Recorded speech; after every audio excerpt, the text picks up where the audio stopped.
Chapter 1. Denise had walked from the Saint-Lazare railway station where a Cherbourg train had landed her and her two brothers after a night passed on the hard seat of a third-class carriage. She was leading Pépé by the hand, and Jean was following her, all three fatigued after the journey, frightened and lost in this vast Paris, their eyes on every street name, asking at every corner the way to the Rue de la Michaudière, where their uncle Baudu lived. But on arriving in the Place Gaillon, the young girl stopped short, astonished. "Oh, look there, Jean," said she, and they stood still, nestling close to one another, all dressed in black, wearing the old mourning bought at their father's death. She, rather puny for her 20 years, was carrying a small parcel. On the other side, her little brother, 5 years old, was clinging to her arm, while behind her, the big brother, a strapping youth of 16, was standing empty-handed. "Well," said she, after a pause, "that is a shop." They were at the corner of the Rue de la Michaudière and the Rue Nièvre Saint-Augustin, in front of a draper's shop which displayed a wealth of color in the soft October light. 8 o'clock was striking at the church of Saint-Roch. Not many people were about, only a few clerks on their way to business and housewives doing their morning shopping. Before the door, 2 shopmen mounted on a step-ladder were hanging up some woolen goods, whilst in a window in the Rue Neuve Saint-Augustin, another young man, kneeling with his back to the pavement, was delicately plaiting a piece of blue silk. In the shop, where there were as yet no customers, there was a buzz, as of a swarm of bees at work. "By Jove," said Jean, "this beats Valogner's. Yours wasn't such a fine shop." Denise shook her head. She had spent 2 years there at Corneille's, the principal drapers in the town, and this shop, encountered so suddenly, this, to her, enormous place, made her heart swell, and kept her excited, interested, and oblivious of everything else. The high plate-glass door facing the Place Gaillon reached the first story, amidst a complication of ornaments covered with gilding. 2 allegorical figures, representing 2 laughing, bare-breasted women, unrolled the scroll bearing the sign, "The Ladies' Paradise." The establishment extended along the Rue de la Michaudière and the Rue Nièvre Saint-Augustin, and comprised, beside the corner house, 4 others, 2 on the right and 2 on the left, bought and fitted up recently. It seemed to her an endless extension, with its display on the ground floor and the plate-glass windows, through which could be seen the whole length of the counters. Upstairs, a young lady, dressed all in silk, was sharpening a pencil, while 2 others beside her were unfolding some velvet mantles. "The Ladies' Paradise," read Jean, with the tender laugh of a handsome youth who had already had an adventure with a woman. "That must draw the customers, eh?" But Denise was absorbed by the display at the principal entrance. There she saw, in the open street, on the very pavement, a mountain of cheap goods, bargains, placed there to tempt the passers-by and attract attention. Hanging from above were pieces of woolen and cloth goods, merinos, cheviots, and tweeds, floating like flags, the neutrals, slate, navy blue, and olive green tints being relieved by the large white price tickets. Close by, round the doorway, were hanging strips of fur, narrow bands for dress trimmings, fine Siberian squirrel skin, spotless snowy swansdown, rabbit skin imitation ermine, and imitation sable. Below, on shelves and on tables amidst a pile of remnants, appeared an immense quantity of hosiery almost given away, knitted woolen gloves, neckerchiefs, women's hoods, waistcoats, a winter show in all colors, striped, dyed, and variegated, with here and there a flaming patch of red. Denise saw some tartan at 9 sous, some strips of American Weizen at 1 franc, and some mittens at 5 sous. There appeared to be an immense clearance sale going on. The establishment seemed bursting with goods, blocking up the pavement with the surplus. Uncle Baudu was forgotten. Pépé himself, clinging tightly to his sister's hand, opened his big eyes in wonder. A vehicle coming up forced them to quit the roadway, and they turned up the Rue Neuve Saint-Augustin mechanically, following the shop windows and stopping at each fresh display. At first they were captivated by a complicated arrangement. Above, a number of umbrellas, laid obliquely, seemed to form a rustic roof. Beneath these, a quantity of silk stockings, hung on rods, showed the roundness of the calves, some covered with rosebuds, others of all colors, black, open-worked, red with embroidered corners, and flesh color, the silky grain of which made them look as soft as a fair woman's skin, and, at the bottom of all, a symmetrical array of gloves with their taper fingers and narrow palms, and that rigid virgin grace which characterizes such feminine articles before they are worn. But the last window especially attracted their attention. It was an exhibition of silks, satins, and velvets, arranged so as to produce, by a skillful artistic arrangement of colors, the most delicious shades imaginable. At the top were the velvets, from a deep black to a milky white, lower down the satins, pink, blue, fading away into shades of a wondrous delicacy. Still lower down were the silks, of all the colors of the rainbow, pieces set up in the form of shells, others folded as if round a pretty figure, arranged in a lifelike natural manner by the clever fingers of the window dressers. Between each motive, between each colored phrase of the display, ran a discreet accompaniment, a slight, puffy ring of cream-colored silk.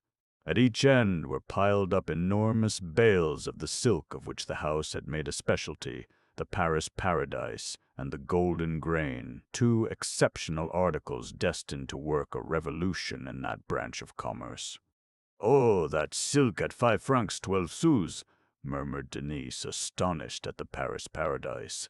Jean began to get tired. He stopped a passer-by. "Which is the Rue de la Michaudière, please, sir?" On hearing that it was the first on the right, they all turned back, making the tour of the establishment. But just as she was entering the street, Denise was attracted by a window in which ladies' dresses were displayed. At Corneille's, that was her department, but she had never seen anything like this, and remained rooted to the spot with admiration. At the back, a large sash of Bruges lace of considerable value was spread out like an altar veil with its two white wings extended. There were flounces of Alençon point grouped in garlands, then from the top to the bottom fluttered like a fall of snow, a cloud of lace of every description. Malines, Honiton, Valenciennes, Brussels, and Venetian point. On each side the heavy columns were draped with cloth, making the background appear still more distant, and the dresses were in this sort of chapel raised to the worship of woman's beauty and grace. Occupying the center was a magnificent article, a velvet mantle trimmed with silver fox, on one side a silk cape lined with miniver, on the other a cloth cloak edged with cock's plumes, and last of all, opera cloaks in white cashmere and white silk trimmed with swansdown or chenille. There was something for all tastes, from the opera cloaks at 29 francs to the velvet mantle marked up at 1800. The well-rounded neck and graceful figures of the dummies exaggerated the slimness of the waist, the absent head being replaced by a large price ticket pinned on the neck, whilst the mirrors, cleverly arranged on each side of the window, reflected and multiplied the forms without end, peopling the street with these beautiful women for sale, each bearing a price in big figures in the place of a head. "How stunning they are," murmured Jean, finding no other words to express his emotion. This time he himself had become motionless, his mouth open. All this female luxury turned him rosy with pleasure. He had a girl's beauty, a beauty he seemed to have stolen from his sister, a lovely skin, curly hair, lips and eyes overflowing with tenderness. By his side, Denise, in her astonishment, appeared thinner still, with her rather long face and large mouth, fading complexion, and light hair. Pepe, also fair in the way of most children, clung closer to her, as if wanting to be caressed, troubled and delighted at the sight of the beautiful ladies in the window. They looked so strange, so charming, on the pavement, those three fair ones, poorly dressed in black, the sad-looking young girl between the pretty child and the handsome youth, that the passers-by looked back smilingly. For several minutes a stout man with gray hair and a large yellow face, standing at a shop door on the other side of the street, had been looking at them. He was standing there with bloodshot eyes and contracted mouth, beside himself with rage at the display made by the ladies' paradise, when the sight of the young girl and her brothers there, gaping in front of the Cheap Jack's parade. "What about Uncle?" asked Denise suddenly, as if just waking up. "We are in the Rue de la Micaudière," said Jean. "He must live somewhere about here." They raised their heads and looked round. Just in front of them, above the stout man, they perceived a green signboard bearing in yellow letters discolored by the rain, "The Old Elbeuf, Cloths, Flannels, Baudu, late Hauschicorn." The house, coated with an ancient rusty whitewash, quite flat and unadorned amidst the mansions in the Louis XIV style which surrounded it, had only 3 front windows, and these windows, square, without shutters, were simply ornamented by a handrail and 2 iron bars in the form of a cross. But amidst all this nudity, what struck Denise the most, her eyes full of the light, airy windows at the ladies' paradise, was the ground-floor shop, crushed by the ceiling, surmounted by a very low story with half-moon windows, of a prison-like appearance. The wainscoting of a bottle-green hue which time had tinted with ochre and bitumen, encircled, right and left, 2 deep windows, black and dusty, in which the heaped-up goods could hardly be seen. The open door seemed to lead into the darkness and dampness of a cellar. "That's the house!" said Jean. "Well, we must go in," declared Denise. "Come on, Pepe." They appeared, however, somewhat troubled, as if seized with fear. When their father died, carried off by the same fever which had, a month previous, killed their mother, their Uncle Baudu, in the emotion which followed this double mourning, had written to Denise, assuring her there would always be a place for her in his house whenever she would like to come to Paris. But this was nearly a year ago, and the young girl was now sorry to have left Valognes in a moment of temper without informing her uncle. The latter did not know them, never having set foot in Valognes since the day he left as a boy to enter as junior in the drapery establishment kept by Hauschicorn, whose daughter he afterwards married. "Monsieur Baudu?" asked Denise, deciding at last to speak to the stout man who was still eyeing them, surprised at their appearance. "That's me," replied he. Denise blushed and stammered out, "Oh, I'm so pleased. I am Denise. This is Jean, and this is Pepe. You see we have come, uncle." Baudu seemed amazed. His big eyes rolled in his yellow face. He spoke slowly and with difficulty. He was evidently far from thinking of this family which suddenly dropped down on him. "What? What, you here?" repeated he several times. "But you were at Valognes. Why aren't you at Valognes?" With her sweet but rather faltering voice, she then explained that since the death of her father, who had spent everything in his dye works, she had acted as a mother to the 2 children, but the little she earned at Corneille's did not suffice to keep the 3 of them. Jean worked at a cabinet-maker's, a repairer of old furniture, but didn't earn a sou. However, he had got to like the business and had learned to carve in wood very well. One day, having found a piece of ivory, he amused himself by carving a head, which a gentleman staying in the town had seen and admired, and it was this gentleman who had persuaded them to leave Valognes, promising to find a place in Paris for Jean with an ivory carver. "So you see, uncle," continued Denise, "Jean will commence his apprenticeship at his new master's tomorrow. They ask no premium, and will board and lodge him. I felt sure Pepe and I could manage very well. We can't be worse off than we were at Valognes." She said nothing about Jean's love affair, of certain letters written to the daughter of a nobleman living in the town, of kisses exchanged over a wall, in fact, quite a scandal which had determined her leaving. And she was especially anxious to be in Paris, to be able to look after her brother, feeling quite a mother's tender anxiety for this gay and handsome youth, whom all the women adored. Uncle Baudu couldn't get over it and continued his questions. However, when he heard her speaking of her brothers in this way, he became much kinder. "So your father has left you nothing," said he. "I certainly thought there was still something left." Ah, how many times did I write advising him not to take that dye work? A good-hearted fellow, but no head for business. And you've been obliged to keep and look after these two youngsters since? His bilious face had become clearer. His eyes were not so bloodshot as when he was glaring at the lady's paradise. Suddenly he noticed that he was blocking up the doorway. "Well," said he, "come in, now you're here. Come in, no use hanging about gaping at a parcel of rubbish." And after having darted a last look of anger at the lady's paradise, he made way for the children by entering the shop and calling his wife and daughter. "Elizabeth, Genevieve, come down, here's company for you." But Denise and the two boys hesitated before the darkness of the shop. Blinded by the clear light of the street, they could hardly see. Feeling their way with their feet with an instinctive fear of encountering some treacherous step, and clinging still closer together from this vague fear, the child continuing to hold the young girl's skirts and the big boy behind, they made their entry with a smiling, anxious grace. The clear morning light described the dark profile of their mourning clothes. An oblique ray of sunshine gilded their fair hair. Come in," repeated Baudu. In a few brief sentences he explained the matter to his wife and daughter. The first was a little woman, eaten up with anemia, quite white, white hair, white eyes, white lips.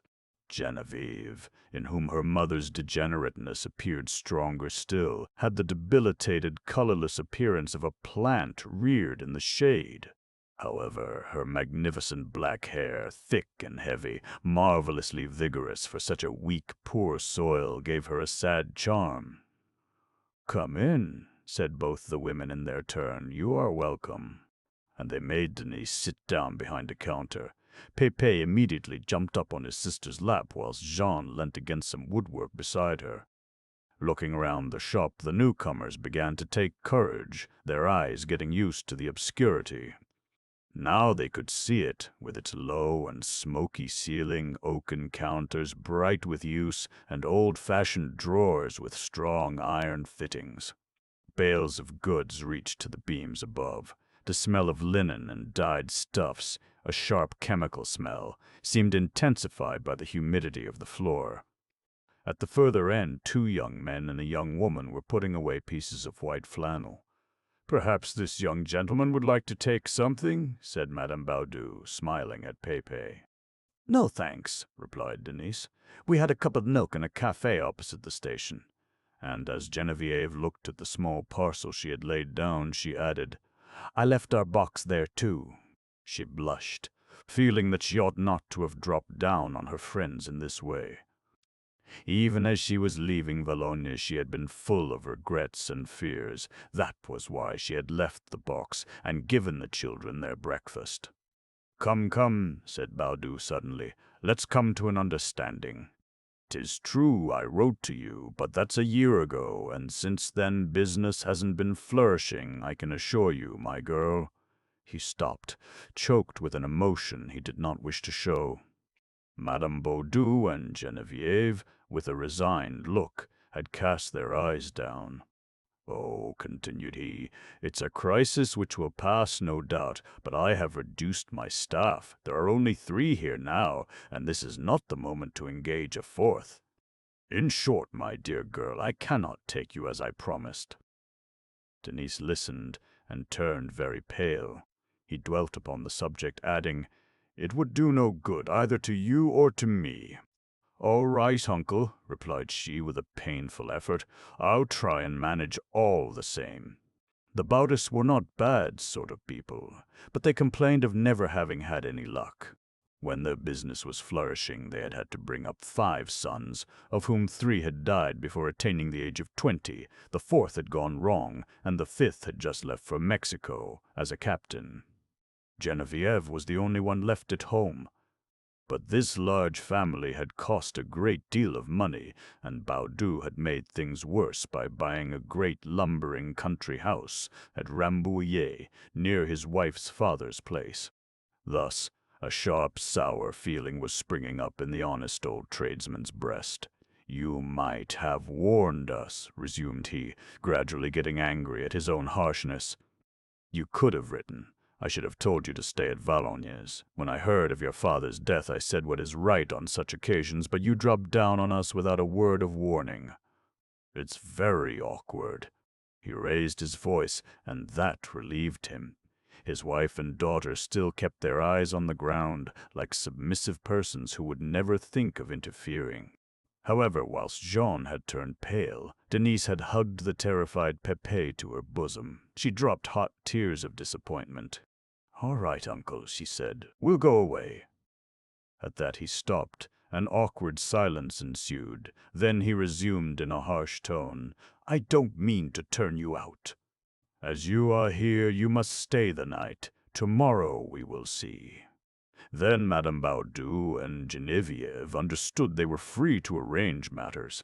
There was no need to trouble about Jean, as he was to commence his apprenticeship the next day. As for Pépé, he would be well looked after by Madame Gras, an old lady living in the Rue des Orties, who boarded and lodged young children for 40 francs a month. Denise said she had sufficient to pay for the first month, and as for herself, they could soon find her a situation in the neighborhood, no doubt. "Wasn't Vinchard wanting a saleswoman?" asked Geneviève. "Of course," cried Baudu. "We'll go and see him after lunch. Nothing like striking the iron while it's hot." Not a customer had been in to interrupt this family discussion. The shop remained dark and empty. At the other end, the two young men and the young women were still working, talking in a low, hissing tone amongst themselves. However, 3 ladies arrived, and Denise was left alone for a moment. She kissed Pépé with a swelling heart at the thought of their approaching separation. The child, affectionate as a kitten, hid his head without saying a word. When Madame Baudu and Geneviève returned, they remarked how quiet he was. Denise assured them he never made any more noise than that, remaining for days together without speaking, living on kisses and caresses. Until lunchtime, the 3 women sat and talked about children, housekeeping, life in Paris and life in the country, in short, vague sentences, like relations feeling rather awkward through not knowing one another very well. Jean had gone to the shop door and stood there watching the passing crowd and smiling at the pretty girls. At 10 o'clock a servant appeared. As a rule, the cloth was laid for Baudu, Geneviève, and the first hand. A second lunch was served at 11 o'clock for Madame Baudu, the other young man, and the young woman. "Come to lunch," called out the draper, turning towards his niece. And as all sat ready in the narrow dining room behind the shop, he called the first hand who had not come. "Colomban!" the young man apologized, having wished to finish arranging the flannels. He was a big, stout fellow of 25, heavy and freckled, with an honest face, large, weak mouth, and cunning eyes. "There's a time for everything," said Baudu, solidly seated before a piece of cold veal which he was carving with a master's skill and prudence, weighing each piece at a glance to within an ounce. He served everybody, and even cut up the bread. Denise had placed Pépé near her to see that he ate properly, but the dark, close room made her feel uncomfortable. She thought it so small, after the large, well-lighted rooms she had been in the country. A single window opened on a small backyard, which communicated with the street by a dark alley along the side of the house. And this yard, sodden and filthy, was like the bottom of a well into which a glimmer of light had fallen. In the winter they were obliged to keep the gas burning all day long. When the weather enabled them to do without gas, it was duller still. Denise was several seconds before her eyes got sufficiently used to the light to distinguish the food on her plate. "That young chap has a good appetite," remarked Baudu, observing that Jean had finished his veal. "If he works as well as he eats, he'll make a fine fellow. But you, my girl, you don't eat. And, I say, now we can talk a bit. Tell us why you didn't get married at Valognes." Denise almost dropped the glass she had in her hand. "Oh, uncle, get married. How can you think of it? And the little ones?"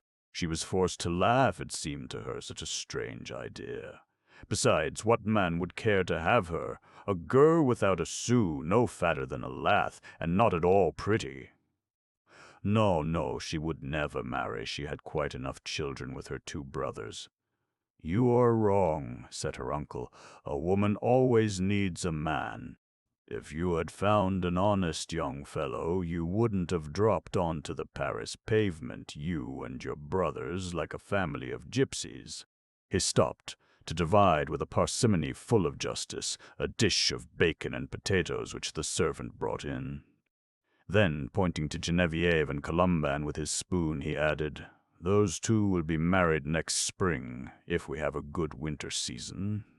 Such was the patriarchal custom of the house. The founder, Aristide Finette, had given his daughter Désirée to his first hand, Hauschacorn.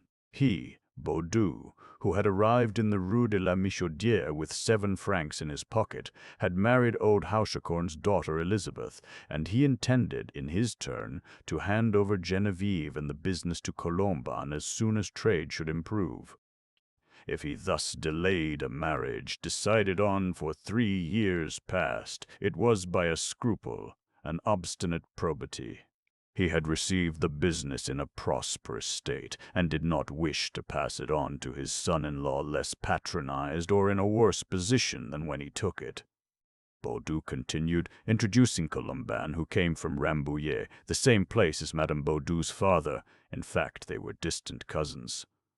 A hard-working fellow who for 10 years had slaved in the shop, fairly earning his promotions. Besides, he was far from being a nobody. He had for father that noted toper, Colomban, a veterinary surgeon known all over the department of Seine-et-Oise, an artist in his line, but so fond of the flowing bowl that he was ruining himself. "Thank heaven," said the draper in conclusion. "If the father drinks and runs after the women, the son has learnt the value of money here." Whilst he was speaking, Denise was examining Genevieve and Colomban. They sat close together at table, but remained very quiet, without a blush or a smile. From the day of his entry, the young man had counted on this marriage. He had passed through the various stages, junior, counterhand, etc., and had at last gained admittance into the confidence and pleasures of the family circle, all this patiently, and leading a clockwork style of life, looking upon this marriage with Genevieve as an excellent, convenient arrangement. The certainty of having her prevented him feeling any desire for her, and the young girl had also got to love him, but with the gravity of her reserved nature, and a real deep passion of which she herself was not aware in her regular, monotonous daily life. "Quite right, if they like each other and can do it," said Denise, smiling, considering it her duty to make herself agreeable. "Yes, it always finishes like that," declared Colomban, who had not spoken a word before, masticating slowly. Genevieve, after giving him a long look, said in her turn, "When people understand each other, the rest comes naturally." Their tenderness had sprung up in this gloomy house of old Paris, like a flower in a cellar. For 10 years she had known no one but him, living by his side, behind the same bales of cloth, amidst the darkness of the shop. Morning and evening they found themselves elbow to elbow in the narrow dining-room, so damp and dull. They could not have been more concealed, more utterly lost had they been in the country, in the woods. But a doubt, a jealous fear, began to suggest itself to the young girl that she had given her hand, forever, amidst this abetting solitude through sheer emptiness of heart and mental weariness. However, Denise, having remarked a growing anxiety in the look Genevieve cast at Colomban, good-naturedly replied, "Oh, when people are in love, they always understand each other." But Baudu kept a sharp eye on the table. He had distributed slices of brie cheese, and, as a treat for the visitors, he called for a second dessert, a pot of red currant jam, a liberality which seemed to surprise Colomban. Pepe, who up to then had been very good, behaved rather badly at the sight of the jam, whilst John, all attention during the conversation about Genevieve's marriage, was taking stock of the latter, whom he thought too weak, too pale, comparing her in his own mind to a little white rabbit with black ears and pink eyes. "We've chatted enough and must now make room for the others," said the draper, giving the signal to rise from table. "Just because we've had a treat is no reason why we should want too much of it." Madame Baudu, the other shopman, and the young lady then came and took their places at the table. Denise, left alone again, sat near the door waiting for her uncle to take her to Vinchard's. Pepe was playing at her feet, whilst Jean had resumed his post of observation at the door. She sat there for nearly an hour, taking an interest in what was going on around her. Now and again a few customers came in. A lady, then two others appeared, the shop retaining its musty odor, its half-light, by which the old-fashioned business, good-natured and simple, seemed to be weeping at its desertion. But what most interested Denise was the ladies' paradise opposite, the windows of which she could see through the open door. The sky remained clouded. A sort of humid softness warmed the air, notwithstanding the season, and in this clear light, in which there was, as it were, a hazy diffusion of sunshine, the great shop seemed alive and in full activity. Denise began to feel as if she were watching a machine working at full pressure, communicating its movement even as far as the windows. They were no longer the cold windows she had seen in the early morning. They seemed to be warm and vibrating from the activity within. There was a crowd before them, groups of women pushing and squeezing, devouring the finery with longing, covetous eyes. And the stuffs became animated in this passionate atmosphere. The laces fluttered, drooped, and concealed the depths of the shop with a troubling air of mystery. Even the lengths of cloth, thick and heavy, exhaled a tempting odor, while the cloaks threw out their folds over the dummies, which assumed a soul, and the great velvet mantle particularly, expanded, supple and warm, as if on real fleshly shoulders, with a heaving of the bosom and a trembling of the hips. But the furnace-like glow which the house exhaled came above all from the sale, the crush at the counters that could be felt behind the walls. There was the continual roaring of the machine at work, the marshalling of the customers, bewildered amidst the piles of goods, and finally pushed along to the pay desk. And all that went on in an orderly manner with mechanical regularity, quite a nation of women passing through the force and logic of this wonderful commercial machine. Denise had felt herself being tempted all day. She was bewildered and attracted by this shop, to her so vast, in which she saw more people in an hour than she had seen at Cornell's in 6 months. And there was mingled with her desire to enter it a vague sense of danger which rendered the seduction complete. At the same time, her uncle's shop made her feel ill at ease. She felt an unreasonable disdain, an instinctive repugnance for this cold, icy place, the home of old-fashioned trading. All her sensations, her anxious entry, her friend's cold reception, the dull lunch eaten in a prison-like atmosphere, her waiting amidst the sleepy solitude of this old house doomed to a speedy decay, all these sensations reproduced themselves in her mind under the form of a dumb protestation, a passionate longing for life and light. And notwithstanding her really tender heart, her eyes turned to the ladies' paradise, as if the saleswoman within her felt the need to go and warm herself at the glow of this immense business. "Plenty of customers over there," was the remark that escaped her. But she regretted her words on seeing the bodice near her.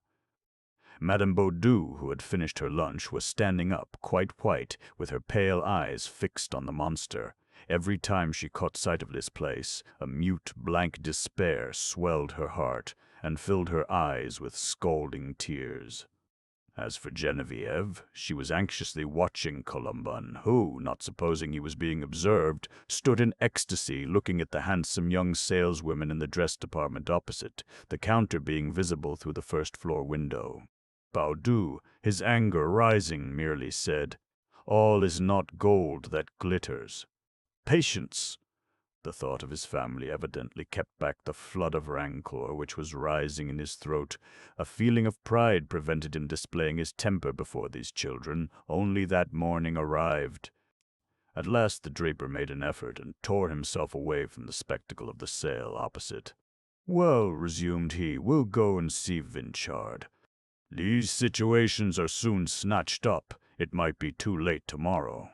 But before going out, he ordered the junior to go to the station and fetch Denise's box. Madame Baudu, to whom the young girl had confided Pepe, decided to run over and see Madame Gras to arrange about the child. Jean promised his sister not to stir from the shop. "It's 2 minutes' walk," explained Baudu as they went down the Rue Gaillon. "Vinchard has a silk business and still does a fair trade.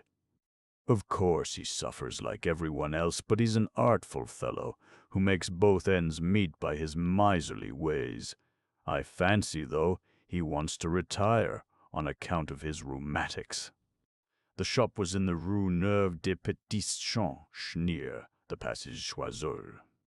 It was clean and light, well fitted up in the modern style, but rather small and contained but a poor stock. They found Vinchard in consultation with 2 gentlemen. "Never mind us," called out the draper. "We are in no hurry, we can wait." And returning to the door, he whispered to Denise, "The thin fellow is at the Paradise, second in the silk department, and the stout man is a silk manufacturer from Lyons." Denise gathered that Vinchard was trying to sell his business to Robineau of the Paradise. He was giving his word of honor in a frank, open way, with the facility of a man who could take any number of oaths without the slightest trouble. According to his account, the business was a golden one, and in the splendor of his rude health he interrupted himself to whine and complain of those infernal pains which prevented him stopping and making his fortune. But Robineau, nervous and tormented, interrupted him impatiently. He knew what a crisis the trade was passing through, and named a silk warehouse already ruined by the Paradise. Vinchard, inflamed, raised his voice. No wonder. The fall of that great booby of a Weber was certain. His wife spent everything he earned. Besides, we are more than 500 yards away, whilst Weber was almost next door to the Paradise. Gaujean, the silk manufacturer, then chimed in, and their voices fell again. He accused the big establishments of ruining French manufacture. 3 or 4 laid down the law, reigning like masters over the market, and he gave it as his opinion that the only way of fighting them was to favor the small traders, above all those who dealt in special classes of goods, to whom the future belonged. Therefore he offered Robineau plenty of credit. "See how you have been treated at the Paradise," said he. "No notice taken of your long service. You had the promise of the first-hand's place long ago when Balthamont, an outsider without any claim, came in and got it at once." Robineau was still smarting under this injustice. However, he hesitated to start on his own account, explaining that the money came from his wife, a legacy of 60,000 francs she had just inherited, and he was full of scruples regarding this sum, saying that he would rather cut off his right hand than compromise her money in a doubtful affair. "No," said he, "I haven't made up my mind. Give me time to think over it. We'll have another talk about it." "As you like," replied Vinchard, concealing his disappointment under a smiling countenance. "It's to my interest not to sell, and were it not for my rheumatics." And returning to the middle of the shop, he asked, "What can I do for you, Monsieur Baudu?" The draper, who had been listening with one ear, introduced Denise, told him as much as he thought necessary of her story, adding that she had 2 years' country experience. "And as I have heard you are wanting a good saleswoman," Vinchard affected to be awfully sorry. "What an unfortunate thing," said he. "I have indeed been looking for a saleswoman all the week, but I've just engaged one not 2 hours ago." A silence ensued. Denise seemed disheartened. Robineau, who was looking at her with interest, probably inspired with pity by her poor appearance, ventured to say, I know they're wanting a young person at our place, in the ready-made dress department." Baudu could not help crying out fervently, "At your place?" "Never." Then he stopped, embarrassed. Denise had turned very red. She would never dare enter that great place, and yet the idea of being there filled her with pride. "Why not?" asked Robineau, surprised. "It would be a good opening for the young lady. I advise her to go and see Madame Aurélie, the accepted." The draper, to conceal his inward revolt, began to talk vaguely. He knew Madame Aurélie, or at least her husband Lhomme, the cashier, a stout man, who had had his right arm severed by an omnibus. Then turning suddenly to Denise, he added, "However, that's her business. She can do as she likes." And he went out, after having said good day to Gaujean and Robineau. Vinchard went with him as far as the door, reiterating his regrets. The young girl had remained in the middle of the shop, intimidated, desirous of asking Robineau for further particulars. But not daring to, she in her turn bowed and simply said, "Thank you, sir." On the way back, Baudu said nothing to his niece, but walked very fast, forcing her to run to keep up with him, as if carried away by his reflections. Arrived in the Rue de la Micaudière, he was going into his shop when a neighboring shopkeeper standing at his door called him. Denise stopped and waited. "What is it, old Boras?" asked the draper. Boras was a tall old man with a prophet's head, bearded and hairy, and piercing eyes under thick and bushy eyebrows. He kept an umbrella and walking-stick shop, did repairs, and even carved handles, which had won for him an artistic celebrity in the neighborhood. Denise glanced at the shop window, where the umbrellas and sticks were arranged in straight lines. But on raising her eyes, she was astonished at the appearance of the house, a hovel squeezed between the Ladies' Paradise and a large building of the Louis XIV. Style, sprung up one hardly knew how in this narrow space, crushed by its two low stories. Had it not been for the support on each side, it must have fallen. The slates were old and rotten, and the two-windowed front was cracked and covered with stains, which ran down in long, rusty lines over the worm-eaten signboard. "You know he's written to my landlord offering to buy the house," said Boras, looking steadily at the draper with his fiery eyes. Baudu became paler still and bent his shoulders. There was a silence, during which the two men remained face to face, looking very serious. "Must be prepared for anything now," murmured Baudu at last. Boras then got angry, shaking his hair and flowing bored. "Let him buy the house. He'll have to pay 4 times the value for it. But I swear that as long as I live he shall not touch a stone of it. My lease has 12 years to run yet. We shall see, we shall see." It was a declaration of war. Boras looked towards the Ladies' Paradise, which neither had directly named. Baudu shook his head in silence and then crossed the street to his shop, his legs almost failing under him. "Ah, good Lord! Ah, good Lord!" he kept repeating. Denise, who had heard all, followed her uncle. Madame Baudu had just come back with Pépé, whom Madame Gras had agreed to receive at any time. But Jean had disappeared, and this made his sister anxious. When he returned with a flushed face, talking in an animated way of the boulevards, she looked at him with such a sad expression that he blushed with shame. The box had arrived, and it was arranged that they should sleep in the attic. "How did you get on at Vinchard's?" asked Madame Baudu suddenly. The draper related his useless errand, adding that Denise had heard of a situation, and, pointing to the Ladies' Paradise with a scornful gesture, he cried out, "There! In there!"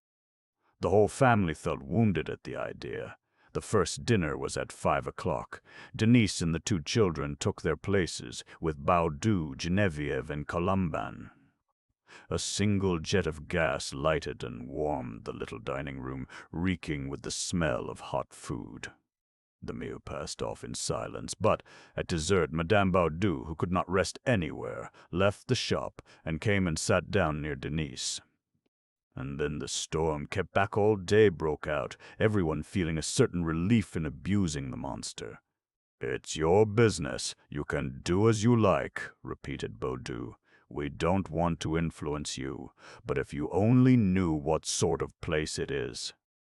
And he commenced to relate, in broken sentences, the history of this Octave Moret. Wonderful luck!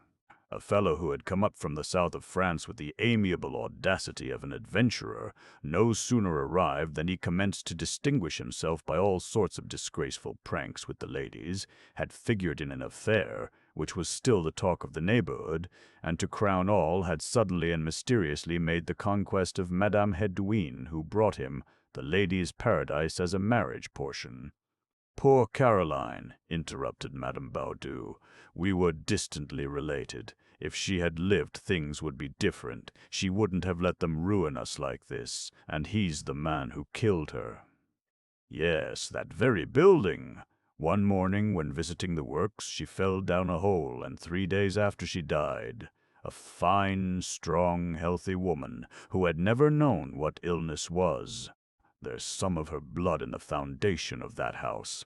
She pointed to the establishment opposite with her pale and trembling hand.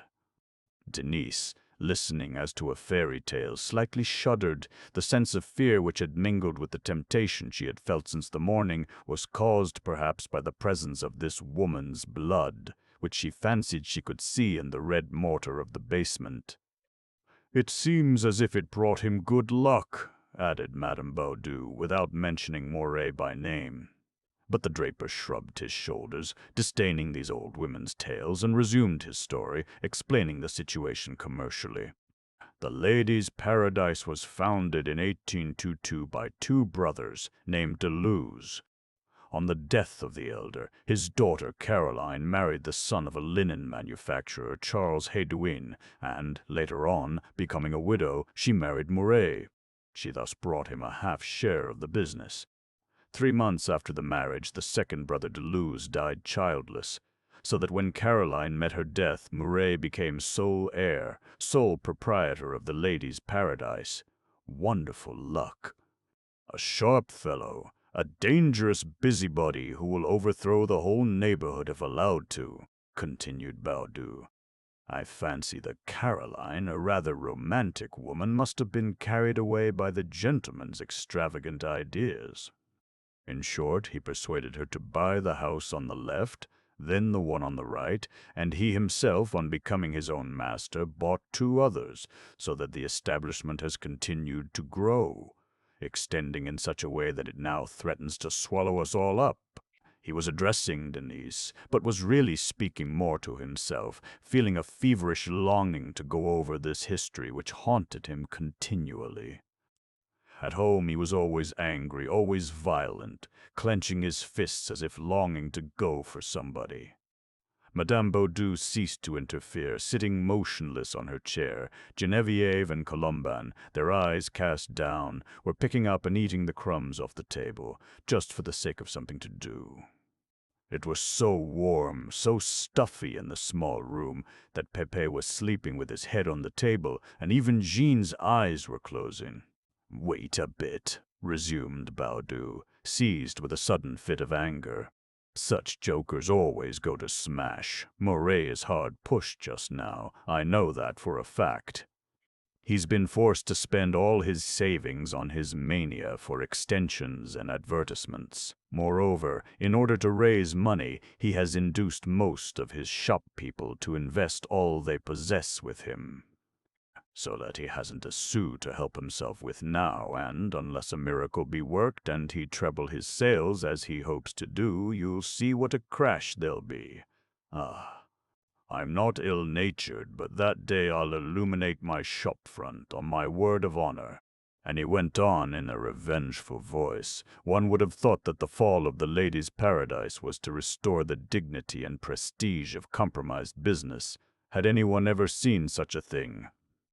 A draper's shop selling everything. Why not call it a bazaar at once? And the employees?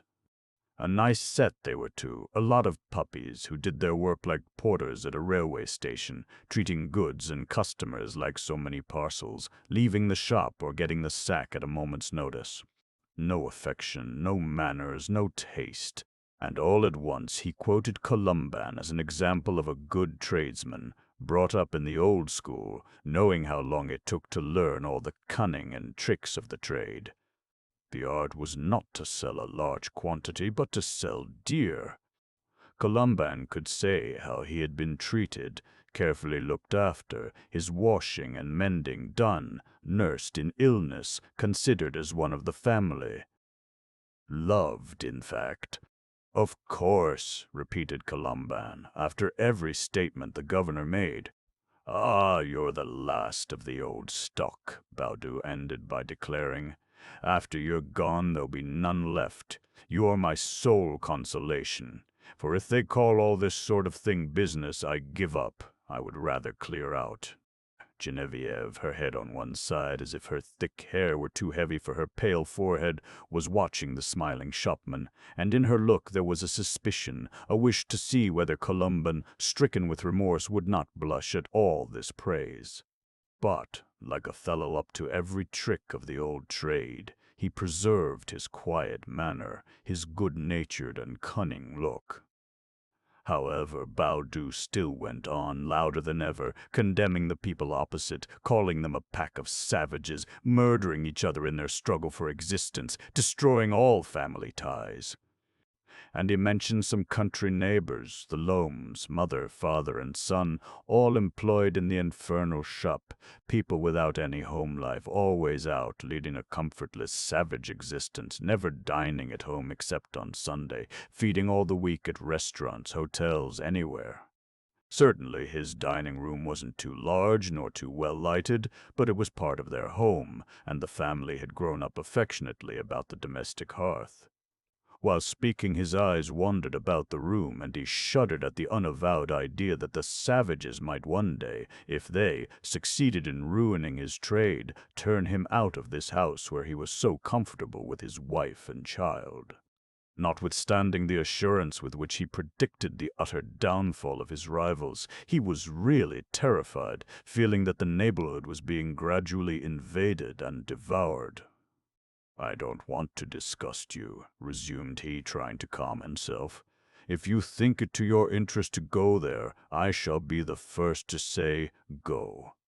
"I am sure of that, uncle," murmured Denise, bewildered, all this excitement rendering her more and more desirous of entering the ladies' paradise.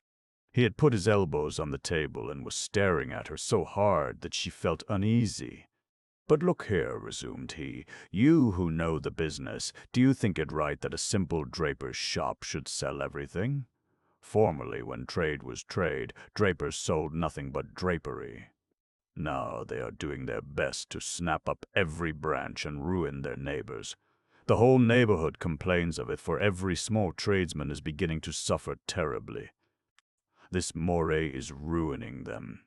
Bedoré and his sister, who keep the hosiery shop in the Rue Gaillon, have already lost half their customers. Mademoiselle Tatine, at the underlinen warehouse in the Passage Choiseul, has been obliged to lower her prices to be able to sell at all. And the effects of this scourge, this pest, are felt as far as the Rue Neuve des Petits, Champs, where I hear that Vampoil brothers, the furriers, cannot hold out much longer. Drapers selling fur goods, what a farce! Another of Murray's ideas. And gloves, added Madame Baudu. Isn't it monstrous? He has even dared to add a glove department. Yesterday, as I was going along the Rue Nieve Saint-Augustin, I saw Quinette, the glover, at his door, looking so downcast that I hadn't the heart to ask him how business was going. "And umbrellas," resumed Baudu. "That's the climax." Boris feels sure that Morris simply wants to ruin him, for, in short, where's the rhyme between umbrellas and drapery? But Boris is firm on his legs and won't allow himself to be beggared. We shall see some fun one of these days. He spoke of other tradesmen passing the whole neighborhood in review. Now and again he let slip a confession. If Vinchard wanted to sell, it was time for the rest to pack up, for Vinchard was like the rats who leave a house when it threatens to fall in. Then, immediately after, he contradicted himself, alluded to an alliance, an understanding between the small tradesmen in order to fight the Colossus. He hesitated an instant before speaking of himself, his hands shaking and his mouth twitching in a nervous manner. At last he made up his mind. As for myself, I can't complain as yet. Of course he has done me harm, the scoundrel. But up to the present he only keeps ladies' cloths, light stuffs for dresses, and heavier goods for mantles. People still come to me for men's goods, velvets for shooting suits, cloths for liveries, without speaking of flannels and serges, of which I defy him to show as good an assortment. But he thinks to annoy me by planting his cloth department right in front of my door. You've seen his display, haven't you? He always places his finest made-up goods there, surrounded by a framework of various cloths, a cheap jack parade to tempt the women. Upon my word, I should be ashamed to use such means. The old El Bouffe has been known for nearly 100 years, and has no need for such at its door. As long as I live, it shall remain as I took it, with a few samples on each side, and nothing more. The whole family was affected. Genevieve ventured to make a remark after a silence. You know, Papa, our customers know and like us. We mustn't lose heart. Madame Desforges and Madame de Beauvais have been today, and I am expecting Madame Marty for some flannel. I, declared Colomban, I took an order from Madame Bourdelais yesterday. 'Tis true she spoke of an English cheviot marked up opposite 10 sous, cheaper than ours, and the same stuff, it appears. Fancy, murmured Madame Baudu in her weak voice. We knew that house when it was scarcely larger than a handkerchief. Yes, my dear Denise. When the Deluzes started it, it had only one window in the Rue Neuve Saint-Augustin, and such a tiny one, in which there was barely room for a couple of pieces of print and 2 or 3 pieces of calico. There was no room to turn round in the shop, it was so small. At that time, the old El Boeuf, after 60 years trading, was as you see it now. Ah, all that has greatly changed. She shook her head. The drama of her whole life was expressed in these few words. Born in the old house, she loved every part of it, living only for it and by it, and, formerly proud of this house, the finest, the best patronized in the neighborhood, she had had the daily grief of seeing the rival establishment gradually growing in importance, at first disdained, then equal to theirs, and finally towering above it and threatening all the rest. This was for her a continual open sore. She was slowly dying from sheer grief at seeing the old Elbeuf humiliated, though still living, as if by the force of impulse, like a machine wound up. But she felt that the death of the shop would be hers as well, and that she would never survive the closing of it. There was a painful silence. Baudu was softly beating a tattoo with his fingers on the American cloth on the table. He experienced a sort of lassitude, almost a regret at having relieved his feelings once more in this way. In fact, the whole family felt the effects of his despondency, and could not help ruminating on the bitter story. They never had any luck. The children had been educated and started in the world. Fortune was beginning to smile on them, when suddenly this competition sprang up and ruined their hopes. There was also the house at Rambouillet, that country house to which he had been dreaming of retiring for the last 10 years. A bargain, he thought, but it had turned out to be an old building, always wanting repairs, and which he had let to people who never paid any rent. His last profits were swallowed up by the place, the only folly he had committed in his honest, upright career as a tradesman, obstinately attached to the old ways. Come, come, said he suddenly, we must make room for the others. Enough of this useless talk. It was like an awakening.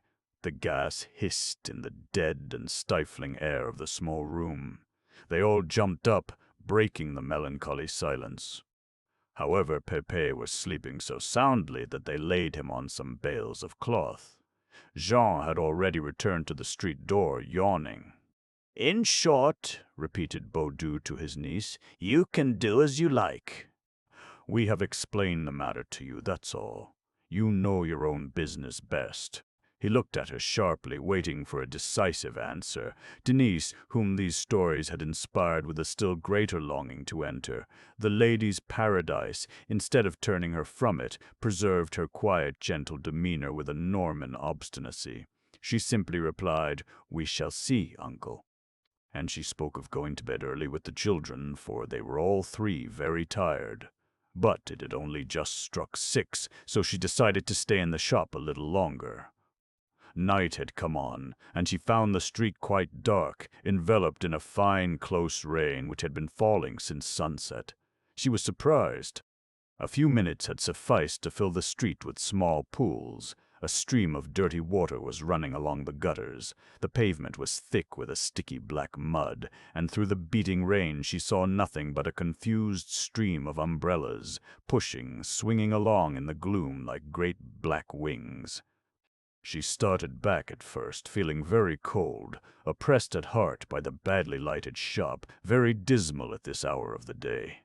A damp breeze, the breath of the old quarter, came in from the street. It seemed that the rain, streaming from the umbrellas, was running right into the shop, that the pavement with its mud and its puddles extended all over the place, putting the finishing touches to the moldiness of the old shop front, white with saltpeter. It was quite a vision of old Paris, damp and uncomfortable, which made her shiver, astonished and heartbroken to find the great city so cold and so ugly. But opposite, the gas lamps were being lighted all along the frontage of the lady's paradise. She moved nearer, again attracted and, as it were, warmed by this wealth of illumination. The machine was still roaring, active as ever, hissing forth its last clouds of steam, whilst the salesmen were folding up the stuffs and the cashiers counting up the receipts. It was, as seen through the hazy windows, a vague swarming of lights, a confused factory-like interior.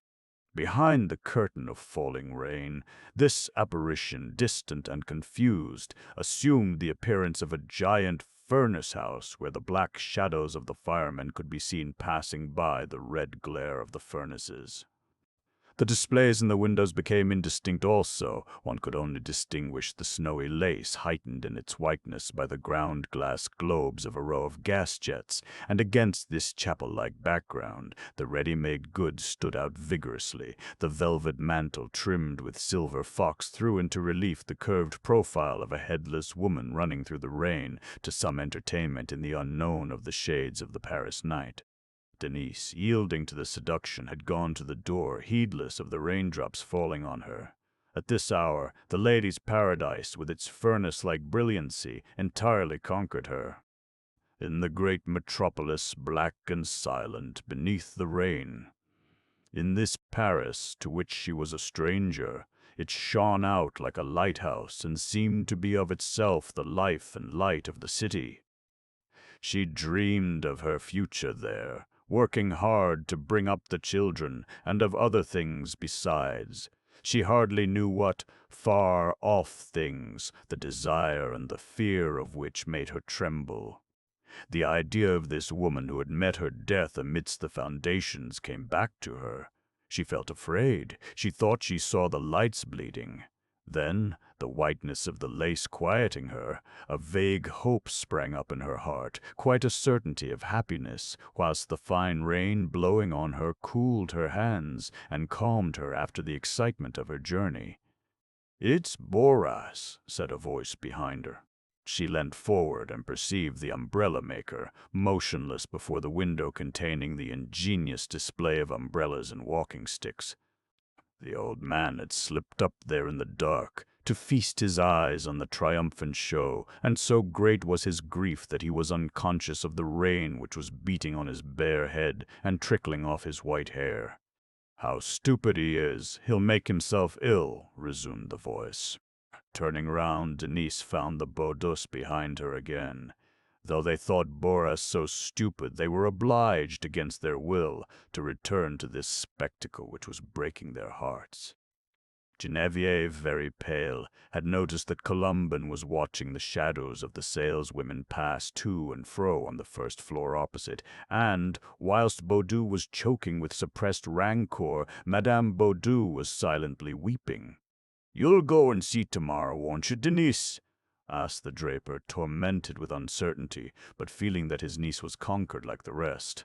She hesitated, then gently replied, "Yes, uncle, unless it pains you too much." Chapter 2. The next morning at 7:30, Denise was outside the Ladies' Paradise, wishing to call there before taking Jean to his new place, which was a long way off, at the top of the Faubourg du Temple. But, accustomed to early hours, she had arrived too soon. The shop was hardly opened, and, afraid of looking ridiculous, full of timidity, she walked up and down the Place Gaillon for a moment. The cold wind that blew had already dried the pavement. Shopmen were hurriedly turning out of every street in the neighborhood, their coat collars turned up, and their hands in their pockets, taken unawares by this first chill of winter. Most of them hurried along alone, and disappeared in the depths of the warehouse, without addressing a word or look to their colleagues marching along by their side. Others were walking in twos and threes, talking fast and taking up the whole of the pavement, while they all threw away with a similar gesture their cigarette or cigar before crossing the threshold. Denise noticed that several of these gentlemen took stock of her in passing.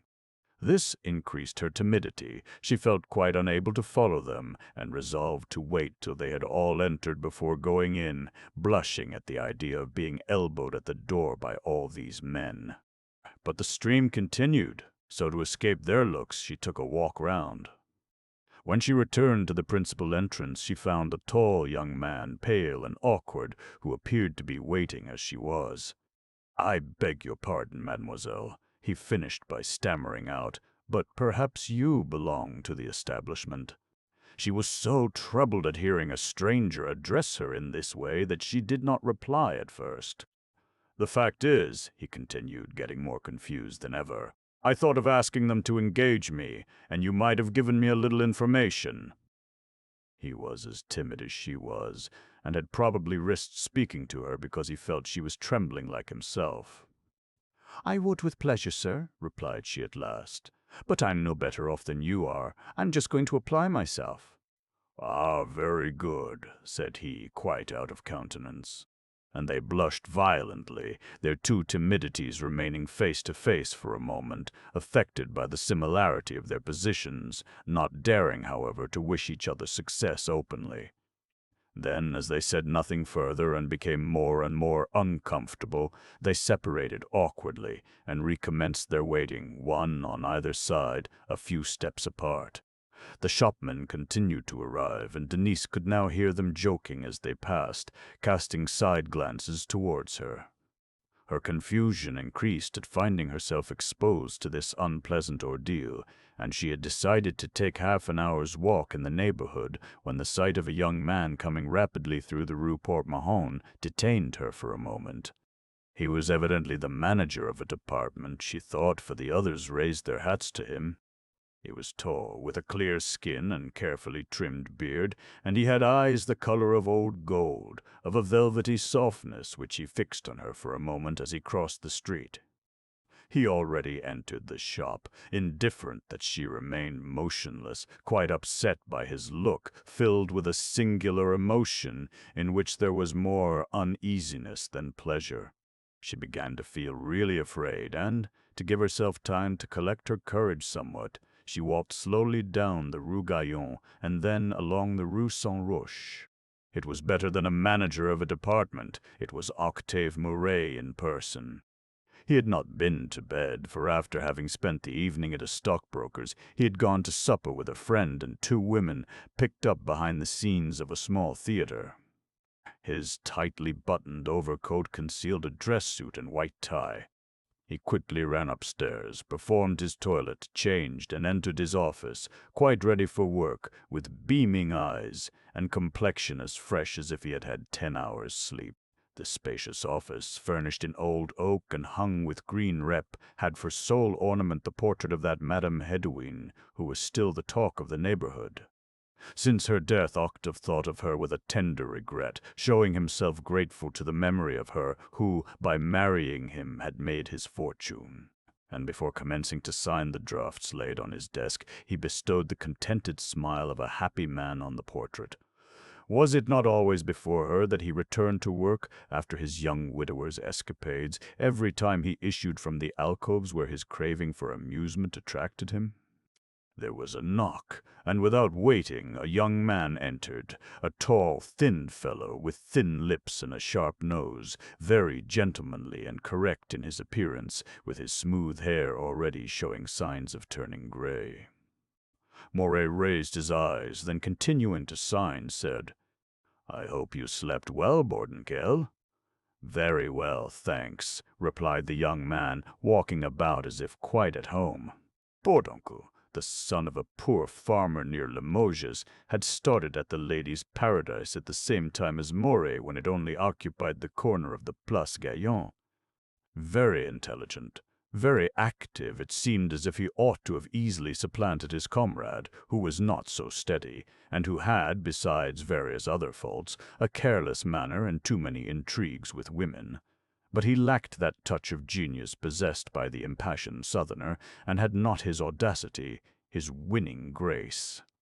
Besides, by a wise instinct, he had always, from the Moray, advised his people to put all their money into the business. Bourdoncle was one of the first to respond, even investing the proceeds of an unexpected legacy left him by an aunt, and little by little, after passing through the various grades, salesman, second, and then most cherished and influential lieutenants, one of the 6 persons who assisted Moray to govern the Ladies' Paradise, something like a privy council under an absolute king. Each one watched over a department. Bourdoncle exercised a general control. "And you," resumed he familiarly, "have you slept well?" When Moray replied that he had not been to bed, he shook his head, murmuring, "Bad habits." "Why?" replied the other gaily. "I'm not so tired as you are, my dear fellow. You are half asleep now. You lead too quiet a life. Take a little amusement, that'll wake you up a bit." This was their constant friendly dispute. Bourdoncle had, at the commencement, beaten his mistresses because, said he, they prevented him sleeping. Now he professed to hate women, having no doubt chance love affairs of which he said nothing. So small was the place they occupied in his life, he contented himself with encouraging the extravagance of his lady customers, feeling the greatest disdain for their frivolity, which led them to ruin themselves in stupid gewgaws. Moray, on the contrary, affected to worship them, remained before them delighted and cajoling, continually carried away by fresh love affairs, and this served as an advertisement for his business. One would have said that he enveloped all the women in the same caress, the better to bewilder them and keep them at his mercy. "I saw Madame Desforges last night," said he. "She was looking delicious at the ball." "But it wasn't with her that you went to supper, was it?" asked the other.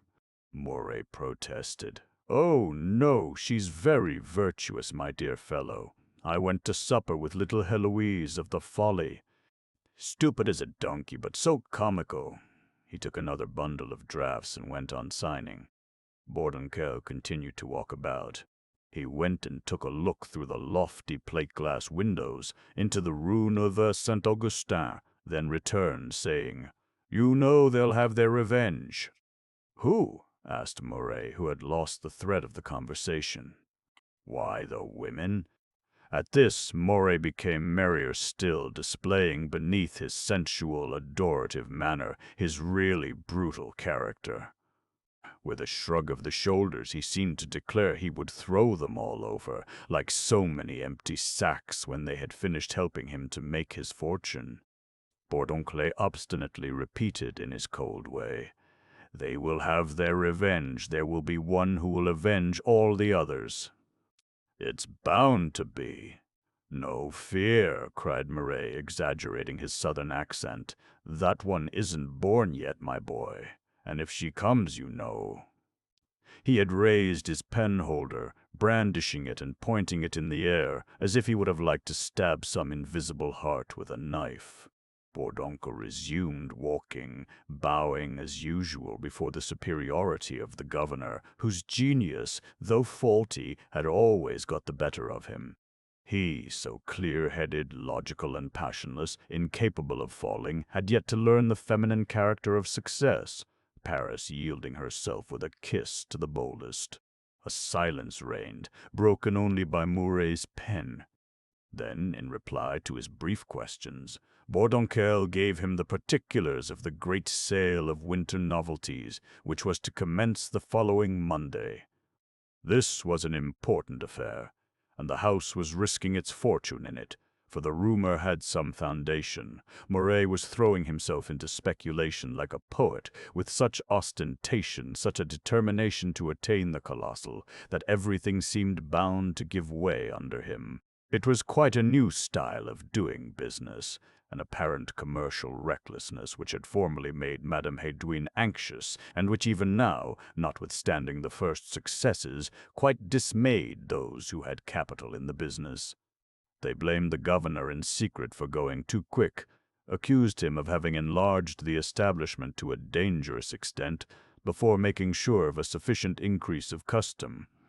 Above all, they trembled on seeing him put all the capital into one venture, filling the place with a pile of goods without leaving a sou in the reserve fund. Thus, for this sale, after the heavy sums paid to the builders, the whole capital was out, and it was once more a question of victory or death. And he, in the midst of all this excitement, preserved a triumphant gaiety, a certainty of gaining millions, like a man worshipped by the women, and who cannot be betrayed. When Bourdoncle ventured to express certain fears with reference to the too great development given to several not very productive departments, he broke out into a laugh full of confidence and exclaimed, "No fear! My dear fellow, the place is too small." The other appeared dumbfounded, seized with a fear he no longer attempted to conceal. The house too small? A draper's shop having 19 departments and 403 employees. "Of course," resumed Mouret, "we shall be obliged to enlarge our premises before another 18 months. I'm seriously thinking about the matter. Last night Madame Desforges promised to introduce me to someone. In short, we'll talk it over when the idea is ripe." And having finished signing his drafts, he got up and tapped his lieutenant on the shoulder in a friendly manner that the latter could not get over his astonishment. The fright felt by the prudent people around him amused Mouret.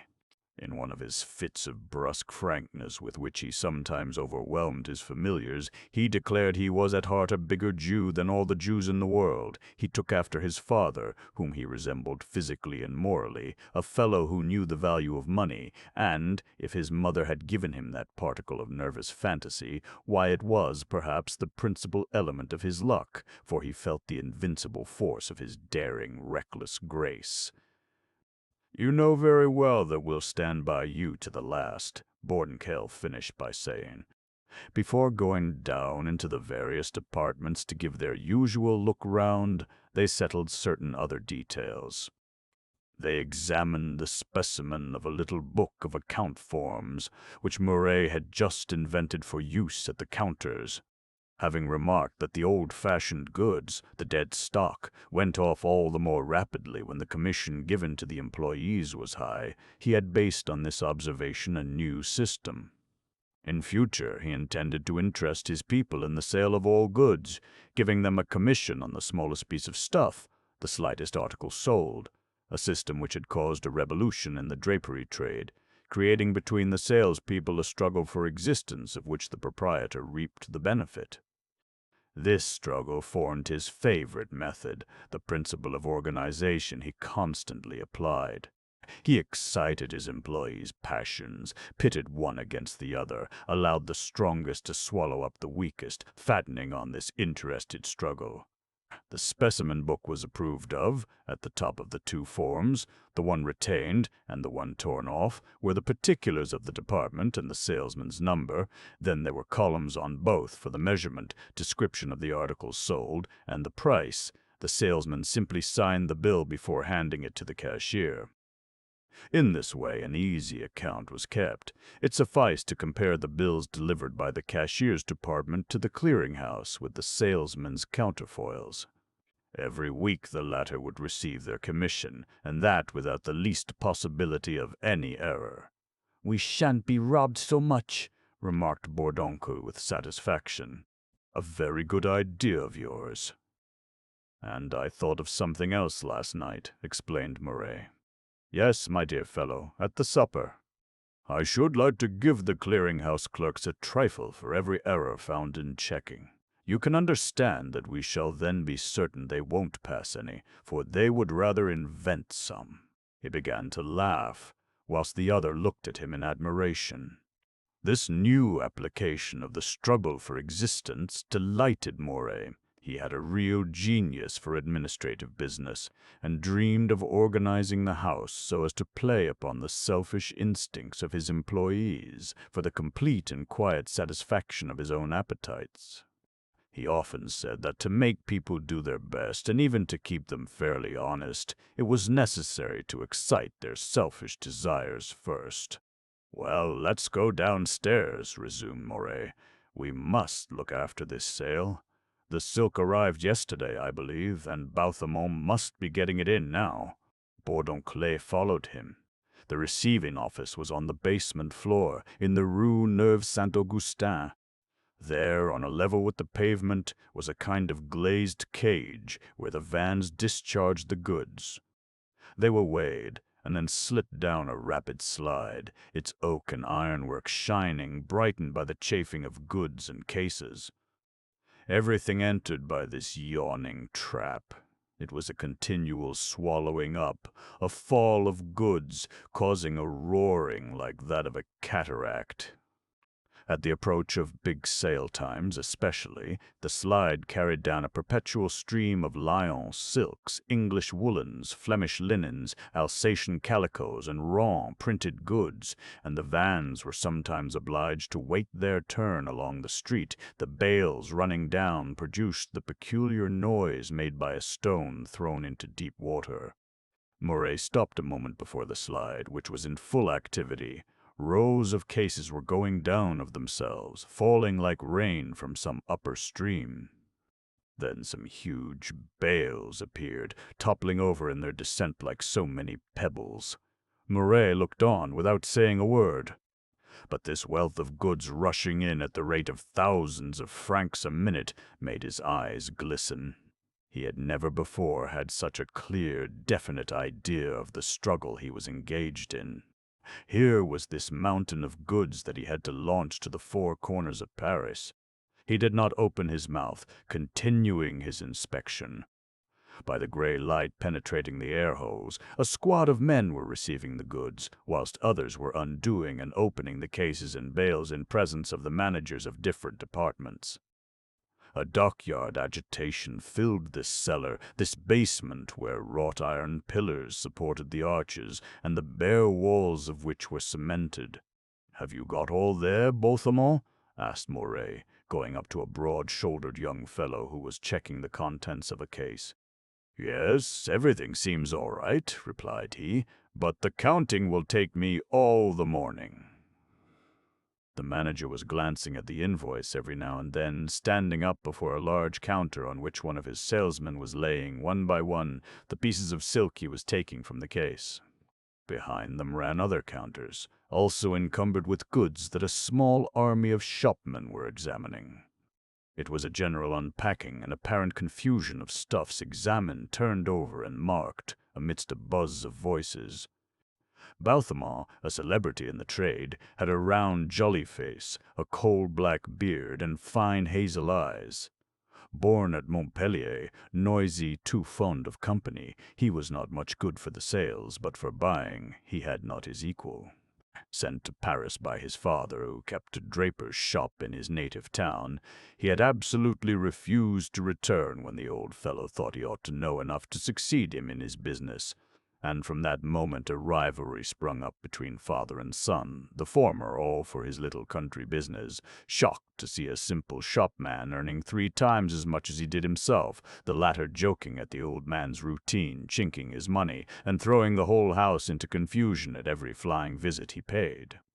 Like the other managers, Balthemont drew, besides his 3,000 francs regular pay, a commission on the sales. Montpellier, surprised and respectful, whispered that young Balthemont had made 15,000 francs the year before, and that was only a beginning. People prophesied to the exasperated father that this figure would certainly increase. Bordenschel had taken up one of the pieces of silk and was examining the grain with the eye of a connoisseur. It was a fail with a blue and silver selvage, the famous Paris paradise, with which Moray hoped to strike a decisive blow. "It is really very good," observed Bourdoncle, "and the effect it produces is better than its real quality," said Balthemont. "Dumontel is the only one capable of manufacturing such stuff. Last journey, when I fell out with Gaujean, the latter was willing to set 100 looms to work on this pattern, but he asked 5 sous a yard more. Nearly every month Balthemont went to Lyons, staying there days together, living at the best hotels, with orders to treat the manufacturers with open purse. He enjoyed, moreover, a perfect liberty, and bought what he liked, provided that he increased the yearly business of his department in a certain proportion, settled beforehand, and it was on this proportion that his commission was based.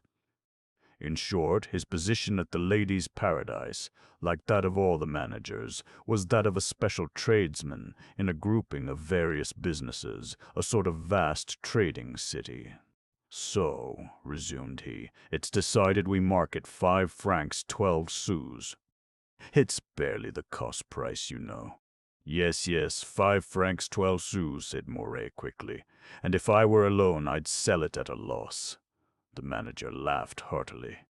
"Oh, I don't mind. That will just suit me. It will treble the sale, and as my only interest is to attain heavy receipts." But Bordenkel remained very grave, biting his lips. He drew his commission on the total profits, and it did not suit him to lower the prices. Part of his business was to exercise a control over the prices fixed upon, to prevent Balthemont selling at too small a profit in order to increase the sales. Moreover, his former anxiety reappeared in the presence of these advertising combinations which he did not understand. He ventured to show his repugnance by saying, "If we sell it at 5 francs 12 sous, it will be like selling it at a loss, as we must allow for our expenses, which are considerable. It would fetch 7 francs anywhere." At this Moray got angry. He struck the silk with his open hand, crying out excitedly, "I know that. That's why I want to give it to our customers." "Really, my dear fellow, you'll never understand women's ways." "Don't you see they'll be crazy after this silk?" "No doubt," interrupted the other obstinately, "and the more they buy, the more we shall lose. We shall lose a few sous on the stuff, very likely. What matters, if, in return, we attract all the women here and keep them at our mercy, excited by the sight of our goods, emptying their purses without thinking? The principal thing, my dear fellow, is to inflame them, and for that you must have one article which flatters them, which causes a sensation. Afterwards you can sell the other articles as dear as anywhere else. They'll still think yours the cheapest. For instance, our golden grain, that taffeta at 7 francs and a half, sold everywhere at that price, will go down as an extraordinary bargain, and suffice to make up for the loss on the Paris paradise. You'll see, you'll see." He became quite eloquent. "Don't you understand? In a week's time from today, I want the Paris paradise to make a revolution in the market. It's our master stroke which will save us and get our name up. Nothing else will be talked of. The blue and silver selvage will be known from one end of France to the other, and you'll hear the furious complaints of our competitors. The small traders will lose another wing by it. They'll be done for, all those rheumatic old brokers shivering in their cellars. The shopmen checking the goods round about were listening and smiling. He liked to talk in this way without contradiction. Bourdoncle yielded once more. However, the case was empty. 2 men were opening another. "It's the manufacturers who are not exactly pleased," said Bouthemont. "At Lyons they are all furious with you. They pretend that your cheap trading is ruining them. You are aware that Gaujean has positively declared war against me. Yes, he has sworn to give the little houses longer credit rather than accept my prices." Mouret shrugged his shoulders. "If Gaujean doesn't look sharp," replied he, "Gaujean will be floored. What do they complain of? We pay ready money and we take all they can make. It's strange if they can't work cheaper at that rate. Besides, the public gets the benefit, and that's everything." The shopman was emptying the second case, whilst Bouthemont was checking the pieces by the invoice. Another shopman at the end of the counter was marking them in plain figures, and the checking finished, the invoice, signed by the manager, had to be sent to the chief cashier's office. Mouret continued looking at this work for a moment, at all this activity round this unpacking of goods which threatened to drown the basement. Then, without adding a word, with the air of a captain satisfied with his troops, he went away, followed by Bourdoncle. They slowly crossed the basement floor. The air holes placed at intervals admitted a pale light, while in the dark corners and along the narrow corridors gas was constantly burning. In these corridors were situated the reserves, large vaults closed with iron railings containing the surplus goods of each department. Mouret glanced in passing at the heating apparatus, to be lighted on the Monday for the first time, and at the post of firemen guarding a giant gas meter enclosed in an iron cage. The kitchen and dining rooms, old cellars turned into habitable apartments, were on the left at the corner of the Place Gaillon. At last he arrived at the delivery department, right at the other end of the basement floor. The parcels not taken away by the customers were sent down there, sorted on tables, placed in compartments each representing a district of Paris, then sent up by a large staircase opening just opposite the Old Elbeuf to the vans standing alongside the pavement. In the mechanical working of the Ladies' Paradise, this staircase in the Rue de la Micodière disgorged without ceasing the goods swallowed up by the slide in the Rue Neuve Saint-Augustin after they had passed through the mechanism of the counters up above. "Campion," said Mouret to the delivery manager, a retired sergeant with a thin face, "why weren't 6 pairs of sheets bought by a lady yesterday about 2 o'clock, delivered in the evening?" "Where does the lady live?" asked the employee. "In the Rue de Rivoli, at the corner of the Rue d'Alger, Madame Desforges." At this early hour the sorting tables were bare. The compartment only contained a few parcels left overnight. Whilst Campion was searching amongst these packets, after having consulted a list, Bourdoncle was looking at Mouret, thinking that this wonderful fellow knew everything, thought of everything, even when at the supper tables of restaurants or in the alcoves of his mistresses. At last Campion discovered the error. The cashier's department had given a wrong number, and the parcel had come back. "What is the number of the pay desk that debited that?" asked Mouret. "Number 10, you say?" And turning towards his lieutenant, he added, "Number 10, that's Albert, isn't it? We'll just say 2 words to him." But before starting on their tour round the shops, he wanted to go up to the postal order department, which occupied several rooms on the 2nd floor.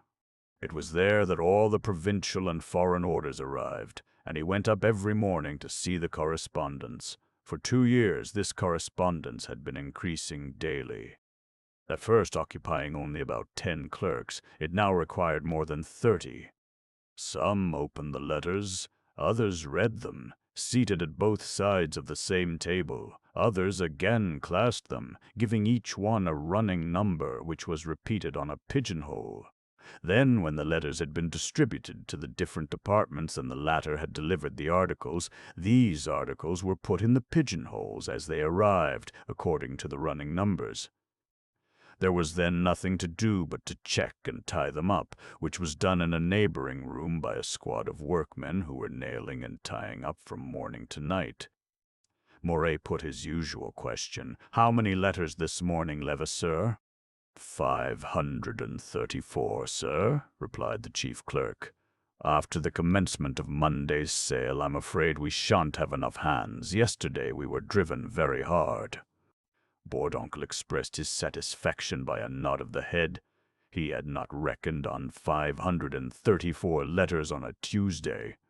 Round the table, the clerks continued opening and reading the letters amidst a noise of rustling paper, whilst the going and coming of the various articles commenced before the pigeonholes. It was one of the most complicated and important departments of the establishment, one in which there was a continual rush, for, strictly speaking, all the orders received in the morning ought to be sent off the same evening. "You shall have more hands if you want them," replied Moray, who had seen at a glance that the work was well done. "You know that when there's work to be done we never refuse the men." Up above, under the roof, were the small bedrooms for the saleswomen. But he went downstairs again and entered the chief cashier's office, which was near his own. It was a room with a glazed wicket and contained an enormous safe fixed in the wall. 2 cashiers there centralized the receipts, which Lhomme, the chief cashier at the counters, brought in every evening. They also settled the current expenses, paid the manufacturers, the staff, all the crowd of people who lived by the house. The cashier's office communicated with another full of green cardboard boxes, where 10 clerks checked the invoices. Then came another office, the clearing-house, 6 young men bending over black desks, having behind them quite a collection of registers, were getting up the discount accounts of the salesmen by checking the debit notes. This work, which was new to them, did not get on very well. Moray and Bourdoncle had crossed the cashier's office and the invoice room. When they passed through the other office, the young men, who were laughing and joking, started up in surprise. Moray, without reprimanding them, explained the system of the little bonus he thought of giving them for each error discovered in the debit notes, and when he went out, the clerks left off laughing as if they had been whipped and commenced working in earnest, looking up the errors. On the ground floor, occupied by the shops, Moray went straight to the pay desk, number 10, where Albert Lhomme was cleaning his nails, waiting for customers. People regularly spoke of the Lhomme dynasty, since Madame Aurélie, first-hand at the dress department, after having helped her husband onto the post of chief cashier, had managed to get a pay desk for her son, a tall fellow, pale and vicious, who couldn't stop anywhere, and who caused her an immense deal of anxiety. But on reaching the young man, Moray kept in the background, not wishing to render himself unpopular by performing a policeman's duty, and retaining from policy and taste his part of amiable God. He nudged Bourdoncle gently with his elbow. Bourdoncle, the infallible man, that model of exactitude, whom he generally charged with the work of reprimanding. "Monsieur Albert," said the latter severely, "you have taken another address wrong. The parcel has come back. It's unbearable." The cashier, thinking it his duty to defend himself, called as a witness the messenger who had tied up the packet. This messenger, named Joseph, also belonged to the Lhomme dynasty, for he was Albert's foster brother and owed his place to Madame Auréli's influence. As the young man wanted to make him say it was the customer's mistake, Joseph stuttered, twisted the shaggy beard that ornamented his scarred face, struggling between his old soldier's conscience and gratitude towards his protectors. "Let Joseph alone," Bourdoncle exclaimed at last, "and don't say any more. Ah, it's a lucky thing for you that we are mindful of your mother's good services." But at this moment Lhomme came running up. From his office near the door he could see his son's pay desk, which was in the glove department.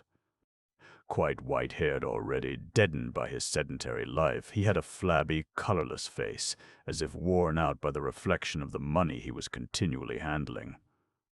His amputated arm did not at all incommode him in this work, and it was quite a curiosity to see him verify the receipts, so rapidly did the notes and coins slip through his left one, the only one he had. Son of a tax collector at Chablis, he had come to Paris as a clerk in the office of a merchant of the Port aux Vins. Then, whilst lodging in the Rue Cuvier, he married the daughter of his doorkeeper, a small tailor, an Alsatian, and from that day he had bowed submissively before his wife, whose commercial ability filled him with respect. She earned more than 12,000 francs a year in the dress department, whilst he only drew a fixed salary of 5,000 francs. And the deference he felt for a woman bringing such sums into the home was extended to the son, who also belonged to her. "What's the matter?" murmured he. "Is Albert in fault?" Then, according to his custom, Mouret appeared on the scene to play the part of good-natured prince. When Bourdoncle had made himself feared, he looked after his own popularity.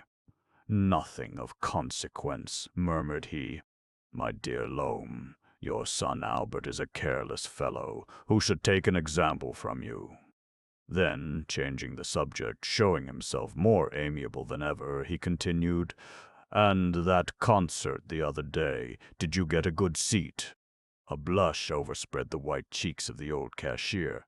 Music was his only vice, a vice which he indulged in solitarily, frequenting the theatres, the concerts, the rehearsals. Notwithstanding the loss of his arm, he played on the French horn, thanks to an ingenious system of keys, and as Madame Lhomme detested noise, he wrapped up his instrument in cloth in the evening, delighted all the same, in the highest degree, with the strangely dull sounds he drew from it. In the forced irregularity of their domestic life, he had made himself an oasis of this music. That and the cash-box he knew of nothing else, beyond the admiration he felt for his wife. "A very good seat," replied he with sparkling eyes. "You are really too kind, sir." Mouret, who enjoyed a personal pleasure in satisfying other people's passions, sometimes gave Lhomme the tickets forced on him by the lady patronesses of such entertainments, and he completed the old man's delight by saying, "Ah, Beethoven! Ah, Mozart! What music!" And without waiting for a reply, he went off, rejoining Bourdoncle, already on his tour of inspection through the departments. In the central hall, an inner courtyard with a glass roof formed the silk department. Both went along the Rue Neuve Saint-Augustin, occupied by the linen department from one end to the other. Nothing unusual striking them, they passed on through the crowd of respectful assistants. They then turned into the cotton and hosiery departments, where the same order reigned, but in the department devoted to woolens, occupying the gallery which ran through to the Rue de la Missodière, Bourdoncle resumed the character of executioner, on observing a young man seated on the counter looking knocked up after a night passed without sleep. And this young man, named Leonard, son of a rich Angers draper, bowed his head beneath the reprimand, fearing nothing in his idle, careless life of pleasure except to be recalled by his father. The reprimands now began to shower down, and the gallery of the Rue de la Missodière received the full force of the storm. In the drapery department, a salesman, a fresh hand, who slept in the house, had come in after 11 o'clock. In the haberdashery department, the second counterman had just allowed himself to be caught downstairs smoking a cigarette. But the tempest burst with especial violence in the glove department, on the head of one of the rare Parisians in the house, handsome Mignot, as they called him, the illegitimate son of a music mistress. His crime was having caused a scandal in the dining-room by complaining of the food. As there were 3 tables, one at 9:30, one at 10:30, and another at 11:30, he wished to explain that belonging to the 3rd table, he always had the leavings, the worst of everything. "What? The food not good?" asked Mouret naively, opening his mouth at last. He only gave the head cook, a terrible auvergnat, 1.5 francs a head per day, out of which this man still managed to make a good profit, and the food was really execrable. But Bourdoncle shrugged his shoulders. A cook who had 400 luncheons and 400 dinners to serve, even in 3 series, had no time to waste on the refinements of his art. "Never mind," said the governor, good-naturedly. "I wish all our employees to have good, abundant food. I'll speak to the cook." And Mignot's complaint was shelved. Then, returning to their point of departure, standing up near the door, amidst the umbrellas and neckties, Moray and Bourdoncle received the report of one of the 4 inspectors, charged with the superintendence of the establishment. Juve, a retired captain decorated at Constantine, a fine-looking man still, with his big sensual nose and majestic baldness, having drawn their attention to a salesman who, in reply to a simple remonstrance on his part, had called him an old humbug. The salesman was immediately discharged. However, the shop was still without customers, except a few housewives of the neighborhood who were going through the almost deserted galleries. At the door, the timekeeper had just closed his book and was making out a separate list of the latecomers. The salesmen were taking possession of their departments, which had been swept and brushed by the messengers before their arrival. Each young man hung up his hat and greatcoat as he arrived, stifling a yawn, still half asleep. Some exchanged a few words, gazed about the shop and seemed to be pulling themselves together ready for another day's work. Others were leisurely removing the green baize with which they had covered the goods overnight, after having folded them up, and the piles of stuffs appeared symmetrically arranged. The whole shop was in a clean and orderly state, brilliant in the morning gaiety, waiting for the rush of business to come and obstruct it, and, as it were, narrow it by the unpacking and display of linen, cloth, silk, and lace. In the bright light of the central hall, 2 young men were talking in a low voice at the silk counter. One, short and charming, well set and with a pink skin, was endeavoring to blend the colors of some silks for indoor show. His name was Hutin. His father kept a cafe at Yvetot, and he had managed, after 18 months' service, to become one of the principal salesmen, thanks to a natural flexibility of character, a continual flow of caressing flattery, under which was concealed a furious rage for business, grasping everything, devouring everybody, even without hunger, just for the pleasure of the thing. "Look here, Favier, I should have struck him if I had been in your place, honor bright," said he to the other, a tall, bilious fellow with a dry and yellow skin, who was born at Besancon of a family of weavers, and who, without the least grace, concealed under a cold exterior a disquieting will. "It does no good to strike people," murmured he phlegmatically. "Better wait." They were both speaking of Robineau, who was looking after the shopman during the manager's absence downstairs. Hutin was secretly undermining Robineau, whose place he coveted. He had already, to wound him and make him leave, introduced Bouthemont to fill the vacancy of manager which had been promised to Robineau. However, the latter stood firm, and it was now an hourly battle. Hutin dreamed of setting the whole department against him, to hound him out by means of ill will and vexations.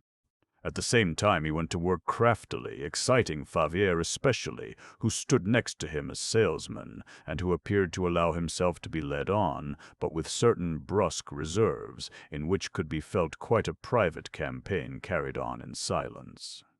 "Hush, 17," said he quickly to his colleague, to warn him by this peculiar cry of the approach of Moray and Bourdoncle. These latter were continuing their inspection by traversing the hall. They stopped to ask Robineau for an explanation with regard to a stock of velvets of which the boxes were encumbering a table. And as the latter replied that there wasn't enough room, "I told you so, Bourdoncle," cried out Moray, smiling. "The place is already too small. We shall soon have to knock down the walls as far as the Rue de Choiseul. You'll see what a crush there'll be next Monday." And respecting the coming sale, for which they were preparing at every counter, he asked Robineau further questions, and gave him various orders. But for several minutes, and without having stopped talking, he had been watching Hutin, who was contrasting the silks, blue, gray, and yellow, drawing back to judge of the harmony of the tones. Suddenly he interfered. "But why are you endeavoring to please the eyes? Don't be afraid, blind them. Look, red, green, yellow." He had taken the pieces, throwing them together, crushing them, producing an excessively fast effect. Everyone allowed the governor to be the best displayer in Paris, of a regular revolutionary stamp, who had founded the brutal and colossal school in the science of displaying.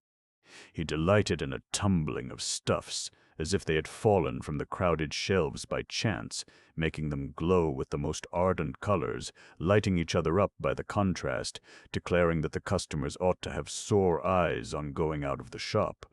Hutin, who belonged, on the contrary, to the classic school, in which symmetry and harmony of color were cherished, looked at him lighting up this fire of stuff on a table, not venturing on the least criticism, but biting his lip with the pout of an artist whose convictions are wounded by such a debauch. "There!"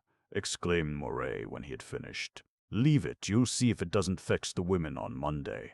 Just as he rejoined Bordenquel and Robineau, there arrived a woman who remained stock still, suffocated before this show. It was Denise who, having waited for nearly an hour in the street, the prey to a violent attack of timidity, had at last decided to go in. But she was so beside herself with bashfulness that she mistook the clearest directions, and the shopmen, of whom she had stutteringly asked for Madame Aurélie, directed her in vain to the lower staircase. She thanked them, and turned to the left if they told her to turn to the right, so that for the last 10 minutes she had been wandering about the ground floor, going from department to department, amidst the ill-natured curiosity and ill-tempered indifference of the salesmen.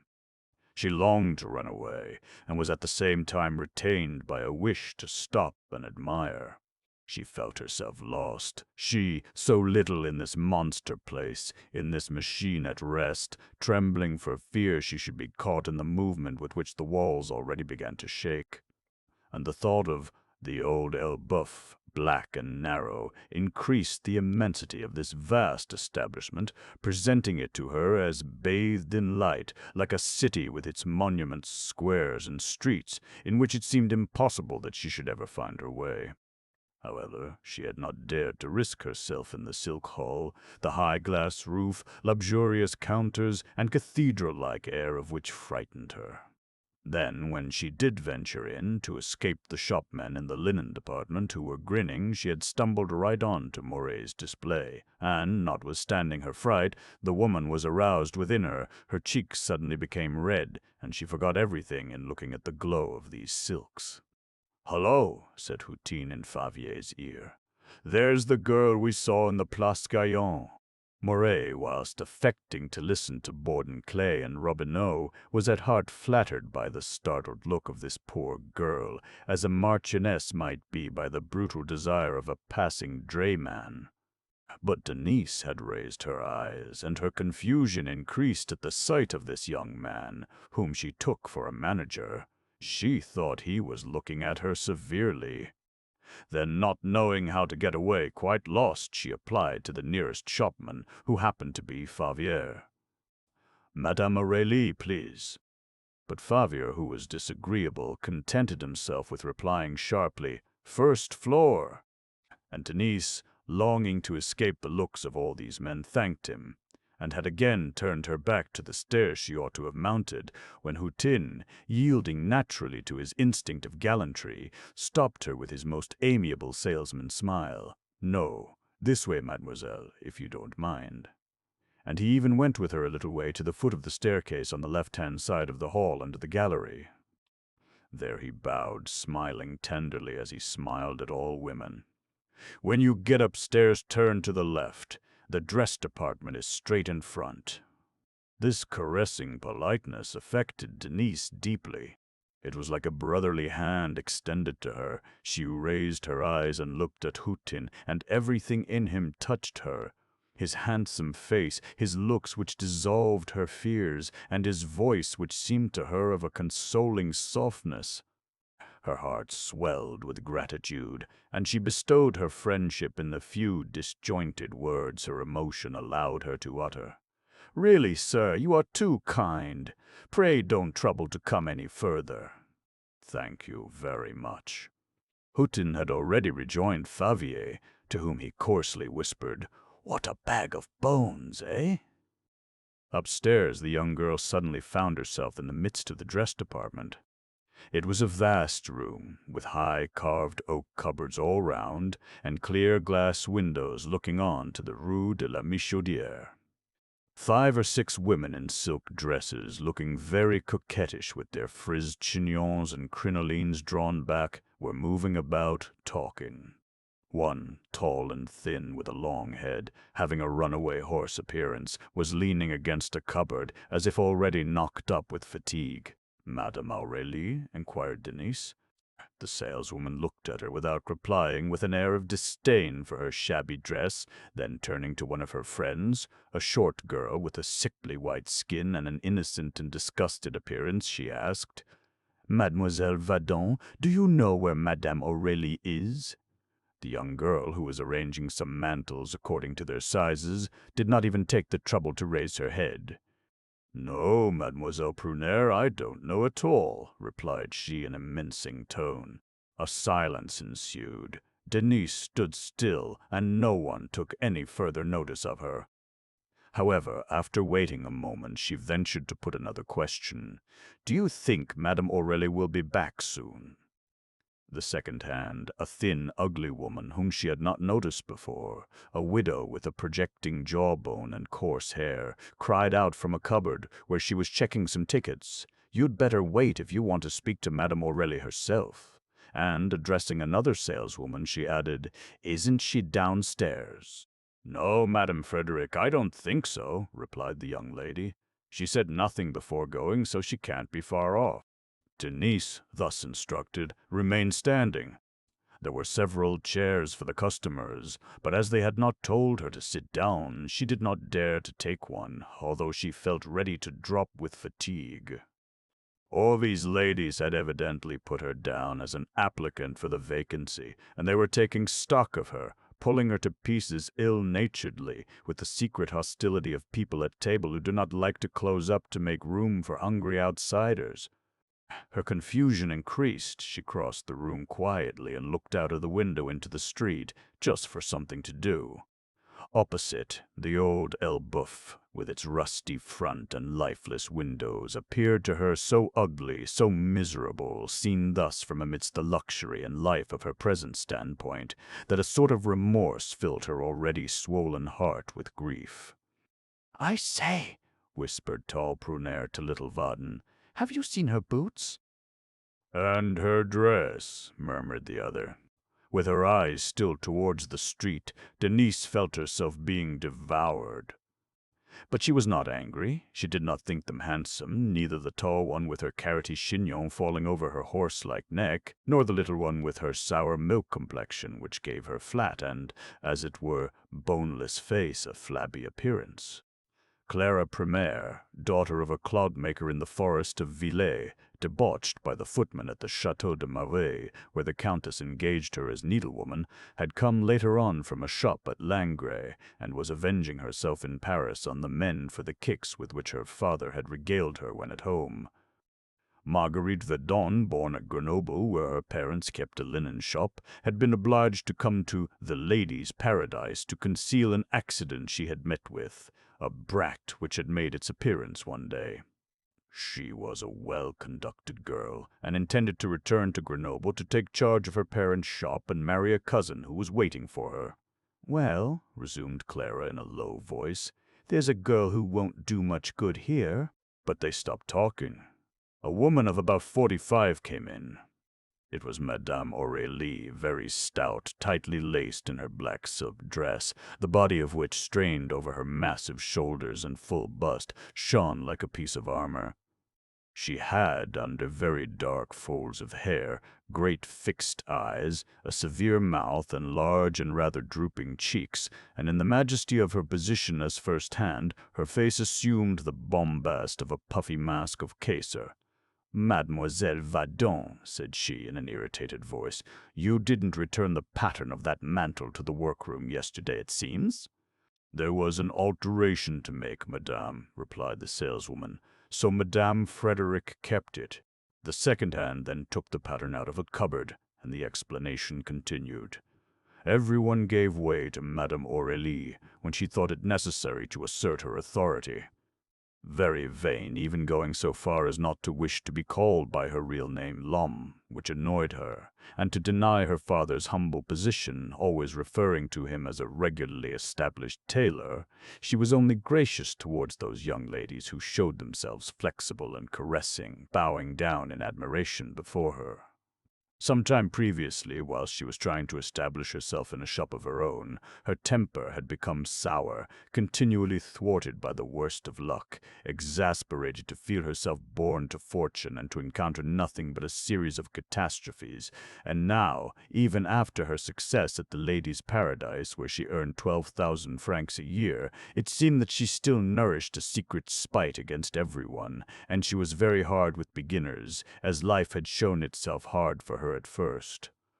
"That will do," said she sharply. "You are no more reasonable than the others, Madame Frederick. Let the alteration be made immediately." During this explanation, Denise had ceased to look into the street. She had no doubt this was Madame Aurélie, but, frightened at her sharp voice, she remained standing, still waiting. The two saleswomen, delighted to have set their two superiors at variance, had returned to their work with an air of profound indifference. A few minutes elapsed, nobody being charitable enough to draw the young girl from her uncomfortable position.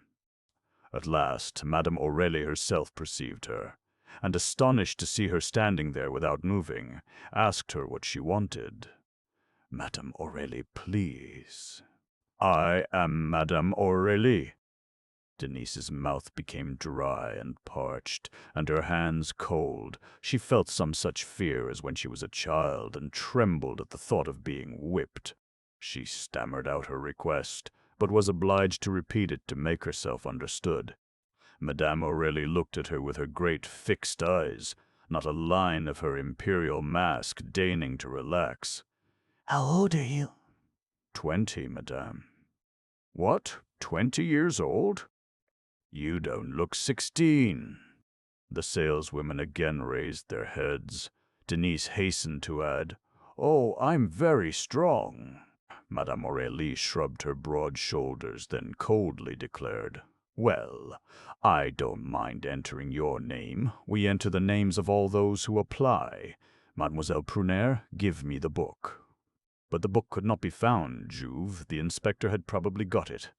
As tall Clara was going to fetch it, Mouret arrived, still followed by Bourdoncle.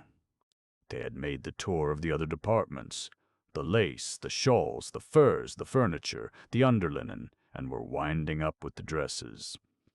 Madame Aurélie left Denise a moment to speak to them about an order for some cloaks she thought of giving to one of the large Paris houses. As a rule, she bought direct and on her own responsibility, but for important purchases she preferred consulting the chiefs of the house. Bourdoncle then related her son Albert's latest act of carelessness, which seemed to fill her with despair. That boy would kill her. His father, although not a man of talent, was at least well-conducted, careful, and honest. All this dynasty of loans, of which she was the acknowledged head, very often caused her a great deal of trouble.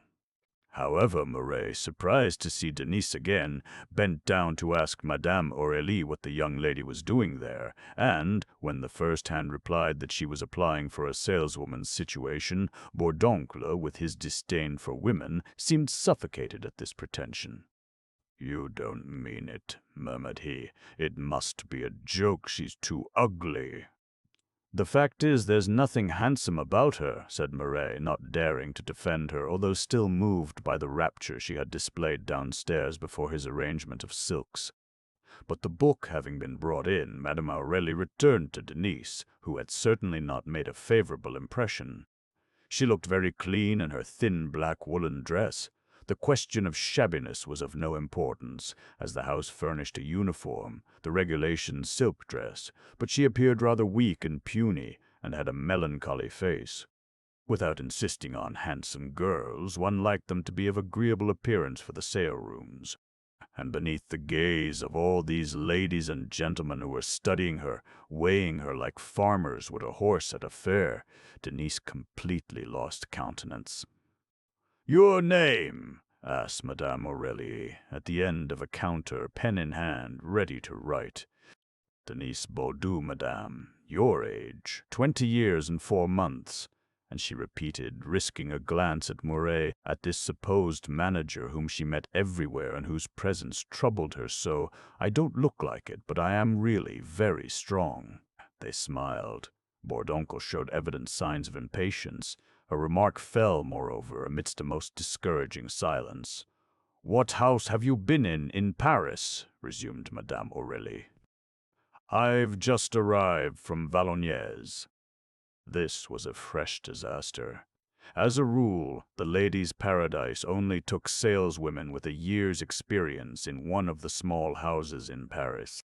Denise thought all was lost, and had it not been for the children, had she not been obliged to work for them, she would have closed this useless interview and left the place. "Where were you at Valognes?" "At Corneille's." "I know him. Good house," remarked Mouret. It was very rarely that he interfered in the engagement of the employees, the manager of each department being responsible for his staff. But with his delicate appreciation of women, he divined in this young girl a hidden charm, a wealth of grace and tenderness of which she herself was ignorant. The good name enjoyed by the house in which the candidate had started was of great importance, often deciding the question in his or her favor. Madame Aurélie continued in a kinder tone. "And why did you leave Corneille's?" "For family reasons," replied Denise, turning scarlet. "We have lost our parents. I have been obliged to follow my brothers. Here is a certificate."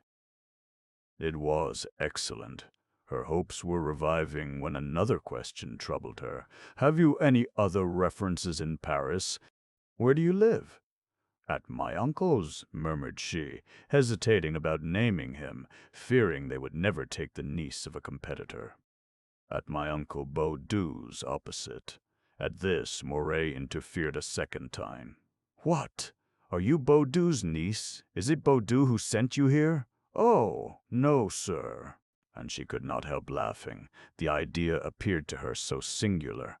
It was a transfiguration. She became quite rosy, and the smile round her rather large mouth lighted up her whole face.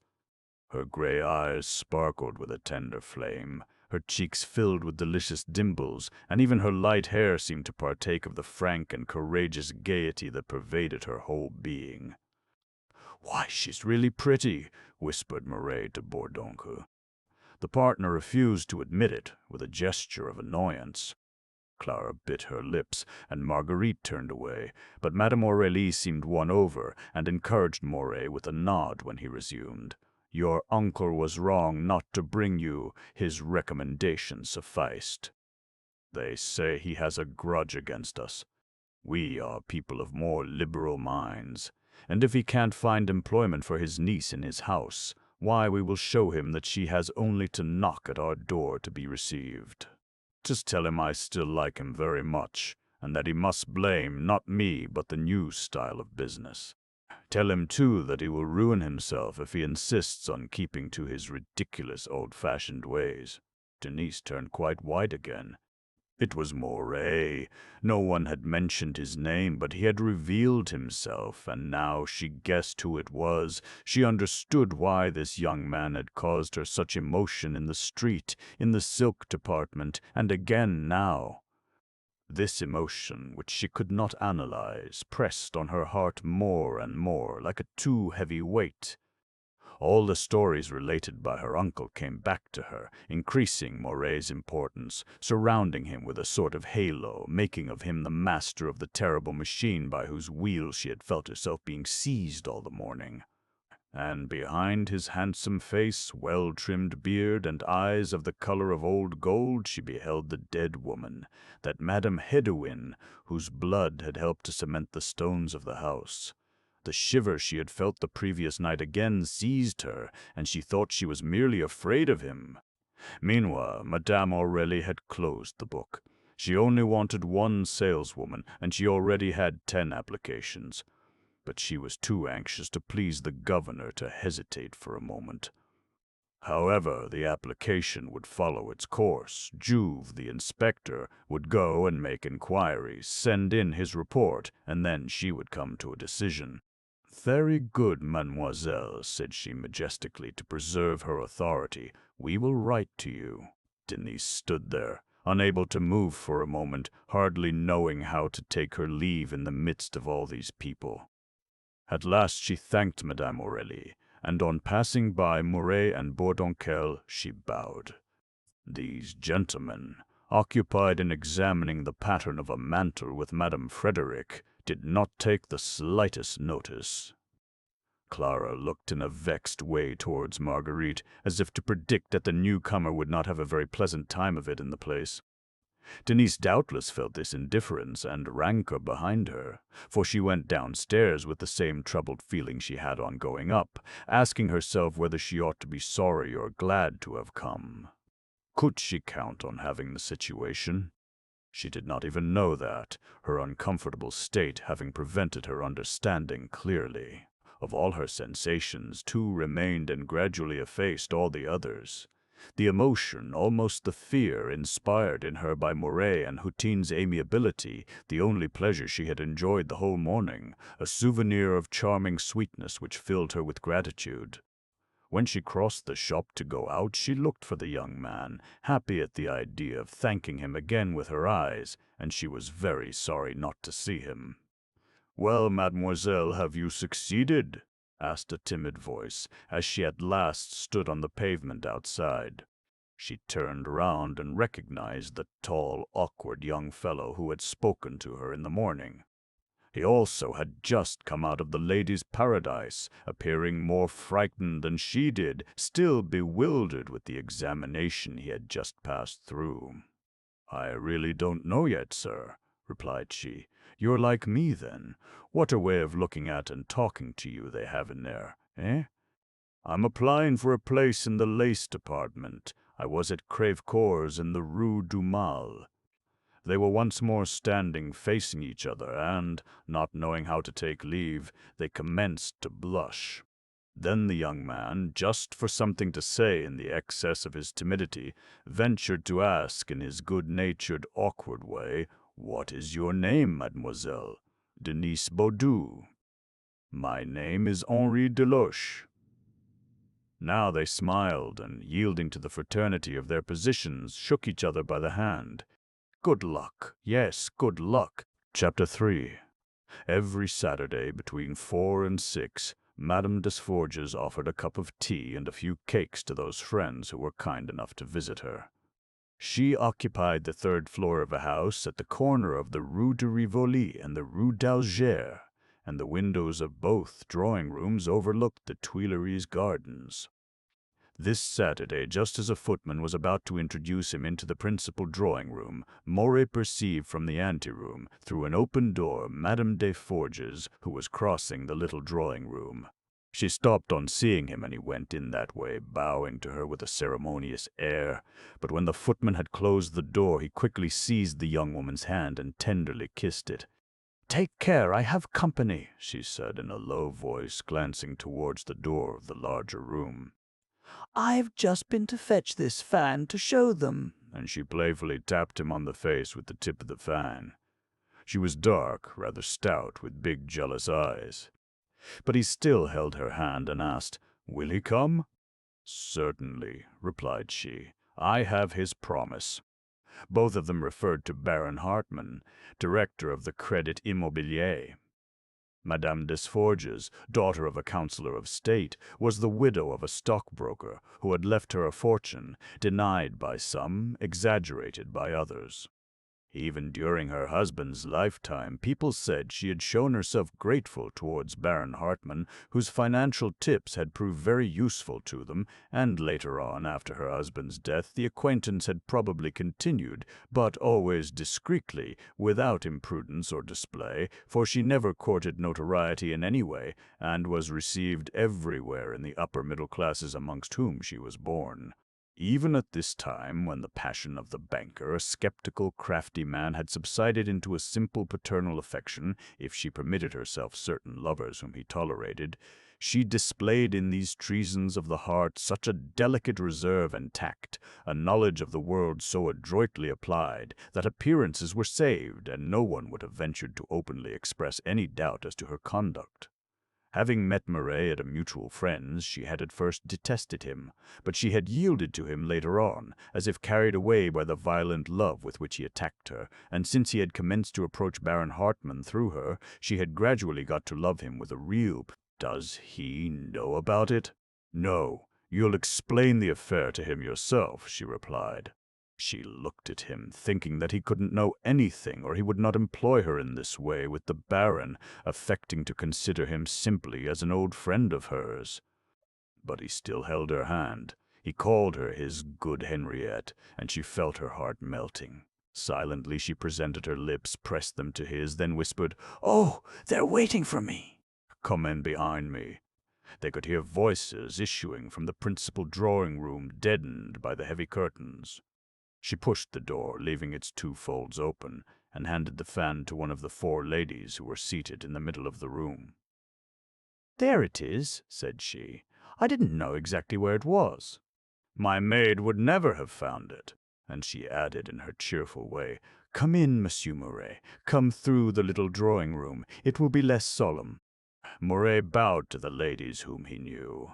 The drawing-room, with its flowered brocatelle, Louis XVI furniture, gilded bronzes, and large green plants, had a tender feminine air, notwithstanding the height of the ceiling, and through the 2 windows could be seen the chestnut trees in the Tuileries gardens, their leaves blowing about in the October wind. "But it isn't at all bad, this Chantelet," exclaimed Madame Bourdelais, who had taken the fan. She was a short, fair woman of 30, with a delicate nose and sparkling eyes, an old schoolfellow of Henriette's, and who had married a chief clerk in the treasury. Of an old middle-class family, she managed her household and 3 children with a rare activity and good grace, and an exquisite knowledge of practical life. "And you paid 25 francs for it," resumed she, examining each mesh of the lace. "At Luc, I think you said, to a countrywoman. No, it isn't dear, but you had to get it mounted, hadn't you?" "Of course," replied Madame Desforges. "The mounting cost me 200 francs. Madame Bourdelais began to laugh, and that was what Henriette called a bargain. 200 francs for a plain ivory mount with a monogram, and that for a simple piece of Chantilly over which she had saved 5 francs perhaps. Similar fans could be had ready, mounted for 120 francs, and she named a shop in the Rue Poissonnière. However, the fan was handed round to all the ladies. Madame Guibal barely glanced at it. She was a tall, thin woman with red hair and a face full of indifference, in which her gray eyes, occasionally penetrating her unconcerned air, cast the terrible gleams of selfishness. She was never seen out with her husband, a barrister well known at the Palais de Justice, who led, it was said, a pretty free life, dividing himself between his law business and his pleasures. "Oh," murmured she, passing the fan to Madame de Beauvais, "I've scarcely bought one in my life." "One always receives too many of such things," the Countess replied with delicate malice. "You are fortunate, my dear, in having a gallant husband." And bending over to her daughter, a tall girl of 20, she added, "Just look at the monogram, Blanche. What pretty work. It's the monogram that must have increased the price like that." Madame de Beauvais had just turned 40. She was a superb woman with the neck of a goddess, a large, regular face, and big, sleepy eyes, whom her husband, Inspector General of the Stud, had married for her beauty. She appeared quite moved by the delicacy of the monogram, as if seized with a desire the emotion of which made her turn pale, and turning round suddenly, she continued, "Give us your opinion, Monsieur Mouret." "Is it too dear? 200 francs for this mount?" Mouret had remained standing in the midst of the 5 women, smiling, taking an interest in what interested them. He picked up the fan, examined it, and was about to give his opinion when the footman opened the door and announced, "Madame Marty." And there entered a thin, ugly woman, ravaged with the smallpox, dressed with a complicated elegance. She was of uncertain age, her 35 years appearing sometimes equal to 30 and sometimes to 40, according to the intensity of the nervous fever which agitated her. A red leather bag which she had not let go hung from her right hand. "Dear madame," said she to Henriette, "excuse me bringing my bag. Just fancy, as I was coming along I went into the Paradise, and as I have again been very extravagant I did not like to leave it in my cab for fear of being robbed." But having perceived Murray, she resumed laughingly, "Ha ha! Sir, I didn't mean to give you an advertisement, for I didn't know you were here, but you really have some extraordinary fine lace just now." This turned the attention from the fan which the young man laid on the table. The ladies were all anxious to see what Madame Marty had bought. She was known to be very extravagant, totally unable to resist temptation, strict in her conduct, and incapable of yielding to a lover, but weak and cowardly, easily conquered before the least bit of finery. Daughter of a city clerk, she was ruining her husband, a master at the Lycée Bonaparte, who was obliged to double his salary of 6,000 francs a year by giving private lessons in order to meet the constantly increasing household expenses. She did not open her bag, but held it tight on her lap and commenced to talk about her daughter Valentine, 14 years old, one of her dearest coquetries, for she dressed her like herself, with all the fashionable novelties of which she submitted to the irresistible seduction. "You know," she said, "they are making dresses trimmed with a narrow lace for young girls this winter, so when I saw a very pretty Valenciennes—" and she at last decided to open her bag. The ladies were stretching out their necks, when, in the midst of the silence, the doorbell was heard. "It's my husband," stammered Madame Marty, very confused. "He promised to fetch me on leaving the Lycée Bonaparte." She quickly shut the bag again and put it under her chair with an instinctive movement. All the ladies set up a laugh. This made her blush for her precipitation, and she put the bag on her knees again, explaining that men never understood, and that they need not know.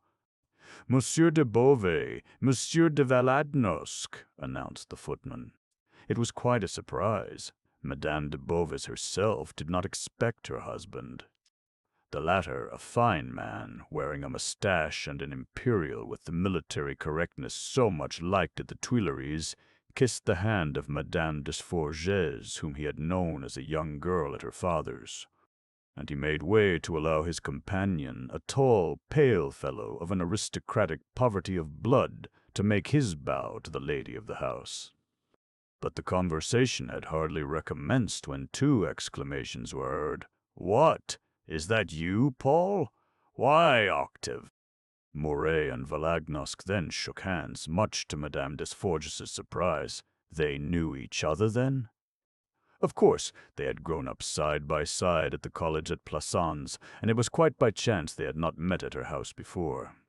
However, with their hands still united, they went into the little drawing-room just as the servant brought in the tea, a china service on a silver waiter, which he placed near Madame Desforges on a small round marble table with a light copper mounting. The ladies drew up and began talking louder, all speaking at once, producing a cross-fire of short, disjointed sentences, whilst Monsieur de Beauvais, standing up behind them, put in an occasional word with the gallantry of a handsome functionary. The vast room, so prettily and cheerfully furnished, became merrier still with these gossiping voices and the frequent laughter. "Ah, Paul, old boy," repeated Moray. He was seated near Valagnosk on a sofa, and alone in the little drawing-room, very coquettish with its pretty silk hangings, out of hearing of the ladies, and not even seeing them, except through the open door, the two old friends commenced grinning, examining each other's looks, exchanging slaps on the knees. Their whole youthful career was recalled, the old college at Plassans, with its 2 courtyards, its damp classrooms, and the dining room in which they had consumed so much codfish, and the dormitories where the pillows used to fly from bed to bed as soon as the monitor began to snore.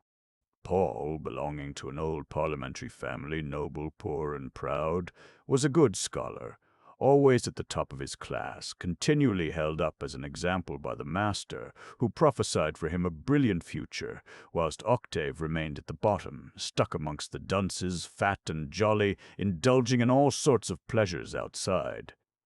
Notwithstanding the difference in their characters, a fast friendship had rendered them inseparable until their final examinations, which they passed, the one with honors, the other in a passable manner, after 2 vexatious trials.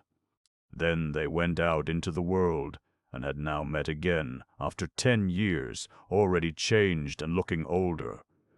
"Well," said Moray, "what's become of you?" "Nothing at all," replied the other. Valagnosc, in the joy of their meeting, retained his tired and disenchanted air, and as his friend, astonished, insisted, saying, "But you must do something. What do you do?" "Nothing," replied he. Octave commenced to laugh. Nothing! That wasn't enough. Little by little he succeeded in drawing Paul out to tell his story. It was the usual story of penniless younger sons who think themselves obliged by their birth to choose a liberal profession, burying themselves in a sort of vain mediocrity, happy to escape starvation, notwithstanding their numerous degrees. He had studied law by a sort of family tradition, and had since remained a burden on his widowed mother, who even then hardly knew how to dispose of her 2 daughters. Having at last got quite ashamed, he left the 3 women to vegetate on the remnants of their fortune, and accepted an appointment in the Ministry of the Interior, where he buried himself like a mole in its hole. "What do you get there?" resumed Moray. 3,000 francs. "But that's pitiful pay. Ah, old man, I'm really sorry for you." "What?" "A clever fellow like you, who floored all of us." "Aye, and they only give you 3,000 francs a year, after having already ground you down for 5 years. "No, it isn't right," he interrupted himself, and returned to his own doings. "As for me, I made them a humble bow. You know what I'm doing?" "Yes," said Valagnosc, "I heard you were in business." "You've got that big place in the Place Gaillon, haven't you?" "That's it. Counter-jumper, my boy." Moray raised his head, again slapped him on the knee, and repeated, with the solid gaiety of a fellow who did not blush for the trade by which he was making his fortune, "Counter-jumper, and no mistake. You remember, no doubt, I didn't bite much at their machines, although at heart I never thought myself duller than the others. When I took my degree, just to please the family, I could have become a barrister or a doctor quite as easily as any of my schoolfellows, but those trades frightened me. I saw so many who were starving at them that I just threw them over without the least regret, and pitched headfirst into business." Valagnosc smiled with an awkward air, and ultimately said, "It's very certain your degree can't be much good to you for selling calico." "Well," replied Moray joyously, "all I ask is that it shall not stand in my way, and you know, when one has been stupid enough to burden one's self with it, it is difficult to get rid of it. One goes at a tortoise's pace through life, whilst those who are bare-footed run like madmen." Then, noticing that his friend seemed troubled, he took his hand in his and continued, "Come, come, I don't want to hurt your feelings, but confess that your degrees have not satisfied any of your wants. Do you know that my manager in the silk department will draw more than 12,000 francs this year? Just so. A fellow of very clear intelligence, whose knowledge is confined to spelling and the first 4 rules. The ordinary salesmen in my place make from 3,000 to 4,000 francs a year, more than you can earn yourself, and their education was not so expensive as yours, nor were they launched into the world with a written promise to conquer it. Of course, it is not everything to make money, but between the poor devils possessed of a smattering of science who now block up the liberal professions without earning enough to keep themselves from starving, and the practical fellows armed for life's struggle, knowing every branch of their trade, by Jove, I don't hesitate a moment, and for the latter against the former, I think they thoroughly understand the age they live in. His voice had become impassioned. Henriette, who was pouring out the tea, turned her head. When he caught her smile at the further end of the large drawing-room and saw the other ladies were listening, he was the first to make merry over his own big phrases. In short, old man, every counter-jumper who commences has, at the present day, a chance of becoming a millionaire. Volagnos threw himself back on the sofa indolently, half closing his eyes in a fatigued and disdainful attitude, in which a suspicion of affectation was added to his real hereditary exhaustion. "Bah," murmured he, "life isn't worth all that trouble. There is nothing worth living for." And as Mouret, shocked, looked at him with an air of surprise, he added, "Everything happens and nothing happens. One may as well stay with one's arms folded." He then explained his pessimism, the mediocrities and the abortions of existence. For a time he had thought of literature, but his intercourse with certain poets had filled him with universal despair. He always arrived at the conclusion that all effort was useless, every hour equally weary and empty, and the world incurably stupid and dull. All enjoyment was a failure, and there was no pleasure in wrongdoing even. "Just tell me, do you enjoy life yourself?" asked he at last. Mouret was now in a state of astonished indignation and exclaimed, "What? Do I enjoy myself? What are you talking about?" "Why, of course I do, my boy, and even when things give way, for then I am furious at hearing them cracking. I am a passionate fellow myself, and don't take life quietly. That's what interests me in it, perhaps." He glanced towards the drawing-room and lowered his voice. "Oh, there are some women who've bothered me awfully, I must confess. But when I've got hold of one, I keep her. She doesn't always escape me, and then I take my share, I assure you. But it is not so much the women, for to speak truly, I don't care a hang for them. It's the wish to act, to create, in short. You have an idea, you fight for it, you hammer it into people's heads, and you see it grow and triumph. Ah, yes, my boy, I enjoy life." All the joy of action, all the gaiety of existence resounded in these words. He repeated that he went with the times. Really, a man must be badly constituted, have his brain and limbs out of order to refuse to work in an age of such vast undertakings, when the entire century was pressing forward with giant strides. And he laughed at the despairing ones, the disgusted ones, the pessimists, all those weak, sickly members of our budding sciences, who assumed the weeping airs of poets or the mincing ways of skeptics amidst the immense activity of the present day. A fine part to play, proper and intelligent, that of yawning before other people's labor. "That's my only pleasure, yawning in others' faces," said Volagnos, smiling with his cold look. At this Mouret's passion subsided, and he became affectionate again. "Ah, Paul, you're not changed, just as paradoxical as ever. However, we've not met to quarrel. Each one has his own ideas, fortunately. But you must come and see my machine at work. You'll see it isn't a bad idea. Come, what news? Your mother and sisters are quite well, I hope. And weren't you supposed to get married at Plassans about 6 months ago?" A sudden movement made by Volagnos stopped him, and as the former was looking round the drawing-room with an anxious expression, Mouret also turned round, and noticed that Mademoiselle de Beauvais was closely watching them.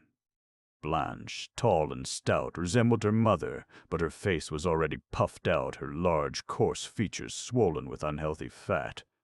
Paul, in reply to a discreet question, intimated that nothing was yet settled.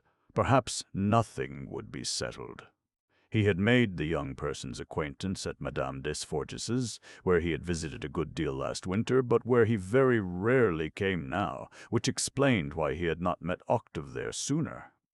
In their turn, the de Beauvays invited him, and he was especially fond of the father, a very amiable man, formerly well known about town, who had retired into his present position.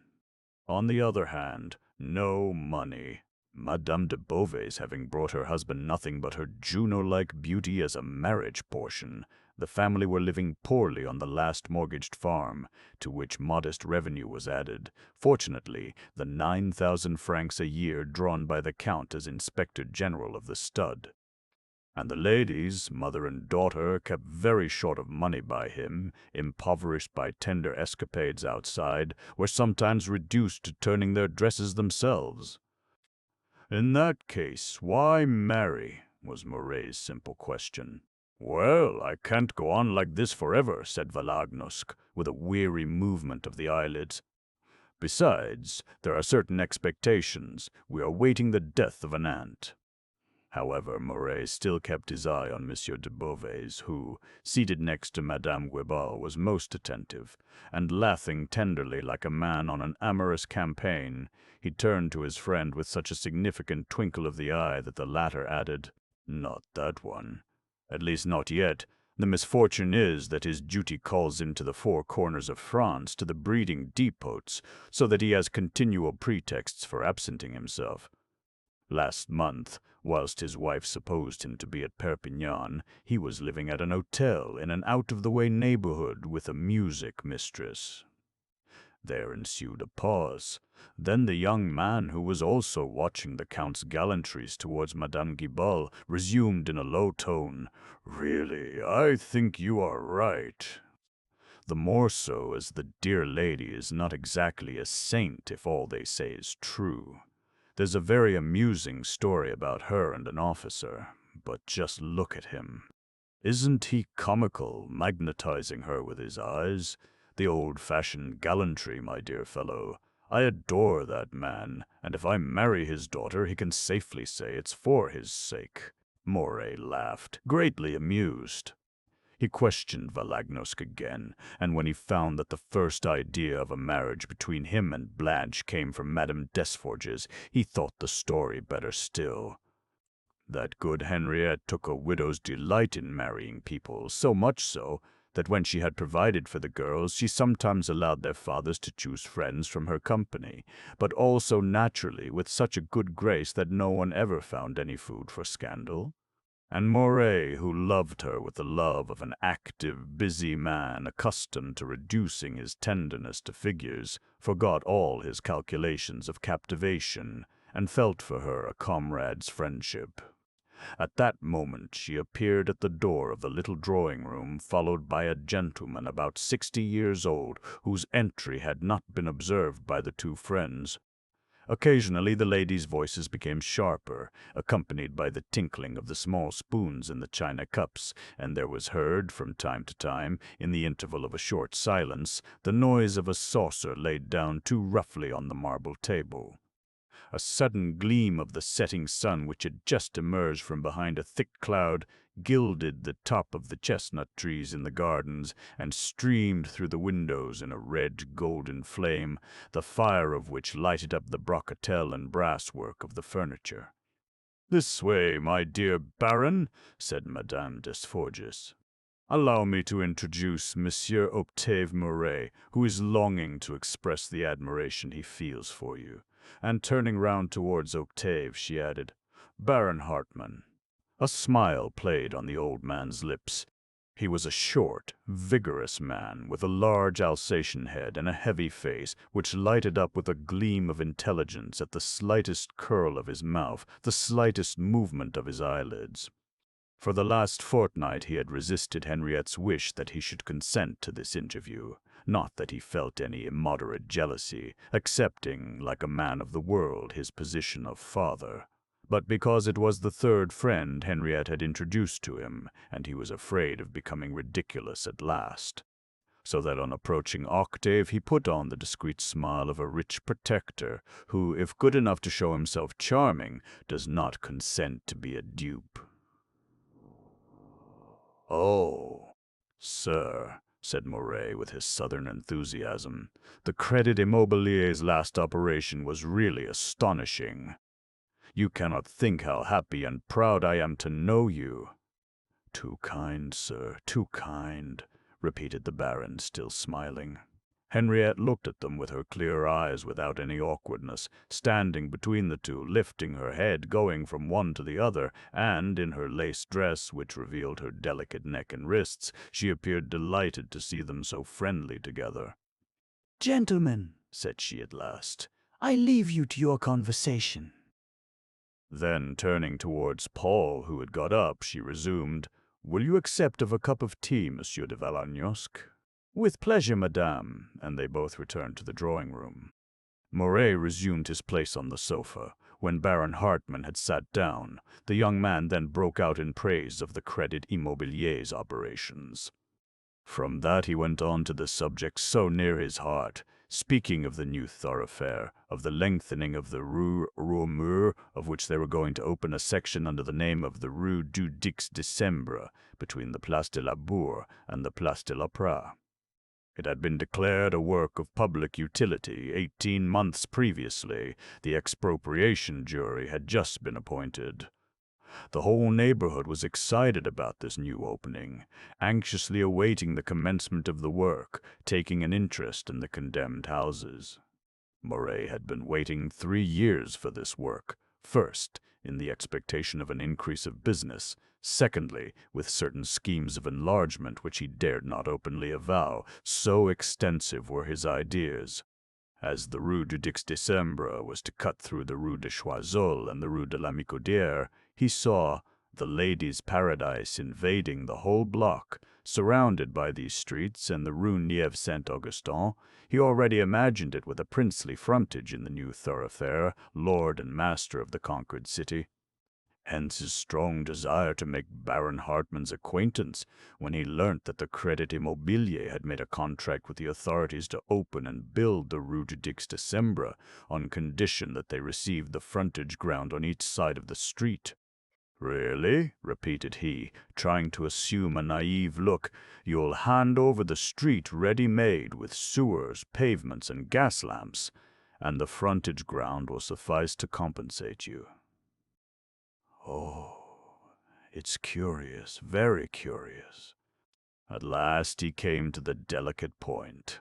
He was aware that the Crédit Immobilier was buying up the houses which surrounded the Ladies' Paradise, not only those which were to fall under the demolisher's hands, but the others as well, those which were to remain standing, and he suspected the projectment of some future establishment. He was very anxious about the enlargements of which he continued to extend the dream, seized with fear at the idea of one day clashing with a powerful company, owning property which they certainly would not part with. It was precisely this fear which had decided him to establish a connection immediately between himself and the Baron, the amiable connection of a woman, so powerful between men of a gallant nature. No doubt he could have seen the financier in his office and talked over the affair in question at his ease, but he felt himself stronger in Henriette's house. He knew how much the mutual possession of a mistress serves to render men pliable and tender. To be both near her, within the beloved perfume of her presence, to have her ready to convince them with a smile, seemed to him a certainty of success. "Haven't you bought the old Hotel du Villard, that old building next to mine?" he asked suddenly. The Baron hesitated a moment and then denied it. But Moray looked in his face and smiled, playing, from that moment, the part of a good young man, open-hearted, simple, and straightforward in business. "Look here, Baron," said he, "as I have the unexpected honor of meeting you, I must make a confession. Oh, I don't ask you any of your secrets, but I am going to entrust you with mine, certain that I couldn't place them in wiser hands. Besides, I want your advice. I have long wished to call and see you, but dared not do so." He did make his confession. He related his start, not even concealing the financial crisis through which he was passing in the midst of his triumph. Everything was brought up. the successive enlargements, the profits continually put back into the business, the sums brought by his employees, the house risking its existence at every fresh sale, in which the entire capital was staked, as it were, on a single throw of the dice. However, it was not money he wanted, for he had a fanatic's faith in his customers. His ambition ran higher. He proposed to the Baron a partnership, into which the Crédit Immobilier should bring the colossal palace he saw in his dreams, whilst he, for his part, would give his genius and the business already created. The estate could be valued. Nothing appeared to him easier to realize. "What are you going to do with your land and buildings?" asked he persistently. "You have a plan, no doubt, but I'm quite certain your idea is not so good as mine. Think of that. We build a gallery on the ground, we pull down or rearrange the houses, and we open the most extensive establishment in Paris, a bazaar which will bring in millions." And he let slip the fervent, heartfelt exclamation, "Ah! If I could only do without you. But you get hold of everything now. Besides, I shall never have the necessary capital. Come, we must come to an understanding. It would be a crime not to do so." "How you go ahead, my dear sir." Baron Hartmann contented himself with replying, "What an imagination!" He shook his head and continued to smile, determined not to return confidence for confidence. The intention of the Crédit Immobilier was to create in the Rue du Dix Décembre a rival to the Grand Hotel, a luxurious establishment, the central position of which would attract foreigners. At the same time as the hotel was only to occupy a certain frontage, the Baron could also have entertained Moret's idea, and treated for the rest of the block of houses occupying a vast surface. But he had already advanced funds to two of Henriette's friends, and he was getting tired of his position as complacent protector. Besides, notwithstanding his passion for activity, which prompted him to open his purse to every fellow of intelligence and courage, Moret's commercial genius astonished more than captivated him. Was it not a fanciful, imprudent operation, this gigantic shop? Would he not risk a certain failure in thus enlarging out of all bounds the drapery trade? In short, he didn't believe in it. He refused. No doubt the idea is attractive, but it's a poet's idea. Where would you find the customers to fill such a cathedral? Moret looked at him for a moment silently, as if stupefied at his refusal. Was it possible? A man of such foresight who smelt money at no matter what depth. And suddenly, with an extremely eloquent gesture, he pointed to the ladies in the drawing-room and exclaimed, "There are my customers!" The sun was going down. The golden-red flame was now but a pale light, dying away in a farewell gleam on the silk of the hangings and the panels of the furniture. At this approach of twilight, an intimacy bathed the large room in a sweet softness. While Monsieur de Beauvais and Paul de Vallagnosc were talking near one of the windows, their eyes wandering far away into the gardens, the ladies had closed up, forming in the middle of the room a narrow circle of petticoats, from which issued sounds of laughter, whispered words, ardent questions and replies, all the passion felt by woman for expenditure and finery. They were talking about dress, and Madame de Beauvais was describing a costume she had seen at a ball. First of all, a mauve silk skirt, then over that flounces of old Alençon lace 12 inches deep. "Oh, is it possible?" exclaimed Madame Marty. "Some women are fortunate." Baron Hartmann, who had followed Moret's gesture, was looking at the ladies through the door, which was wide open. He was listening to them with one ear, whilst the young man, inflamed by the desire to convince him, went deeper into the question, explaining the mechanism of the new style of drapery business. This branch of commerce was now based on a rapid and continual turning over of the capital, which it was necessary to turn into goods as often as possible in the same year. Thus, that year his capital, which only amounted to 500,000 francs, had been turned over 4 times, and had thus produced business to the amount of 2 millions. But this was a mere trifle which could be increased tenfold, for later on he certainly hoped to turn over the capital 15 or 20 times in certain departments. You will understand, Baron, that the whole system lies in this. It is very simple, but it had to be found out. We don't want a very large working capital. Our sole effort is to get rid as quickly as possible of our stock to replace it by another, which will give our capital as many times its interest. In this way we can content ourselves with a very small profit, as our general expenses amount to the enormous figure of 16%, and as we seldom make more than 20% on our goods, it is only a net profit of 4% at most, but this will finish by bringing in millions when we can operate on considerable quantities of goods incessantly renewed. You follow me, don't you? Nothing can be clearer. The Baron shook his head again. He who had entertained the boldest combinations, of whom people still quoted the daring flights at the time of the introduction of gas, still remained uneasy and obstinate. "I quite understand," said he. "You sell cheap to sell a quantity, and you sell a quantity to sell cheap.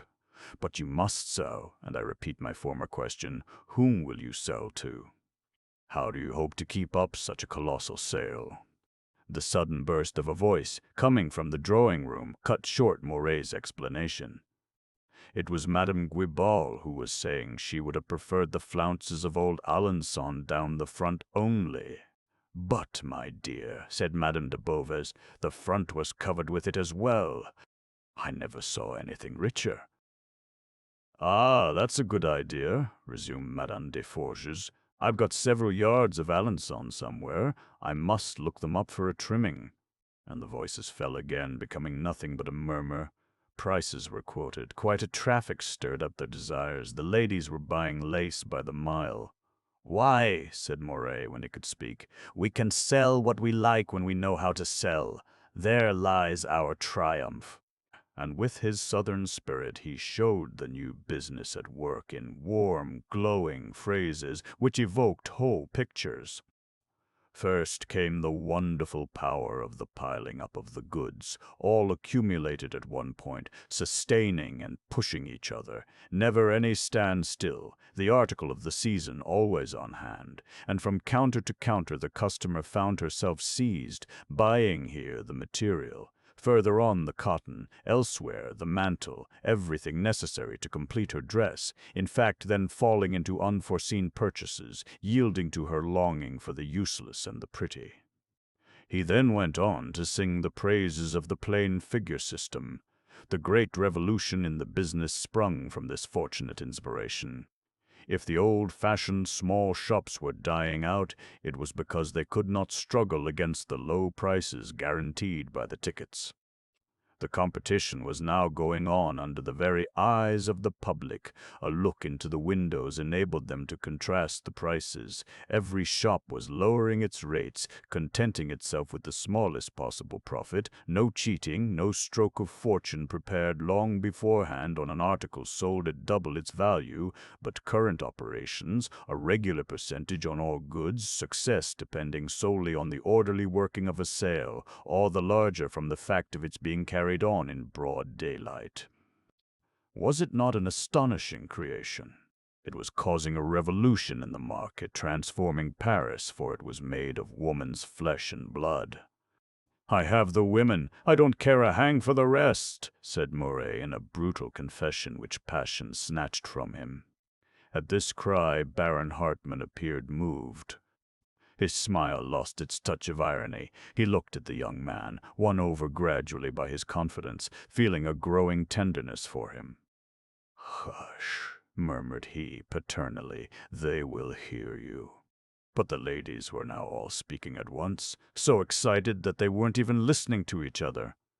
Madame de Beauvais was finishing the description of a dinner dress, a mauve silk tunic draped and caught up by bows of lace, the bodice cut very low, with more bows of lace on the shoulders. "You'll see," said she. "I am having a bodice made like it with some satin."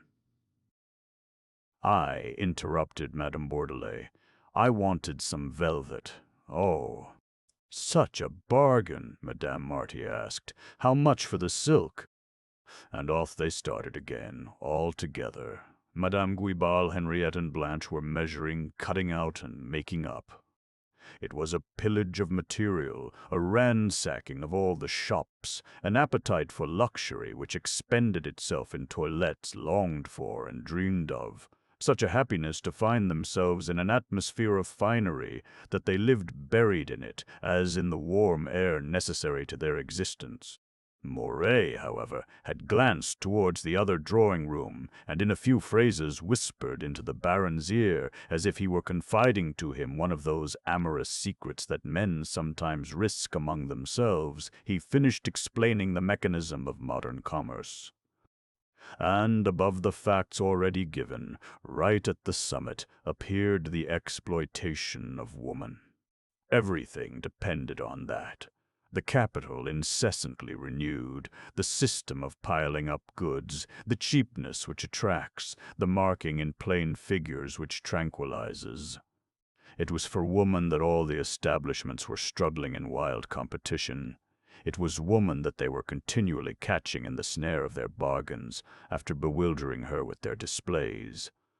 They had awakened new desires in her flesh. They were an immense temptation, before which she succumbed fatally, yielding at first to reasonable purchases of useful articles for the household, then tempted by their coquetry, then devoured.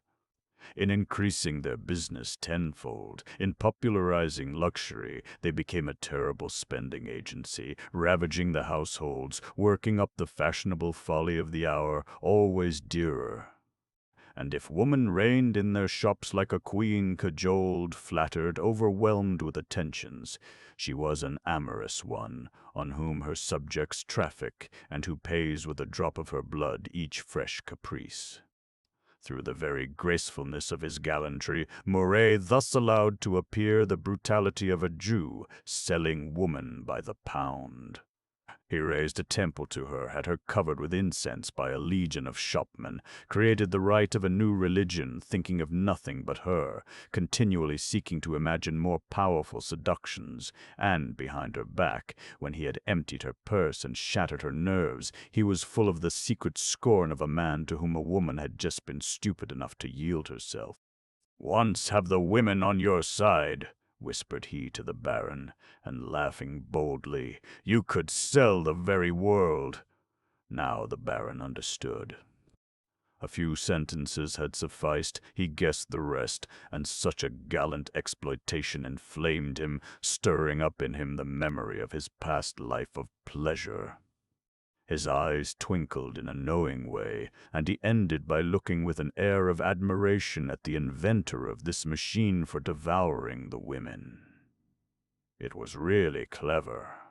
He made the same remark as Bourdoncle, suggested to him by his long experience. "You know they'll make you suffer for it." But Moray shrugged his shoulders in a movement of overwhelming disdain. They all belonged to him, were his property, and he belonged to none of them. After having drawn from them his fortune and his pleasure, he intended to throw them all over for those who might still find their account in them. It was the rational, cold disdain of a Southerner and a speculator.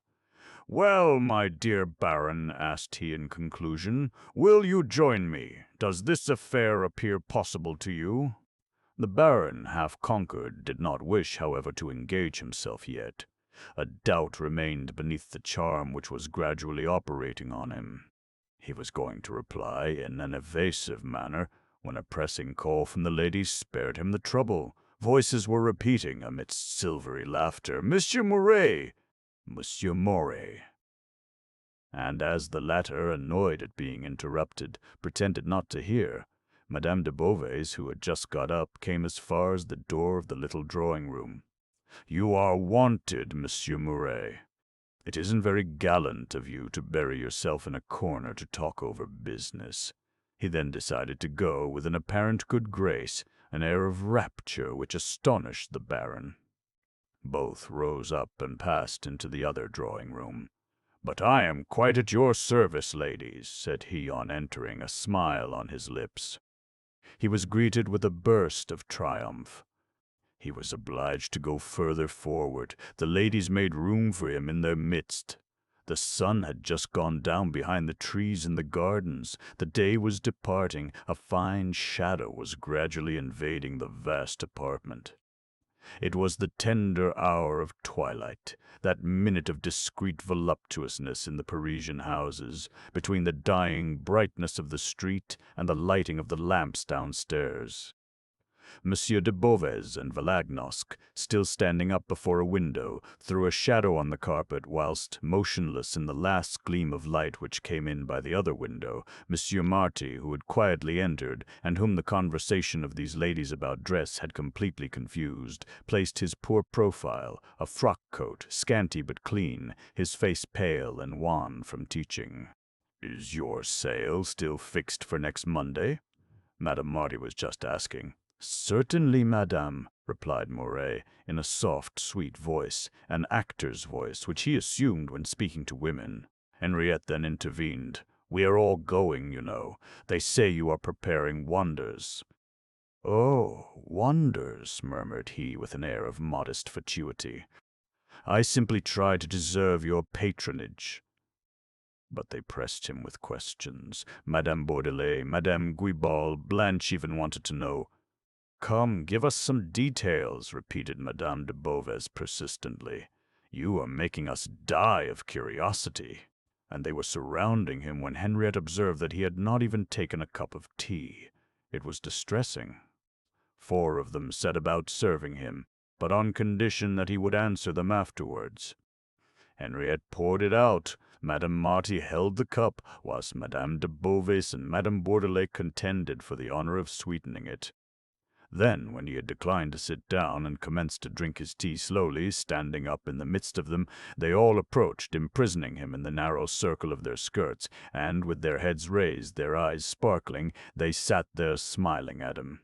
"Your silk, your Paris paradise that all the papers are taking about?" resumed Madame Marty impatiently. "Oh," replied he, "an extraordinary article, coarse-grained, supple and strong. You'll see it, ladies, and you'll see it nowhere else, for we have bought the exclusive right of it." "Really? A fine silk at 5 francs 12 sous, said Madame Bourdelais, enthusiastic. "One cannot credit it. Ever since the advertisement had appeared, this silk had occupied a considerable place in their daily life. They talked of it, promising themselves some of it, worked up with desire and doubt. And beneath the gossiping curiosity with which they overwhelmed the young man, there appeared their various temperaments as buyers. Madame Marty, carried away by her rage for spending, took everything at the Ladies' Paradise without choosing, just as the articles appeared. Madame Guibal walked about the shop for hours without ever buying anything, happy and satisfied to simply feast her eyes. Madame de Beauvais, short of money, always tortured by some immoderate wish, nourished a feeling of rancor against the goods she could not carry away. Madame Bourdelais, with the sharp eye of a careful, practical housewife, made straight for the bargains, using the big establishments with such a clever housewife's skill that she saved a heap of money. And lastly, Henriette, who, very elegant, only— "We have other stuffs of astonishing cheapness and richness," continued Marais with his musical voice. "For instance, I recommend you our golden grain, a taffeta of incomparable brilliancy. In the fancy silks there are some charming lines, designs chosen from among thousands by our buyer, and in velvets you will find an exceedingly rich collection of shades. I warn you the cloth will be greatly worn this year. You'll see our checks and our cheviots." They had ceased to interrupt him, and narrowed the circle, their mouths half open with a vague smile, their eager faces close to his, as in a sudden rush of their whole being towards the tempter. Their eyes grew dim, a slight shudder ran through them. All this time he retained his calm, conquering air, amidst the intoxicating perfumes which their hair exhaled, and between each sentence he continued to sip a little of his tea, the aroma of which cooled those sharper odors in which there was a particle of the savage. Before, a captivating grace so thoroughly master of itself, strong enough to play with woman in this way without being overcome by the intoxication which she exhales. Baron Hartmann, who had not ceased to look at him, felt his admiration increasing. "So cloth will be worn?" resumed Madame Marty, whose ravished face sparkled with coquettish passion. Madame Bourdelais, who kept a cool lookout, said in her turn, "Your sale of remnants takes place on Thursday, doesn't it? I shall wait. I have all my little ones to clothe." And turning her delicate blonde head towards the mistress of the house, "Sauveur's still your dressmaker, I suppose?" "Yes," replied Henriette. "Sauveur is very dear, but she is the only one in Paris who knows how to make a bodice." "Besides, Monsieur Moret may say what he likes. She has the prettiest designs that are not seen anywhere else. I can't bear to see my dresses on every woman's back." Moret smiled discreetly at first. Then he intimated that Madame Sauveur bought her material at his shop. No doubt she went to the manufacturers direct for certain designs, of which she acquired the sole right of sale, but for all black silks, for instance, she watched for the Paradise bargains, laying in a considerable stock which she disposed of at double and treble the price she gave. Thus I am quite sure her buyers will snap up all our Paris paradise. Why should she go to the manufacturers and pay dearer for this silk than she would at my place? On my word of honor, we shall sell it at a loss." This was a decisive blow for the ladies. The idea of getting goods below cost price awoke in them all the greed felt by women, whose enjoyment as buyers is doubled when they think they are robbing the tradesman. He knew them to be incapable of resisting anything cheap. "But we sell everything for nothing," exclaimed he gaily, taking up Madame Desforges's fan, which was behind him on the table. "For instance, here's this fan. I don't know what it cost." "The Chantilly lace was 25 francs, and the mounting cost 200, said Henriette. "Well, the Chantilly isn't dear." "However, we have the same at 18 francs. As for the mount, my dear madame, it's a shameful robbery. I should not dare to sell one like it for more than 90 francs. "Just what I said," exclaimed Madame Bourdelais. 90 francs, murmured Madame de Beauvais. "One must be very poor indeed to go without one at that price." She had taken up the fan and was again examining it with her daughter Blanche, and on her large regular face, in her big sleepy eyes, there arose an expression of the suppressed and despairing longing of a caprice in which she could not indulge. The fan once more went the round of the ladies, amidst various remarks and exclamations. Monsieur de Beauvais and Valagnos, however, had left the window. Whilst the former had returned to his place behind Madame Guibal, the charms of whose bust he was admiring with his correct and superior air, the young man was leaning over Blanche, endeavoring to find something agreeable to say. "Don't you think it rather gloomy, mademoiselle, this white mount and black lace?" "Oh," replied she gravely, not a blush coloring her inflated cheeks, "I once saw one made of mother-of-pearl and white lace. Something truly virginal." Monsieur de Beauvais, who had doubtless observed the heartbroken, longing looks with which his wife was following the fan, at last added his word to the conversation. "These flimsy things don't last long, they soon break," said he. "Of course they do," declared Madame Guibal with an air of indifference. "I'm tired of having mine mended." For several minutes, Madame Marty, excited by the conversation, was feverishly turning her red leather bag about on her lap, for she had not yet been able to show her purchases. She was burning to display them with a sort of sensual desire, and, suddenly forgetting her husband's presence, she took out a few yards of narrow lace wound on a piece of cardboard. "It's the Valenciennes for my daughter," said she. "It's an inch and a half wide. Isn't it delicious? 1 franc 18 sous. The lace was passed from hand to hand. The ladies were astonished. Moret assured them he sold these little trimmings at cost price. However, Madame Marty had closed the bag, as if to conceal certain things she could not show. But after the success obtained by the Valenciennes, she was unable to resist the temptation of taking out a handkerchief.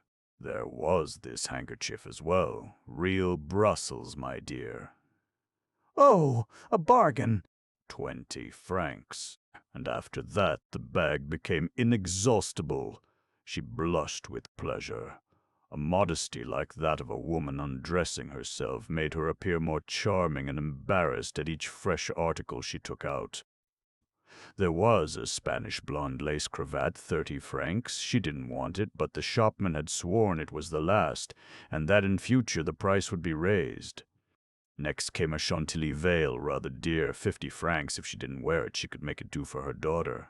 Really, lace is so pretty, repeated she with her nervous laugh. Once I'm inside, I could buy everything. And this? Asked Madame de Beauvais, taking up and examining a remnant of Maltese lace. That, replied she, is for an insertion. There are 26 yards, a franc the yard. Just fancy. But, said Madame Bourdelais, surprised, what are you going to do with it? I'm sure I don't know. But it was such a funny pattern. At this moment she raised her eyes and perceived her terrified husband in front of her. He had turned paler than usual. His whole person expressed the patient, resigned anguish of a man assisting powerless at the reckless expenditure of his salary so dearly earned. Every fresh bit of lace was for him a disaster. Bitter days of teaching swallowed up. Long journeys to pupils through the mud devoured, the continued effort of his life resulting in a secret misery, the hell of a necessitous household. Before the increasing wildness of his look, she wanted to catch up the veil, the cravat, and the handkerchief, moving her feverish hands about, repeating with forced laughter, "You'll get me a scolding from my husband." I assure you, my dear, I've been very reasonable, for there was a fine piece of point at 500 francs. Oh, a marvel. Why didn't you buy it? Asked Madame Guibal calmly. Monsieur Marty is the most gallant of men. The poor professor was obliged to bow and say his wife was perfectly welcome. But the idea of this point at 500 francs was like a lump of ice dripping down his back, and as Mouret was just at that moment affirming that the new shops increased the comfort of the middle-class households, he glared at him with a terrible expression, the flash of hatred of a timid man who would have throttled him had he dared. But the ladies had still kept hold of the bits of lace, fascinated, intoxicated. The pieces were unrolled, passed from one to the other, drawing the admirers closer still, holding them in the delicate meshes. On their laps there was a continual caress of this tissue, so miraculously fine, and amidst which their culpable fingers fondly lingered. They still kept Moray a close prisoner, overwhelming him with fresh questions. As the day continued to decline, he was now and again obliged to bend his head, grazing their hair with his beard, to examine a stitch or indicate a design. But in this soft voluptuousness of twilight, in the midst of this warm feminine atmosphere, Mouret still remained their master beneath the rapture he affected. He seemed to be a woman himself. They felt themselves penetrated and overcome by this delicate sense of their secret that he possessed, and they abandoned themselves, captivated, whilst he, certain from that moment to have them at his mercy, appeared, brutally triumphing over them, the despotic monarch of dress. "Oh, Monsieur Mouret," stammered they in low, hysterical voices in the gloom of the drawing-room. The last rays of the setting sun were dying away on the brass work of the furniture. The laces alone retained a snowy reflex on the dark dresses of the ladies, of which the confused group seemed to surround the young man with a vague appearance of kneeling, worshipping women. A light still shone on the side of the silver teapot, a short flame like that of a night-light, burning in an alcove warmed by the perfume of the tea. But suddenly the servant entered with 2 lamps, and the charm was destroyed. The drawing-room became light and cheerful. Madame Marty was putting her lace in her little bag. Madame de Beauvais was eating a sponge cake, whilst Henriette, who had got up, was talking in a half-whisper to the Baron near one of the windows. "He's a charming fellow," said the Baron. "Isn't he?" exclaimed she, with the involuntary cry of a woman in love. He smiled and looked at her with a paternal indulgence. This was the suffer from it. He experienced nothing but a feeling of compassion on seeing her in the hands of this handsome fellow, so tender and yet so cold-hearted. He thought he ought to warn her, and murmured in a joking tone, "Take care, my dear, or he'll eat you all up." A flash of jealousy lighted up Henriette's eyes. Perhaps she understood Murray had simply made use of her to get at the Baron, and she determined to render him mad with passion, he whose hurried style of making love had the easy charm of a song thrown to the four winds of heaven. "Oh," said she, affecting to joke in her turn, "the lamb always finishes up by eating the wolf." The Baron, greatly amused, encouraged her with a nod. Could she be the woman who was to avenge all the others? When Moray, after having reminded Volognosk that he wanted to show him his machine at work, came up to take his leave, the Baron retained him near the window opposite the gardens, now buried in darkness. He yielded at last to the seduction. His confidence had come on seeing him in the midst of these ladies. Both conversed for a moment in a low tone. Then the banker said, "Well, I'll look into the affair. It's settled if your Monday's sale proves as important as you expect." They shook hands, and Moray, delighted, took his leave, for he did not enjoy his dinner unless he went and gave a look at the day's receipts at the Ladies' Paradise. Chapter 4. The following Monday, the 10th of October, a clear, victorious sun pierced the gray clouds which had darkened Paris during the previous week. It had drizzled all the previous night, a sort of watery mist, the humidity of which dirtied the streets.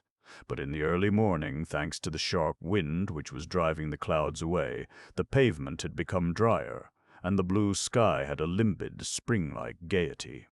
Thus, the Ladies' Paradise, after 8 o'clock, blazed forth beneath the clear rays of the sun, in all the glory of its great sale of winter novelties. Flags were flying at the door, and pieces of woolens were flapping about in the fresh morning air, animating the Place Gaillon with the bustle of a country fair, whilst in both streets the windows developed symphonies of displays, the clearness of the glass showing up still further the brilliant tones. It was like a debauch of color, a street pleasure which burst forth there, a wealth of goods publicly displayed where everybody could go and feast their eyes. But at this hour very few people entered, only a few rare customers, housewives of the neighborhood, women desirous of avoiding the afternoon crush. Behind the stuffs which decorated it, one could feel the shop to be empty, under arms and waiting for customers, with its waxed floors and counters overflowing with goods. The busy morning crowd barely glanced at the windows without lingering a moment. In the Rue Neuve Saint-Augustin and in the Place Gaillon, where the carriages were to take their stand, there were only 2 cabs at 9 o'clock. The inhabitants of the district, especially the small traders, stirred up by such a show of streamers and decorations, formed little groups in the doorways at the corners of the streets, gazing at the shop, making bitter remarks. What most filled them with indignation was the sight of one of the 4 delivery vans just introduced by Mouret, which was standing in the Rue de la Michaudière, in front of the delivery office. They were green, picked out with yellow and red, their brilliantly varnished panels sparkling in the sun with the brightness of purple and gold. This van, with its brand-new medley of colors, the name of the house painted on each side, and surmounted with an advertisement of the day's sale, finished by going off at a trot, drawn by a splendid horse, after being filled up with the previous night's parcels, and Baudu, who was standing on the threshold of the old Elbeuf, watched it as far as the boulevard, where it disappeared, to spread all over Paris in a starry radiance the hated name of the Ladies' Paradise. However, a few cabs were arriving and forming a line. Every time a customer entered, there was a movement amongst the shop messengers who were drawn up under the lofty doorway, dressed in livery consisting of a light green coat and trousers and striped red and yellow waistcoat. Juve, the inspector and retired captain, was also there, in a frock coat and white tie, wearing his decoration like a sign of respectability and probity, receiving the ladies with a gravely polite air, bending over them to point out the departments. Then they disappeared in the vestibule, which was transformed into an oriental saloon. From the very threshold it was a marvel, a surprise, which enchanted all of them. It was Mouret who had been struck with this idea.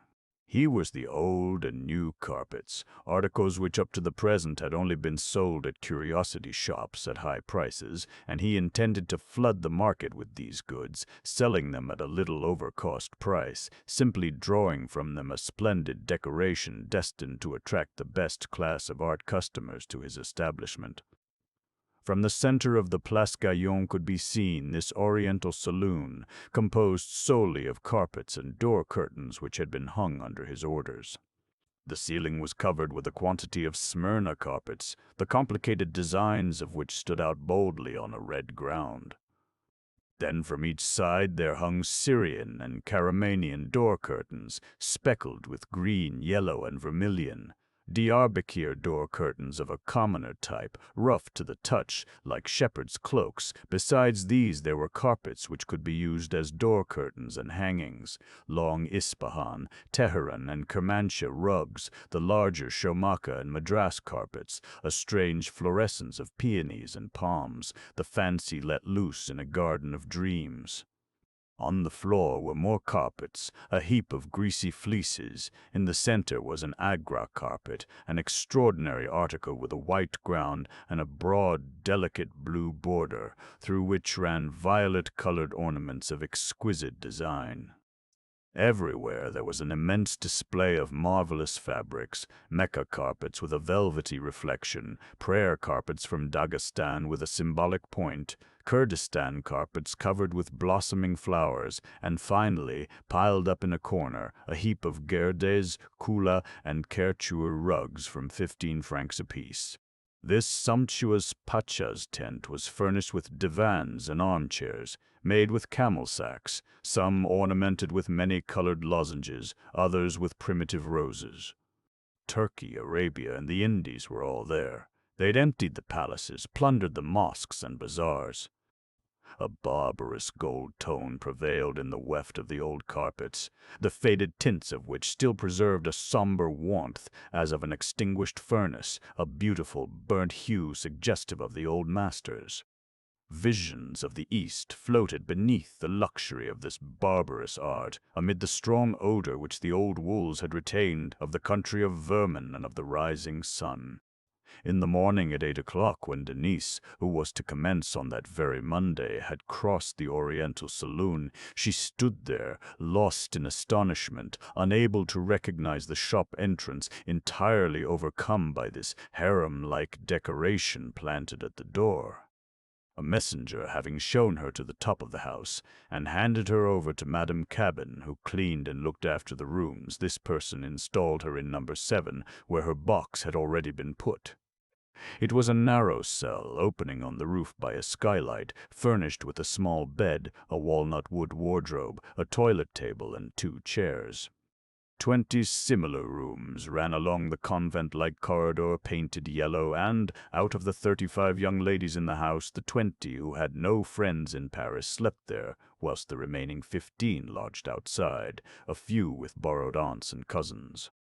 Denise at once took off her shabby woolen dress, worn thin by brushing and mended at the sleeves, the only one she had brought from Valognes. She then put on the uniform of her department, a black silk dress which had been altered for her and which she found ready on the bed. This dress was still too large, too wide across the shoulders, but she was so hurried in her emotion that she paid no heed to these details of coquetry. She had never worn silk before. When she went downstairs again, dressed up, uncomfortable, she looked at the shining skirt, feeling ashamed of the noisy rustling of the silk. Down below, as she was entering her department, a quarrel burst out. She heard Clara say in a shrill voice, Madame, I came in before her." "It isn't true," replied Marguerite. She pushed past me at the door, but I had already one foot in the room. It was for the inscription on the list of turns, which regulated the sales. The saleswomen wrote their names on a slate in the order of their arrival, and whenever one of them had served a customer, she rewrote her name beneath the others. Madame Aurélie finished by deciding in Marguerite's favor. "Always some injustice here," muttered Clara furiously. But Denise's entry reconciled these young ladies. They looked at her, then smiled to each other. How could a person truss herself up in that way? The young girl went and awkwardly wrote her name on the list where she found herself last. Meanwhile, Madame Aurélie was examining her with an anxious face. She could not help saying, "My dear, two like you could get into your dress. You must have it taken in. Besides, you don't know how to dress yourself. Come here and let me arrange you a bit." And she placed herself before one of the tall glasses alternating with the doors of the cupboards containing the dresses. The vast apartment, surrounded by these glasses and the woodwork in carved oak, the floor covered with red Wilton carpet of a large pattern, resembled the commonplace drawing-room of an hotel, traversed by a continual stream of travelers. The young ladies completed the resemblance, dressed in the regulation silk, promenading their commercial charms about, without ever sitting down on the dozen chairs reserved for the customers.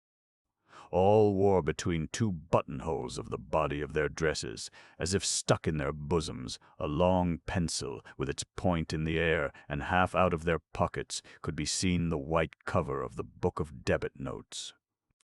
Several risked wearing jewelry, rings, brooches, chains, but their great coquetry, the luxury they all struggled for in the forced uniformity of their dress, was their bare hair, quantities of it, augmented by plaits and chignons when their own did not suffice, combed, curled, and decked out in every way.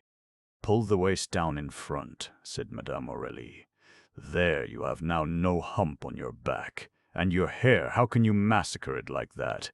It would be superb if you only took a little trouble."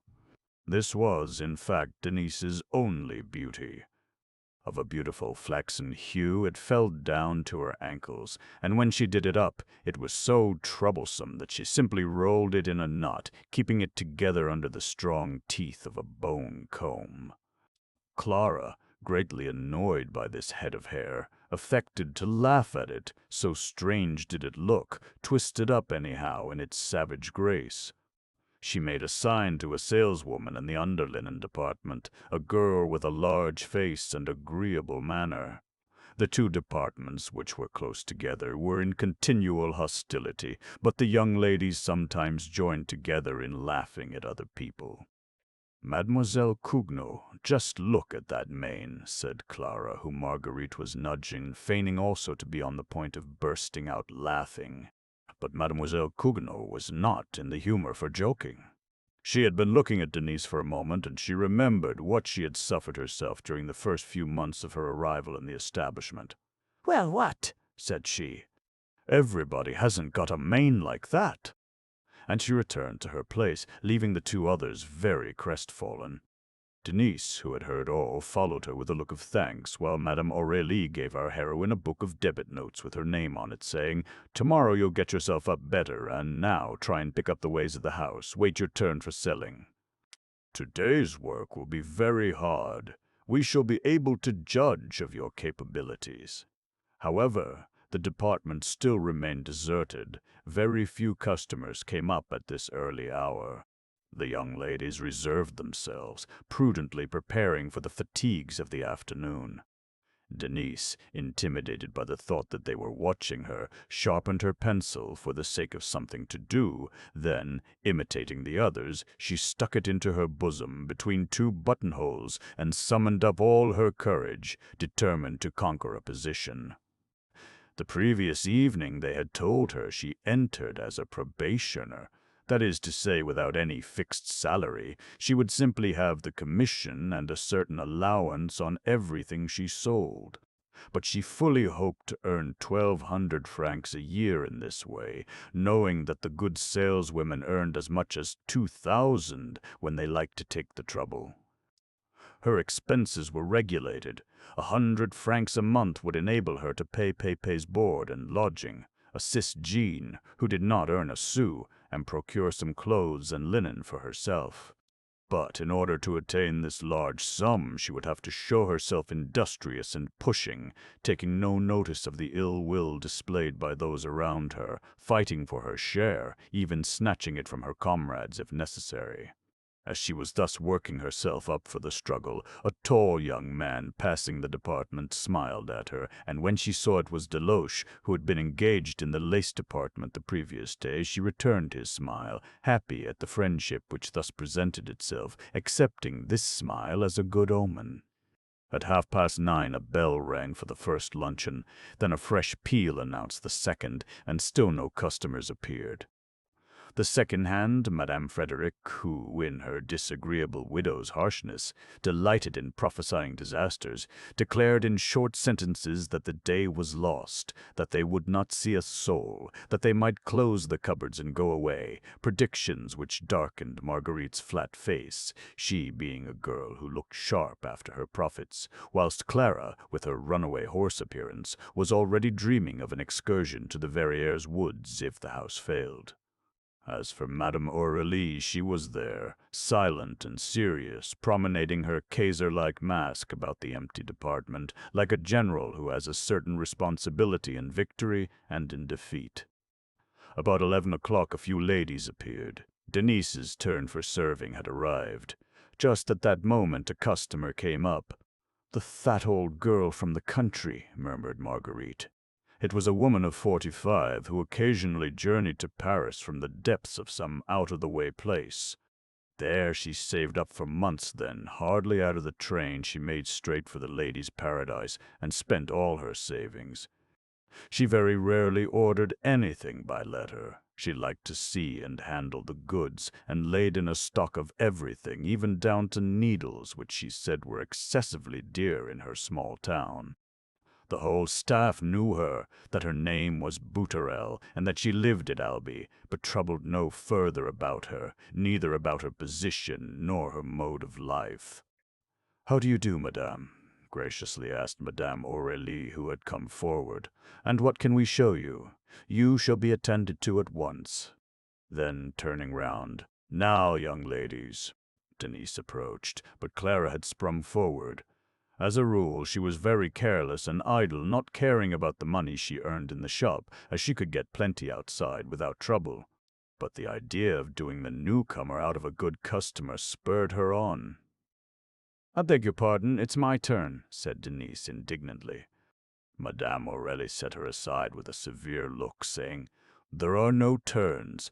I alone am mistress here. Wait till you know before serving our regular customers."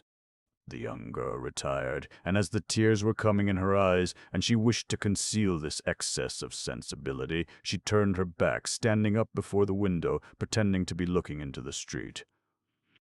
Were they going to prevent her selling? Would they all arrange together to deprive her of the important sales like that? A fear for the future seized her. She felt herself crushed between so many interests let loose. Yielding to the bitterness of her abandonment, her forehead against a cold glass, she gazed at the old Elbeuf opposite, thinking she ought to have implored her uncle to keep her. Perhaps he himself regretted his decision, for he seemed to her greatly affected the previous evening. Now she was quite alone in this vast house, where no one liked her, where she found herself hurt, lost. Pepe and Jean, who had never left her side, were living with strangers. It was a cruel separation, and the big tears which she kept back made the street dance in a sort of fog. All this time the hum of voices continued behind her. "This one makes me look afright," Madame Bouturel was saying. "You really make a mistake, madame," said Clara. "The shoulders fit perfectly, but perhaps you would prefer a pelisse to a mantle." But Denise started. A hand was laid on her arm. Madame Aurélie addressed her severely. Well, you're doing nothing now, eh? Eh? Only looking at the people passing. Things can't go on this way, you know. But they prevent me selling, madame. Oh, there's other work for you, mademoiselle. Begin at the beginning. Do the folding up. In order to please the few customers who had called, they had been obliged to ransack all the cupboards, and on the two long oaken tables to the right and the left were heaps of mantles, pelisses, and capes, garments of all sizes and all materials. Without replying, Denise set about sorting them, folding them carefully, and arranging them again in the cupboards. This was the lowest work, generally performed by beginners. She ceased to protest, knowing that they required the strictest obedience, waiting till the first hand should be good enough to let her sell, as she seemed at first to have the intention of doing. She was still folding when Moray appeared on the scene. This was a violent shock for her. She blushed without knowing why. She felt herself invaded by a strange fear, thinking he was going to speak to her. But he did not even see her. He no longer remembered this little girl whom the charming impression of an instant had induced him to support. "Madame Aurélie," called he in a brief voice. He was rather pale, but his eyes were clear and resolute.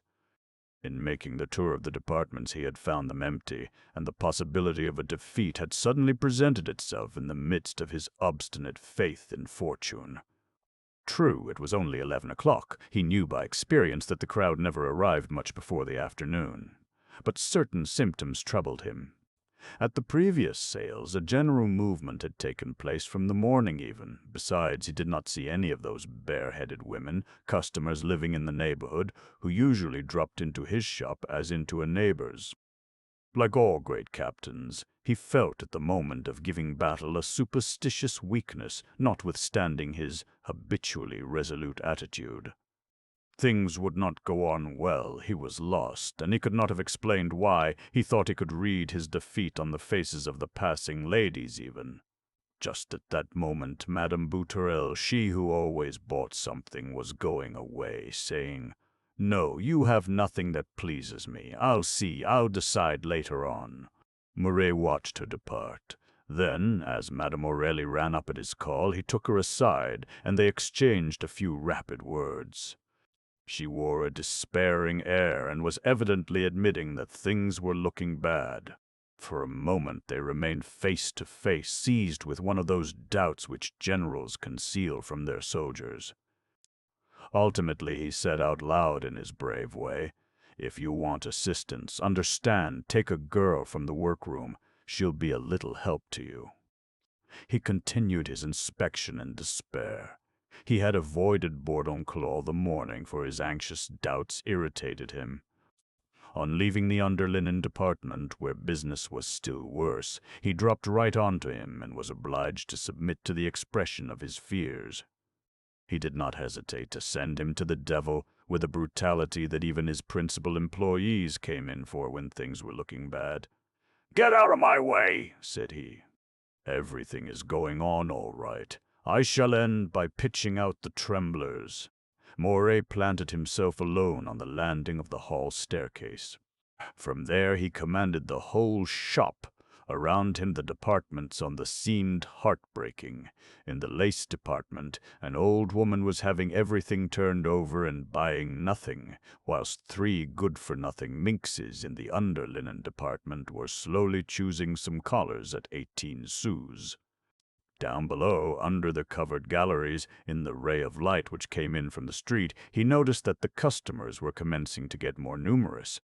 It was a slow, broken procession, a promenade before the counters, in the mercery and the haberdashery departments. Some women of the commoner class were pushing about, but there was hardly a customer in the linen or in the woolen departments. The shop messengers, in their green coats, the buttons of which shone brilliantly, were waiting for customers, their hands dangling about.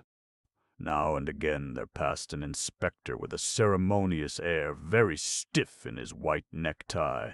Mouret was especially grieved by the mortal silence which reigned in the hall, where the light fell from above from a ground-glass window, showing a white dust, diffuse and suspended, as it were, under which the silk department seemed to be sleeping, amid a shivering religious silence. A shopman's footstep, a few whispered words, the rustling of a passing skirt were the only noises heard, and they were almost stifled by the hot air of the heating apparatus. However, carriages began to arrive.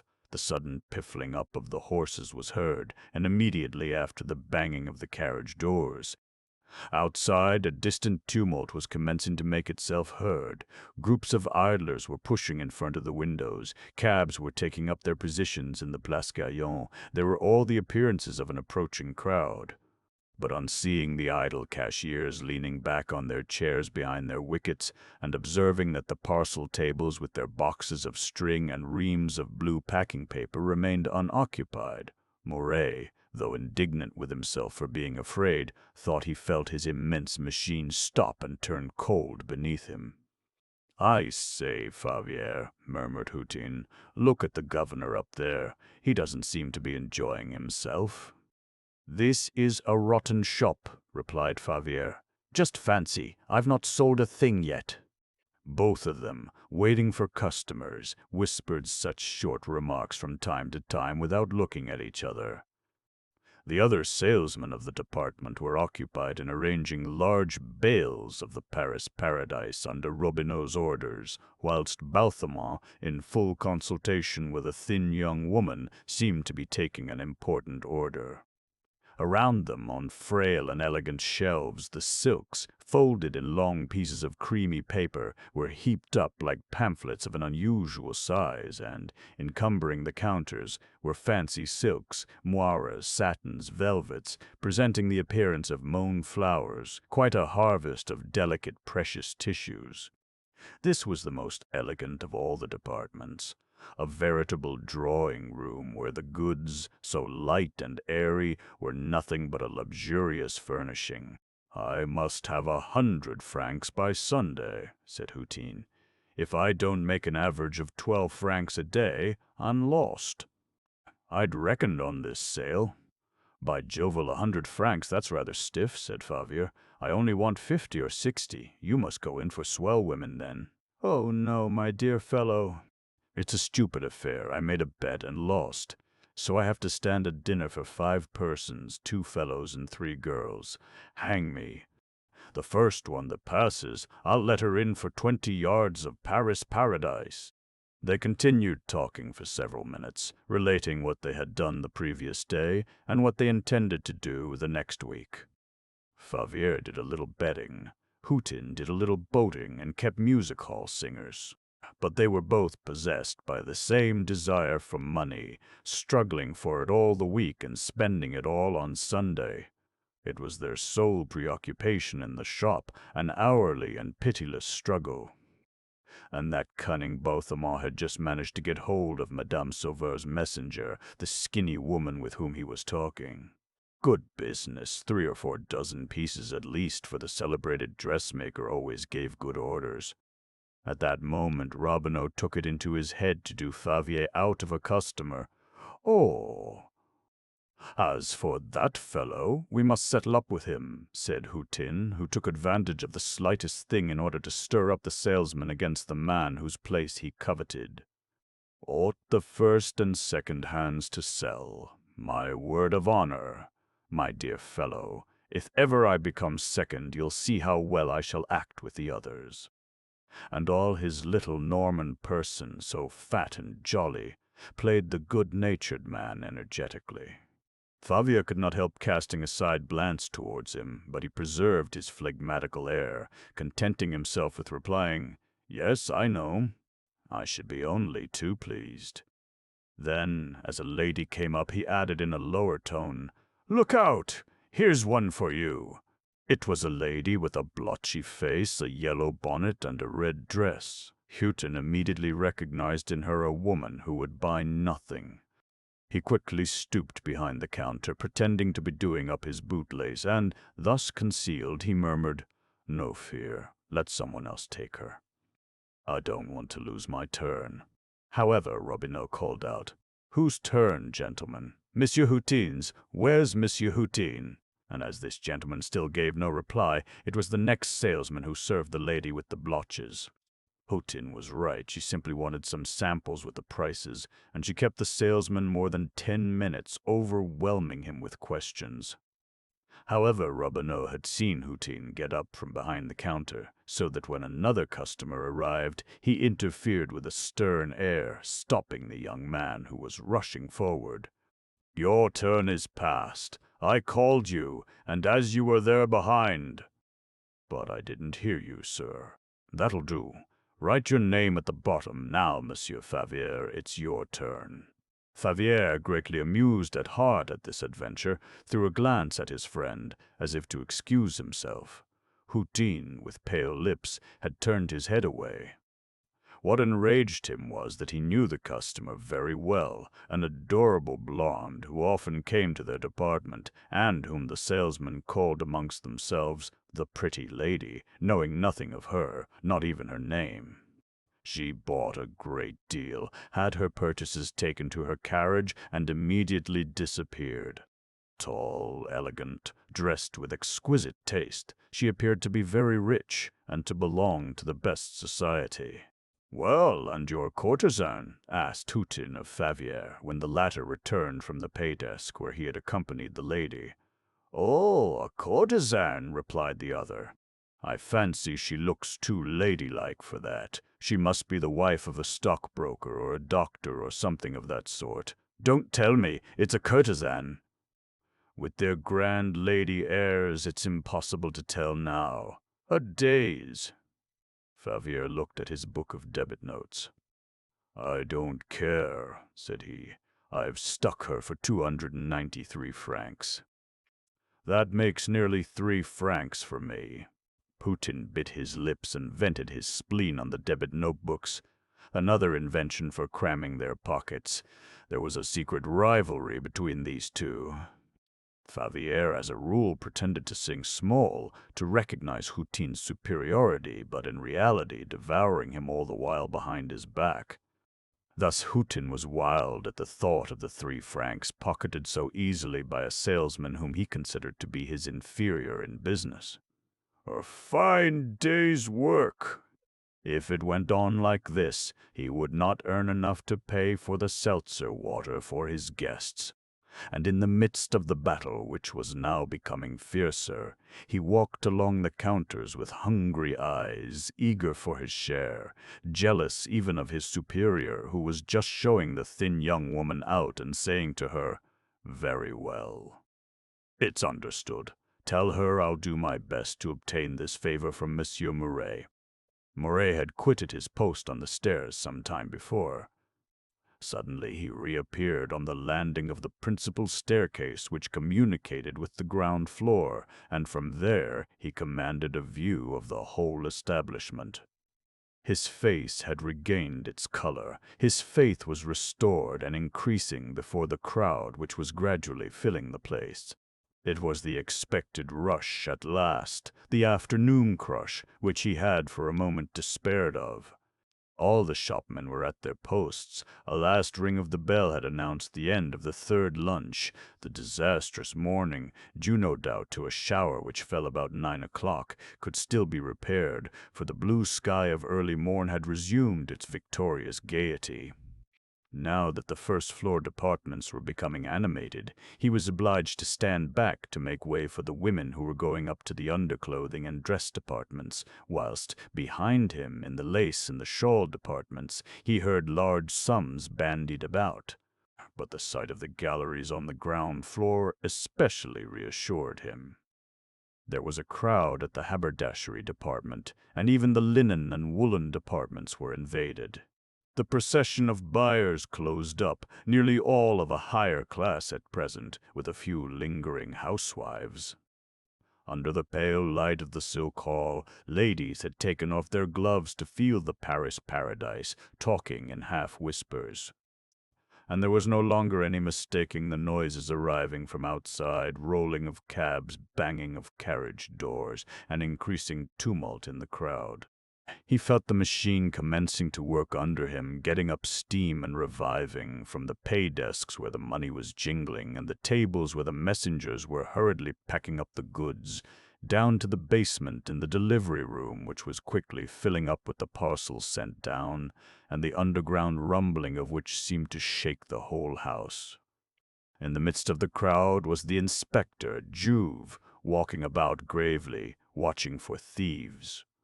"Hullo, is that you?" said Moray all at once, recognizing Paul de Valagnosc, whom a messenger had conducted to him. "No, no, you are not in my way.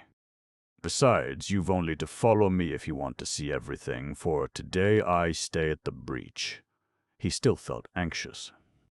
No doubt there were plenty of people, but would the sale prove to be the triumph he hoped for?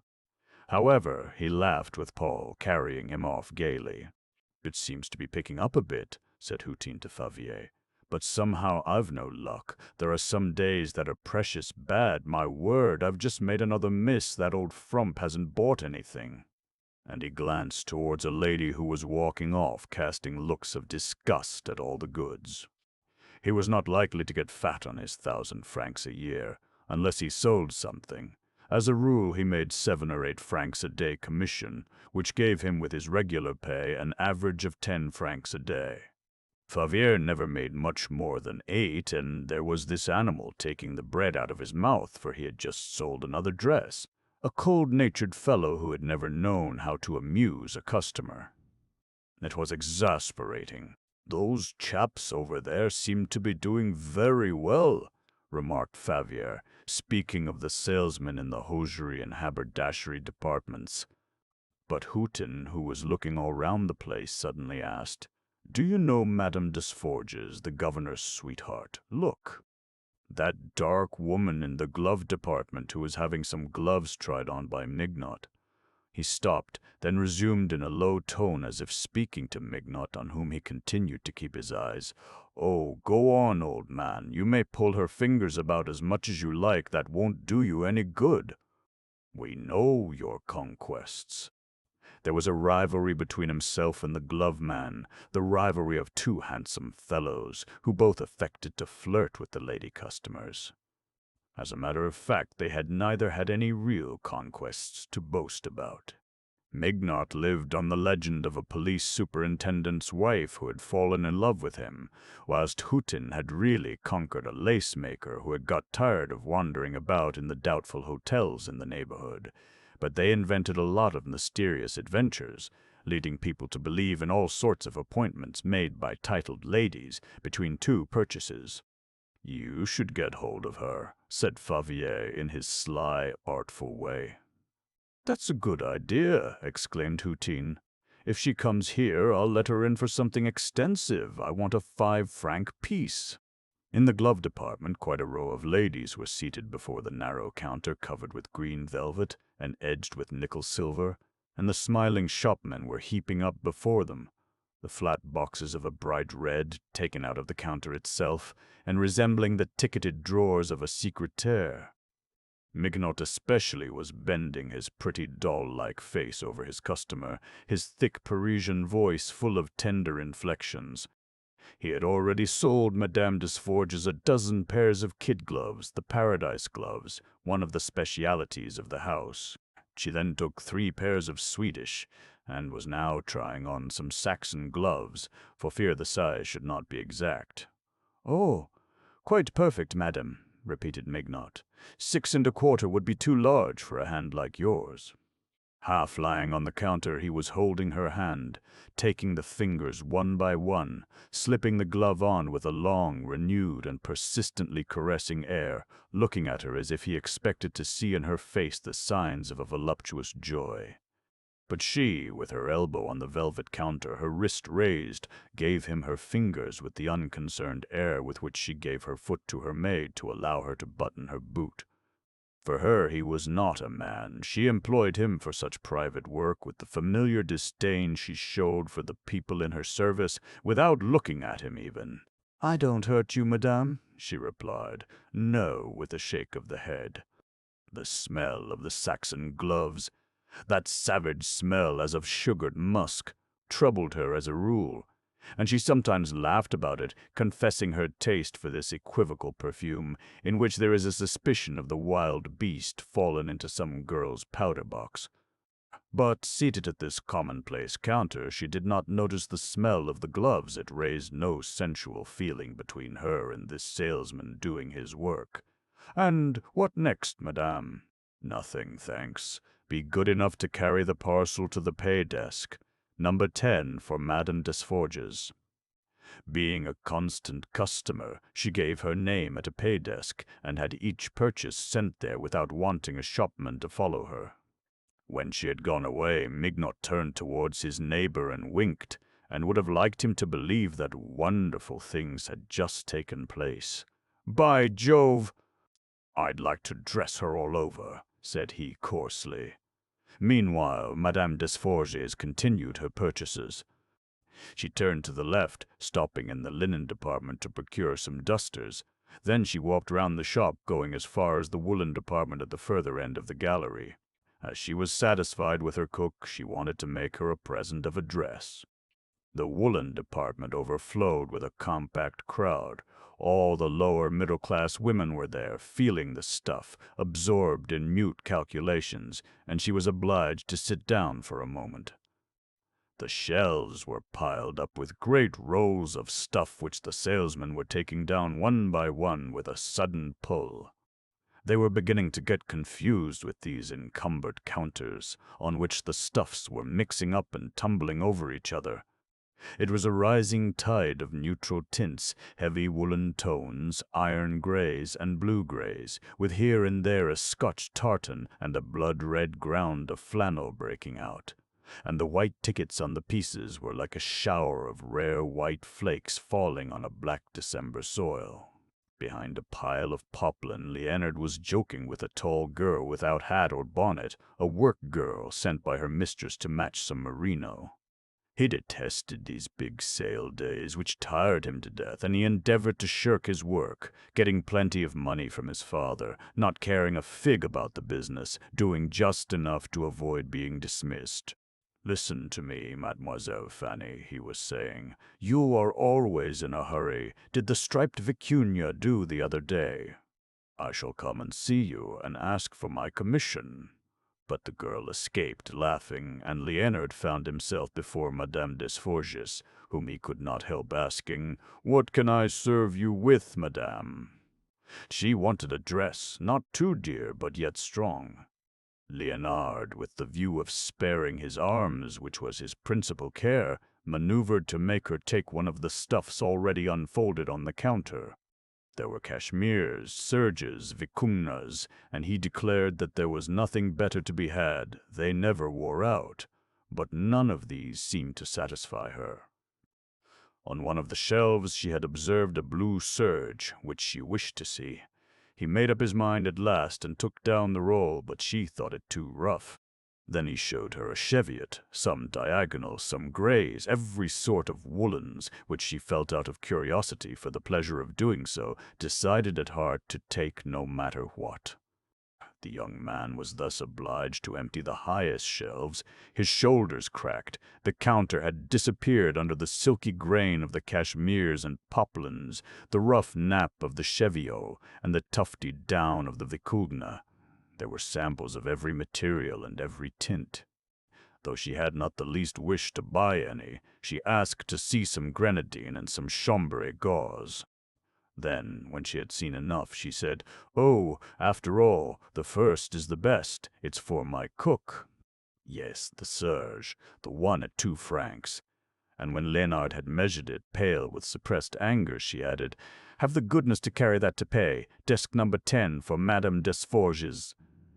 Just as she was going away, she recognized Madame Marty close to her, accompanied by her daughter Valentine, a tall girl of 14, thin and bold, who was already casting a woman's covetous looks on the goods. "Ah, it's you, dear madame." "Yes, dear madame, what a crowd, eh?" "Oh, don't speak of it, it's stifling. And such a success. Have you seen the Oriental Saloon?" "Superb. Wonderful." And amidst the pushing and crushing of the growing crowd of modest purses eagerly seeking the cheap lines in the woolen goods, they went into ecstasies over the exhibition of carpets. Then Madame Marty explained she was looking for some material for a mantle, but she was not quite decided. She wanted to see some check patterns. "Look, Mamma," murmured Valentine. "It's too common." "Come to the silk department," said Madame Desforges. "You must see their famous Paris Paradise." Madame Marty hesitated for a moment. It would be very dear, and she had faithfully promised her husband to be careful. She had been buying for an hour. Quite a pile of articles were following her already. A muff and some cuffs and collars for herself, some stockings for her daughter. She finished by saying to the shopman who was showing her the checks, "Well, no, I'm going to the silk department. You've nothing to suit me." The shopman took the articles and walked before the ladies. In the silk department there was also a crowd, the principal crush being opposite the inside display, arranged by Houghton, and to which Mouret had given the finishing touches.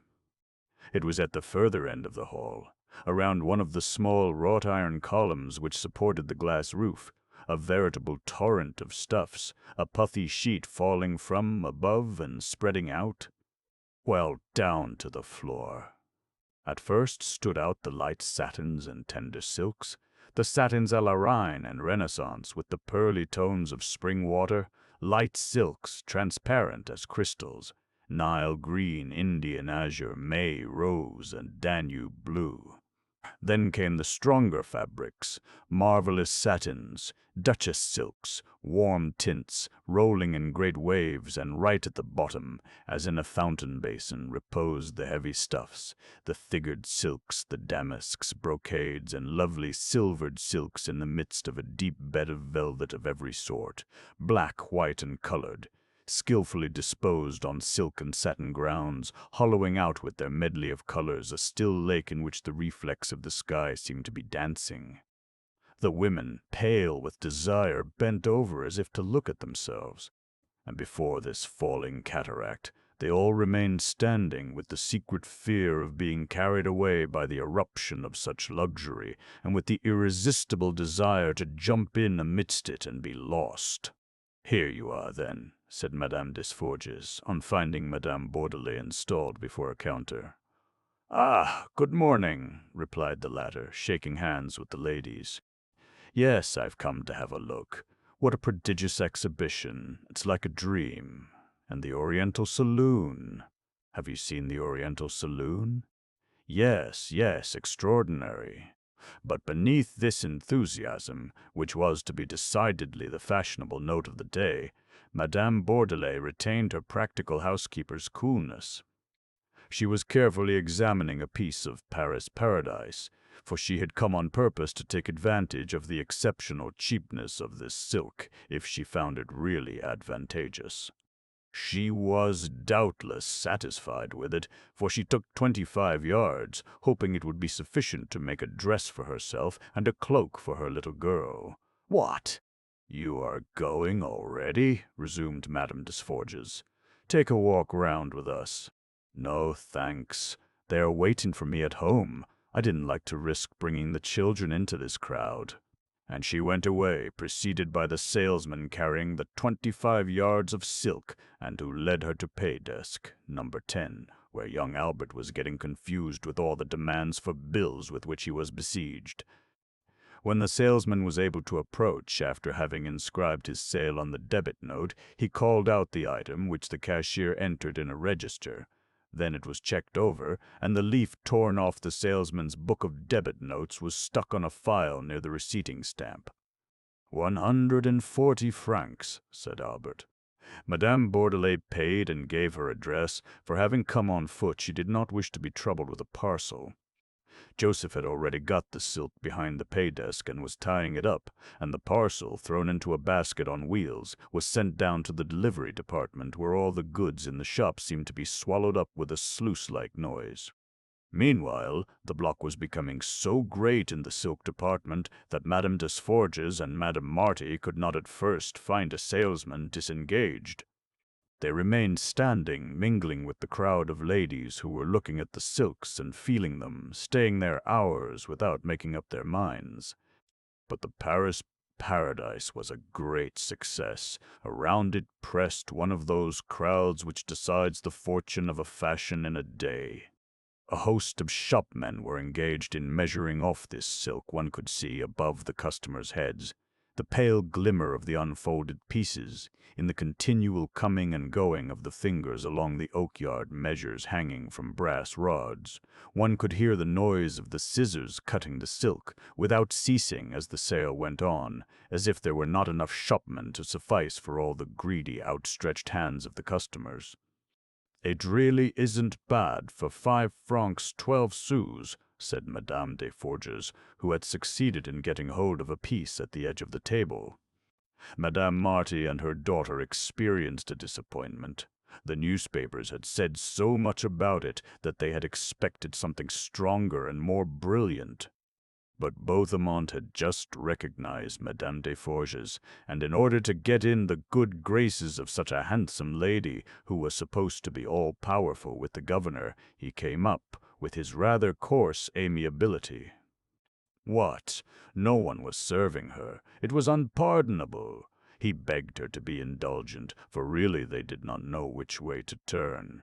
And he went to look for some chairs amongst the neighboring skirts, laughing with his good-natured laugh, full of a brutal love for the sex, which did not seem to displease Henrietta.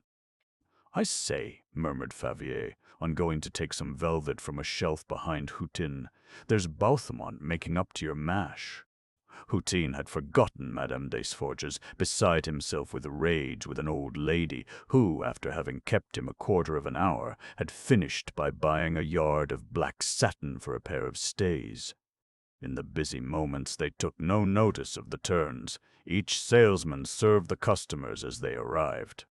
And he was answering Madame Boutarel, who was finishing her afternoon at the Ladies' Paradise, where she had already spent 3 hours in the morning when Favier's warning made him start. Was he going to miss the governor's friend, from whom he had sworn to draw a 5-franc piece? That would be the height of ill luck, for he hadn't made 3 francs as yet with all those other chignons who were mooning about the place. Beaumont was just then calling out loudly, "Come, gentlemen, someone this way." Hutin passed Madame Boutarel over to Robineau, who was doing nothing. "Here's the second hand, madame. He will answer you better than I can." And he rushed off to take Madame Marty's purchases from the woolen salesman who had accompanied the ladies. That day, a nervous excitement must have troubled his delicate scent. As a rule, the first glance told him if a customer would buy, and how much. Then he domineered over the customer. He hastened to serve her to pass on to another, imposing his choice on her, persuading her that he knew best what material she wanted. "What sort of silk, madame?" asked he in his most gallant manner. Madame Desforges had no sooner opened her mouth than he added, "I know. I've got just what you want." When the piece of Paris paradise was unfolded on a narrow corner of the counter, between heaps of other silks, Madame Marty and her daughter approached. Hutin, rather anxious, understood that it was at first a question of serving these two. Whispered words were exchanged. Madame Desforges was advising her friend. "Oh, certainly," murmured she. "A silk at 5 francs 12 sous will never be equal to one at 15, or even 10. "It is very light," repeated Madame Marty. "I am afraid that it has not sufficient body for a mantle." This remark induced the salesman to intervene. He smiled with the exaggerated politeness of a man who cannot make a mistake.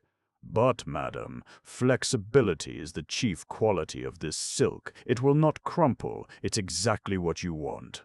Impressed by such an assurance, the ladies said no more. They had taken the silk up and were examining it again when they felt a touch on their shoulders. It was Madame Guibal, who had been slowly walking about the shop for an hour past, feasting her eyes on the heaped-up riches, without buying even a yard of calico.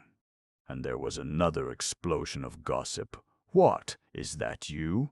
"Yes, it's me, rather knocked about, though. What a crowd, eh? One can't get about." And the Oriental Saloon.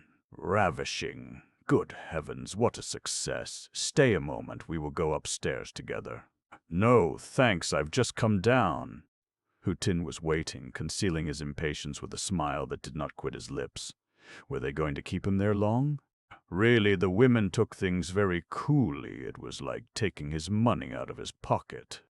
At last, Madame Guibal went away and continued her stroll, turning round the splendid display of silks with an enraptured air. "If I were you, I should buy the mantle ready-made," said Madame Desforges, suddenly returning to the Paris paradise. "It won't cost you so much." "It's true that the trimmings and making up," murmured Madame Marty. "Besides, one has more choice." All three had risen. Madame Desforges turned to Hu Tin, saying, "Have the goodness to show us to the ready-made department." He remained dumbfounded, not being used to such defeats. "What?" The dark lady bought nothing. Had he then made a mistake? He abandoned Madame Marty and attacked Madame Desforges, trying his powerful abilities as salesman on her. "And you, madame, would you not like to see our satins, our velvets? We have some extraordinary bargains." "Thanks, another time," replied she coolly, not looking at him any more than she had at Mignot. Hu Tin had to take up Madame Marty's purchases and walk before the ladies to show them to the ready-made department. But he had also the grief of seeing that Robineau was selling Madame Beauterel a good quantity of silk. Decidedly, his scent was playing him false. He wouldn't make 4 sous. Beneath the amiable correctness of his manners, there was the rage of a man being robbed and swallowed up by the others. "On the first floor, ladies," said he, without ceasing to smile. It was no easy matter to get to the staircase. A compact crowd of heads was surging under the galleries, expanding like an overflowing river into the middle of the hall. Quite a battle of business was going on. The salesmen had this population of women at their mercy, passing them from one to the other with feverish haste. The moment of the formidable afternoon rush had arrived, when the overheated machine led the dance of customers, drawing the money from their very flesh. In the silk department especially, a breath of folly seemed to pervade all. The Paris paradise collected such a crowd that for several minutes Hu Tin could not advance a step, and Henriette, half suffocated, having raised her eyes, beheld Mouret at the top of the stairs, his favorite position, from which he could see the victory. She smiled, hoping that he would come down and extricate her. But he did not even recognize her in the crowd. He was still with Volagnosk, showing in the house, his face beaming with triumph. The trepidation within was now stifling all outside noise. One no longer heard the rumbling of the vehicles, nor the banging of the carriage doors. Nothing remained above the vast murmur of business, but the sentiment of this enormous Paris, of such immensity that it would always furnish buyers. In the heavy, still air, in which the fumes of the heating apparatus warmed the odor of the stuffs, the hubbub increased, made up of all sorts of noises, of the continual walking about, of the same phrases, 100 times repeated around the counters, of the gold jingling on the brass of the pay-desks, besieged by a legion of purses, and of the baskets on wheels loaded with parcels which were constantly disappearing into the gaping cellars.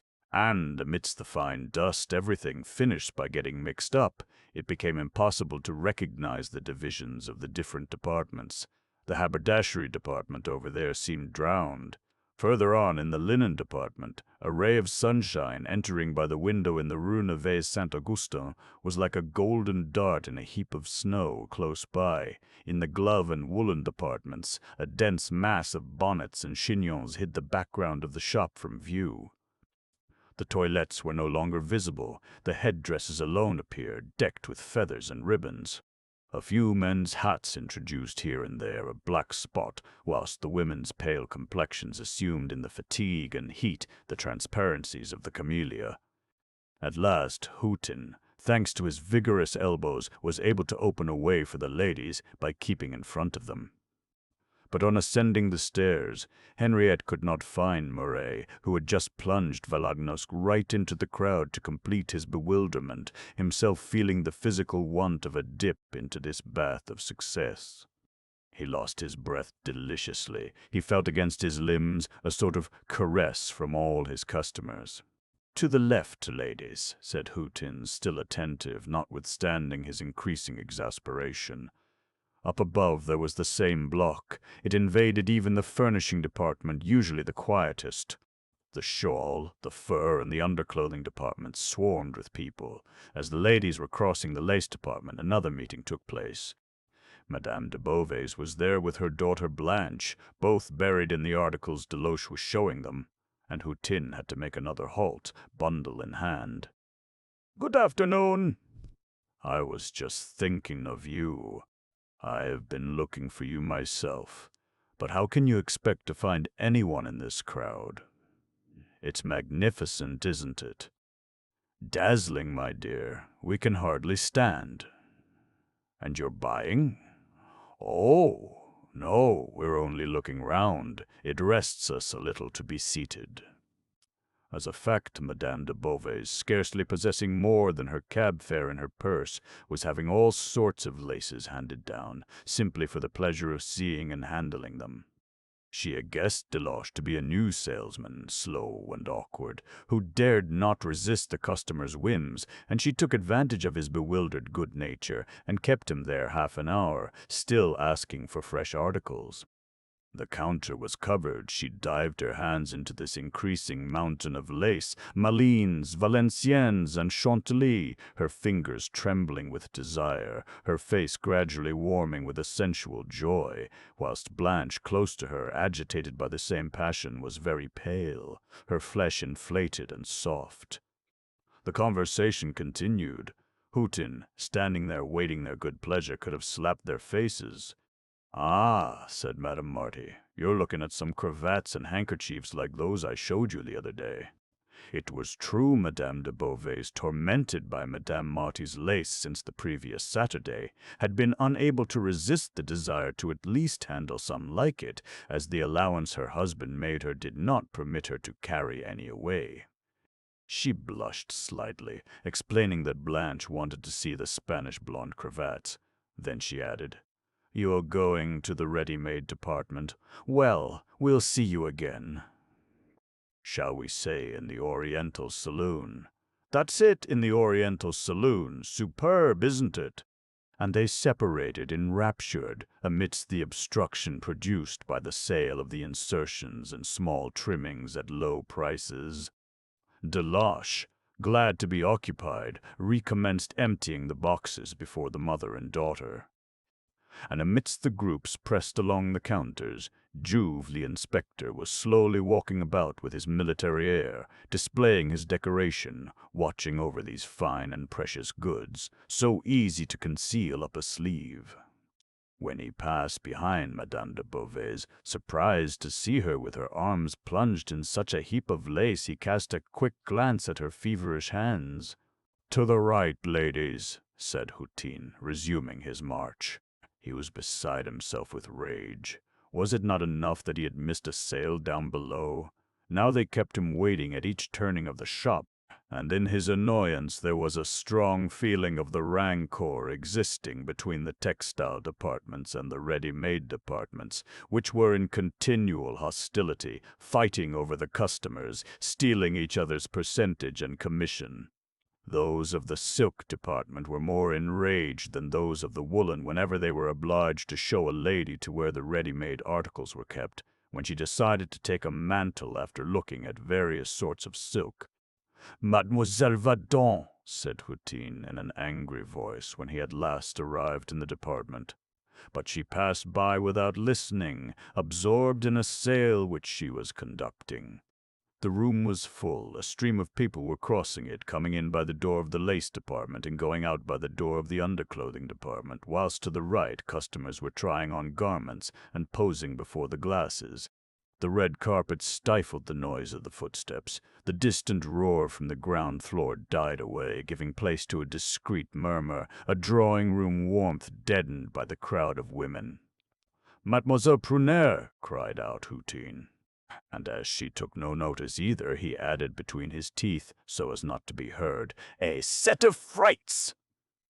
He certainly was not fond of them, tired to death as he was by climbing the stairs to bring them customers, furious at the profits which he accused them of taking out of his pocket. It was a secret war, in which the young ladies themselves entered with equal fierceness, and in their mutual fatigue, always on foot, worked to death. All difference of sex disappeared, nothing remained but these contrary interests, irritated by the fever of business. "So there's no one here to serve?" asked Hutin. But he suddenly caught sight of Denise. They had kept her folding all the morning, only giving her a few doubtful customers to whom she had not sold anything. When he recognized her, occupied in clearing off the counter an enormous heap of garments, he ran up to her. "Look here, mademoiselle, serve these ladies who are waiting." And he quickly slipped Madame Marty's purchases into her arms, tired of carrying them about the place. His smile returned, and in this smile there was the ill-natured expression of the experienced salesman, who shrewdly guessed into what an awkward position he had just thrown both the ladies and the young girl. The latter, however, remained quite troubled before this unhoped-for sale which suddenly presented itself. For the second time, Hutin appeared to her like an unknown friend, fraternal and tender, always ready to spring out of darkness and save her. Her eyes glistened with gratitude. She followed him with a lingering look, whilst he was elbowing his way towards his department. "I want a mantle," said Madame Marty. Then Denise questioned her. What style of mantle? But the lady had no idea. She wished to see what the house had got. And the young girl, already very tired, bewildered by the crowd, lost her head. She had never served any but the rare customers who came to Cornell's. At Valogner's she didn't even know the number of the models, nor their places in the cupboards. She hardly knew how to reply to the ladies, who were beginning to lose patience, when Madame Aurélie perceived Madame Desforges, of whose connection with Moret she was no doubt aware, for she hastened over and asked with a smile, "Are these ladies being served?" "Yes, that young person over there is attending to us," replied Henriette. "But she does not appear to be very well up to her work. She can't find anything." At this, the first hand completely paralyzed Denise by saying to her in a whisper, "You see very well you know nothing. Don't interfere any more, please." And turning round, she called out, "Mademoiselle Vadon, these ladies require a mantle." She remained there whilst Marguerite showed the models. The girl assumed with the customers a dry, polite voice, the disagreeable attitude of a young person dressed up in silk, with a sort of varnish of elegance, of which she retained, unknown to herself, the jealousy and rancor. When she heard Madame Marty say she did not wish to exceed 200 francs, she made a grimace of pity. "Oh, Madame would give more. It would be impossible to find anything respectable for 200 francs. And she threw some of the common mantles on the counter with a gesture which signified, "Just see, aren't they pitiful?" Madame Marty dared not think of them after that. She bent over to murmur in Madame Desforges's ear, "Don't you prefer to be served by men?" "One feels more comfortable." At last Marguerite brought a silk mantle trimmed with jet, which she treated with more respect, and Madame Aurélie abruptly called Denise. "Come, do something for your living. Just put that on your shoulders." Denise, wounded to the heart, despairing of ever succeeding in the house, had remained motionless, her hands hanging by her side. No doubt she would be sent away, and the children would be without food. The tumult of the crowd buzzed in her head. She felt herself tottering, her arms bruised by the handling of so many armfuls of garments, hard work which she had never done before. However, she was obliged to obey and allow Marguerite to put the mantle on her, as on a dummy. "Stand upright," said Madame Aurélie. But a moment after they forgot Denise. Moret had just come in with Valagnoshk and Bourdoncle, and he bowed to the ladies, who complimented him on his magnificent exhibition of winter novelties. Of course they went into raptures over the Oriental saloon. Valagnoshk, who was finishing his walk round the counters, displayed more surprise than admiration, for, after all, thought he, in his pessimist soupiness, It was nothing more than an immense collection of calico. Bourdoncle, forgetting that he belonged to the establishment, also congratulated the governor to make him forget his anxious doubts and persecutions of the early part of the day. Yes, things are going on very well. I'm quite satisfied, repeated Moray, radiant, replying with a smile to Madame Desforges's tender looks. But I must not interrupt you, ladies. Then all eyes were again fixed on Denise. She placed herself entirely in the hands of Marguerite, who was making her turn round slowly. "What do you think of it, eh?" asked Madame Marty of Madame Desforges. The latter gave her advice, like a supreme umpire of fashion. "It isn't bad. The cut is original, but it doesn't seem to me very graceful about the figure." "Oh," interrupted Madame Aurélie, "it must be seen on the lady herself. You can understand it does not look much on this young person, who is not very stout. Hold up your head, mademoiselle. Give it all its importance." They smiled. Denise had turned very pale. She felt ashamed at being thus turned into a machine which they were examining and joking about so freely. Madame Desforges, yielding to the antipathy of a contrary nature and annoyed by the young girl's sweet face, maliciously added, "No doubt it would set better if the young person's dress were not so loose-fitting." And she cast at Moray the mocking look of a Parisian beauty, greatly amused by the absurd, ridiculous dress of a country girl. He felt the amorous caress of this glance, the triumph of a woman proud of her beauty and of her art. Therefore, out of pure gratitude, the gratitude of a man who felt himself adored, he thought himself obliged to joke in his turn, notwithstanding his good will towards Denise, whose secret charm had conquered his gallant nature. "Besides, her hair should be combed," murmured he. This was the last straw. The director deigned to laugh. All the young ladies were bursting. Marguerite risked a slight chuckle, like a well-behaved girl who restrains herself. Clara had left a customer to enjoy the fun at her ease. Even the saleswomen from another department had come, attracted by the talking. As for the ladies, they took it more quietly, with an air of well-bred enjoyment. Madame Aurélie was the only one who did not laugh, as if Denise's splendid, wild-looking head of hair and elegant virginal shoulders had dishonored her in the orderly, well-kept apartment. The young girl had turned paler still, in the midst of all these people who were laughing at her. She felt herself violated, exposed to all their looks, without defense. What had she done that they should thus attack her thin figure and her too luxuriant hair? But she was especially wounded by Madame Desforges's and Moray's laughter, instinctively divining their connection, her heart sinking with an unknown grief. This lady was very ill-natured to attack a poor girl who had said nothing, and as for Moray, he most decidedly froze her up with a sort of fear, before which all her other sentiments disappeared, without her being able to analyze them. And, totally abandoned, attacked in her most cherished womanly feelings of modesty, and shocked at their injustice, she was obliged to stifle the sobs which were rising in her throat. "I should think so. Let her comb her hair tomorrow," said the terrible Bourdoncle to Madame Aurélie. He had condemned Denise the first day she came, full of scorn for her small limbs. At last the first hand came and took the mantle off Denise's shoulders, saying to her in a low tone, "Well, mademoiselle, here's a fine start. Really, if this is the way you show off your capabilities, impossible to be more stupid." Denise, fearing the tears might gush from her, hastened back to the heap of garments, which she began to sort out on the counter. There, at least, she was lost in the crowd.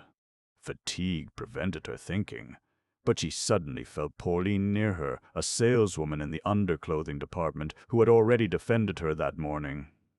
The latter had followed the scene and murmured in Denise's ear, "My poor child, don't be so sensitive. Keep that to yourself, or they'll go on worse and worse. I come from Chartres."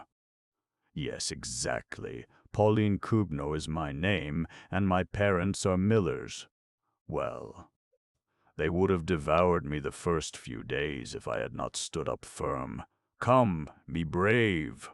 Give me your hand. We'll have a talk together whenever you like." This hand held out redoubled Denise's confusion. She shook it furtively, hastening to take up a load of cloaks, fearing to be doing wrong and to get a scolding if they knew she had a friend. However, Madame Aurélie herself had just put the mantle on Madame Marty, and they all exclaimed, "Oh, how nice, delightful!" It at once looked quite different. Madame Desforges decided it would be impossible to improve on it. There was a good deal of bowing. Moret took his leave, whilst Valognos, who had perceived Madame de Bovis and her daughter in the lace department, hastened to offer his arm to the mother. Marguerite, standing before one of the pay desks, was already calling out the different purchases made by Madame Marty, who settled for them and ordered the parcel to be taken to her cab. Madame Desforges had found her articles at pay desk number 10. Then the ladies met once more in the Oriental saloon. They were leaving, but it was amidst a loquacious feeling of admiration. Even Madame Guibal became enthusiastic. "Oh, delicious! Makes you think you are in the East, doesn't it? A real harem, and not at all dear. And the Smyrnas, oh, the Smyrnas, what tones, what delicacy. And this Kurdistan, just look, a Delacroix." The crowd was slowly diminishing. The bell at an hour's interval had already announced the 2 first dinners. The third was about to be served, and in the departments there were now only a few lingering customers whose fever for spending had made them forget the time. Outside nothing was heard but the rolling of the last carriages amidst the husky voice of Paris, the snort of a satiated ogre digesting the linens and cloths, silks and lace with which he had been gorged since the morning. Inside, beneath the flaming gas jets which, burning in the twilight, had lighted up the supreme efforts of the sale, everything appeared like a field of battle still warm with the massacre of the various goods. The salesmen, harassed and fatigued, camped amidst the contents of their shelves and counters, which appeared to have been thrown into the greatest confusion by the furious blast of a hurricane. It was with difficulty that one traversed the galleries on the ground floor, blocked up with a crowd of chairs, and in the glove department it was necessary to step over a pile of cases heaped up around Mignot. In the woolen department there was no means of passing at all. Leonard was dozing on a sea of bales, in which certain piles, still standing though half destroyed, seemed to be houses that an overflowing river was carrying away, and, further on, the linen department was like a heavy fall of snow. One ran up against icebergs of napkins, and walked on light flakes of handkerchiefs. The same disorder prevailed upstairs in the departments. The furs were scattered over the flooring, the ready-made clothes were heaped up like the great coats of wounded soldiers, the lace and the underlinen, unfolded, crumpled, thrown about everywhere, made one think of an army of women who had disrobed there in the disorder of some sudden desire, whilst downstairs, at the other end of the house, the delivery department in full activity was still disgorging the parcels with which it was bursting, and which were carried off by the vans. Last vibration of the overheated machine. But it was in the silk department especially that the customers had flung themselves with the greatest ardor. There they had cleared off everything. There was plenty of room to pass. The hall was bare. The whole of the colossal stock of Paris paradise had been cut up and carried away, as if by a swarm of devouring locusts. And in the midst of this emptiness, Hutin and Favier were running through the counterfoils of their debit notes, calculating their commission, still out of breath after the struggle. Favier had made 15 francs. Hutin had only managed to make 13, thoroughly beaten that day, enraged at his bad luck. Their eyes sparkled with the passion for money. The whole shop around them was also adding up figures, glowing with the same fever, in the brutal gaiety of the evening of the battle. "Well, Bourdoncle," cried out Moret, "are you trembling still?" He had returned to his favorite position at the top of the stairs of the first floor, against the balustrade, and, in the presence of the massacre of stuffs which was spread out under him, he indulged in a victorious laugh. His fears of the morning, that moment of unpardonable weakness which nobody would ever know of, inspired him with a greater desire to triumph. The battle was definitely won. The small tradespeople of the neighborhood were done for, and Baron Hartmann was conquered with his millions and his land. Whilst he was looking at the cashiers bending over their ledgers, adding up long columns of figures, whilst he was listening to the sound of the gold falling from their fingers into the metal bowls, he already saw the ladies' paradise growing beyond all bounds, enlarging its hall and prolonging its galleries as far as the Rue du Dix Décembre. "And now are you convinced, Bourdoncle," he resumed, "that the house is really too small? We could have sold twice as much." Bourdoncle humbled himself, enraptured, moreover, to find himself in the wrong, but a new spectacle rendered them grave. As was the custom every evening, L'Homme, the chief cashier, had just collected the receipts from each pay desk. After having added them up, he usually posted up the total amount after placing the paper on which it was written on his file. He then took the receipts up to the chief cashier's office in a leather case and in bags according to the nature of the cash. On this occasion the gold and silver predominated, and he was slowly walking upstairs carrying 3 enormous bags.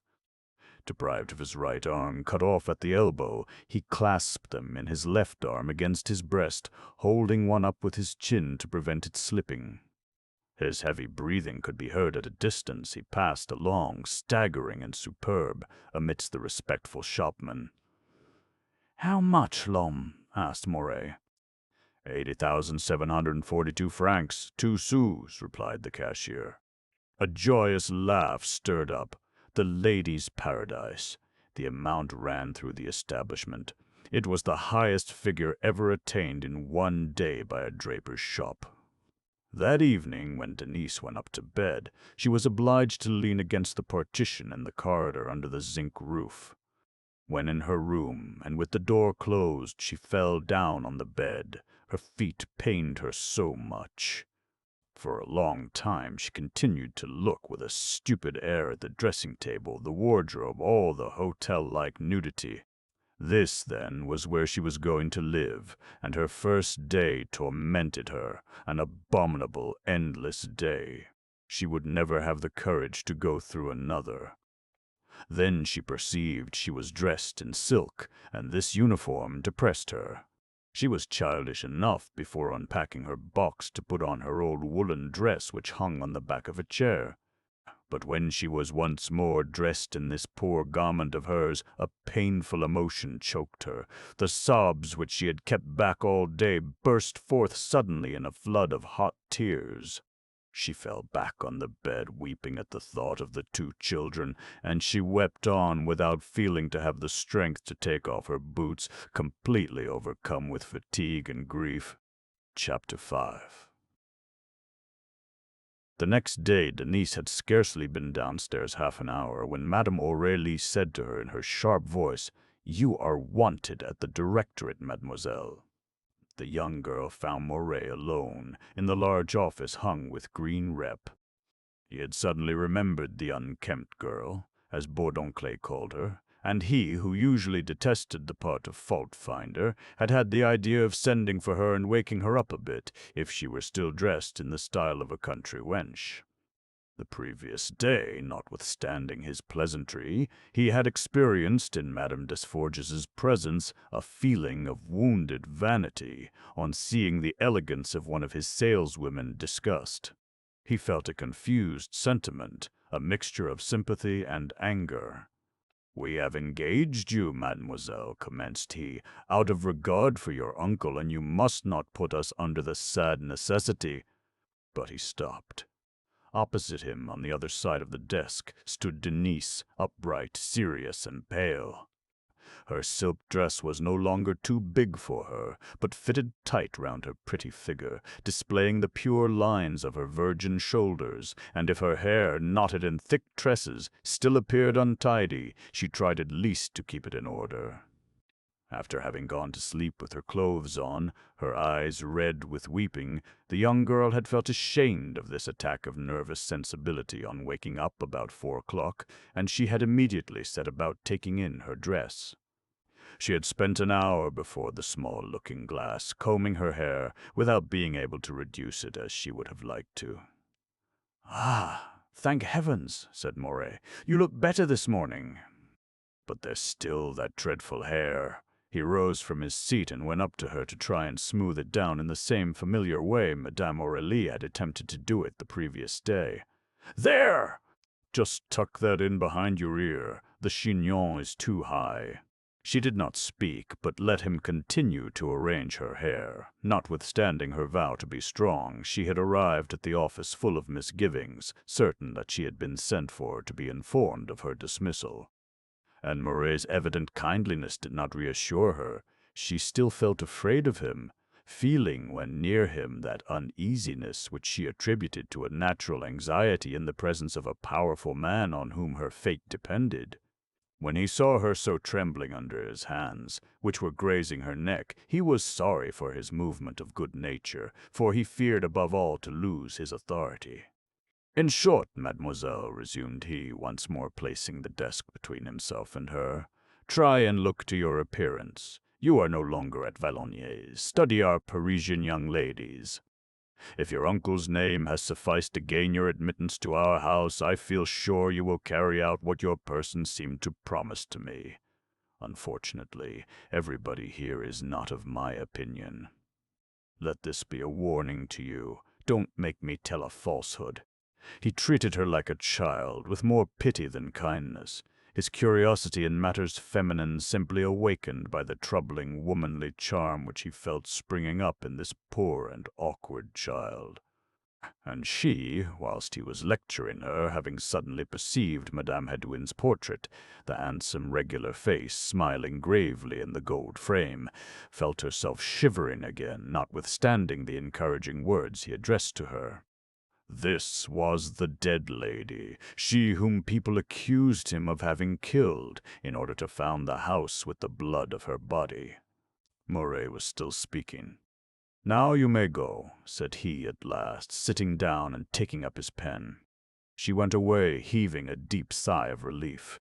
From that day forward, Denise displayed her great courage. Beneath these rare attacks of sensitiveness, a strong sense of reason was constantly working, quite a feeling of bravery at finding herself weak and alone, a cheerful determination to carry out her self-imposed task. She made very little noise, but went straight ahead to her goal, with an invincible sweetness, overcoming all obstacles, and that simply and naturally, for such was her real character. At first she had to surmount the terrible fatigues of the department. The parcels of garments tired her arms, so much so that during the first 6 weeks she cried with pain when she turned over at night, bent almost double, her shoulders bruised. But she suffered still more from her shoes, thick shoes brought from Valognes, want of money preventing her replacing them with light boots. Always on her feet, trotting about from morning to night, scolded if seen leaning for a moment against any support, her feet became swollen, little feet like those of a child which seemed ground up in these torturing bluchers. Her heels throbbed with fever, the soles were covered with blisters, the skin of which chafed off and stuck to the stocking. She felt her entire frame shattered, her limbs and organs contracted by the lassitude of her legs, the certain sudden weaknesses incident to her sex betraying themselves by the paleness of her flesh. And she, so thin, so frail, resisted courageously, whilst a great many saleswomen around her were obliged to quit the business, attacked with special maladies. Her good grace in suffering, her valiant obstinacy maintained her, smiling and upright, when she felt ready to give way, thoroughly worn out and exhausted by work to which men would have succumbed. Another torment was to have the whole department against her. To the physical martyrdom there was added the secret persecution of her comrades. 2 months of patience and gentleness had not disarmed them.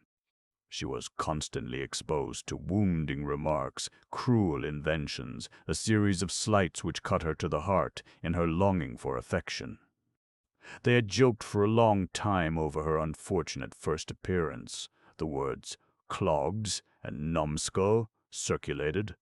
Those who missed a sale were sent to Valognier, she passed, in short, for the fool of the place.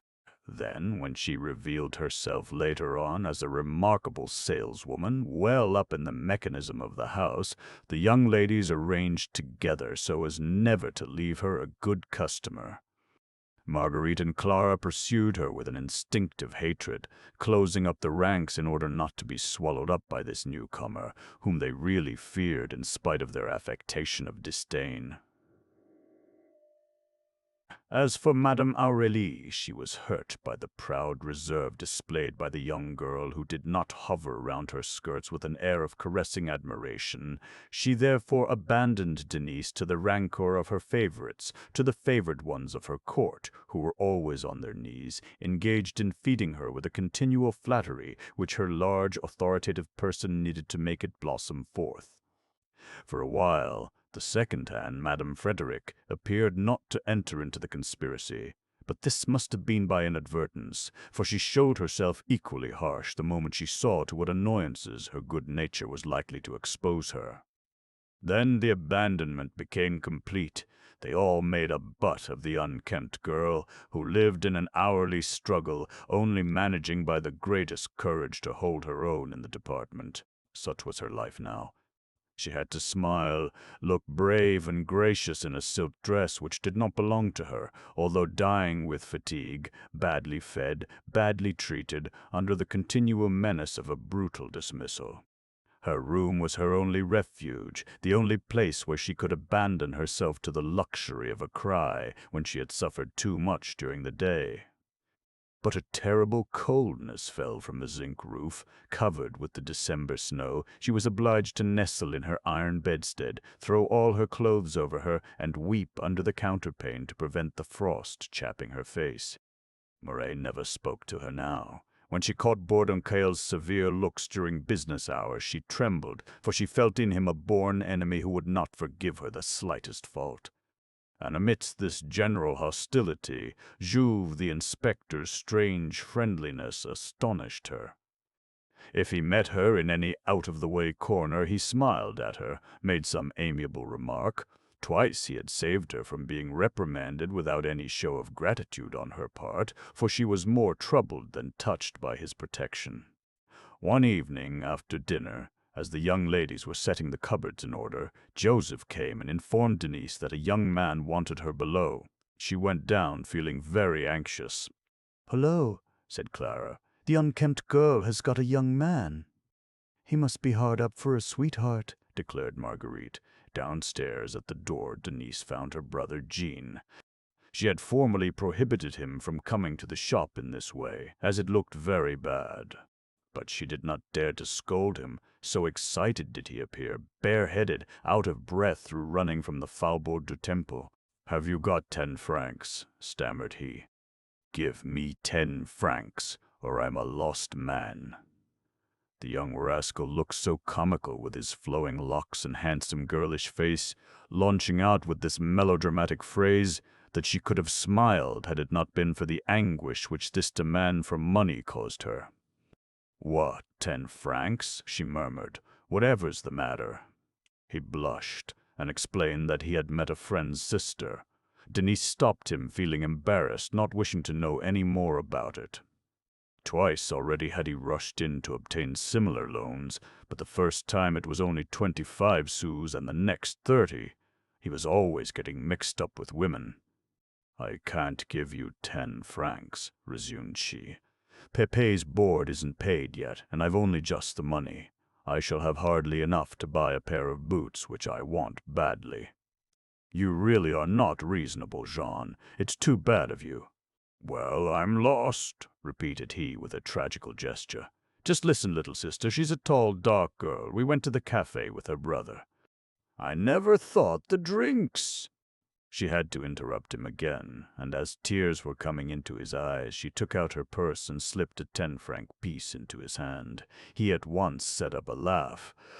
I was sure, but my word of honor, never again. A fellow would have to be a regular scamp. And he ran off after having kissed his sister like a madman. The fellows in the shop seemed astonished. That night Denise did not sleep much. Since her entry in the ladies' paradise, money had been her cruel anxiety. She was still a probationer, without salary. The young ladies in the department frequently prevented her from selling, and she just managed to pay Pepe's board and lodging. Thanks to the unimportant customers, they were good enough to leave her. It was a time of black misery, misery in a silk dress. She was often obliged to spend the night repairing her small stack of clothes, darning her linen, mending her chemises as if they had been lace, without mentioning the patches she put on her boots as cleverly as any bootmaker could have done. She even risked washing things in her hand basin. But her old woolen dress was an especial cause of anxiety to her. She had no other, and was forced to put it on every evening when she quitted the uniform silk, and this wore it terribly. A spot on it gave her the fever. The least tear was a catastrophe. And she had nothing, not a sou, not even enough to buy the trifling articles which a woman always wants. She had been obliged to wait a fortnight to renew her stock of needles and cotton. Thus it was a real disaster when Jean, with his love affairs, dropped down all at once and pillaged her purse. A franc piece taken away caused a gulf which she did not know how to fill up. As for finding 10 francs on the morrow, it was not to be thought of for a moment. The whole night she slept an uncomfortable sleep, haunted by the nightmare in which she saw Pepe thrown into the street while she was turning over the flagstones with her bruised fingers to see if there were not some money underneath. It happened that the next day she had to play the part of the well-dressed girl. Some well-known customers came in, and Madame Aurélie called her several times in order that she should show off the new styles. And whilst she was posing there with the stiff graces of a fashion plate, she was thinking of Pepe's board and lodging, which she had promised to pay that evening. She could very well do without boots for another month, but even on adding the 30 francs she had left to the 4 francs which she had saved sou by sou, that would never make more than 34 francs, and where was she to find 6 francs to "You will notice the shoulders are free," Madame Aurélie was saying. "It's very fashionable and very convenient. The young person can fold her arms." "Oh, easily," replied Denise, who continued to smile amiably. "One can't feel it. I am sure you will like it, madame." She now blamed herself for having gone to fetch Pepe from Madame Gras the previous Sunday to take him for a walk in the Champs-Élysées. The poor child so seldom went out with her. But she had had to buy some gingerbread and a little spade, and then take him to see Punch and Judy, and that had mounted at once to 29 sous. Really, Jean could not think much about the little one, or he would not be so foolish. Afterwards, everything fell upon her shoulders.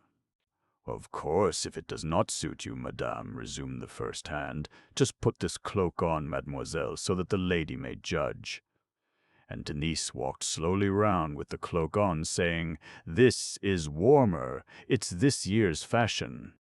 And she continued to torture herself, behind her professional good graces, until the evening, to know where she was to find this money. The young ladies, who were very busy, had left her an important sale, but it was only Tuesday, and she had 4 days to wait before drawing any money. After dinner she decided to postpone her visit to Madame Gras till the next day. She would excuse herself, say she had been detained, and before then she would have the 6 francs, perhaps. As Denise avoided the slightest expense, she went to bed early. What could she do in the streets, with her unsociableness, still frightened by the big city in which she only knew the streets near the shop? After having ventured as far as the Palais Royal to get a little fresh air, she would quickly return, lock herself in her room, and set about sewing or washing. It was, along the corridor of the bedrooms, a barrack-like promiscuity. Girls, who were often not very tidy, gossiping over dirty water and dirty linen, quite a disagreeable feeling which manifested itself in frequent quarrels and continual reconciliations. They were, moreover, prohibited from going up to their rooms in the daytime. They did not live there, but merely slept there at night, not going up till the last minute, leaving again in the morning still half asleep, hardly awakened by a rapid wash, and this gust of wind which was continually sweeping through the corridor, the fatigue of the 13 hours' work which threw them on their beds thoroughly worn out, changed this upper part of the house into an inn traversed by the tired ill temper of a host into an inn traversed by the tired ill temper of a host of travelers. Denise had no friend. Of all the young ladies, one alone, Pauline Cugnot, showed her a certain tenderness, and the ready-made and underclothing departments being close to one another, and in open war, the sympathy between the two saleswomen had hitherto been confined to a few rare words hastily exchanged. Pauline occupied a neighboring room to the right of Denise's, but as she disappeared immediately after dinner and only returned at 11 o'clock, the latter only heard her get into bed, without ever meeting her after business hours. This evening Denise had made up her mind to play the part of bootmaker once more. She was holding her shoes, turning them about, wondering how she could make them last another month. At last she decided to take a strong needle and sew on the soles, which were threatening to leave the uppers. During this time a collar and a pair of cuffs were soaking in the basin full of soapsuds. Every evening she heard the same noises, the young ladies coming in one by one, short whispered conversations, laughing, and sometimes a dispute, which they stifled as much as possible. Then the beds creaked, the tired occupants yawned and fell into a heavy slumber. Denise's left-hand neighbor often talked in her sleep, which frightened her very much at first. Perhaps others, like herself, stopped up to mend their things in spite of the rules.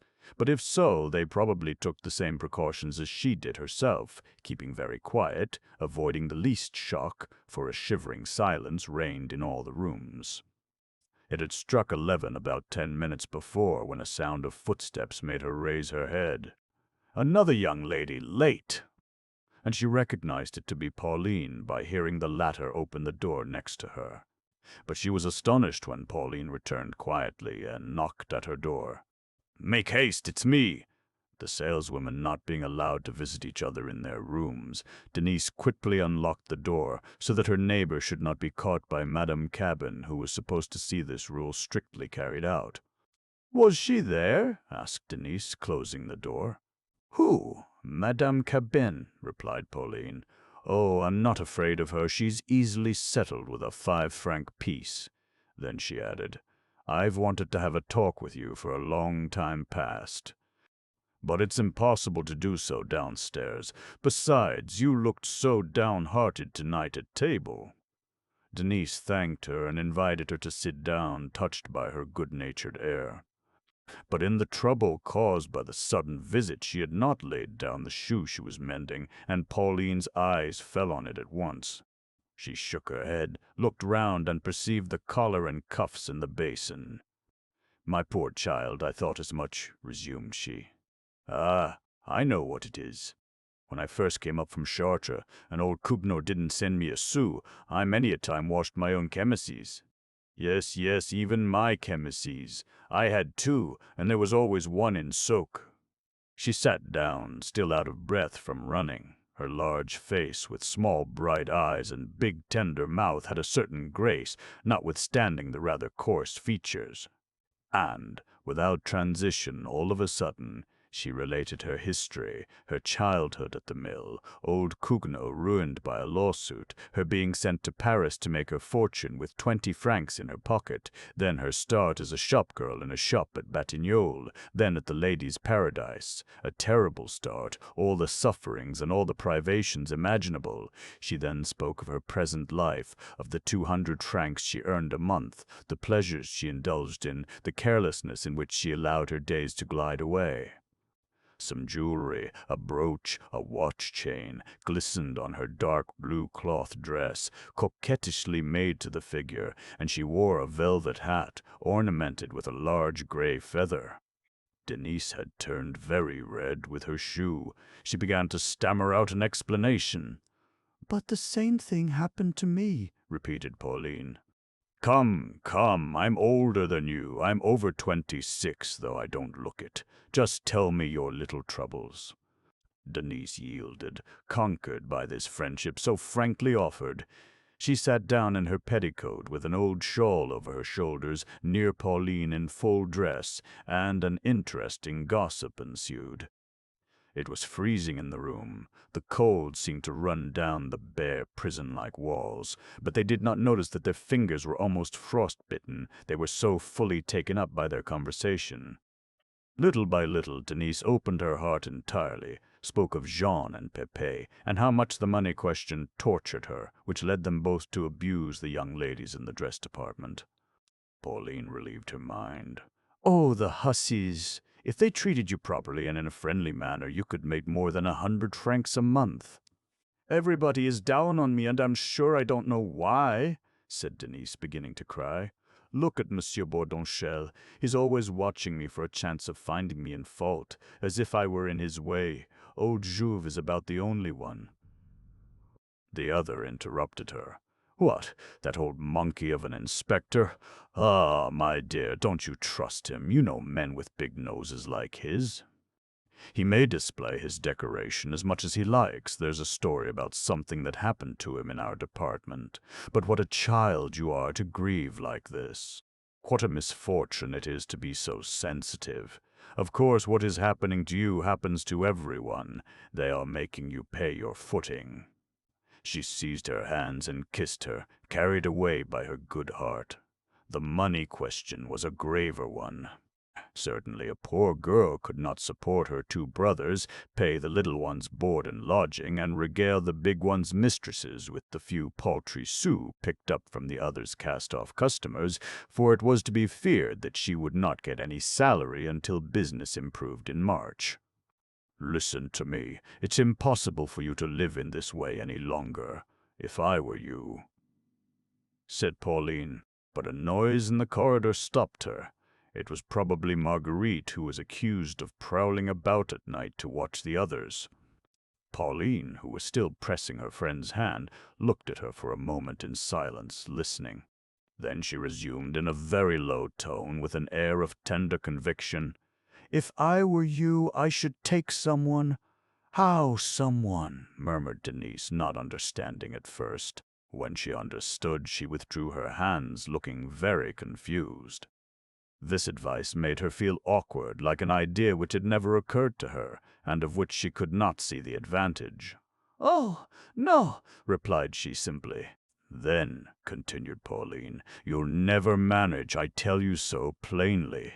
Here are the figures. 40 francs for the little one, a 5-franc piece now and again for the big one, and then there's yourself. You can't always go about dressed like a pauper, with boots that make the other girls laugh at you. Yes, really, your boots do you a deal of harm. Take someone, it would be much better." "No," repeated Denise. "Well, you are very foolish. It's inevitable, my dear, and so natural.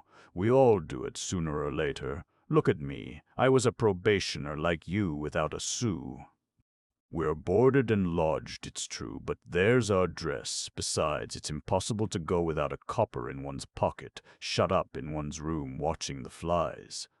So you see, girls forcibly drift into it." She then spoke of her first lover, a lawyer's clerk whom she had met at a party at Meudon. After him came a post-office clerk. And finally, ever since the autumn, she had been keeping company with a salesman at the Bon Marche, a very nice tall fellow with whom she spent all her leisure time. Never more than one sweetheart at a time, however. She was very respectable in her way, and became indignant when she heard talk of those girls who yielded to the first comer. "I don't tell you to misconduct yourself, you know," said she quickly. "For instance, I should not like to be seen with your Clara, for fear people should say I was as bad as she." But when a girl stays quietly with one lover and has nothing to blame herself for, do you think that wrong?" "No," replied Denise, "but I don't care for it, that's all." There was a fresh silence. In the small, icy cold room, they were smiling to each other, greatly affected by this whispered conversation. "Besides, one must have some affection for someone before doing so," resumed she, her cheeks scarlet. Pauline was astonished. She set up a laugh and embraced her a second time, saying, "But, my darling, when you meet and like each other, you are funny. People won't force you." "Look here, would you like Boguet to take us somewhere in the country on Sunday? He'll bring one of his friends." "No," said Denise in her gently obstinate way. Pauline insisted no longer. Each one was free to act as she liked. What she had said was out of pure kindness of heart, for she felt really grieved to see a comrade so miserable. And as it was nearly midnight, she got up to leave. But before doing so, she forced Denise to accept the 6 francs she wanted, begging her not to trouble about the matter, but to repay the amount when she earned more. "Now," added she, "blow your candle out so that they can't see which door opens. You can light it again immediately." The candle blown out, they shook hands, and Pauline ran off to her room without leaving any trace in the darkness but the vague rustling of her petticoats amidst the deep slumber of the occupants of the other little rooms. Before going to bed, Denise wanted to finish her boot and do her washing. The cold became sharper still as the night advanced, but she did not feel it. This conversation had stirred up her heart's blood. She was not shocked, it seemed to her, that everyone had a right to arrange her life as she liked when alone and free in the world. She had never given way to such ideas. Her sense of right and her healthy nature maintained her naturally in the respectability in which she had always lived. About 1 o'clock she at last went to bed. No, she did not love anyone. So what was the use of disarranging her life, of spoiling the maternal devotion she had vowed for her 2 brothers? However, she did not sleep. A crowd of indistinct forms passed before her closed eyes, vanishing in the darkness. From this moment, Denise took an interest in the love stories of the department. During the slack moments, they were constantly occupied by their affairs with the men. Gossiping tales flew about. Stories of adventures amused the girls for a week. Clara was a scandal. She had 3 lovers, without counting a string of chance admirers whom she had in tow, and, if she did not leave the shop where she did the least work possible, disdaining the money which she could easily and more agreeably earn elsewhere, it was to shield herself from her family, for she was mortally afraid of old Prunaire, who threatened to come to Paris and break her arms and legs with his clogs. Marguerite, on the contrary, behaved very well and was not known to have any lover. This caused some surprise, for all knew of her adventure. Her coming to Paris to be confined in secret. How had she come to have the child, if she were so virtuous? And there were some who hinted at an accident, adding that she was now reserving herself for her cousin at Grenoble. The young ladies also joked about Madame Frederick, declaring that she was discreetly connected with certain great personages. The truth was that they knew nothing of her love affairs, for she disappeared every evening, stiff as starch in her widow's ill temper, evidently in a great hurry, though nobody knew where she was running off to so eagerly. As to Madame Aurélie's passions, her pretended larks with obedient young men, they were certainly false, mere inventions, spread abroad by discontented saleswomen just for fun. Perhaps she had formerly displayed rather too much motherly feeling for one of her son's friends, but she now occupied too high a place in the drapery business to allow her to amuse herself with such childish matters. Then there was the crowd leaving in the evening, 9 girls out of every 10 having young men waiting for them at the door, in the Place Gaillon, along the Rue de la Michaudière, and the Rue Neuve Saint-Augustin.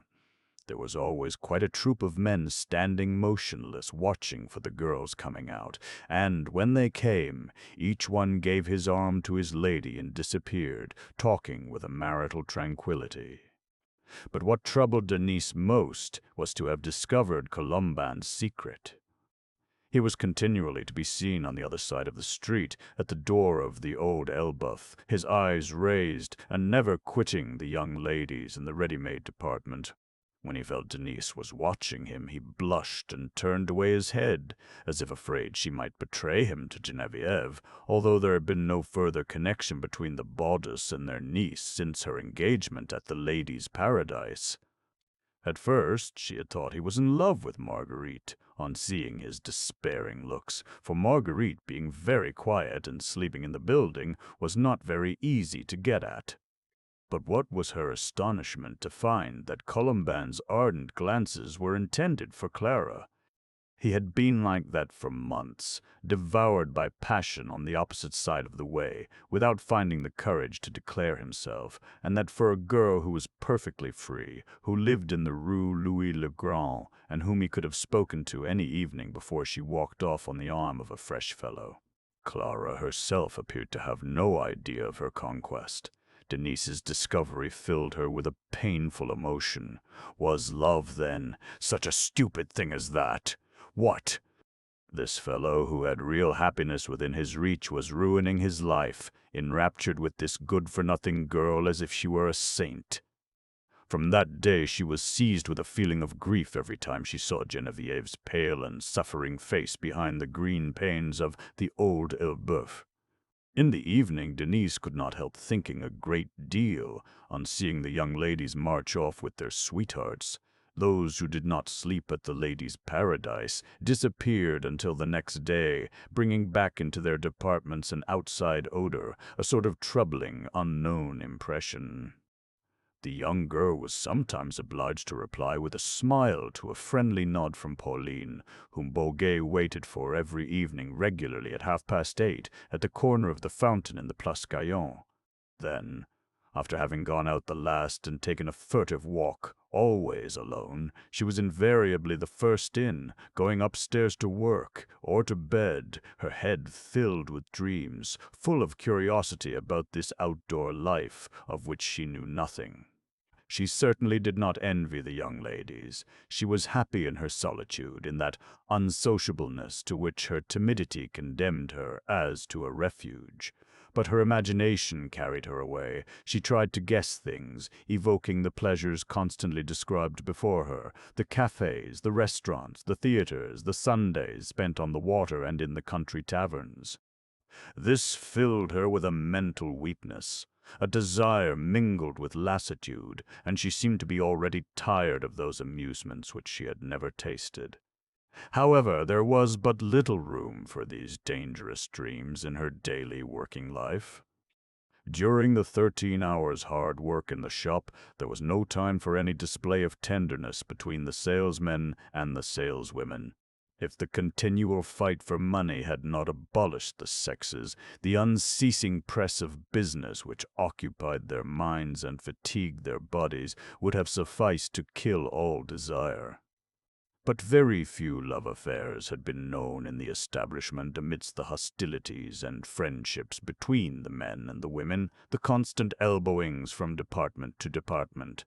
They were all nothing but the wheels, turned round by the immense machine, abdicating their personalities, simply contributing their strength to this commonplace, powerful total. It was only outside that they resumed their individual lives, with the abrupt flame of awakening passions. Denise, however, one day saw Albert Lhomme slipping a note into the hand of a young lady in the underclothing department, after having several times passed through with an air of indifference.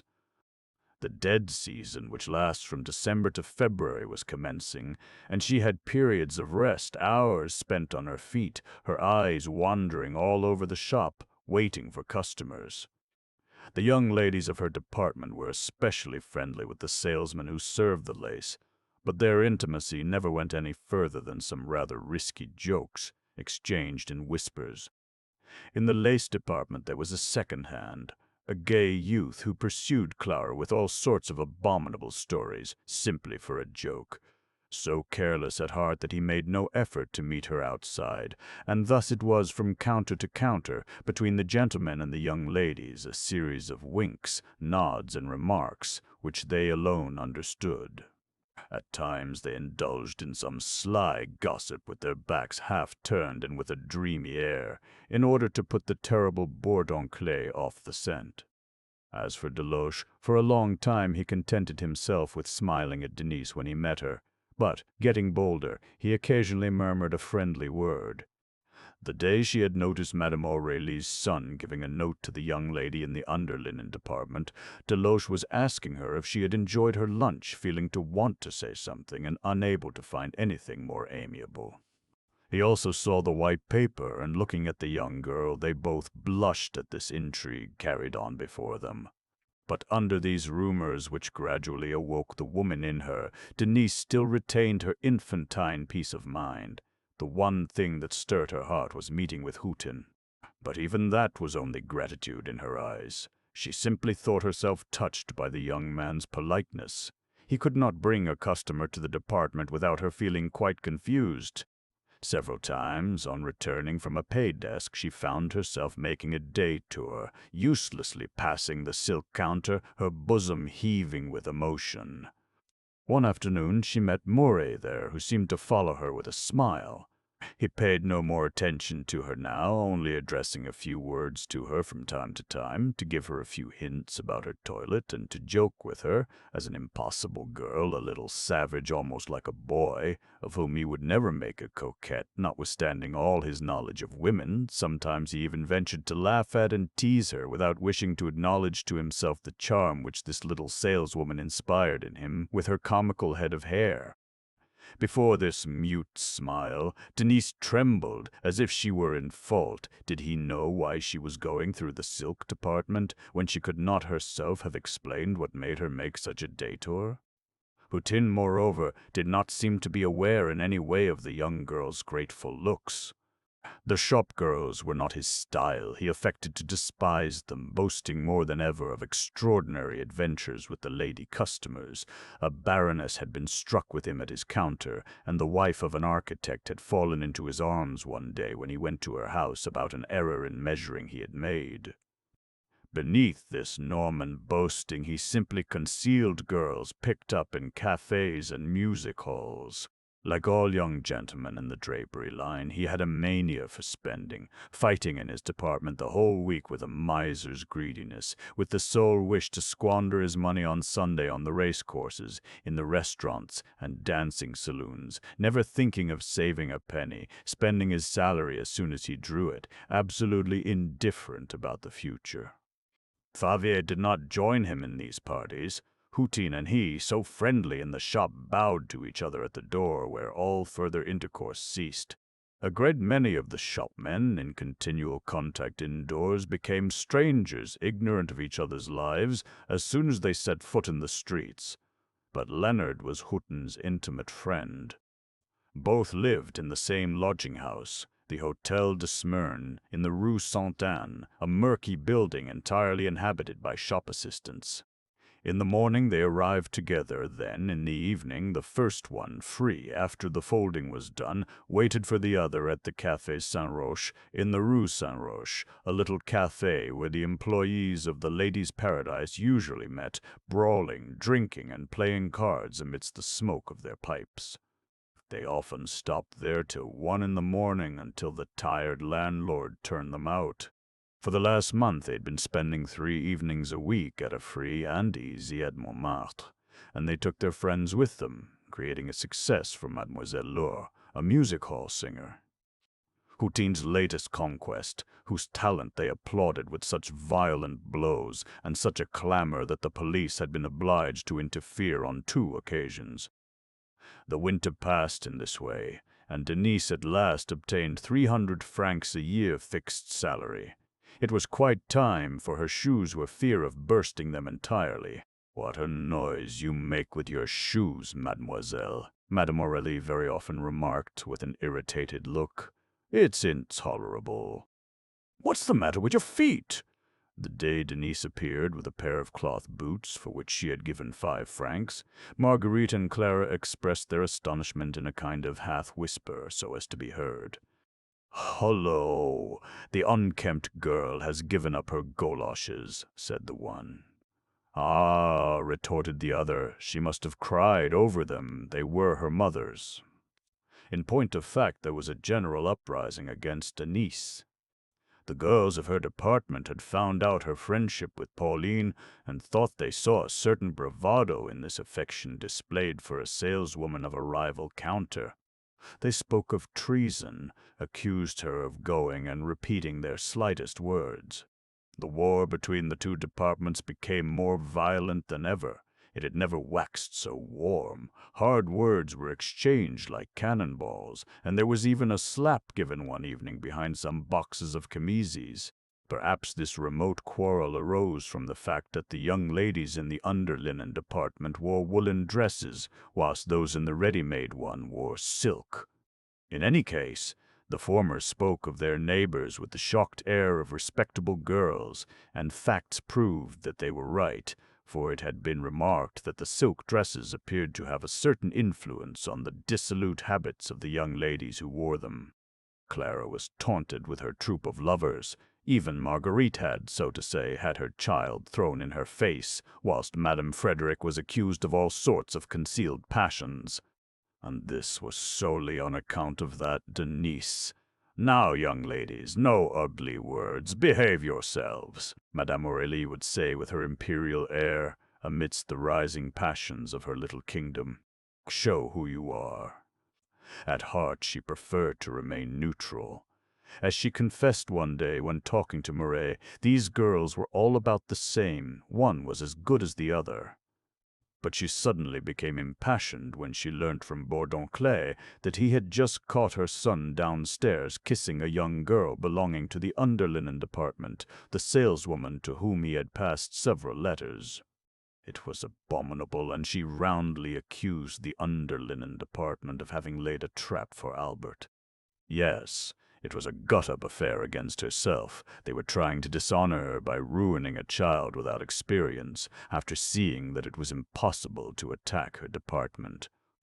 Her only object in making such a noise was to complicate the business, for she knew what her son was, fully aware that he was capable of doing all sorts of stupid things. For a time the matter assumed a grave aspect. Mignot, the glove salesman, was mixed up in it. He was a great friend of Albert's, and the rumor got circulated that he favored the mistresses Albert sent him, girls with big chignons who rummaged in the boxes for hours together, and there was also a story about some Swedish kid gloves given to the girl of the underlinen department which was never properly cleared up. At last the scandal was hushed up out of regard for Madame Aurélie, whom Mouret himself treated with deference. Bourdoncle contented himself a week after with dismissing, for some slight offense, the girl who allowed herself to be kissed. If they shut their eyes to the terrible doings of their employees outdoors, the managers did not tolerate the least nonsense in the house. And it was Denise who suffered for all this. Madame Aurélie, although perfectly well aware of what was going on, nourished a secret rancor against her. She saw her laughing one evening with Pauline, and took it for bravado, concluding that they were gossiping over her son's love affairs.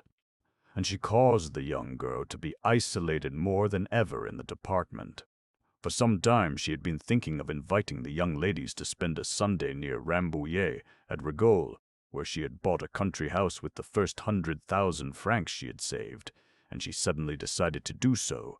It would be a means of punishing Denise, of putting her openly on one side. She was the only one not invited. For a fortnight in advance, nothing was talked of but this party. The girls kept their eyes on the sky, and had already mapped out the whole day, looking forward to all sorts of pleasures, donkey riding, milk, and brown bread. And they were to be all women, which was more amusing still. As a rule, Madame Aurélie killed her holidays in this way, going out with her lady friends, for she was so little accustomed to being at home. She always felt so uncomfortable, so strange, during the rare occasions she could dine with her husband and son, that she preferred to throw up even those occasions and go and dine at a restaurant.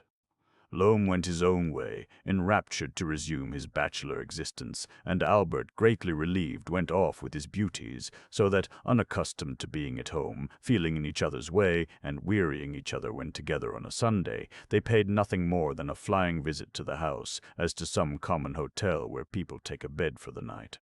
Regarding the excursion to Rambouillet, Madame Aurélie simply declared that propriety prevented Albert joining them, and that the father himself would display great tact by refusing to come, a declaration which enchanted the two men. However, the happy day was drawing near, and the young girls chattered more than ever, relating their preparations in the way of dress, as if they were going on a 6 months' tour, whilst Denise had to listen to them, pale and silent in her abandonment. "Ah, they make you wild, don't they?" said Pauline to her one morning. "If I were you, I would just catch them nicely. They are going to enjoy themselves. I would enjoy myself too. Come with us on Sunday. Bourget is going to take me to Joinville." "No thanks," said the young girl with her quiet obstinacy. "But why not? Are you still afraid of being taken by force?" And Pauline laughed heartily. Denise also smiled. She knew how such things came about. It was always during some similar excursions that the young ladies had made the acquaintance of their first lovers, brought by chance by a friend, and she did not want to. "Come," resumed Pauline, "I assure you that Bourget won't bring anyone. We shall be all by ourselves. As you don't want to, I won't go and marry you off, of course." Denise hesitated, tormented by such a strong desire to go that the blood flew to her cheeks. Since the girls had been talking about their country pleasures, she had felt stifled, overcome by a longing for fresh air, dreaming of the tall grass into which she could sink down up to the neck, of the giant trees, the shadows of which should flow over her like so much cooling water. Her childhood, spent in the rich verdure of the Cotentin, was awakening with a regret for sun and air. "Well, yes," said she at last. Everything was soon arranged. Bourget was to come and fetch them at 8 o'clock in the Place Gaillon. From there they would take a cab to the Vincennes station. Denise, whose 25 francs a month was quickly swallowed up by the children, had only been able to do up her old black woolen dress by trimming it with strips of check poplin, and she had also made herself a bonnet, a shape covered with silk and ornamented with a simple blue ribbon. In this simple attire she looked very young, like an overgrown girl, exceedingly clean, rather shamefaced and embarrassed by her luxuriant hair, which appeared through the nakedness of her bonnet. Pauline, on the contrary, displayed a pretty violet and white-striped silk dress, a hat richly trimmed and laden with feathers, jewels round her neck and rings on her fingers, which gave her the appearance of a well-to-do tradesman's wife. It was like a Sunday revenge on the woolen dress she was obliged to wear all the week in the shop, whilst Denise, who wore her uniform silk from Monday to Saturday, resumed, on Sunday, her thin woolen dress of misery. "There's Bourget," said Pauline, pointing to a tall fellow standing near the fountain.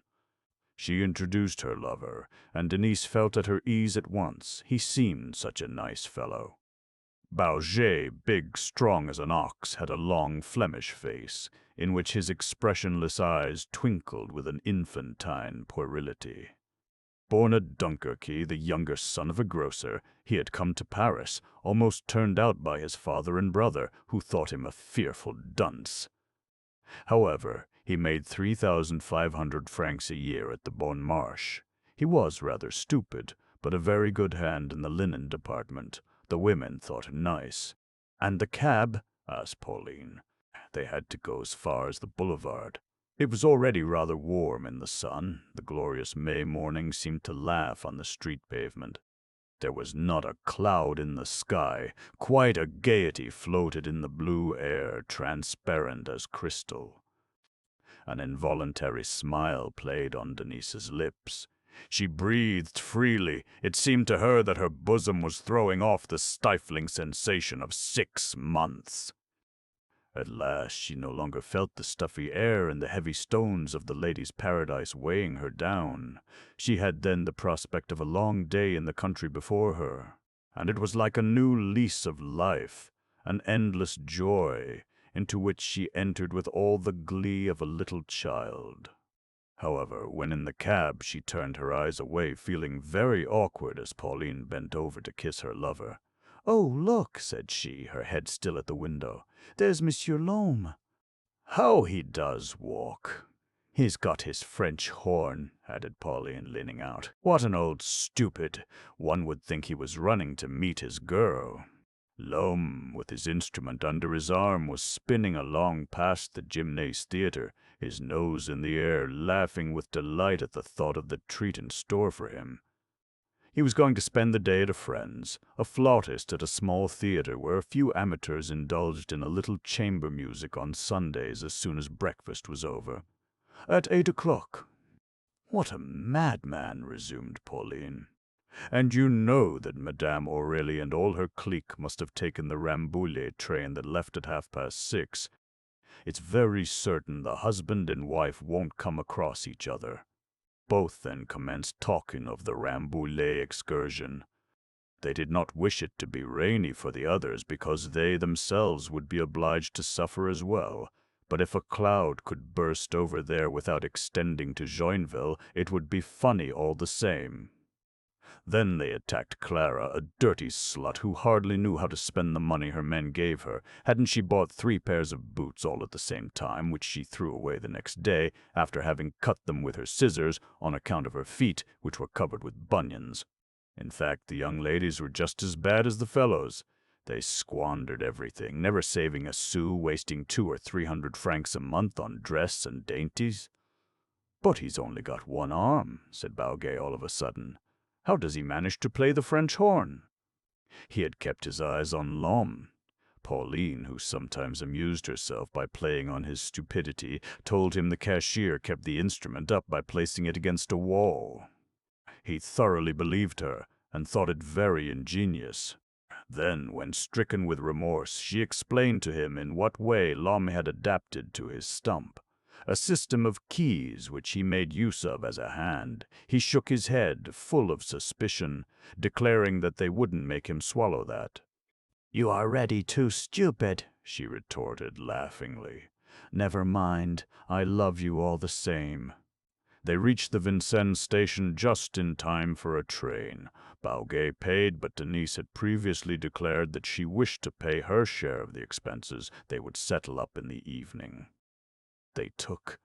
At Nogent, a wedding party got out, amidst a storm of laughter.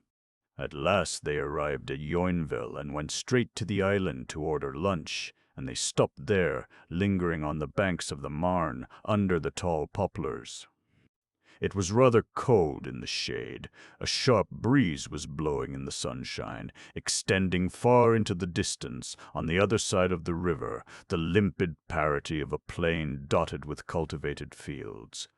Denise lingered behind Pauline and her lover, who were walking with their arms round each other's waists. She had picked a handful of buttercups and was watching the view of the river, happy, her heart beating, her head drooping, each time Bauguet leant over to kiss his mistress. Her eyes filled with tears, and yet she was not suffering. What was the matter with her that she had this feeling of suffocation? And why did this vast landscape, where she had looked forward to having so much enjoyment, fill her with a vague regret she could not explain? Then, at lunch, Pauline's noisy laugh bewildered her.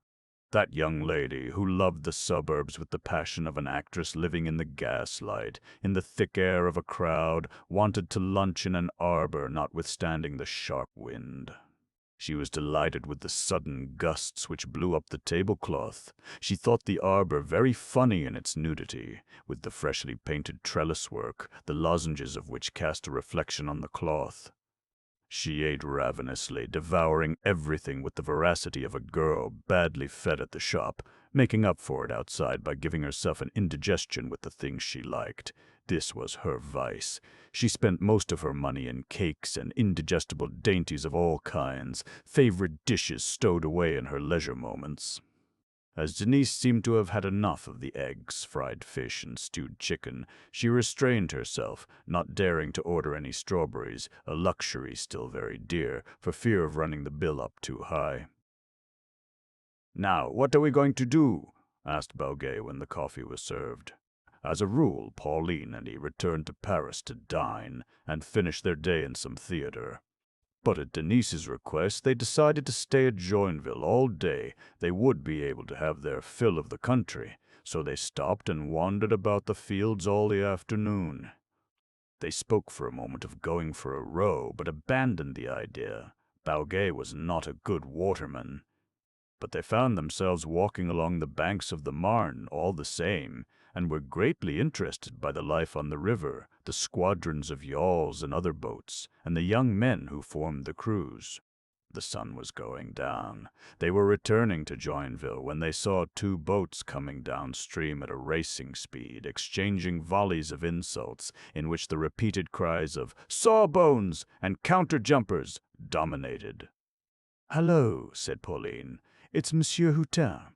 "Yes," said Bauguet, shading his face with his hand. "I recognize his mahogany boat. The other one is manned by students, no doubt." And he explained the deadly hatred existing between the young students and the shopmen. Denise, on hearing Hutin's name mentioned, suddenly stopped and followed with fixed eyes the frail skiff spinning along like an arrow. She tried to distinguish the young man among the rowers, but could only manage to make out the white dresses of two women, one of whom, who was steering, wore a red hat. Their voices were drowned by the rapid flow of the river. "Pitch 'em in, the sawbones! Duck 'em, the counter-jumpers!" In the evening they returned to the restaurant on the island, but it had turned too chilly. They were obliged to dine in one of the closed rooms where the tablecloths were still damp from the humidity of the winter. After 6 o'clock the tables were all occupied, yet the excursionists still hurried in, looking for a corner, and the waiters continued to bring in more chairs and forms, putting the plates closer together and crowding the people up. It was stifling. They had to open the windows. Outdoors the day was waning. A greenish twilight fell from the poplars so quickly that the proprietor, unprepared for these meals under cover and having no lamps, was obliged to put a wax candle on each table. The uproar became deafening with laughing, calling out, and the clacking of the table utensils. The candles flared and melted in the draught from the windows, whilst moths fluttered about in the air, warmed by the odor of the food and traversed by sudden gusts of cold wind. "What fun they're having, eh?" said Pauline, very busy with a plate of matelote, which she declared extraordinary. She leant over to add, "Didn't you see Monsieur Albert over there?" It was really young L'Homme, in the middle of three questionable women, a vulgar-looking old lady in a yellow bonnet suspiciously like a procuress, and two young girls of 13 or 14, forward and painfully impudent creatures. He, already intoxicated, was knocking his glass on the table and talking of drubbing the waiter if he did not bring some liqueurs immediately. "Well," resumed Pauline, "there's a family, if you like. The mother at Rambouillet, the father in Paris, and the son at Joinville. They won't tread on one another's toes." Denise, who detested noise, smiled, however, and tasted the joy of ceasing to think amid such uproar. But all at once they heard a noise in the other room, a burst of voices which drowned the others. They were yelling and must have come to blows, for one could hear a scuffle, chairs falling down, quite a struggle, amid which the river cries again resounded. "Duck 'em, the counter-jumpers! Pitch 'em in, the sawbones!" And when the hotel-keeper's loud voice had calmed this tempest, Hutin suddenly made his appearance, wearing a red jersey and a little cap at the back of his head. He had on his arm the tall, fair girl who had been steering, and who, in order to wear the boat's colors, had planted a bunch of poppies behind her ear. They were greeted on entering by a storm of applause, and his face beamed with pride. He swelled out his chest, assuming a nautical rolling gait, showing off a blow which had blackened his cheek, puffed up with joy at being noticed. Behind them followed the crew. They took a table by storm, and the uproar became something fearful. "It appears," explained Bourget, after having listened to the conversation behind him. "It appears that the students have recognized the woman with Hutin as an old friend from their neighborhood, who now sings in a music hall at Montmartre. So they were kicking up a row for her. These students never pay their women." "In any case," said Pauline stiffly, "she's jolly ugly with her carroty hair. Really, I don't know where Monsieur Hutin picks them up, but they're an ugly, dirty lot." Denise had turned pale and felt an icy coldness, as if her heart's blood were flowing away, drop by drop. She had already, on seeing the boats from the bank, felt a shiver, but now she no longer had any doubt this girl was certainly with Hutin. With trembling hands and a choking sensation in her throat, she ceased eating. "What's the matter?" asked her friend. "Nothing," stammered she. "It's rather warm here." But Hutin's table was close to theirs, and when he perceived Bauge, whom he knew, he commenced a conversation in a shrill voice in order to attract further attention. "I say," cried he, "are you as virtuous as ever at the Bon Marche?" "Not so much as all that," replied Bauge, turning very red. "That won't do. You know they only take virgins there, and there's a confessional box permanently fixed for the salesmen who venture to look at them." "A house where they marry you?" "No, thanks." The other fellows began to laugh. Léonard, who belonged to the crew, added, "It isn't like the Louvre. There they have a midwife attached to the ready-made department. My word of honor." The gaiety increased. Pauline herself burst out. The idea of the midwife seemed so funny, but Bauge was annoyed by the jokes about the innocence of his house. He launched out all at once. "Oh, you're not too well off at the ladies' paradise, sacked for the slightest thing, and a governor who seems to tout for his lady customers." Hutin no longer listened to him, but commenced to praise the house in the Place Clichy. He knew a young girl there so excessively aristocratic that the customers dared not speak to her for fear of humiliating her.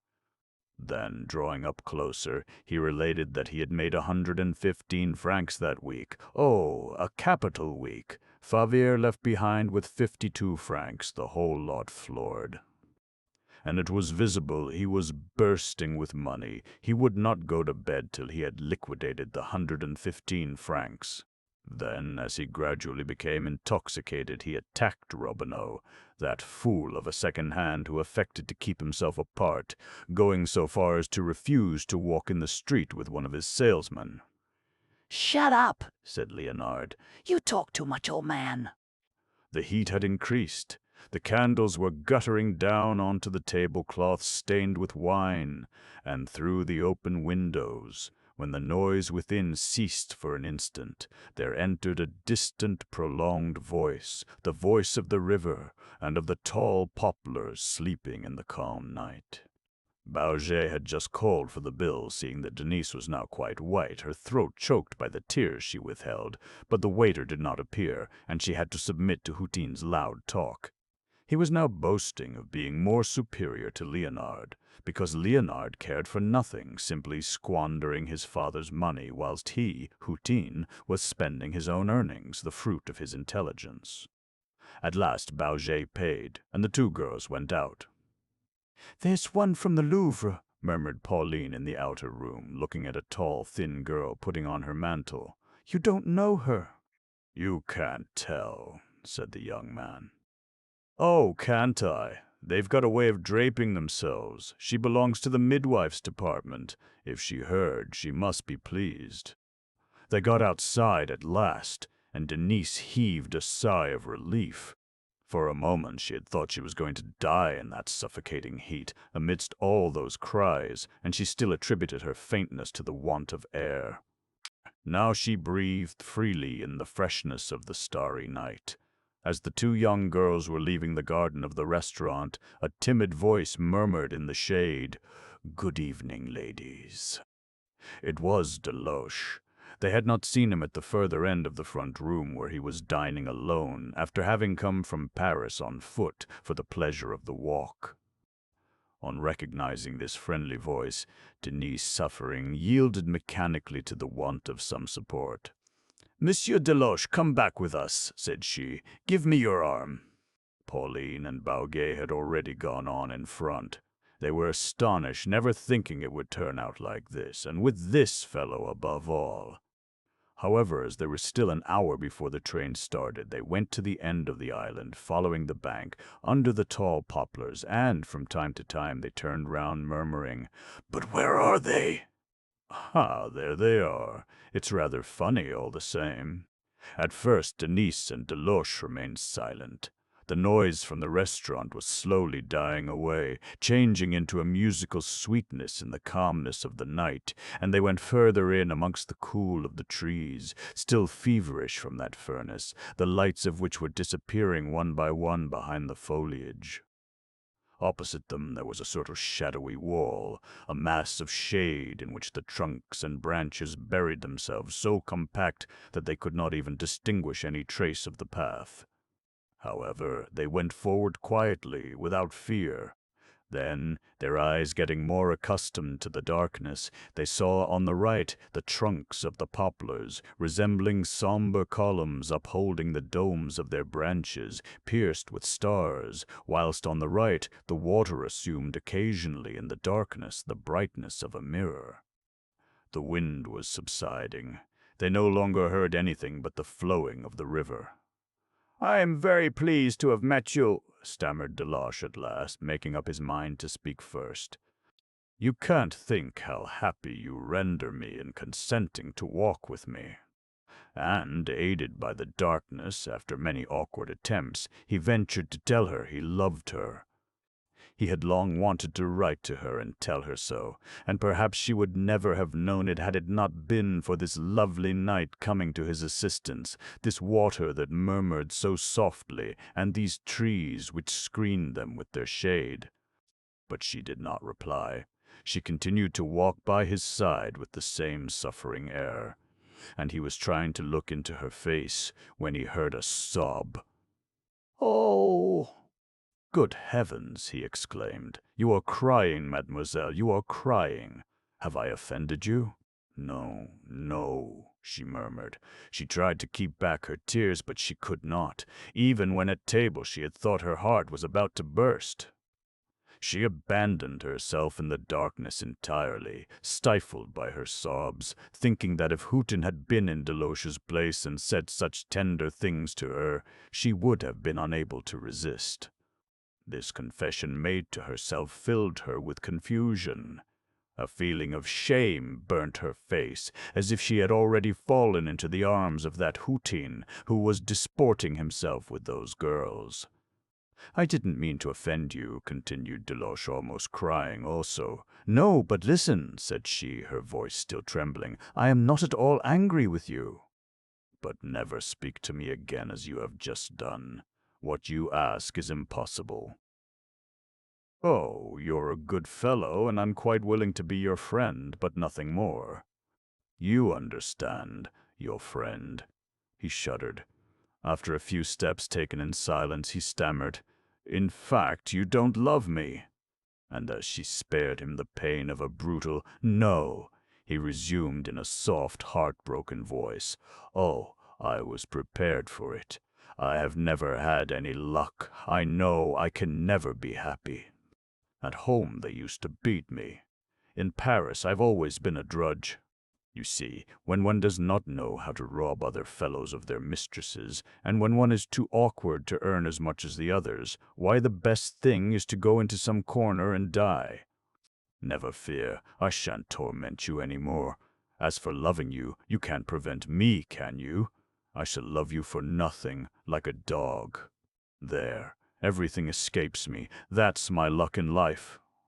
And he, too, burst into tears.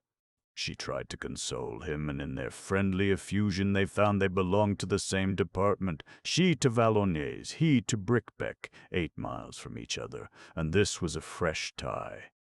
His father, a poor needy bailiff and sickly jealous, used to drub him, calling him a bastard, exasperated with his long pale face and tow-like hair, which, said he, did not belong to the family.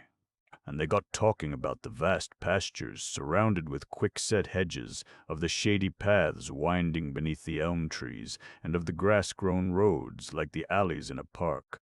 Around them night was getting darker, but they could still distinguish the rushes on the banks, and the interlaced foliage, black beneath the twinkling stars, and a peacefulness came over them. They forgot their troubles, brought nearer by their ill luck, in a closer feeling of friendship. "Well," asked Pauline of Denise, taking her aside when they arrived at the station. The young girl understood by the smile and the stare of tender curiosity. She turned very red and replied, "But never, my dear. I told you I did not wish to. He belongs to my part of the country. We were talking about Volognes." Pauline and Bauguet were perplexed, put out in their ideas, not knowing what to think. Deloche left them in the Place de la Bastille. Like all young probationers, he slept at the house, where he had to be in by 11 o'clock. Not wishing to go in with him, Denise, who had got permission to go to the theater, accepted Bauguet's invitation to accompany Pauline to his home. He, in order to be nearer his mistress, had moved into the Rue Saint-Roch. They took a cab, and Denise was stupefied on learning on the way that her friend was going to stay all night with the young man. Nothing was easier. They only had to give Madame Cabin 5 francs. All the young ladies did it. Bauguet did the honors of his room, which was furnished with old Empire furniture, given him by his father. He got angry when Denise spoke of settling up, but at last accepted the 15 francs 12 sous which she had laid on the chest of drawers. But he insisted on making her a cup of tea, and he struggled with a spirit lamp and saucepan, and then was obliged to go and fetch some sugar. Midnight struck as he was pouring out the tea. "I must be off," said Denise. "Presently," replied Pauline. "The theaters don't close so early." Denise felt uncomfortable in this bachelor's room. She had seen her friend take off her things, turn down the bed, open it, and pat the pillows with her naked arms, and these preparations for a night of love-making carried on before her troubled her and made her feel ashamed, awakening once in her wounded heart the recollection of Hutin. Such ideas were not very salutary. At last she left them at 12:15. But she went away confused when, in reply to her innocent "Good night," Pauline cried out thoughtlessly, "Thanks, we are sure to have a good one." The private door leading to Moret's apartments and to the employees' bedrooms was in the Rue Neuve Saint-Augustin.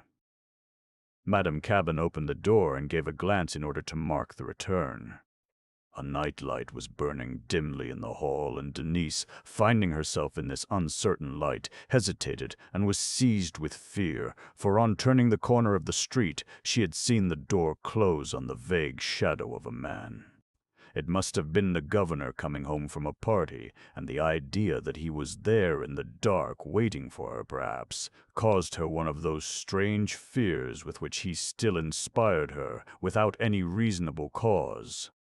Someone moved on the first floor, a boot creaked, and losing her head entirely, she pushed open a door which led into the shop, and which was always left open for the night watch.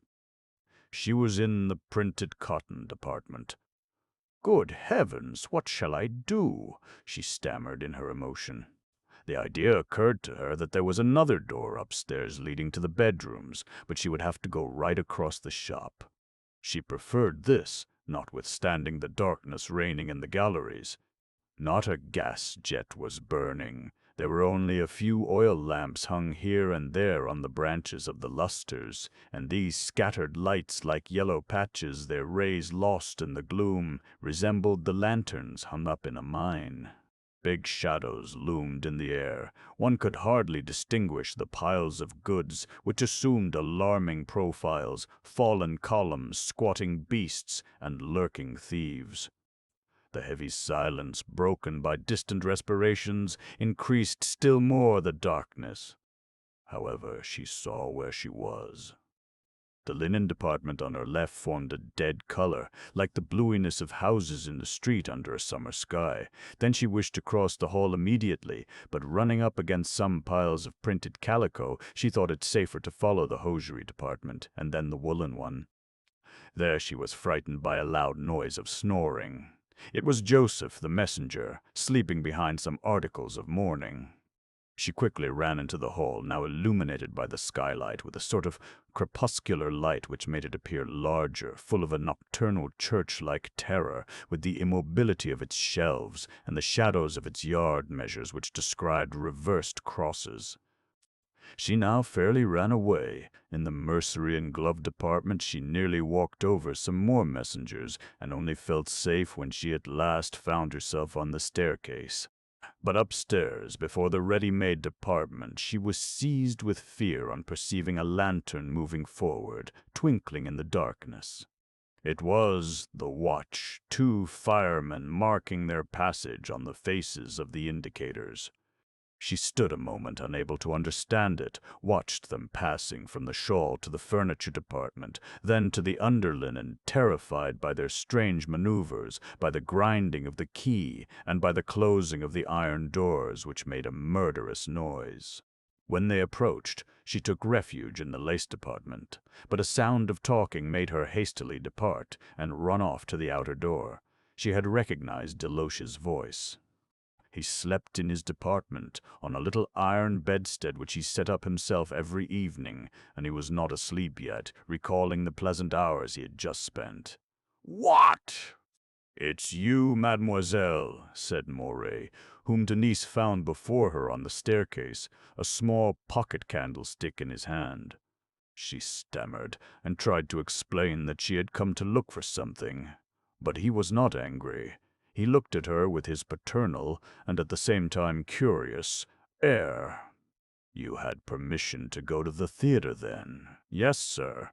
"And have you enjoyed yourself? What theater did you go to?" "I have been in the country, sir." That made him laugh.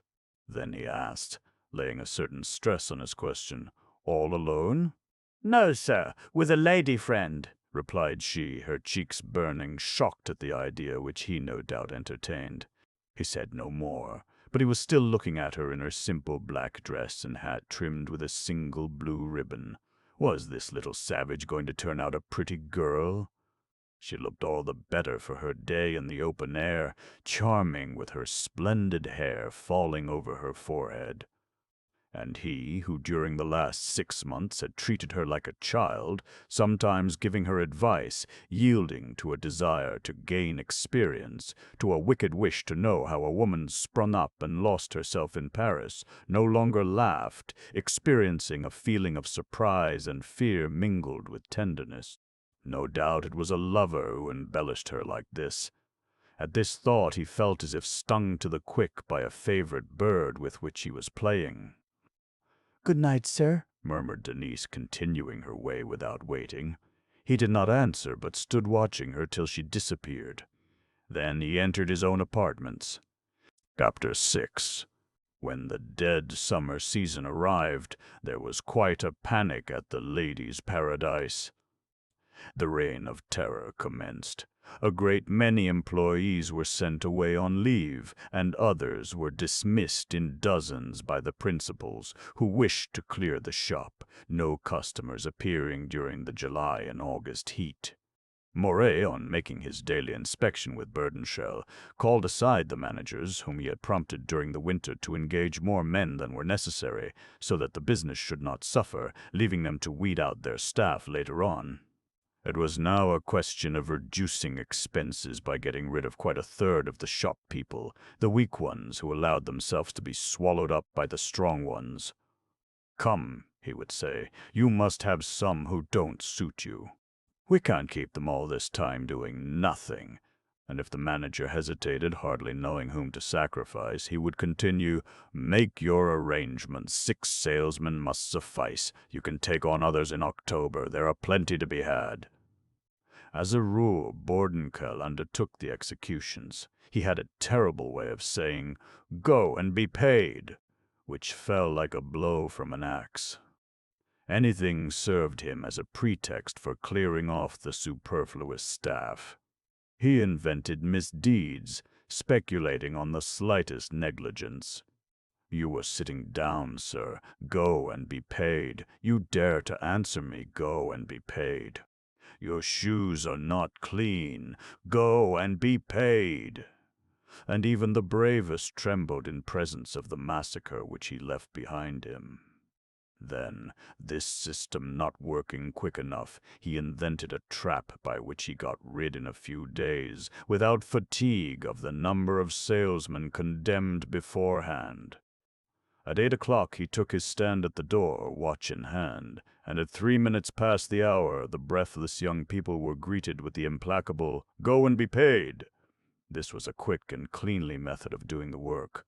"You've an ugly mug," he ended by saying one day to a poor wretch whose nose all on one side annoyed him. "Go and be paid."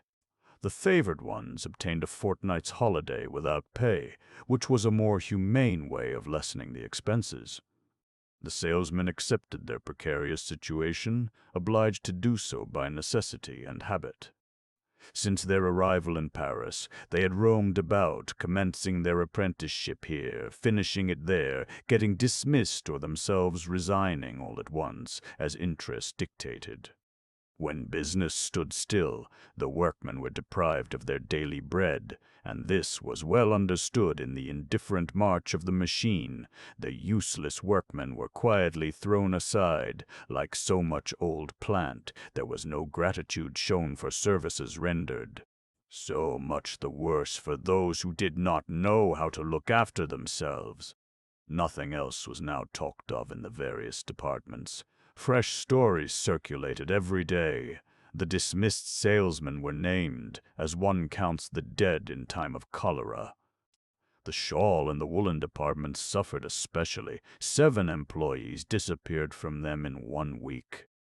Then the underlinen department was thrown into confusion. A customer had nearly fainted away, accusing the young person who had served her of eating garlic, and the latter was dismissed at once. Although badly fed and dying of hunger, she was simply finishing a collection of bread crusts at the counter. The authorities were pitiless at the least complaint from the customers. No excuse was admitted. The employee was always wrong, and had to disappear like a defective instrument, hurtful to the proper working of the business, and the others bowed their heads, not even attempting any defense. In the panic which was raging, each one trembled for himself. Mignot, going out one day with a parcel under his coat, notwithstanding the rules, was nearly caught, and really thought himself lost. Lénard, who was celebrated for his idleness, owed to his father's position in the drapery trade that he was not turned away one afternoon that Bourdoncle found him dozing between 2 piles of English velvets.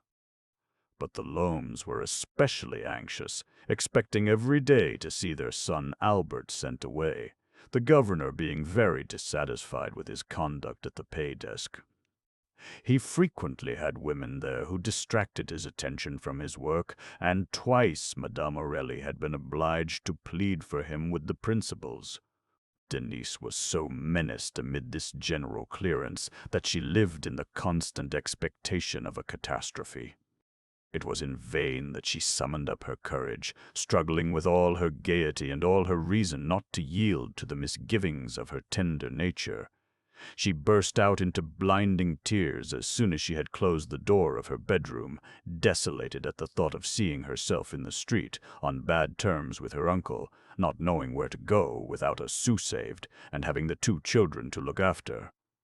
The sensations she had felt the first few weeks sprang up again. She fancied herself a grain of seed under a powerful millstone, and, utterly discouraged, she abandoned herself entirely to the thought of what a small atom she was in this great machine, which would certainly crush her with its quiet indifference.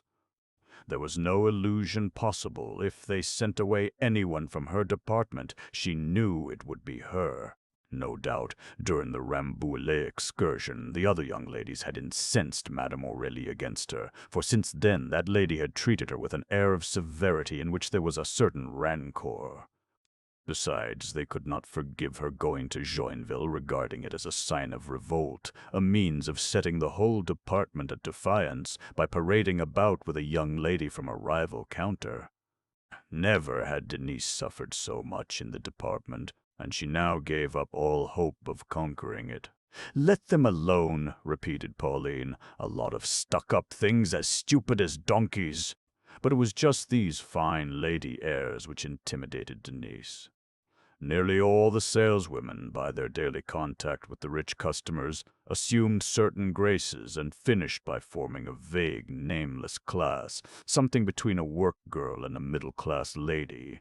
But beneath their art in dress and the manners and phrases learnt by heart, there was often only a false superficial education, the fruits of attending cheap theaters and music halls and picking up all the current stupidities of the Paris pavement.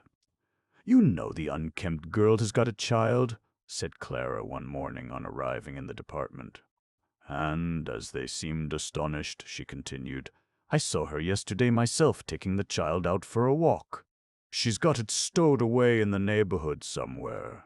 2 days after, Marguerite came up after dinner with another piece of news. "A nice thing. I've just seen the unkempt girl's lover, a workman, just fancy." Yes, a dirty little workman with yellow hair who was watching her through the windows. From that moment it was an accepted truth. Denise had a workman for a lover and an infant concealed somewhere in the neighborhood. They overwhelmed her with spiteful allusions. The first time she understood, she turned quite pale before the monstrosity of their suppositions. It was abominable, she tried to explain, and stammered out, "But they are my brothers. Oh, oh, oh!" "Her brothers?" said Clara in a bantering tone. Madame Aurélie was obliged to interfere. "Be quiet, young ladies. You had better go on changing those tickets. Mademoiselle Baudu is quite free to misbehave herself out of doors, if only she worked a bit when here." This curt defense was a condemnation. The young girl, feeling choked as if they had accused her of a crime, vainly endeavored to explain the facts. They laughed and shrugged their shoulders, and she felt wounded to the heart. On hearing the rumor, Deloche was so indignant that he wanted to slap the faces of the young ladies in Denise's department, and was only restrained by the fear of compromising her. Since the evening at Joinville, he entertained a submissive love, an almost religious friendship for her, which he proved by his faithful daub-like looks. He was careful not to show his affection before the others, for they would have laughed at them, but that did not prevent his dreaming of the avenging blow, if ever anyone should attack her before him. Denise finished by not answering the insults. It was too odious, nobody would believe it. When any girl ventured a fresh allusion, she contented herself with looking at her with a sad, calm air. Besides, she had other troubles, material anxieties which took up her attention. Jean went on as bad as ever, always worrying her for money. Hardly a week passed that she did not receive some fresh story from him, 4 pages long, and when the house postman brought her these letters in a big, passionate handwriting, she hastened to hide them in her pocket, for the saleswoman affected to laugh, and sung snatches of some doubtful ditties. Then, after having invented a pretext to go to the other end of the establishment and read the letters, she was seized with fear. Poor Jean seemed to be lost. All his fibs went down with her, she believed, all his extraordinary love adventures, her complete ignorance of such things making her exaggerate the danger. Sometimes it was a 2-franc piece to enable him to escape the jealousy of some woman. At other times 5 francs, 6 francs, to get some poor girl out of a scrape whose father would otherwise kill her. So that as her salary and commission did not suffice, she had conceived the idea of looking for a little work after business hours. She spoke about it to Robineau, who had shown a certain sympathy for her since their meeting at Vinchard's, and he had procured her the making of some neckties at 5 sous a dozen. At night, between 9 and 1 o'clock, she could do 6 dozen, which made 30 sous, out of which she had to deduct 4 sous for a candle. But as this sum kept Jean going, she did not complain of the want of sleep, and would have thought herself very happy had not another catastrophe once more overthrown her budget calculations. At the end of the second fortnight, when she went to the necktie dealer, she found the door closed. The woman had failed, become bankrupt, thus carrying off her 18 francs 6 sous, a considerable sum on which she had been counting for the last week. All the annoyances in the department disappeared before this disaster. You look dull, said Pauline, meeting her in the furniture gallery, looking very pale. Are you in want of anything? But as Denise already owed her friend 12 francs, she tried to smile and replied, No thanks. I've not slept well, that's all.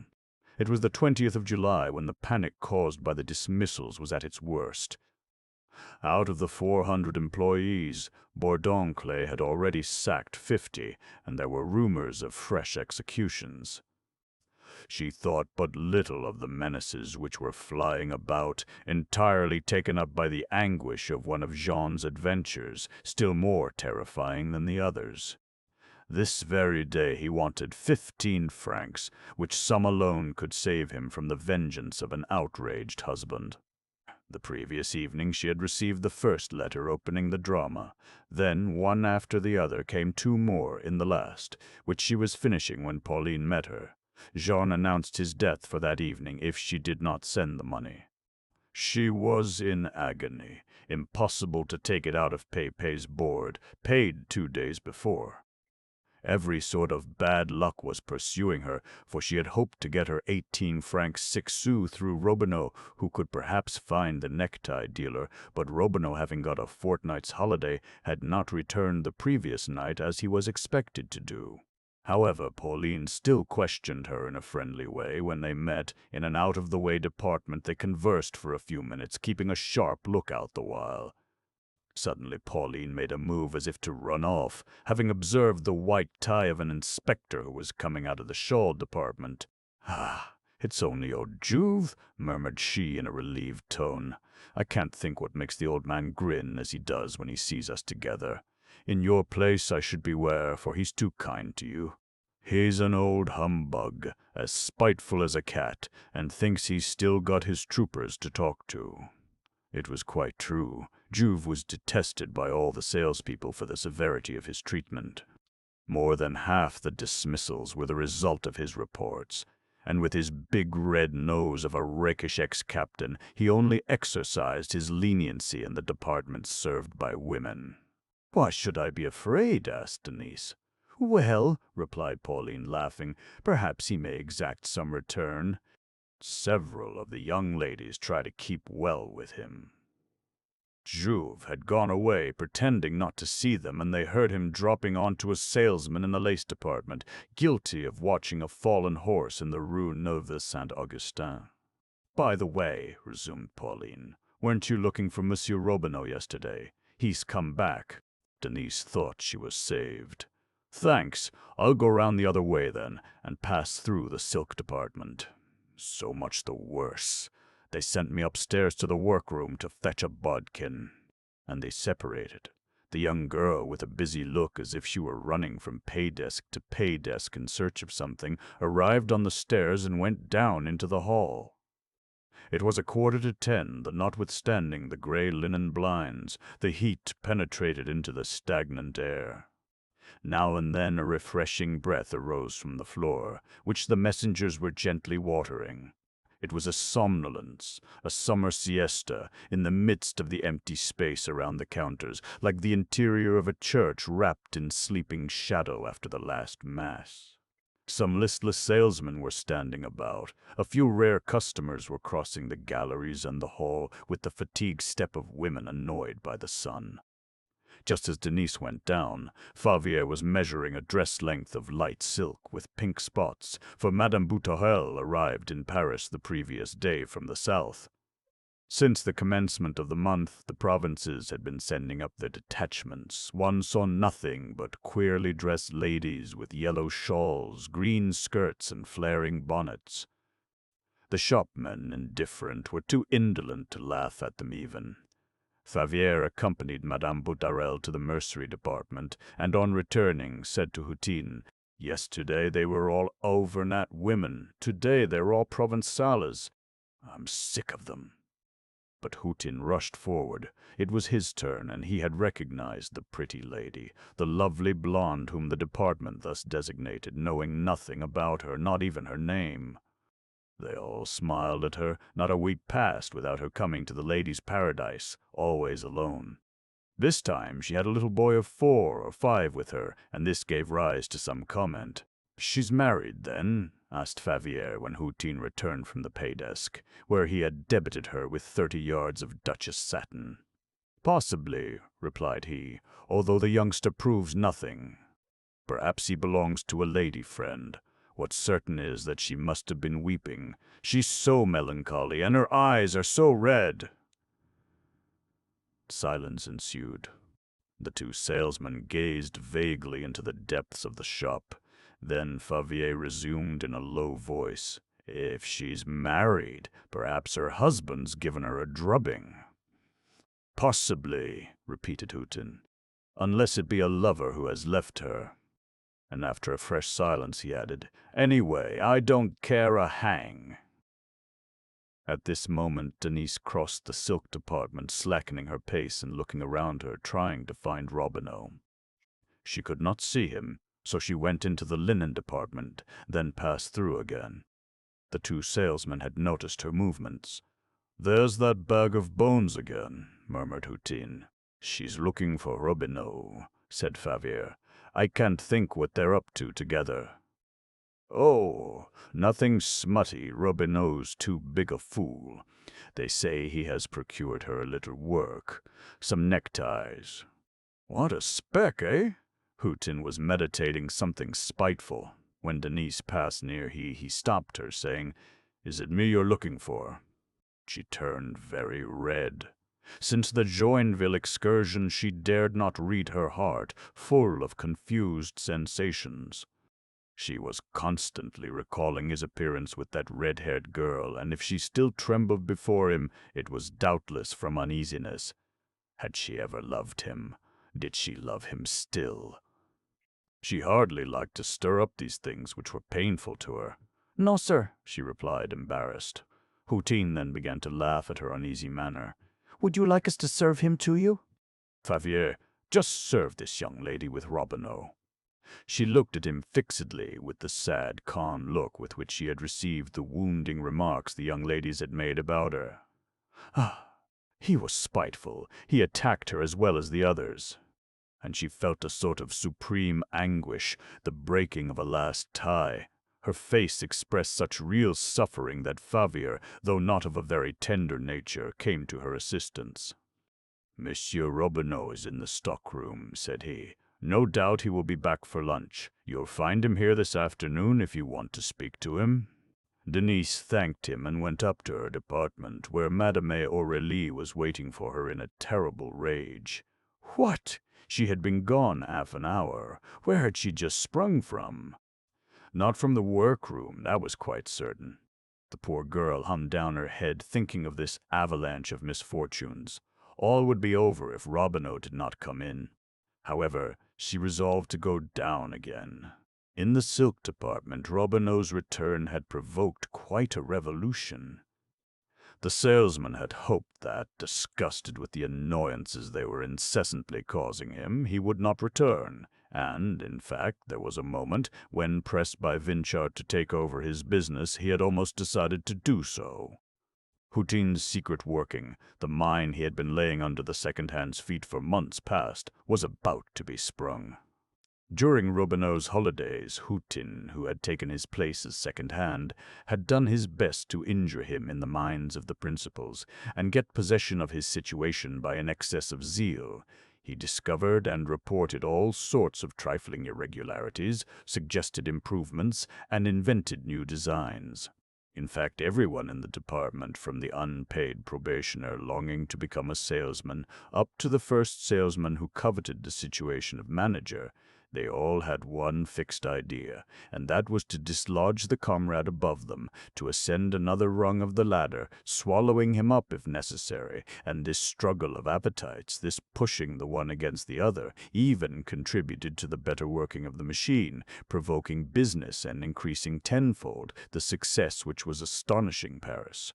Behind Houghton there was Favier.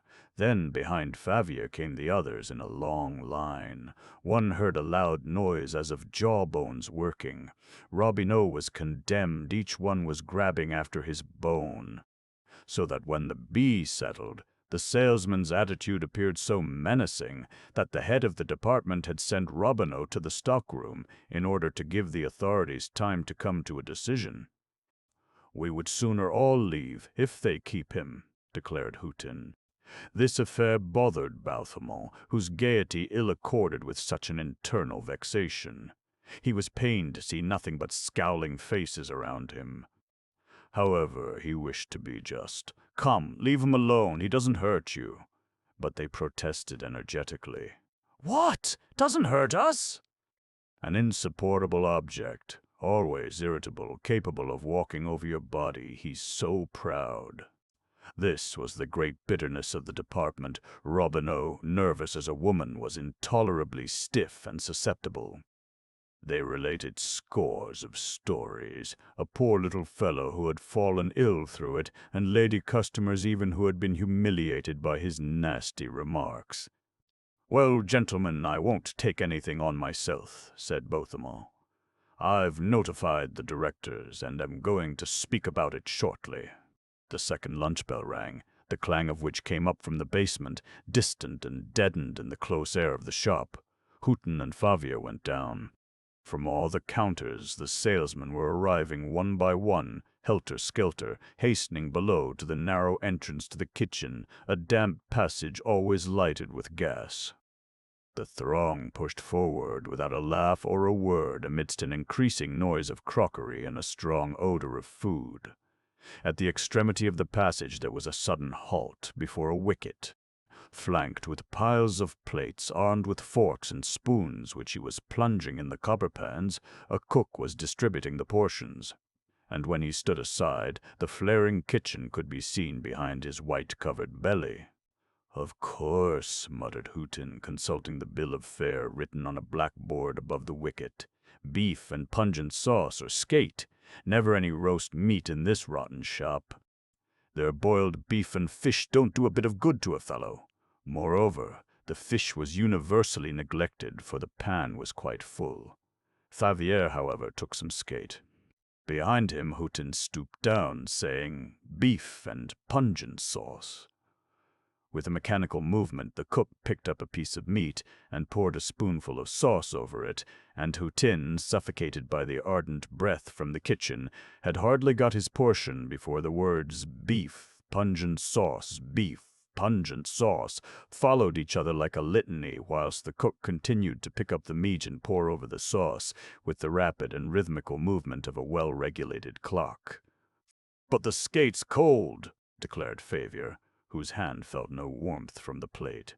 They were all hurrying along now, with their plates held out straight for fear of running up against one another. 10 steps further was the bar, another wicket with a shiny zinc counter, on which were ranged the shares of wine, small bottles without corks, still damp from rinsing. And each took one of these bottles in his empty hand as he passed, and then, completely laden, made for his table with a serious air, careful not to spill anything. Houghton grumbled, "This is a fine dance, with all this crockery." Their table, Favier's and his, was at the end of the corridor in the last dining room. The rooms were all alike, old cellars 12 feet by 15, which had been cemented over and fitted up as refectories, but the damp came through the paintwork, the yellow walls were covered with greenish spots, and, from the narrow air-holes opening on the street, on a level with the pavement, there fell a livid light, incessantly traversed by the vague shadows of the passers-by. In July, as in December, one was stifled in the warm air, laden with nauseous smells coming from the neighborhood of the kitchen. Houghton went in first. On the table, which was fixed at one end to the wall and covered with American cloth, there were only the glasses, knives, and forks, marking off the places. A pile of clean plates stood at each end, whilst in the middle was a big loaf, a knife sticking in it, with the handle in the air.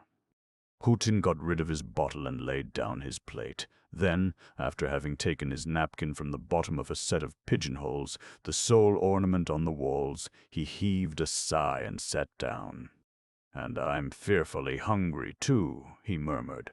"It's always like that," replied Favier, who took his place on the left. "Nothing to eat when one is starving."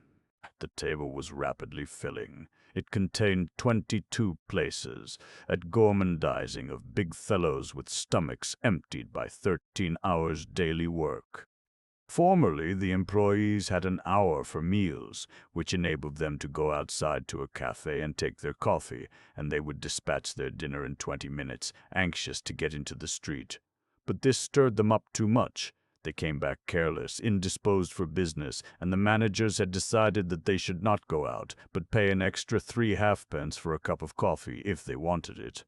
So that now they were in no hurry, but prolonged the meal, not at all anxious to go back to work before time. A great many read some newspaper between mouthfuls, the journal folded and placed against their bottle. Others, their first hunger satisfied, talked noisily, always returning to the eternal grievance of the bad food, the money they had earned, what they had done the previous Sunday, and what they were going to do on the next one. "I say, what about your Robineau?" asked a salesman of Houghton. The struggle between the salesmen of the silk department and their evening at the Café Saint-Roch until midnight. Houghton, who was busy with his piece of beef, contented himself with replying, "Well, he's come back, Robineau has." Then, suddenly getting angry, he resumed, "But confound it, they've given me a bit of a donkey, I believe." "It's becoming disgusting, my word of honor." "You needn't grumble," said Favier. "I was flat enough to ask for skate. It's putrid." They were all speaking at once, some complaining, some joking.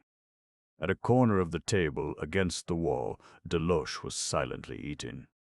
He was afflicted with an enormous appetite which he had never been able to satisfy, and not earning enough to afford any extras, he cut himself enormous chunks of bread and swallowed up the least savory platefuls with an air of greediness. They all laughed at him, crying, "Favier, pass your skate to Deloche. He likes it like that. And your meat, Houghton, Deloche wants it for his dessert." The poor fellow shrugged his shoulders and did not even reply. It wasn't his fault if he was dying of hunger. Besides, the others might abuse the food as much as they liked. They swallowed it up all the same. But a low whistling stopped their talk. Moret and Bourdonclay were in the corridor. For some time the complaints had become so frequent that the principals pretended to come and judge for themselves the quality of the food. They gave 30 sous a head per day to the chief cook, who had to pay everything, provisions, coal, gas, and staff, and they displayed a naive astonishment when the food was not good. This very morning even, each department had deputed a spokesman. Mignot and Leonard had undertaken to speak for their comrades. And in the sudden silence, all ears were stretched out to catch the conversation going on in the next room, where Moret and Bourdonclay had just entered. The latter declared the beef excellent, and Mignot, astounded by this quiet affirmation, was repeating, "But chew it, and see," whilst Leonard, attacking the skate, was gently saying, "But it stinks, sir." Moret then launched into a cordial speech. He would do everything for his employees' welfare. He was their father, and would rather eat dry bread than see them badly fed. "I promise you to look into the matter," said he in conclusion, raising his voice so that they should hear it from one end of the passage to the other. The inquiry being finished, the noise of the knives and forks commenced once more. Houghton muttered, "Yes, reckon on that, and drink water. Ah, they're not stingy of soft words. Want some promises? There you are. And they continue to feed you on old boot leather and to chuck you out like dogs." The salesman, who had already questioned him, repeated, "You say that Robineau." But a noise of heavy crockeryware drowned his voice. The men changed their plates themselves, and the piles at both ends were diminishing. When a kitchen help brought in some large tin dishes, Houghton cried out, "Baked rice! This is a finisher!" Good for a penn'orth of gum, said Favier, serving himself. Some liked it, others thought it too sticky. There were some who remained quite silent, plunged in the fiction of their newspaper, not even knowing what they were eating. They were all mopping their foreheads. The narrow cellar-like apartment was full of a ruddy steam, whilst the shadows of the passers-by were continually passing in black bands over the untidy cloth. "Pass the loaf the bread!" cried out one of the wags. Each one cut a piece, and then dubbed the knife into the loaf up to the handle, and the bread still went round.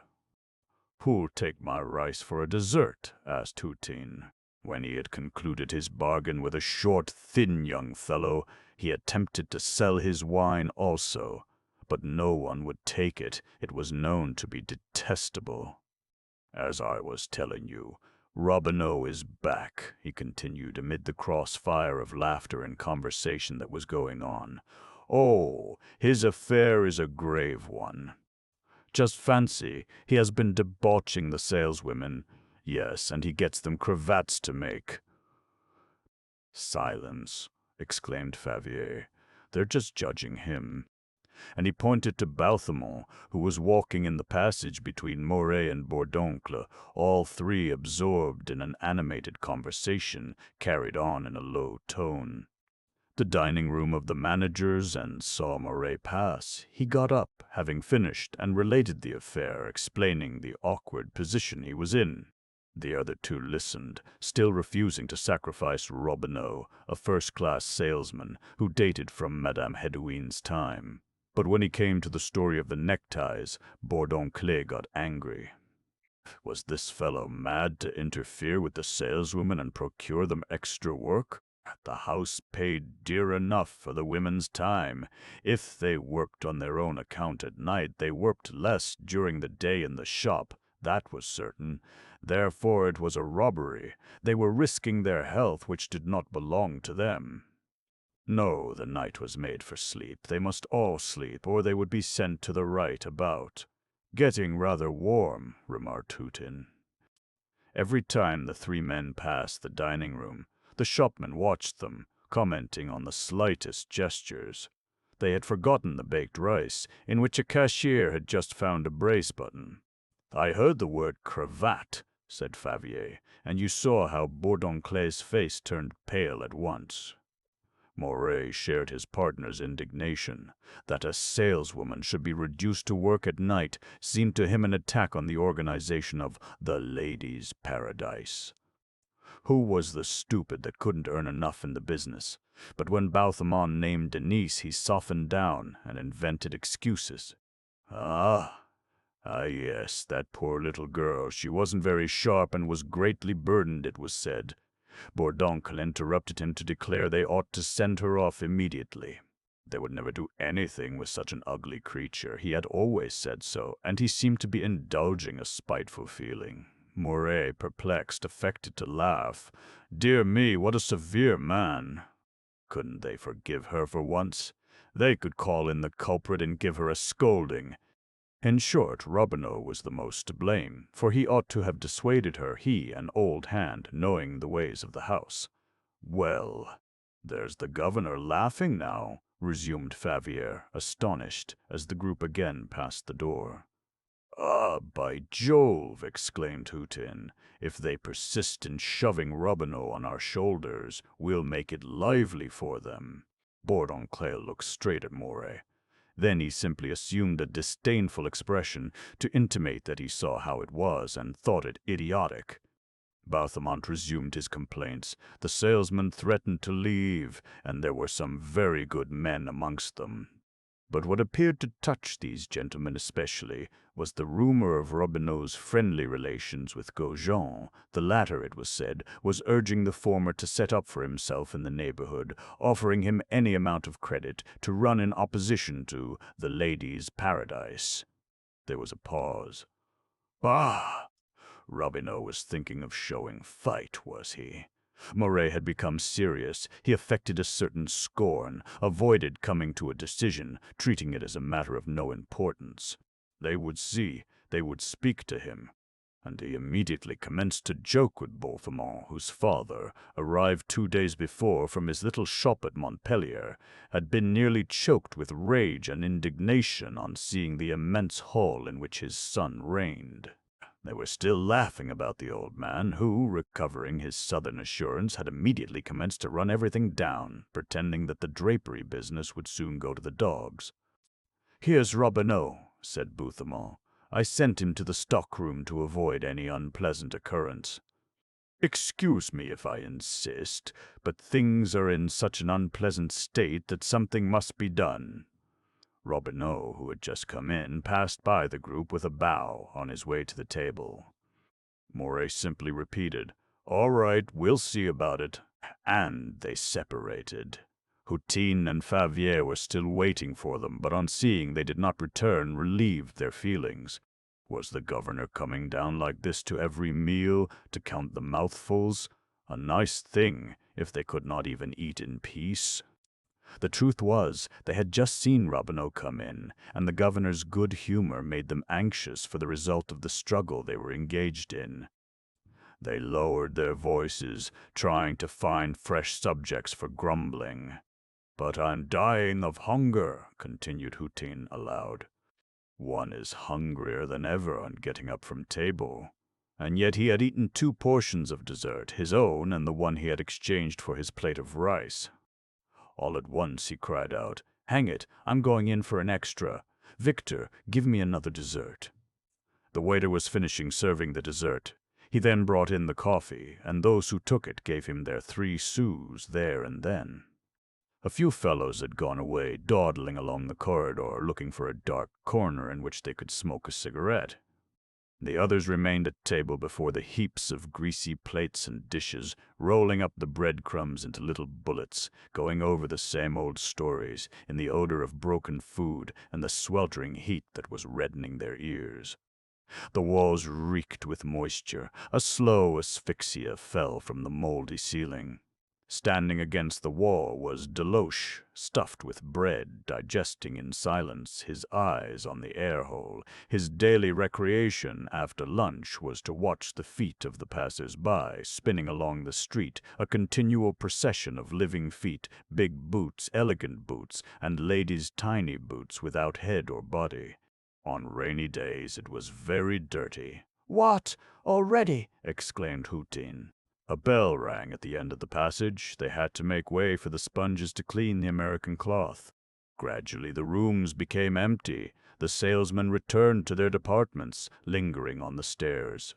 In the kitchen, the head cook had resumed his place at the wicket, between the pans of skate, beef, and sauce, armed with his forks and spoons, ready to fill the plates anew with the rhythmical movement of a well-regulated clock.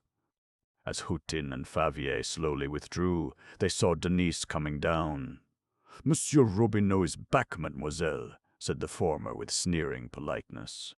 "He is still at table," added the other. "But if it's anything important, you can go in." Denise continued on her way without replying or turning round, but when she passed the dining room of the managers and second hands, she could not help just looking in, and saw that Robineau was really there. She resolved to try and speak to him in the afternoon, and continued her journey along the corridor to her dining room, which was at the other end. The women took their meals apart, in 2 special rooms. Denise entered the first one. It was also an old cellar, transformed into a refectory, but it had been fitted up with more comfort. On the oval table in the middle of the apartment, the 15 places were further apart, and the wine was in decanters. A dish of skate and a dish of beef with pungent sauce occupied the 2 ends of the table.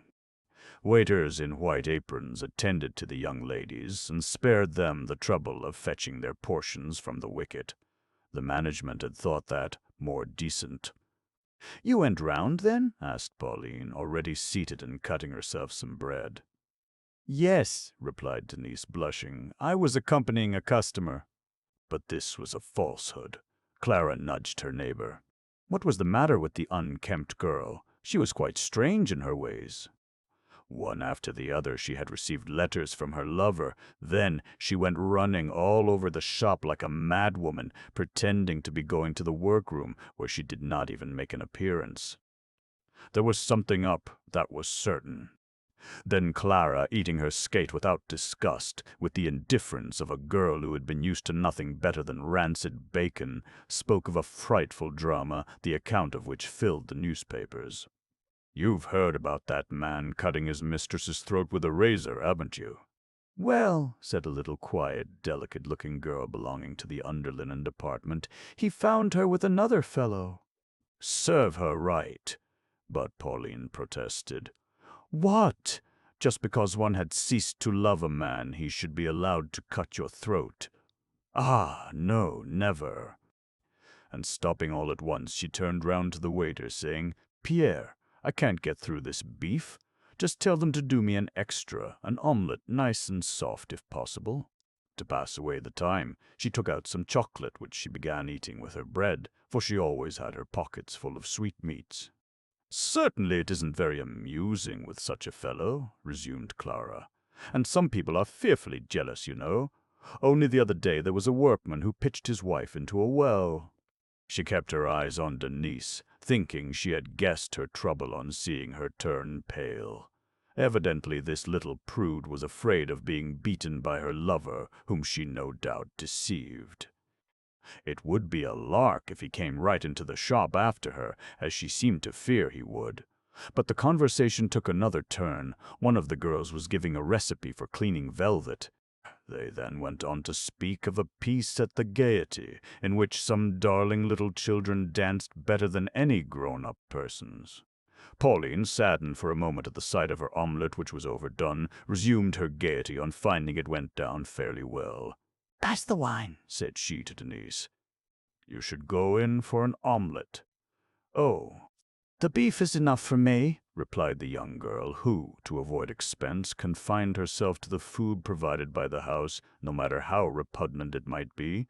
When the waiter brought in the baked rice, the young ladies protested. They had refused it the previous week, and hoped it would not appear again. Denise, inattentive, worrying about Jean after Clara's stories, was the only one to eat it. All the others looked at her with an air of disgust. There was a great demand for extras. They gorged themselves with jam. This was a sort of elegance. They felt obliged to feed themselves with their own money. "You know the gentlemen have complained," said the little delicate girl from the underlinen department, "and the management has promised." They interrupted her with a burst of laughter and commenced to talk about the management. All the girls took coffee, but Denise, who couldn't bear it, she said. And they lingered there before their cups, the young ladies from the underlinen department in woolen dresses, with a middle-class simplicity, the young ladies from the dress department in silk, their napkins tucked under their chins, in order not to stain their dresses, like ladies who might have come down to the servants' hall to dine with their chambermaids. They had opened the glazed sash of the air-hole to change the stifling, poisoned air, but they were obliged to close it at once. The cab wheels seemed to be passing over the table. "Hush!" exclaimed Pauline. "Here's that old beast." It was Juve, the inspector, who was rather fond of prowling about at meal-times when the young ladies were there. He was supposed, in fact, to look after their dining rooms. With a smiling face he would come in and walk round the tables. Sometimes he would even indulge in a little gossip and inquire if they had made a good lunch. But as he annoyed them and made them feel uncomfortable, they all hastened to get away. Although the bell had not rung, Clara was the first to disappear. The others followed her, so that soon only Denise and Pauline remained. The latter, after having drunk her coffee, was finishing her chocolate drops. All at once she got up, saying, "I'm going to send the messenger for some oranges." "Are you coming?" "Presently," replied Denise, who was nibbling at a crust, determined to wait till the last, so as to be able to see Robineau on going upstairs. However, when she found herself alone with Juve, she felt uneasy, so she quitted the table. But as she was going towards the door, he stopped her, saying, "Mademoiselle Baudour." Standing before her, he smiled with a paternal air. His thick gray mustache and short-cropped hair gave him a respectable military appearance, and he threw out his chest, on which was displayed the red ribbon of his decoration. "What is it, Monsieur Jouve?" asked she, feeling reassured.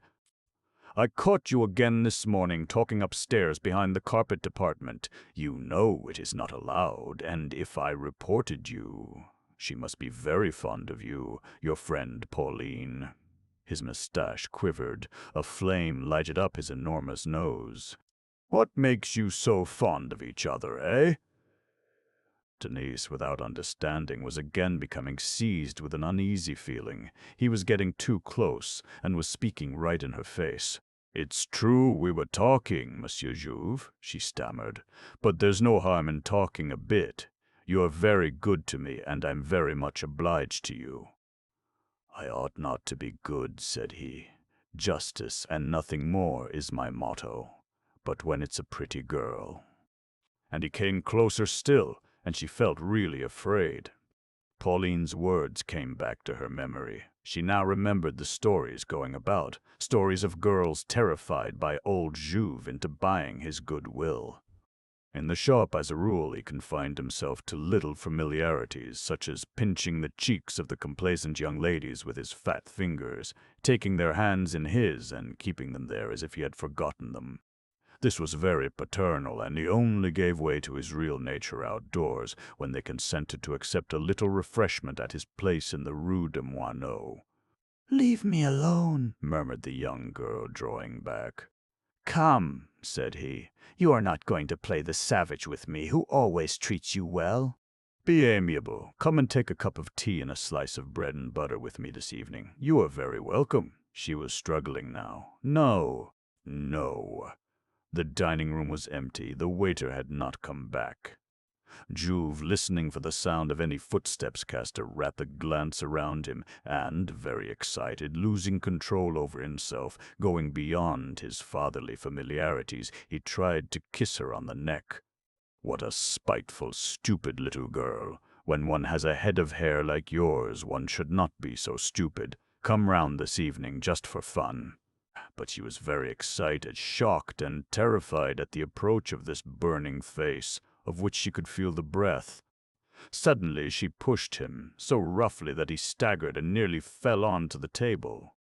Fortunately, a chair saved him, but in the shock, some wine left in a glass spurted onto his white necktie and soaked his decoration. And he stood there without wiping himself, choked with anger at such brutality. What? When he was expecting nothing, when he was not exerting his strength, and was yielding simply to his kindness of heart. Ah, you would be sorry for this, on my word of honor. Denise ran away. Just at that moment the bell rang, but troubled, still shuddering, she forgot Robineau, and went straight to her counter, not daring to go down again.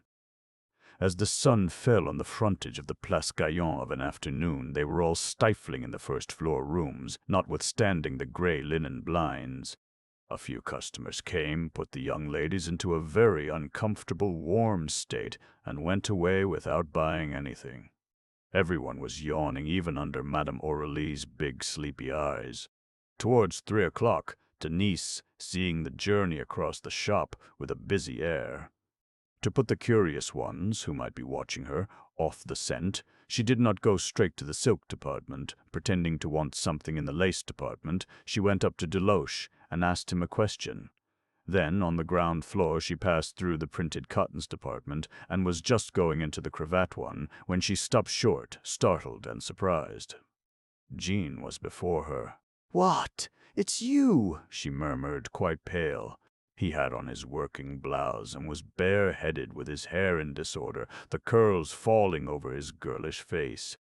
Standing before a showcase of narrow black neckties, he appeared to be thinking deeply. "What are you doing here?" resumed Denise. "What do you think?" replied he. "I was waiting for you. You won't let me come, so I came in, but haven't said anything to anybody. You may feel quite safe. Pretend not to know me, if you like." Some salesmen were already looking at them with astonishment. Jean lowered his voice. "She wanted to come with me, you know." "Yes, she is close by, opposite the fountain." Give me the 15 francs quick, or we are done for as sure as the sun is shining on us. Denise lost her head. The lookers-on were grinning, listening to this adventure. And as there was a staircase behind the cravat department leading to the lower floor, she pushed her brother along and quickly led him below. Downstairs he continued his story, embarrassed, inventing his facts, fearing not to be believed. The money is not for her. She is too respectable for that. And as for her husband, he does not care a straw for 15 francs. Not for 1,000,000 would he allow his wife. A glue manufacturer, I tell you. People very well off indeed.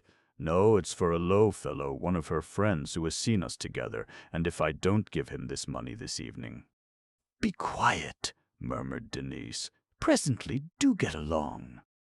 They were now in the parcels office. The dead season had thrown the vast floor into a sort of torpor in the pale light from the air holes. It was cold as well. A silence fell from the ceiling. However, a porter was collecting from one of the compartments the few packets for the neighborhood of the Madeleine, and on the large sorting table was seated Campion, the chief clerk, his legs dangling and his eyes wandering about. Jean began again. "The husband, who has a big knife." "Two." "Get along," repeated Denise, still pushing him forward. They followed one of the narrow corridors where the gas was kept continually burning. To the right and the left in the dark vaults the reserve goods threw out their shadows behind the gratings. At last she stopped opposite one of these. Nobody was likely to pass that way, but it was not allowed, and she shuddered.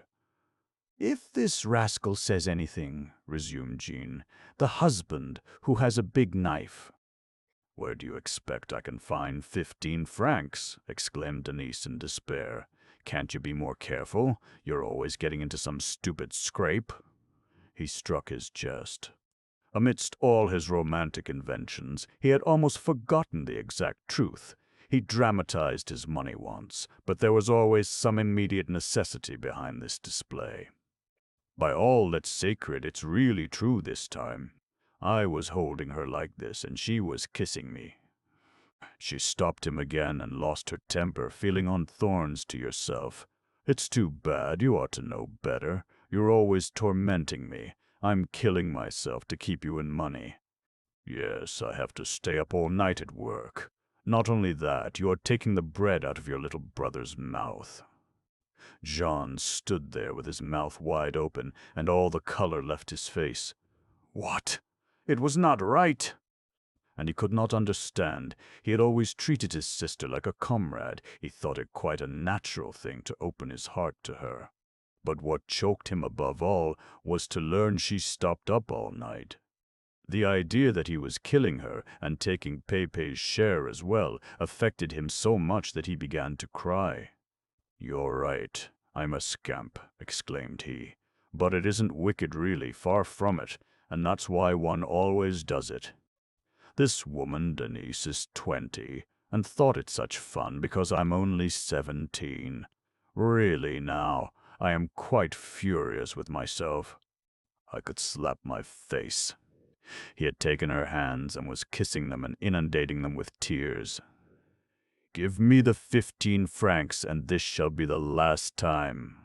I swear to you, or rather, no, don't give me anything. I prefer to die. If the husband murders me, it will be a good riddance for you." And as she was crying as well, he was stricken with remorse. "I say that, but of course I'm not sure. Perhaps he doesn't want to kill anyone. We'll manage. I promise you that, darling. Goodbye, I'm off." But a sound of footsteps at the end of the corridor frightened them. She quickly drew him close to the grating in a dark corner.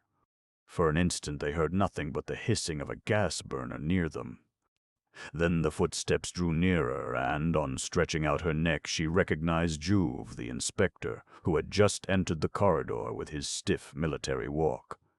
Was he there by chance, or had someone at the door warned him of Jean's presence? She was seized with such a fright that she knew not what to do, and she pushed Jean out of the dark spot where they were concealed, and drove him before her, stammering out, "Be off! Be off!" Both galloped along, hearing Juve behind them, for he also had begun to run. They crossed the parcels office again, and arrived at the foot of the stairs leading out into the Rue de la Michaudière. "Be off!" repeated Denise. "Be off!" "If I can, I'll send you the 15 francs all the same." Jean, bewildered, scampered away. The inspector, who came up panting, out of breath, could only distinguish a corner of his white blouse and his locks of fair hair flying in the wind. He stood a moment to get his breath and resume his correct appearance. He had on a brand-new white necktie, the large bow of which shone like a snowflake. "Well, this is nice behavior, mademoiselle," said he, his lips trembling. "Yes, it's nice, very nice. If you think I'm going to stand this sort of thing in the basement, you're mistaken." And he pursued her with this whilst she was returning to the shop, overcome with emotion, unable to find a word of defense. She was sorry now she had run away. Why hadn't she explained the matter and brought her brother forward? They would now go and imagine all sorts of villainies, and say what she might, they would not believe her.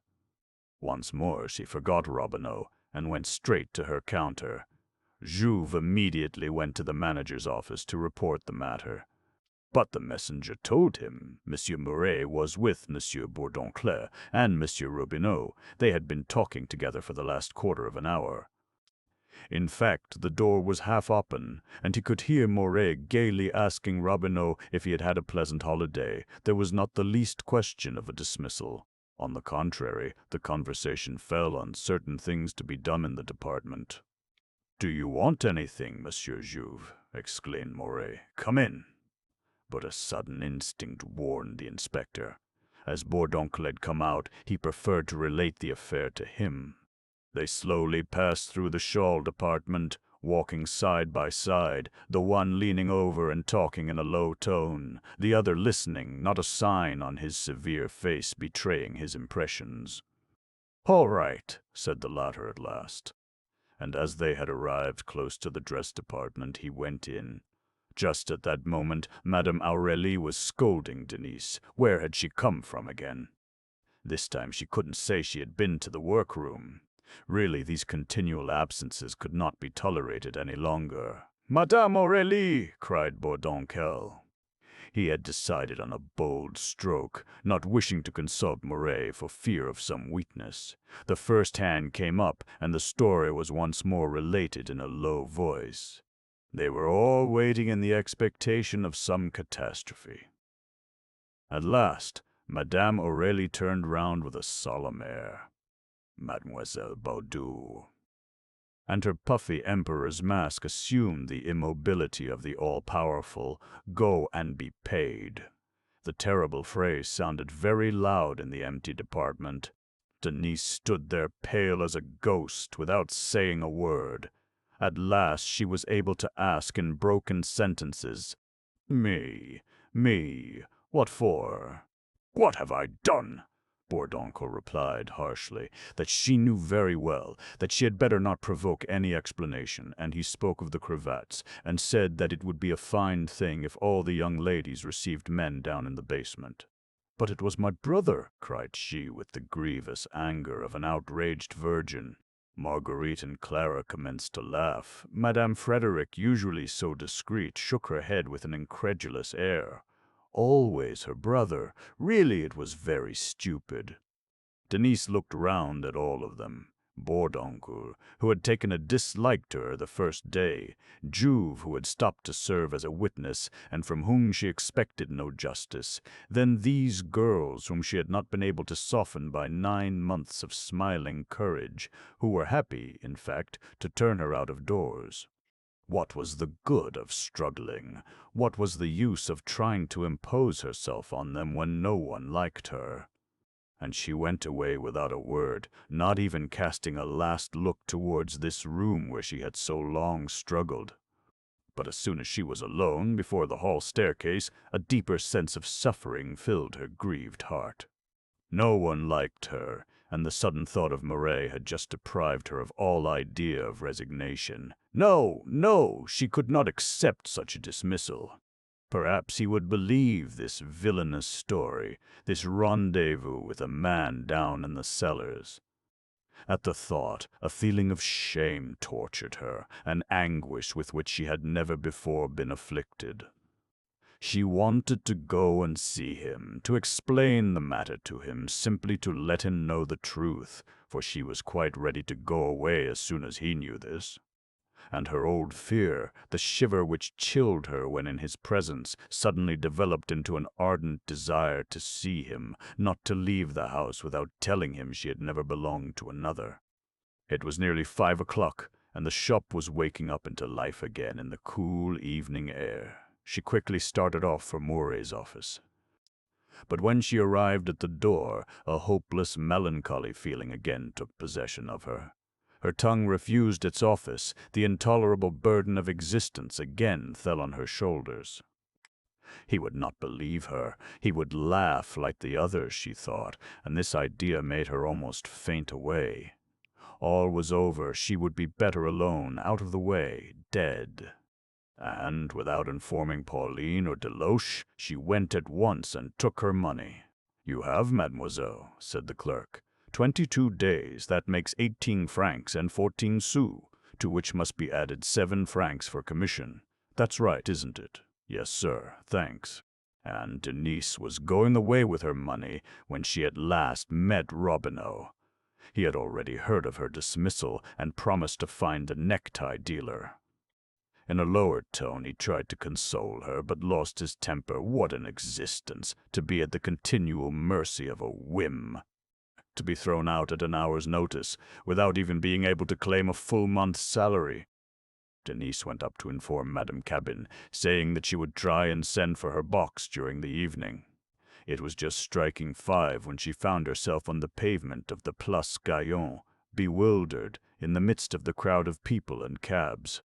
The same evening, when Robineau got home, he received a letter from the management informing him, in a few lines, that for certain reasons relating to the internal arrangements, they were obliged to deprive themselves of his services. He had been in the house 7 years, and it was only that afternoon that he was talking to the principals. This was a heavy blow for him. Hutin and Favier were crowing in the silk department as loudly as Clara and Marguerite in the dress one. A jolly good riddance. Such clean sweeps make room for the others.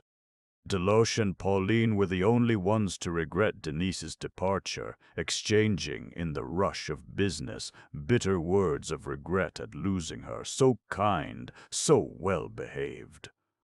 "Ah," said the young man, "if ever she succeeds anywhere else, I should like to see her come back here and trample on the others, a lot of good-for-nothing creatures." It was Bourdoncle who, in this affair, had to bear the brunt of Moray's anger. When the latter heard of Denise's dismissal, he was exceedingly annoyed. As a rule, he never interfered with the staff, but this time he affected to see an encroachment on his power, an attempt to override his authority. Was he no longer master in the place, that they dared to give orders? Everything must pass through his hands, absolutely everything, and he would immediately crush anyone who should resist. Then, after making personal inquiries, all the while in a nervous torment which he could not conceal, he lost his temper again. This poor girl was not lying. It was really her brother. Campion had fully recognized him. Why was she sent away then? He even spoke of taking her back. However, Bourdoncle, strong in his passive resistance, bent before the storm. He watched Moray, and one day when he saw him a little calmer, ventured to say in a meaning voice, "It's better for everybody that she's gone." Moray stood there looking very awkward, the blood rushing to his face. "Well," replied he, laughing, "perhaps you're right. Let's go and take a turn downstairs. Things are looking better. We took nearly 100,000 francs yesterday." Chapter 7. For a moment Denise stood bewildered on the pavement, in the sun which still shone fiercely at 5 o'clock. The July heat warmed the gutters. Paris was blazing with the chalky whiteness peculiar to it in summertime, and which produced quite a blinding glare. The catastrophe had happened so suddenly, they had turned her out so roughly, that she stood there, turning her money over in her pocket in a mechanical way, asking herself where she was to go, and what she was to do. A long line of cabs prevented her quitting the pavement near the Ladies' Paradise. When she at last risked herself amongst the wheels, she crossed over the Place Gaillon, as if she intended to go into the Rue Louis-le-Grand. Then she altered her mind, and walked towards the Rue Saint-Roch. But still she had no plan, for she stopped at the corner of the Rue Neuve-des-Petites Champs, and finally followed it, after looking around her with an undecided air. Arrived at the Passage Choiseul, she passed through and found herself in the Rue Monsigny without knowing how, and ultimately came into the Rue Neuve Saint-Augustin again. Her head was filled with a fearful buzzing sensation. She thought of her box on seeing a commissionaire, but where was she to have it taken to, and why all this trouble, when an hour ago she had a bed to go to? Then her eyes fixed on the houses, she began to examine the windows. There were any number of bills, apartments to let. She saw them confusedly, repeatedly, seized by the inward emotion which was agitating her whole being. Was it possible? Left alone so suddenly, lost in this immense city in which she was a stranger, without support, without resources. She must eat and sleep, however. The streets succeeded one another, the Rue des Moulins, the Rue Saint-Anne. She wandered about the neighborhood, frequently retracing her steps, always brought back to the only spot she knew really well. Suddenly she was astonished. She was again standing before the Ladies' Paradise, and to escape this obsession she plunged into the Rue de la Michaudière. Fortunately, Baudu was not at his door. The old Elbeuf appeared to be dead behind its murky windows. She would never have dared to show herself at her uncle's, for he affected not to recognize her any more, and she did not wish to become a burden to him in the misfortune he had predicted for her. But on the other side of the street a yellow bill attracted her attention. Furnished room to let. It was the first that did not frighten her, so poor did the house appear. She soon recognized it, with its 2 low stories and rusty-colored front, crushed between the Ladies' Paradise and the old Hotel Duvillard. On the threshold of the umbrella shop, old Boris, hairy and bearded like a prophet, and with his glasses on his nose, stood studying the ivory handle of a walking-stick. Hiring the whole house, he underlet the 2 upper floors furnished to lighten the rent. "You have a room, sir?" asked Denise, obeying an instinctive impulse. He raised his great bushy eyes, surprised to see her, for he knew all the young persons at the Ladies' Paradise. And after observing her clean dress and respectable appearance, he replied, "It won't suit you." "How much is it, then?" replied Denise. 15 francs a month." She asked to see it. On arriving in the narrow shop and seeing that he was still eyeing her with an astonished air, she told him of her departure from the shop and of her wish not to trouble her uncle. The old man then went and fetched a key hanging on a board in the back shop, a small dark room where he did his cooking and had his bed. Beyond that, behind a dirty window, could be seen a backyard about 6 feet square. "I'll walk in front to prevent you falling," said Boris, entering the damp corridor which ran along the shop. He stumbled against the lower stair, and commenced the ascent, reiterating his warnings to be careful. "Look out!" The rail was close against the wall. There was a hole at the corner. Sometimes the lodgers left their dust-boxes there. Denise, in complete obscurity, could distinguish nothing, only feeling the chilliness of the old damp plaster. On the first floor, however, a small window looking into the yard enabled her to see vaguely, as at the bottom of a piece of sleeping water, the rotten staircase, the walls black with dirt, the cracked and discolored doors. "If only these rooms were vacant," resumed Boris, "you would be very comfortable there. but they are always occupied by ladies. On the second floor the light increased, showing up with a raw paleness the distress of the house.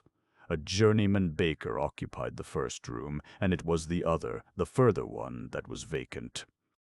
When Boras had opened the door, he was obliged to stay on the landing in order that Denise might enter with ease.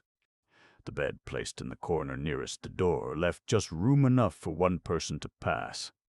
At the other end there was a small walnut wood chest of drawers, a deal table stained black, and 2 chairs. The lodgers who did any cooking were obliged to kneel before the fireplace, where there was an earthenware stove. "You know," said the old man, "it is not luxurious, but the view from the window is gay. You can see the people passing in the street."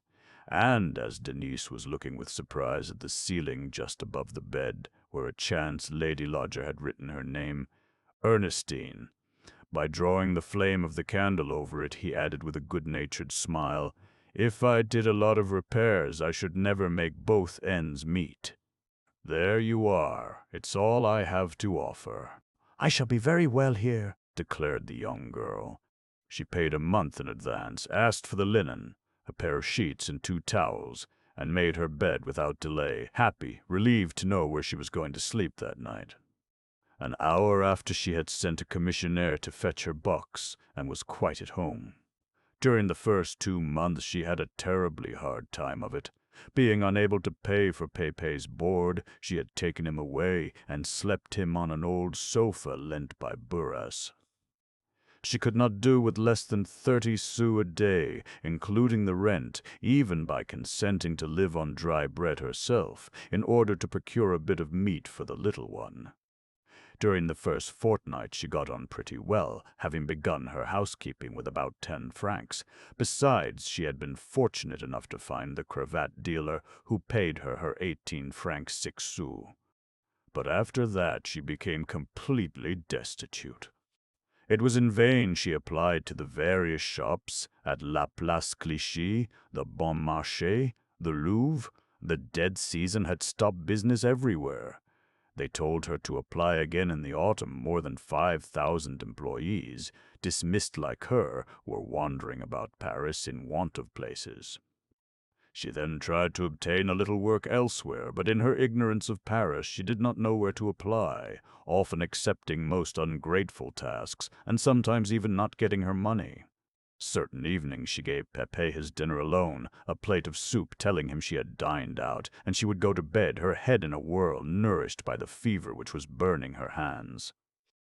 When Jean dropped suddenly into the midst of this poverty, he called himself a scoundrel with such a despairing violence that she was obliged to tell some falsehood to reassure him, and often found means of slipping a 2-franc piece into his hand to prove that she still had money. She never wept before the children. On Sundays, when she would cook a piece of veal in the stove, on her knees before the fire, the narrow room re-echoed with the gaiety of children careless about existence. Then, when Jean had returned to his masters and Pépé was sleeping, she spent a frightful night in anguish about the coming day. Other fears kept her awake. The 2 ladies on the first floor received visitors up to a late hour, and sometimes a visitor mistook the floor and came banging at Denise's door. Boras having quietly told her not to answer, she buried her face under her pillow to escape hearing their oaths. Then her neighbor, the baker, had shown a disposition to annoy her. He never came home till the morning, and would lay in wait for her as she went to fetch her water. He even made holes in the wall to watch her washing herself, so that she was obliged to hang her clothes against the wall. But she suffered still more from the annoyances of the street, the continual persecution of the passers-by. She could not go downstairs to buy a candle, in these streets swarming with the debauchees of the old quarters, without feeling a warm breath behind her, and hearing crude, insulting remarks. And the men pursued her to the very end of the dark passage, encouraged by the sordid appearance of the house. Why had she no lover? It astonished people and seemed ridiculous. She would certainly have to yield one day. She herself could not have explained why she resisted, menaced as she was by hunger and perturbed by the desires with which the air around her was warm. One evening, Denise had not even any bread for Pepe's soup when a gentleman wearing a decoration commenced to follow her. On arriving opposite the passage, she became brutal, and it was with a disgusted, shocked feeling that she banged the door in his face. Then, upstairs, she sat down, her hands trembling. The little one was sleeping. What should she say if he woke up and asked for bread? And yet she had only to consent, and her misery would be over. She could have money, dresses, and a fine room. It was very simple. Everyone came to that, it was said, for a woman alone in Paris could not live by her labor. But her whole being rose up in protestation, without indignation against the others, simply averse to the disgrace of the thing. She considered life a matter of logic, good conduct, and courage. Denise frequently questioned herself in this way. An old love story floated in her memory, the sailor's betrothed whom her love guarded from all perils. At Valognes she had often hummed over this sentimental ballad, gazing on the deserted street. Had she also a tender affection in her heart that she was so brave? She still thought of Hutin, full of uneasiness. Morning and evening she saw him pass under her window. Now that he was second-hand, he walked by himself amid the respect of the simple salesman. He never raised his head. She thought she suffered from his vanity, and watched him pass without any fear of being discovered. And as soon as she saw Moret, who also passed every day, she began to tremble and quickly concealed herself, her bosom heaving. He had no need to know where she was lodging. Then she felt ashamed of the house, and suffered at the idea of what he thought of her, although perhaps they would never meet again. Denise still lived amidst the agitation caused by the lady's paradise.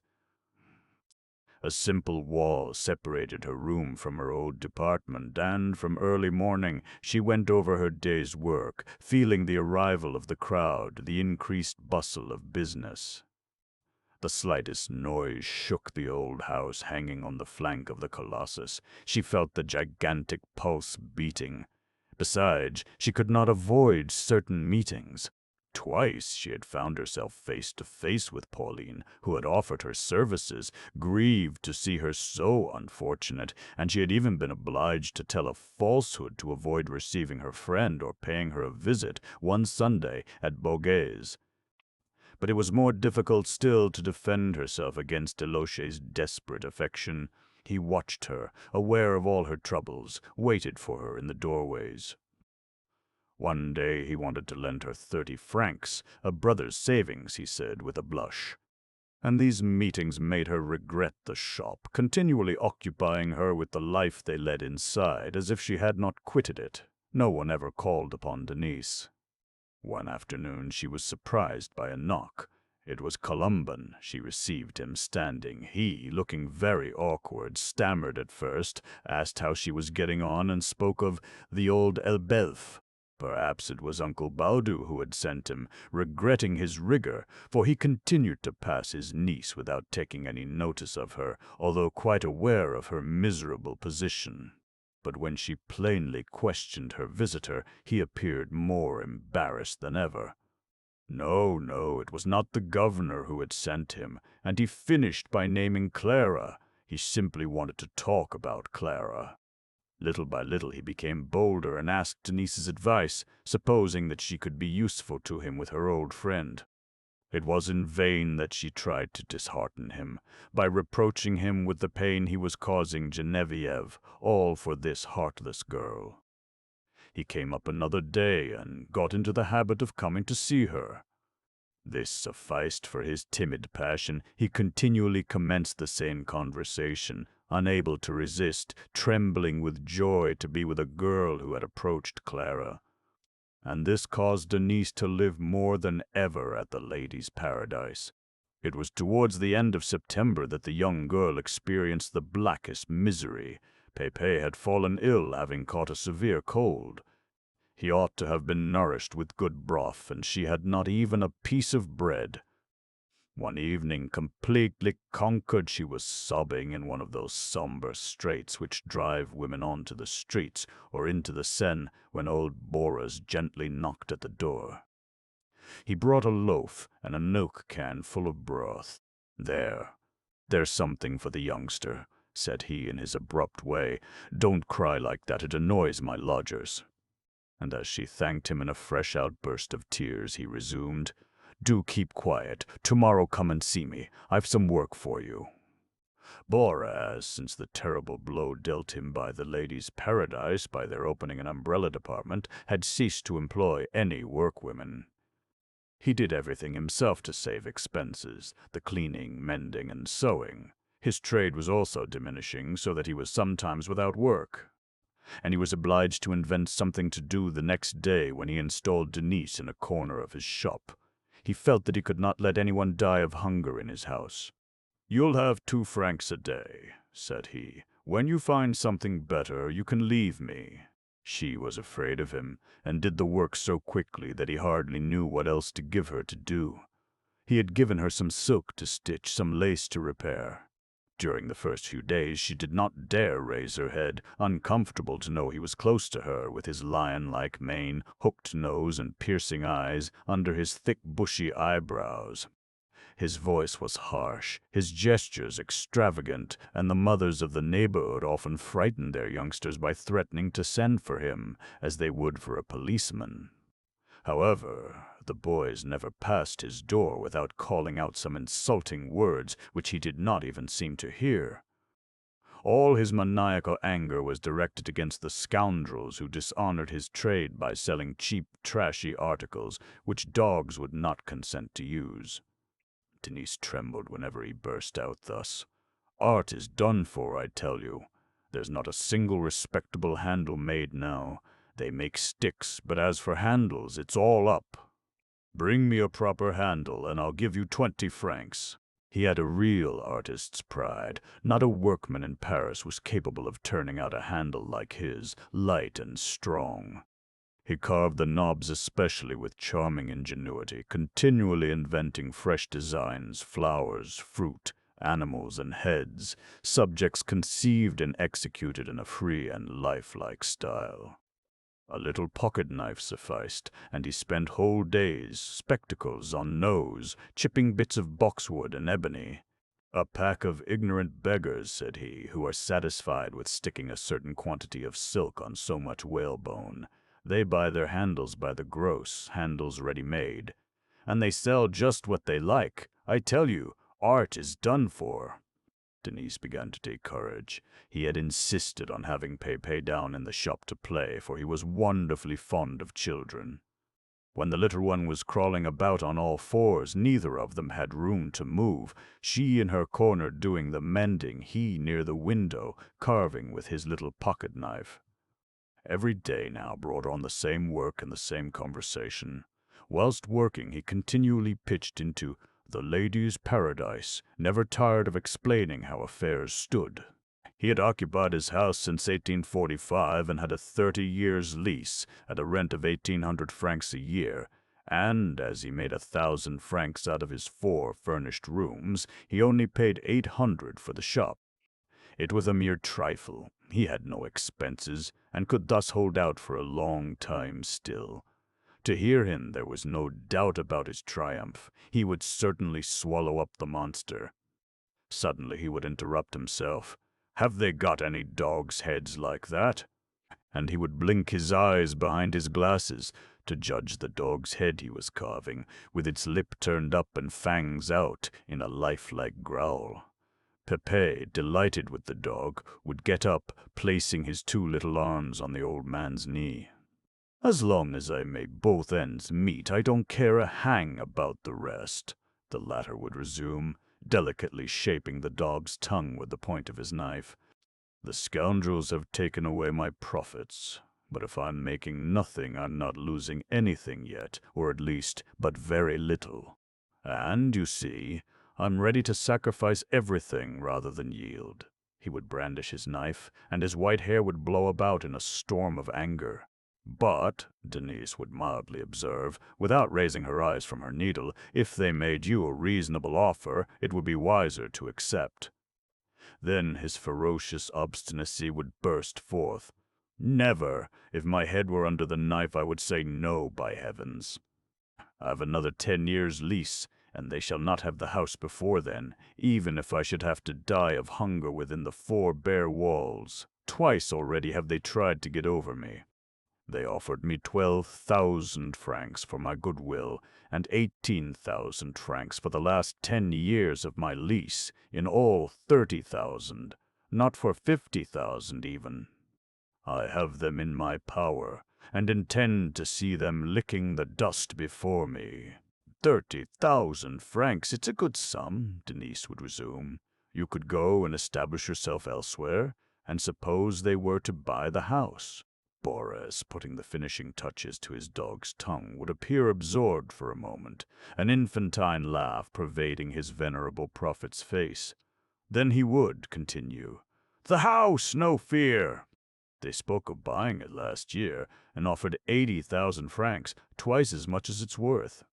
But the landlord, a retired fruiterer, as big a scoundrel as they, wanted to make them shell out more. But not only that, they are suspicious about me. They know I'm not so likely to give way. No, no. Here I am, and here I intend to stay. The Emperor, with all his cannon, could not turn me out." Denise never dared say any more. She would go on with her work, whilst the old man continued to break out in short sentences, between 2 cuts with his knife, muttering something to the effect that the game had hardly commenced. Later on they would see wonderful things. He had certain plans which would sweep away their umbrella counter, and in his obstinacy there appeared a personal revolt of the small manufacturer against the threatening invasion of the great shops. Pepe, however, would at last climb on his knees and impatiently stretch out his hand towards the dog's head. "Give it me, sir." "Presently, my child," the old man would reply in a voice that suddenly became tender. "He hasn't any eyes, we must make his eyes now." And whilst carving the eye, he would continue talking to Denise. "Do you hear them? Isn't there a roar next door? That's what exasperates me more than anything, my word of honor. To have them always on my back with their infernal locomotive-like noise." It made his little table tremble, he asserted. The whole shop was shaken, and he would spend the entire afternoon without a customer in the trepidation of the crowd which overflowed the ladies' paradise. It was from morning to night a subject for eternal grumbling. Another good day's work. They were knocking against the wall. The silk department must have cleared 10,000 francs, or else he made merry over a showery day which had killed the receipts.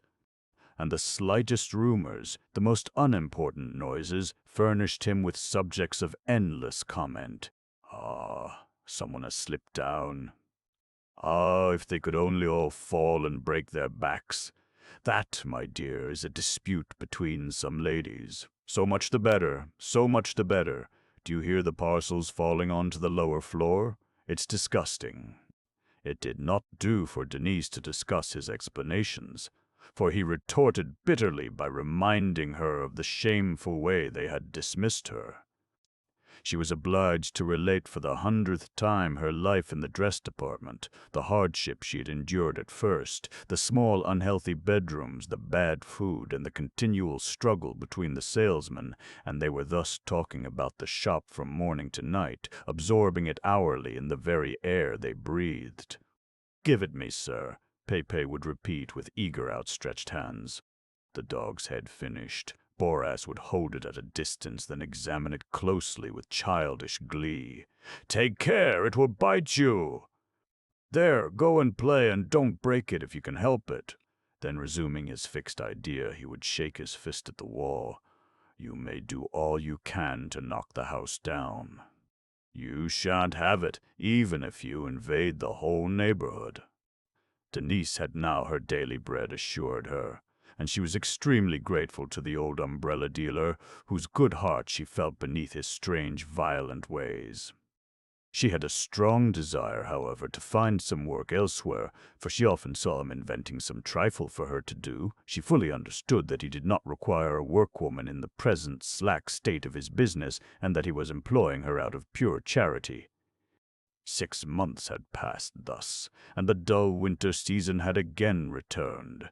She was despairing of finding a situation before March when, one evening in January, Deloche, who was watching for her in a doorway, gave her a bit of advice. Why did she not go and see Robineau? Perhaps he might want someone.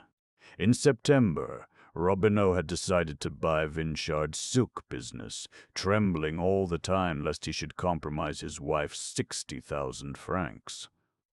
He had paid 40,000 for the goodwill and stock, and was starting with the remaining 20,000.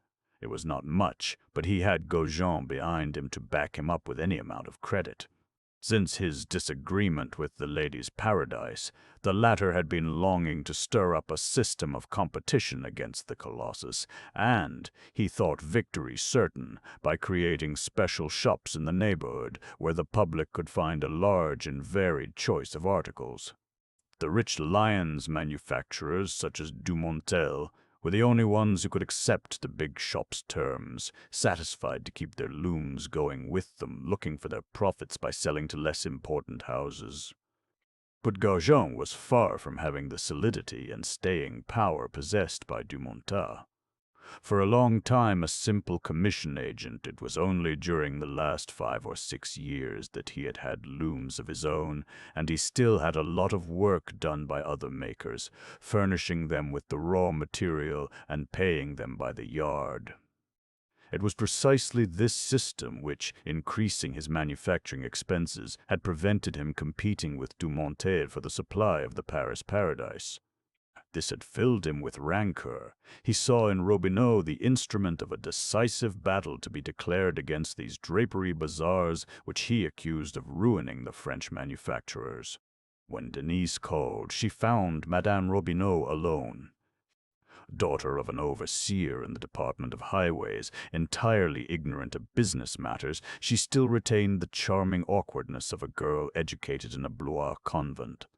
She was dark, very pretty, with a gentle, cheerful manner which gave her a great charm. She adored her husband, living solely by his love. As Denise was about to leave her name, Robineau came in and engaged her at once, one of his 2 saleswomen having left the previous day to go to the Lady's Paradise. "They don't leave us a single good hand," said he. "However, with you I shall feel quite easy, for you are like me, you can't be very fond of them. Come tomorrow." In the evening, Denise hardly knew how to announce her departure to Bourras. In fact, he called her an ungrateful girl and lost his temper. Then when, with tears in her eyes, she tried to defend herself by intimating that she could see through his charitable conduct, he softened down, said that he had plenty of work, that she was leaving him just as he was about to bring out an umbrella of his invention. "And Pépé?" asked he.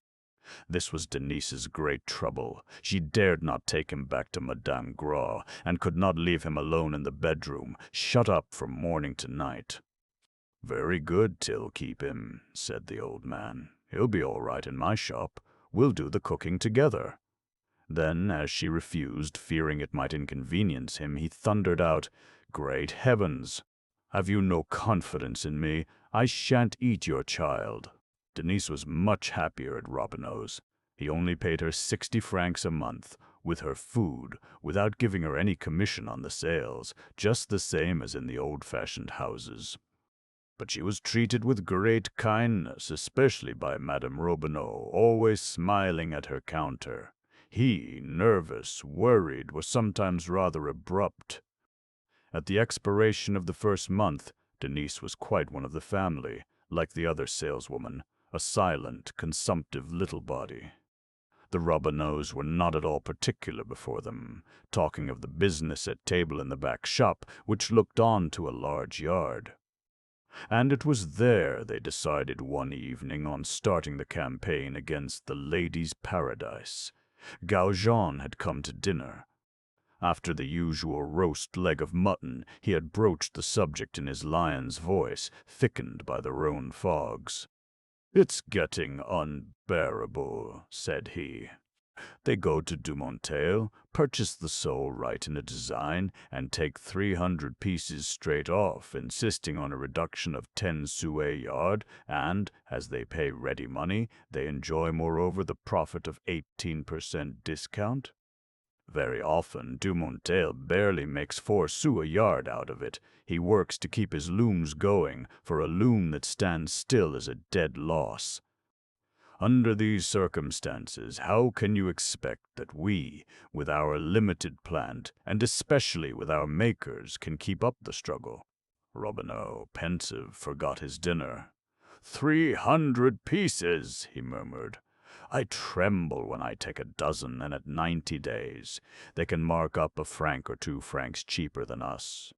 I have calculated there is a reduction of at least 15% on their catalogued articles when compared with our prices. That's what kills the small houses." He was in a period of discouragement. His wife, full of anxiety, was looking at him with a tender air. She understood very little about the business. All these figures confused her. She could not understand why people took such trouble when it was so easy to be gay and love one another. However, it sufficed that her husband wished to conquer, and she became as impassioned as he himself, and would have stood to her counter till death.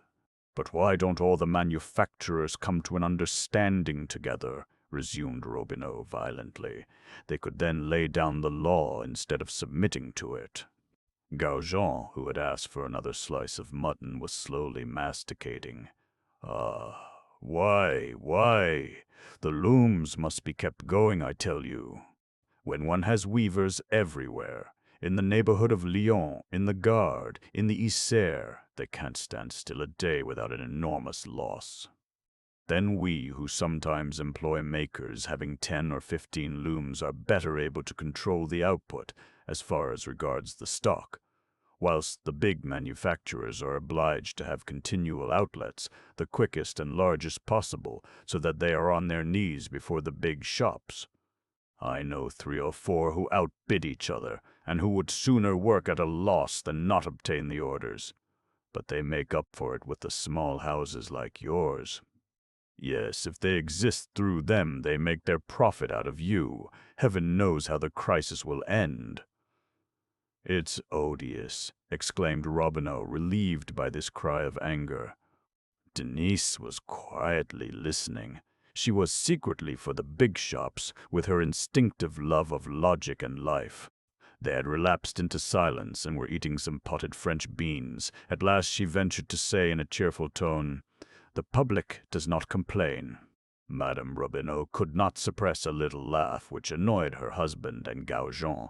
No doubt the customer was satisfied, for, in the end, it was the customer who profited by the fall in prices. But everybody must live. Where would they be if, under the pretext of the general welfare, the consumer was fattened at the expense of the producer? And then commenced a long discussion. Denise affected to be joking, all the while producing solid arguments.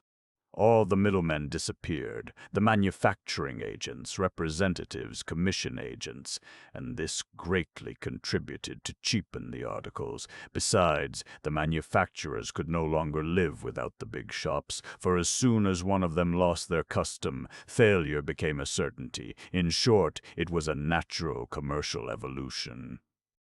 It would be impossible to prevent things going on as they ought to when everybody was working for that, whether they liked it or not. "So you are for those who turned you out into the street?" asked Gaujean. Denise became very red. She herself was surprised at the vivacity of her defense.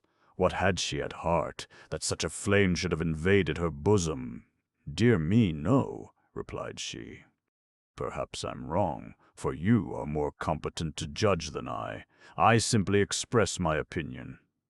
The prices, instead of being settled as formerly by 50 houses, are now fixed by 4 or 5, which have lowered them thanks to the power of their capital and the strength of their immense business. So much the better for the public, that's all.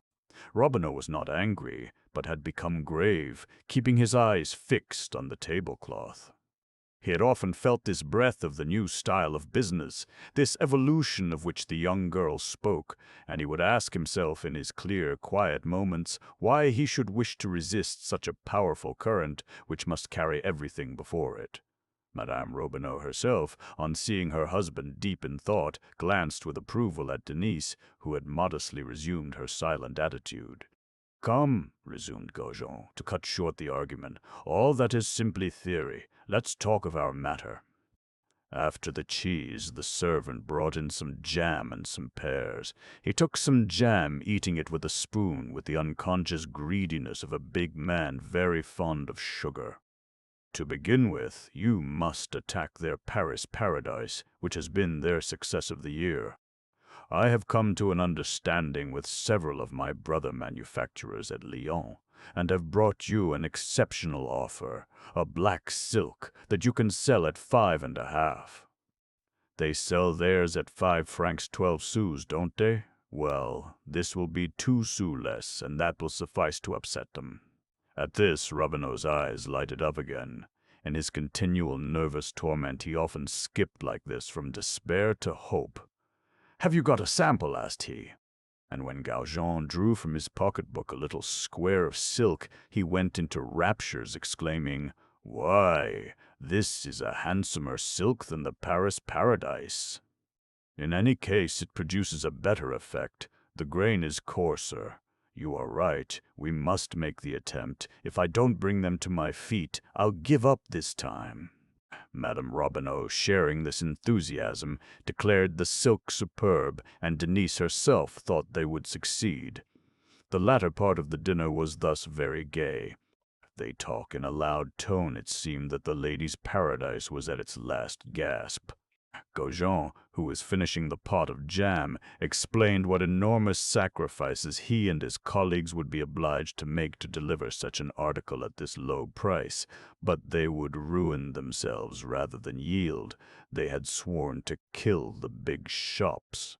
As the coffee came in, the gaiety was greatly increased by the arrival of Vinchard, who had just called, in passing, to see how his successor was getting on. "Famous!" cried he, feeling the silk. "You floor them, I stake my life. Ah, you owe me a rare good thing. I told you this was a golden affair." He had just taken a restaurant at Vincennes. It was an old, cherished idea, slyly nourished while he was struggling in the silk business, trembling for fear he should not sell it before the crash came, and swearing to himself that he would put his money into an undertaking where he could rob at his ease. The idea of a restaurant had struck him at the wedding of a cousin, who had been made to pay 10 francs for a bowl of dishwater in which floated some Italian paste. And in presence of the Robineaus, the joy he felt in having saddled them with a badly paying business of which he despaired of ever getting rid, enlarged still further his face with its round eyes and large, loyal-looking mouth, a face beaming with health. "And your pains?" asked Madame Robineau good-naturedly. "My pains?" murmured he, astonished. "Yes, those rheumatic pains which tormented you so much when you were here." He then recollected and blushed slightly. "Oh, I suffered and blushed slightly. Oh, I suffer from them still. However, the country air, you know, has done wonders for me." "Never mind, you've done a good stroke of business. Had it not been for my rheumatics, I could soon have retired with 10,000 francs a year. My word of honor." A fortnight later, the struggle commenced between Robineau and the ladies' paradise. It became celebrated and occupied for a time the whole Parisian market. Robineau, using his adversary's weapons, had advertised extensively in the newspapers. Besides that, he made a fine display, piling up enormous bales of the famous silk in his windows, with immense white tickets, displaying in giant figures the price, 5 francs and a half. It was this figure that caused a revolution among the women, 2 sous cheaper than at the ladies' paradise, and the silk appeared stronger. From the first day, a crowd of customers flocked in. Madame Marty bought a dress she did not want, pretending it to be a bargain. Madame Bourdelais thought the silk very fine, but preferred waiting, guessing no doubt what would happen. And, indeed, the following week, Moret boldly reduced the Paris Paradise by 4 sous after a lively discussion with Bourdoncle and the other managers, in which he had succeeded in inducing them to accept the challenge, even at a sacrifice, for these 4 sous represented a dead loss, the silk being sold already at strict cost price. It was a heavy blow to Robineau, who did not think his rival would reduce. For this suicidal competition, these losing sales were then unknown, and the tide of customers, attracted by the cheapness, had immediately flown back towards the Rue Neuve-Saint-Augustin, whilst the shop in the Rue Neuve-des-Petits shops gradually emptied. Gaujean came up from Lyons. There were hasty confabulations, and they finished by coming to a most heroic resolution. The silk should be lowered in price. They would sell it at 5 francs 6 sous, beneath which no one could go without folly. The next day Marais marked his at 5 francs 4 sous.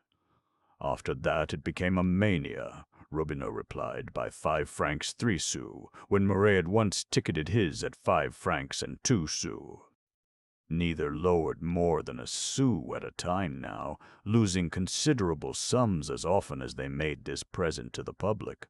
The customers laughed, delighted with this duel, moved by the terrible blows dealt each other by the 2 houses to please them.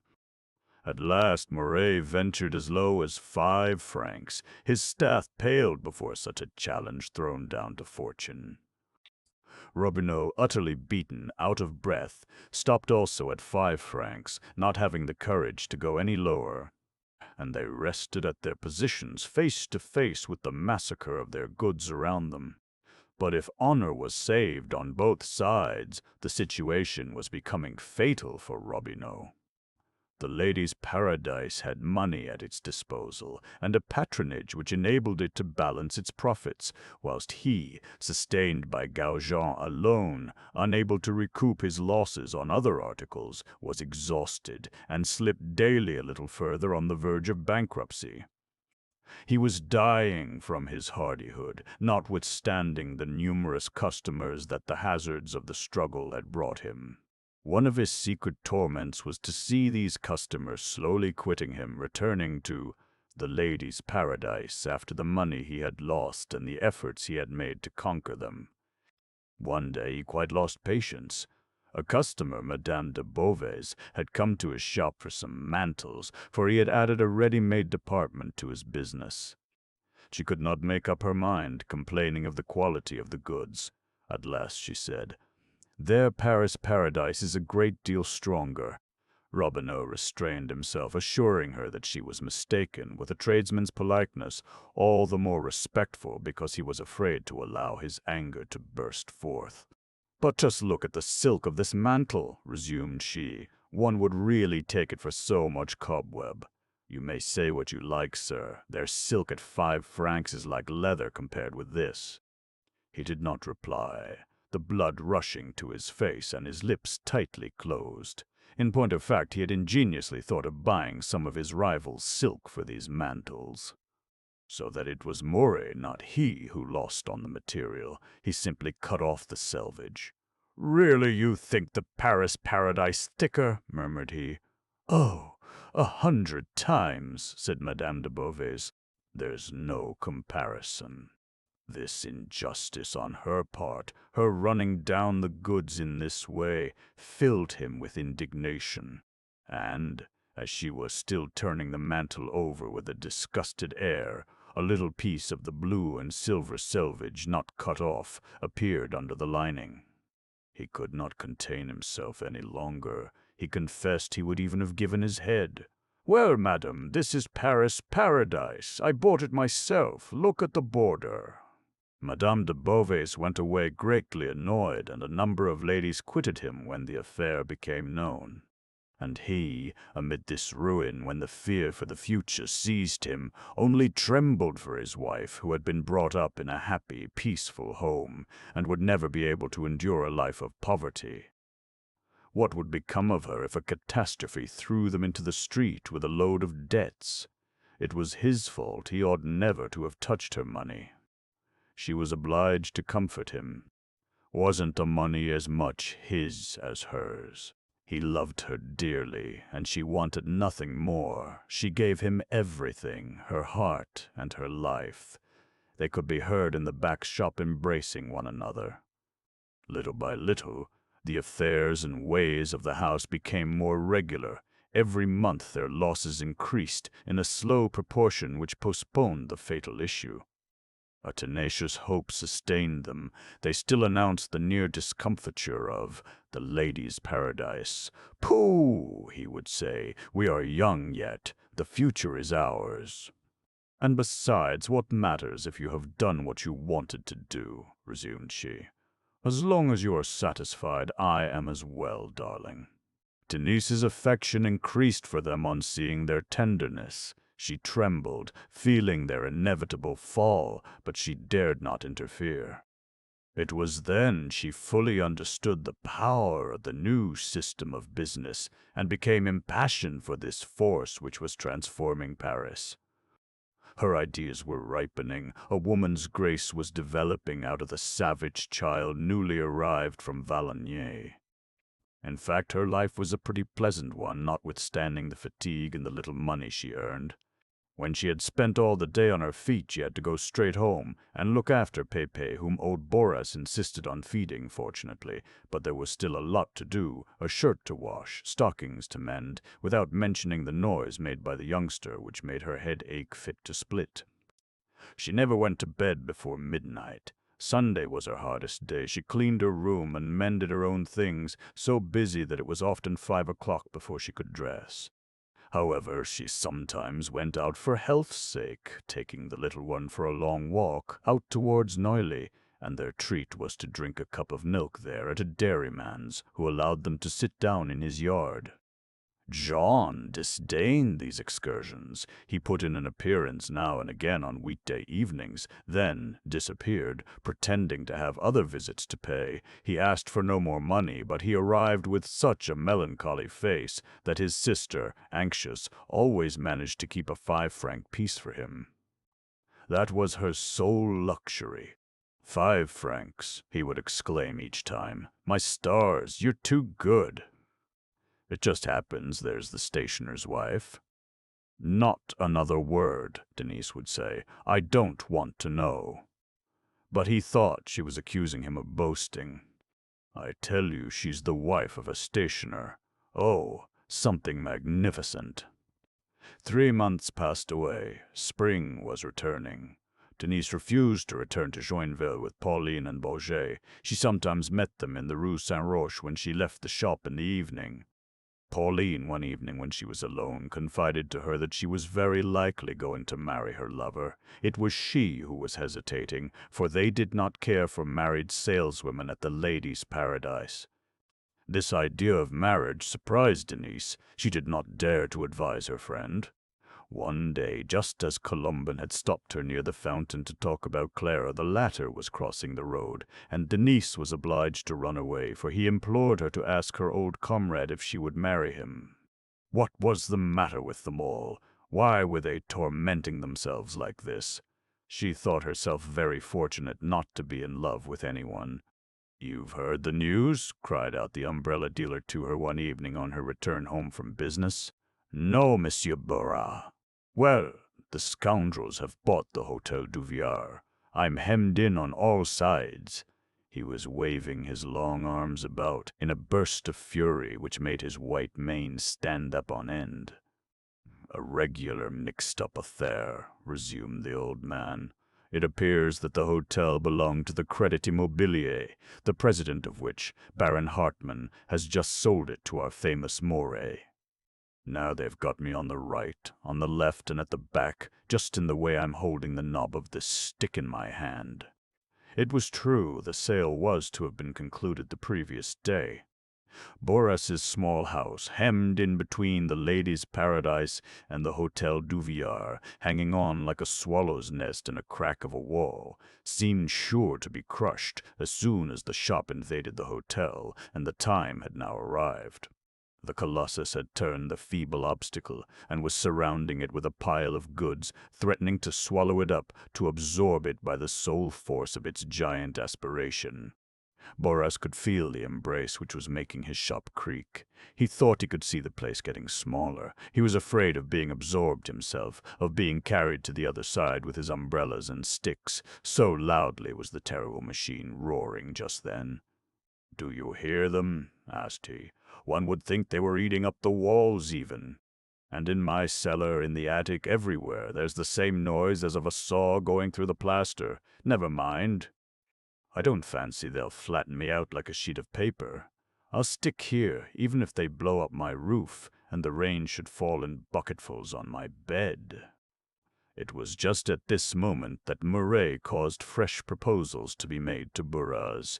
They would increase the figure. They would give him 50,000 francs for his goodwill and the remainder of the lease. This offer redoubled the old man's anger. He refused in an insulting manner. How these scoundrels must rob people to be able to pay 50,000 francs for a thing not worth 10,000. And he defended his shop as a young girl defends her virtue for honor's sake. Denise noticed Boras was preoccupied during the next fortnight. He wandered about in a feverish manner, measuring the walls of his house, surveying it from the middle of the street with the air of an architect. Then one morning some workmen arrived. This was the decisive blow. He had conceived the bold idea of beating the Ladies' Paradise on its own ground by making certain concessions to modern luxury. The customers, who often reproached him about his dark shop, would certainly come back again when they saw it bright and new. In the first place, the workmen stopped up the crevices and whitewashed the frontage. Then they painted the woodwork a light green, and even carried the splendor so far as to gild the signboard. A sum of 3,000 francs, held in reserve by Boras as a last resource, was swallowed up in this way. The whole neighborhood was in a state of revolution. People came to look at him amid all these riches, losing his head, no longer able to find the things he was accustomed to. He did not seem to be at home in this shining frame, in this tender setting. He seemed frightened with his long beard and white hair. The people passing on the opposite side of the street were astonished on seeing him waving his arms about and carving his handles. And he was in a state of fever, afraid of dirtying his shop, plunging further into this luxurious business which he did not at all understand. The same as with Robineau, the campaign against the Ladies' Paradise was opened by Boras. The latter had just brought out his invention, the automatic umbrella, which later on was to become popular. But the Paradise people immediately improved on the invention, and a struggle of prices commenced. Boras had an article at 1 franc and 19 sous in Zanella with steel mounting everlasting, said the ticket, but he was especially anxious to vanquish his competitors with his handles: bamboo, dogwood, olive, myrtle, rattan, every imaginable sort of handle. The Paradise people, less artistic, paid more attention to the material, extolling their alpacas and mohairs, their twills and sarsenets, and they came out victorious. Boras, in despair, repeated that art was done for, that he was reduced to carving his handles for pleasure without any hope of selling them. "It's my fault," cried he to Denise. "I never ought to have kept a lot of rotten articles at 1 franc 19 sous. That's where these new notions lead one to. I wanted to follow the example of these brigands, so much the better if I'm ruined by it." The month of July was very warm, and Denise suffered greatly in her narrow room under the roof. So, after leaving the shop, she sometimes went and fetched Pépé, and instead of going upstairs at once, went for a stroll in the Tuileries gardens until the gates were closed.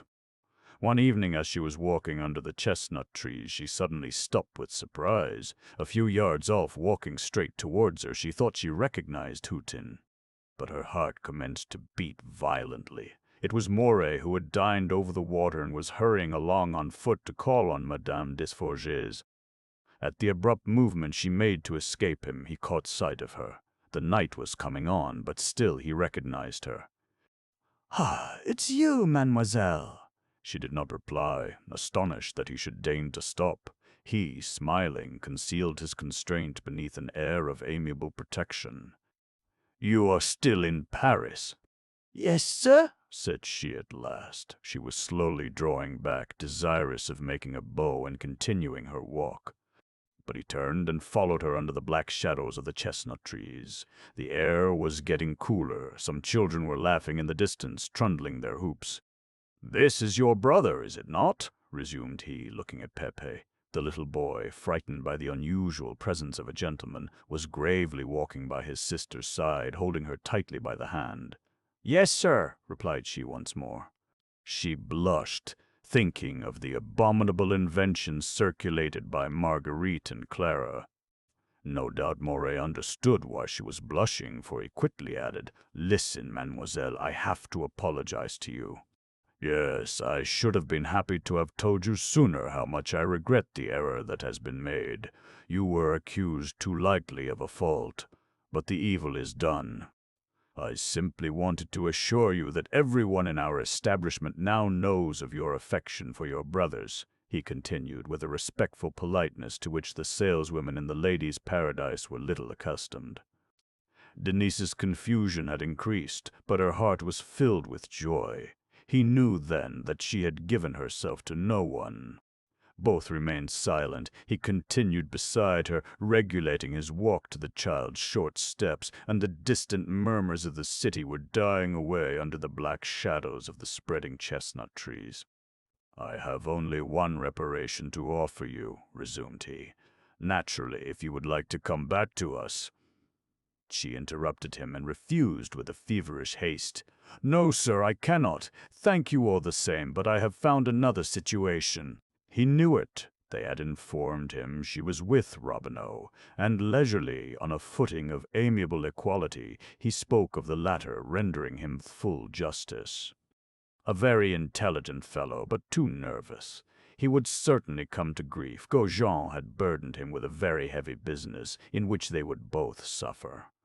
Denise, conquered by this familiarity, opened her mind further, and allowed it to be seen that she was for the big shops in the war between them and the small traders. She became animated, citing examples, showing herself well up in the question, even expressing new and enlightened ideas. He, charmed, listened to her in surprise, and turned round, trying to distinguish her features in the growing darkness. She seemed still the same with her simple dress and sweet face, but from this modest bashfulness there seemed to exhale a penetrating perfume of which he felt the powerful influence. Decidedly, this little girl had got used to the air of Paris. She was becoming quite a woman, and was really perturbing, so sensible, with her beautiful hair overflowing with tenderness. "As you are on our side," said he, laughing, "why do you stay with our adversaries? I fancy, too, they told me you lodged with Boris." "A very worthy man," murmured she. "No, not a bit of it. He's an old idiot, a madman who will force me to ruin him, though I should be glad to get rid of him with a fortune. Besides, your place is not in his house, which has a bad reputation. He lets to certain women." But feeling that the young girl was confused, he hastened to add, "One can be respectable anywhere, and there's even more merit in remaining so when one is so poor." They went on a few steps in silence. Pepe seemed to be listening with the attentive air of a sharp child. Now and again he raised his eyes to his sister, whose burning hand, quivering with sudden starts, astonished him. "Look here," resumed Moray gaily, "will you be my ambassador? I intended increasing my offer tomorrow of proposing 80,000 francs to Boras. Do you speak to him first about it? Tell him he's cutting his own throat.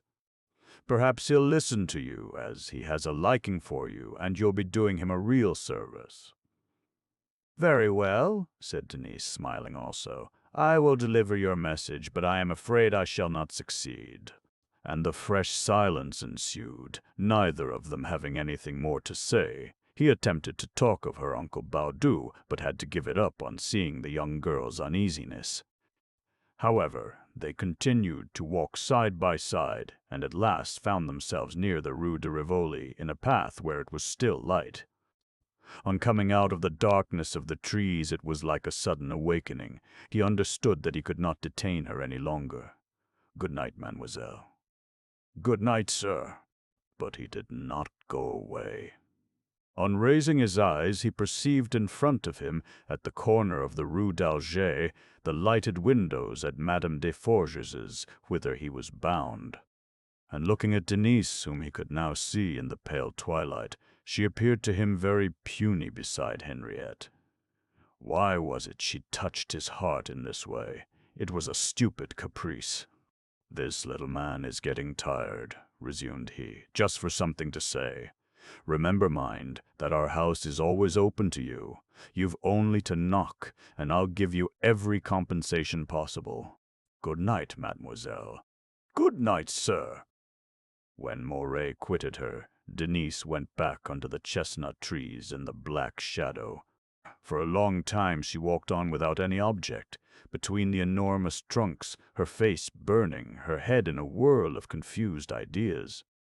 Pepe still had hold of her hand, stretching out his short legs to keep pace with her. She had forgotten him. At last he said, "You go too quick, little mother." At this she sat down on a bench, and as he was tired, the child went to sleep on her lap. She held him there, nestling to her virgin bosom, her eyes lost far away in the darkness. When, an hour later on, they returned slowly to the Rue de la Michaudière, she had regained her usual quiet, sensible expression. "Hell and thunder!" shouted Boris, when he saw her coming. "The blow is struck. That rascal of a Mouret has just bought my house." He was half mad, and was striking himself in the middle of the shop with such outrageous gestures that he almost threatened to break the windows. "Ah, the scoundrel! It's the fruiterer who's written to tell me this. And how much do you think he has got for the house? 150,000 francs, 4 times its value.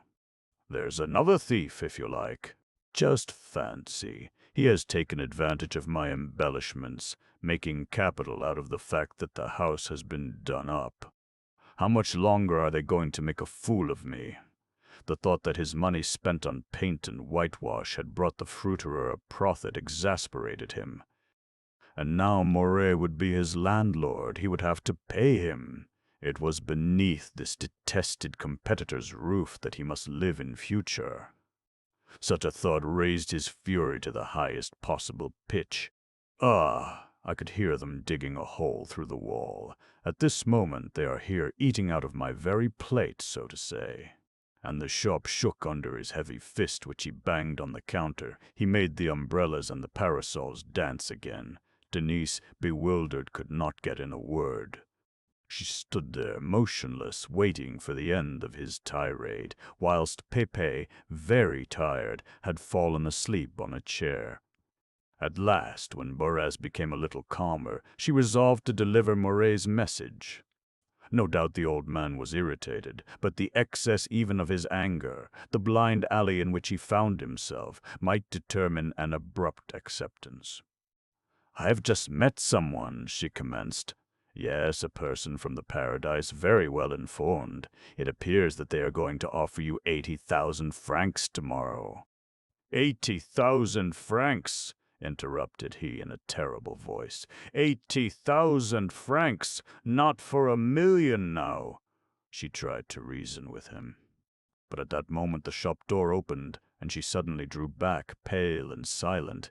It was her Uncle Baudu with his yellow face and aged look. Boris seized his neighbor by the buttonhole and roared out in his face without allowing him to say a word, as if goaded on by his presence. "What do you think they have the cheek to offer me? 80,000 francs. They've got so far, the brigands. They think I'm going to sell myself like a prostitute. Ah, they've bought the house and think they've now got me. Well, It's all over, they shan't have it. I might have given way, perhaps, but now it belongs to them. Let them try and take it. So the news is true? Said Baudu in his slow voice. I had heard of it and came over to know if it was so. 80,000 francs, repeated Boraz. Why not 100,000 at once? It's this immense sum of money that makes me indignant. Do they think they can make me commit a knavish trick with their money? They shan't have it, by heavens. Never, never, you hear me? Denise gently observed in her calm, quiet way. They'll have it in 9 years' time, when your lease expires. And notwithstanding her uncle's presence, she begged of the old man to accept. The struggle was becoming impossible. He was fighting against a superior force. He would be mad to refuse the fortune offered him. But he still replied no.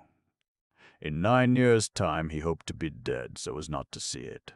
You hear, Monsieur Baudu, resumed he, your niece is on their side. It's her they have employed to corrupt me. She's with the brigands, my word of honor. Baudu, who up to then had appeared not to notice Denise, now raised his head with the morose movement that he affected when standing at his shop door every time she passed. But slowly he turned round and looked at her, and his thick lips trembled. I know it, replied he in a half-whisper, and he continued to look at her.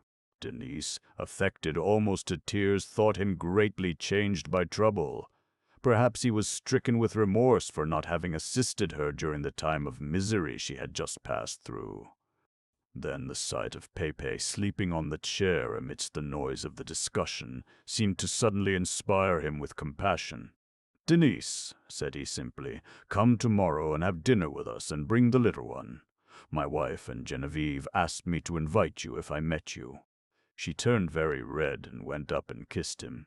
And as he was going away, Boraz, delighted at this reconciliation, cried out to him again, Just talk to her, she isn't a bad sort. As for me, the house may fall, I shall be found in the ruins. Our houses are already falling, neighbor, said Baudu with a somber air. We shall all be crushed under them. Chapter 8. At this time the whole neighborhood was talking of the great thoroughfare to be opened from the Bourse to the new opera house, under the name of the Rue du 10 Décembre. The expropriation judgments had just been delivered. 2 gangs of demolishers were already attacking the opening at the 2 ends, the first pulling down the old mansions in the Rue Louis-le-Grand, the other destroying the thin walls of the old vaudeville, and one could hear the picks getting closer. The Rue de Choiseul and the Rue de la Michaudière got quite excited over their condemned houses. Before a fortnight passed, the opening would make a great hole in these streets, letting in the sun and air. But what stirred up the district still more was the work going on at the Ladies' Paradise. Considerable enlargements were talked of, gigantic shops having frontages in the Rue de la Michaudière, the Rue Nièvre-Saint-Augustin, and the Rue Monsigny. Marais, it was said, had made arrangements with Baron Hartmann, chairman of the Crédit Immobilier, and he would occupy the whole block, except the future frontage in the Rue du 10 Décembre, on which the Baron wished to construct a rival to the Grand Hotel. The Paradise people were buying up leases on all sides. The shops were closing, the tenants moving, and in the empty buildings an army of workmen were commencing, the various alterations under a cloud of plaster. In the midst of this disorder, old Boris's narrow hovel was the only one that remained standing and intact, obstinately sticking between the high walls covered with masons. When, the next day, Denise went with Pepe to her uncle Baudu's, the street was just at that moment blocked up by a line of tumbrils discharging bricks before the Hôtel du Villard. Baudu was standing at his shop door looking on with a gloomy air. As the Ladies' Paradise became larger, the old Elbeuf seemed to get smaller. The young girl thought the windows looked blacker than ever, and more crushed beneath the low first story with its prison-like bars. The damp had still further discolored the old green signboard. A sort of distress oozed from the whole frontage, livid in hue and, as it were, grown thinner. Here you are, then, said Baudu. Take care, they would run right over you. Inside the shop, Denise experienced the same heartbroken sensation. She found it darker, invaded more than ever by the somnolence of approaching ruin. Empty corners formed dark and gloomy holes. The dust was invading the counters and drawers, whilst an odor of saltpeter rose from the bales of cloth that were no longer moved about. At the desk, Madame Baudu and Geneviève were standing mute and motionless, as in some solitary spot where no one would come to disturb them. The mother was hemming some dusters. The daughter, her hands spread on her knees, was gazing at the emptiness before her. "Good evening, Aunt," said Denise. "I am delighted to see you again, and if I have hurt your feelings, I hope you will forgive me." Madame Baudu kissed her, greatly affected. "My poor child," said she, "if I had no other troubles, you would see me gayer than this." "Good evening, cousin," resumed Denise, kissing Geneviève on the cheeks. The latter woke up with a sort of start and returned her kisses without finding a word to say.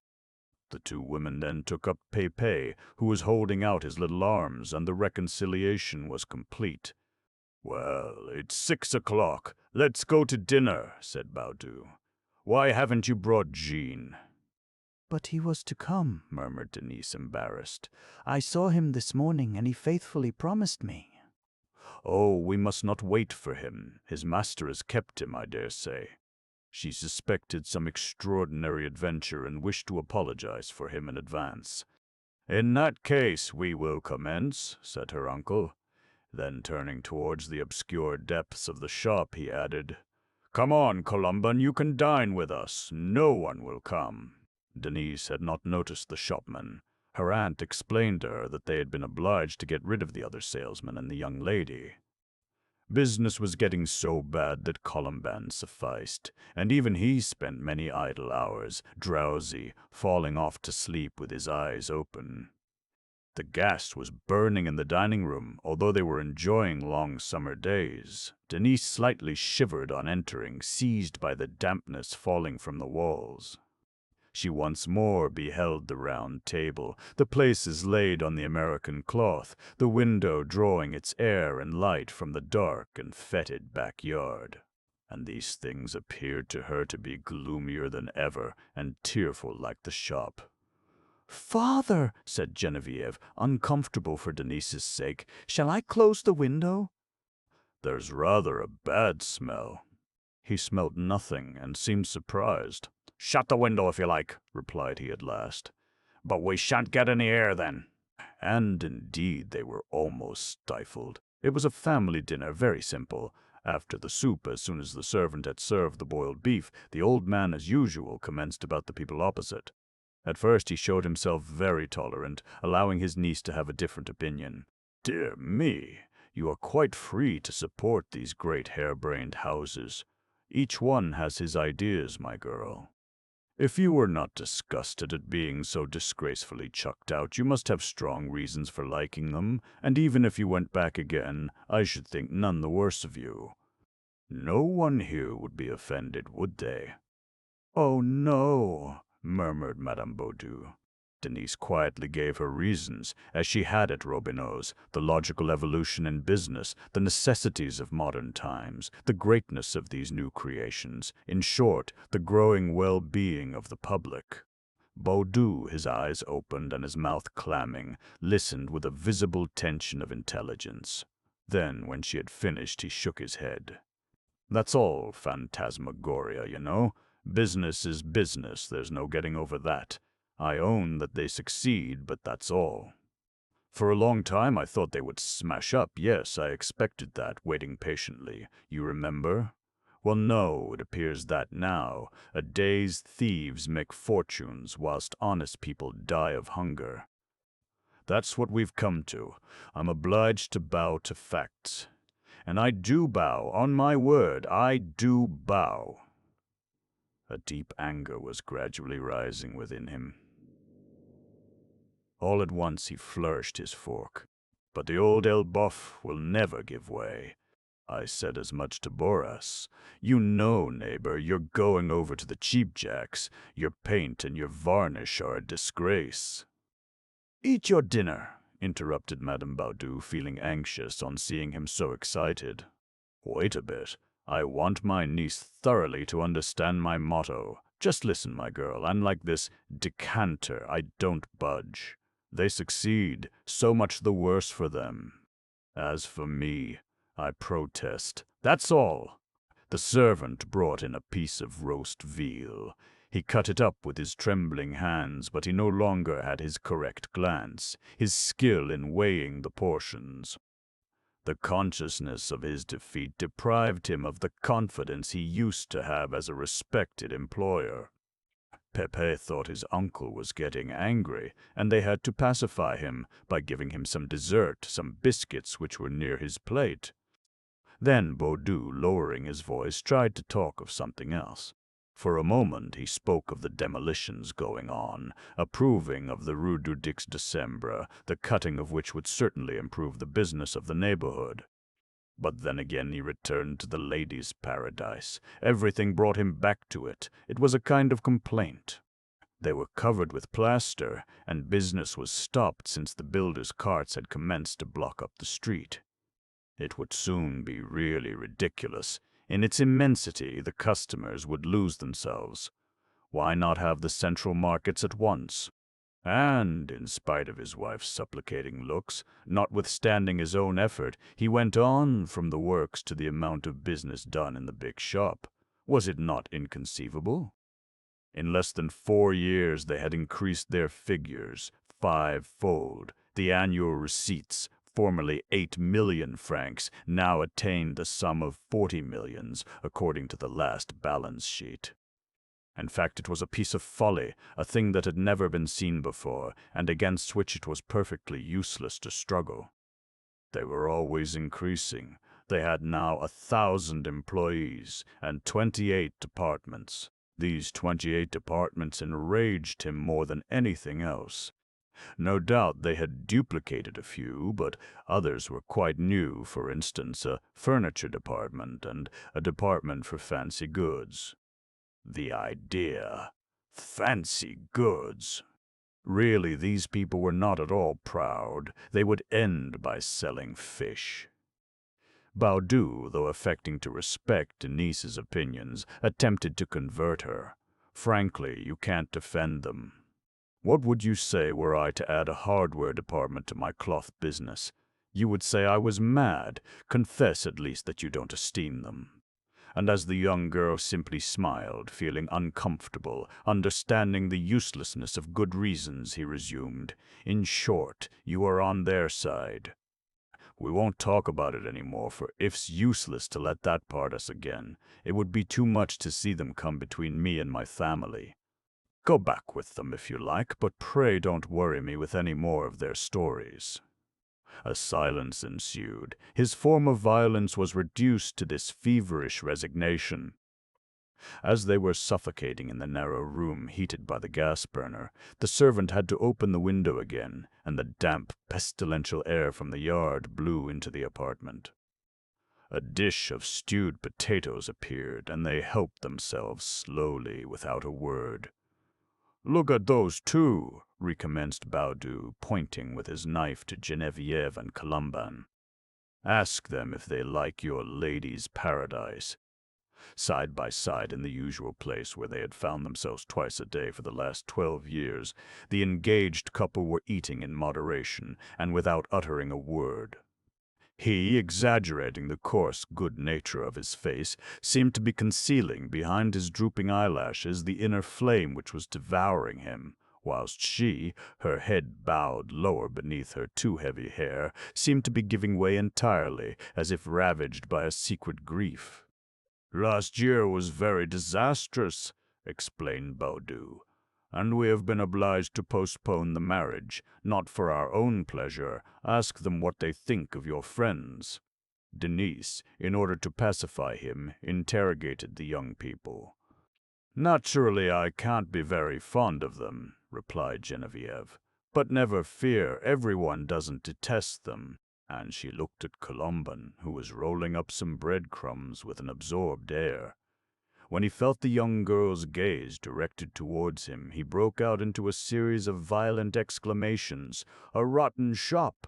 A lot of rogues, every man jack of them, a regular pest in the neighborhood." "You hear him," exclaimed Baudu, delighted. "There's one they'll never get hold of. Ah, my boy, you're the last of the old stock. We shan't see any more." But Genevieve, with her severe and suffering look, still kept her eyes on Columban, diving into the depths of his heart. And he felt troubled. He redoubled his invectives. Madame Baudu was watching them with an anxious air, as if she foresaw another misfortune in this direction. For some time her daughter's sadness had frightened her. She felt her to be dying. "The shop is left to take care of itself," said she at last, quitting the table, desirous of putting an end to the scene. "Go and see, Columban. I fancy I heard someone." They had finished and got up.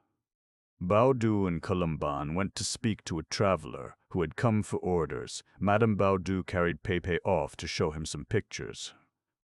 The servant had quickly cleared the table, and Denise was lounging by the window, looking into the little backyard, when turning round she saw Genevieve still in her place, her eyes fixed on the American cloth, which was still damp from the sponge having been passed over it. "Are you suffering, cousin?" she asked. The young girl did not reply, obstinately studying a rent in the cloth, too preoccupied by the reflections passing through her mind. Then she raised her head with pain and looked at the sympathizing face bent over hers. The others had gone then. What was she doing on this chair? And suddenly a flood of sobs stifled her. Her head fell forward on the edge of the table. She wept on, wetting her sleeve with her tears. "Good heavens! What's the matter with you?" cried Denise in dismay. "Shall I call someone?" Genevieve nervously seized her by the arm and held her back, stammering, "No, no, stay. Don't let Mama know. With you I don't mind, but not the others. Not the others. It's not my fault, I assure you. It was on finding myself all alone. Wait a bit, I'm better, and am not crying now." But sudden attacks kept seizing her, causing her frail body to tremble. It seemed as though the weight of her hair was weighing down her head. As she was rolling her poor head on her folded arms, a hairpin came out, and her hair fell over her neck, burying it in its folds. Denise, quietly, for fear of attracting attention, tried to console her. She undid her dress, and was heartbroken on seeing how fearfully thin she was.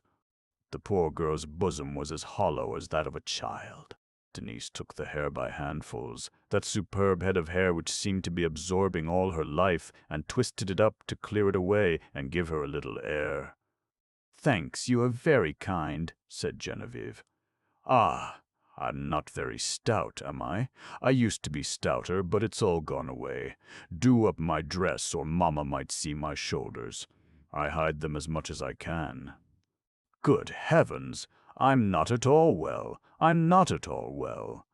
However, the attack passed away, and she sat there completely worn out, looking fixedly at her cousin.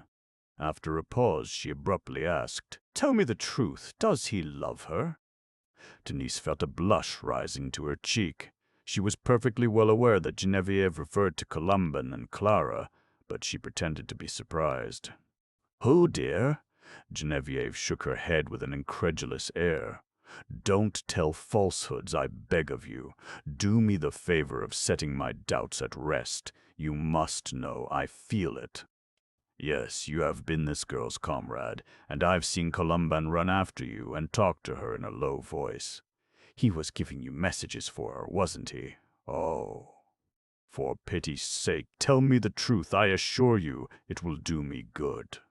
Never had Denise been in such an awkward position. She lowered her eyes before this almost dumb girl, who yet guessed all. However, she had the strength to deceive her still. "But it's you he loves." Genevieve turned away in despair. "Very well, you won't tell me anything. However, I don't care. I've seen them. He's continually going outside to look at her. She, upstairs. laughs like a bad woman. Of course they meet out of doors.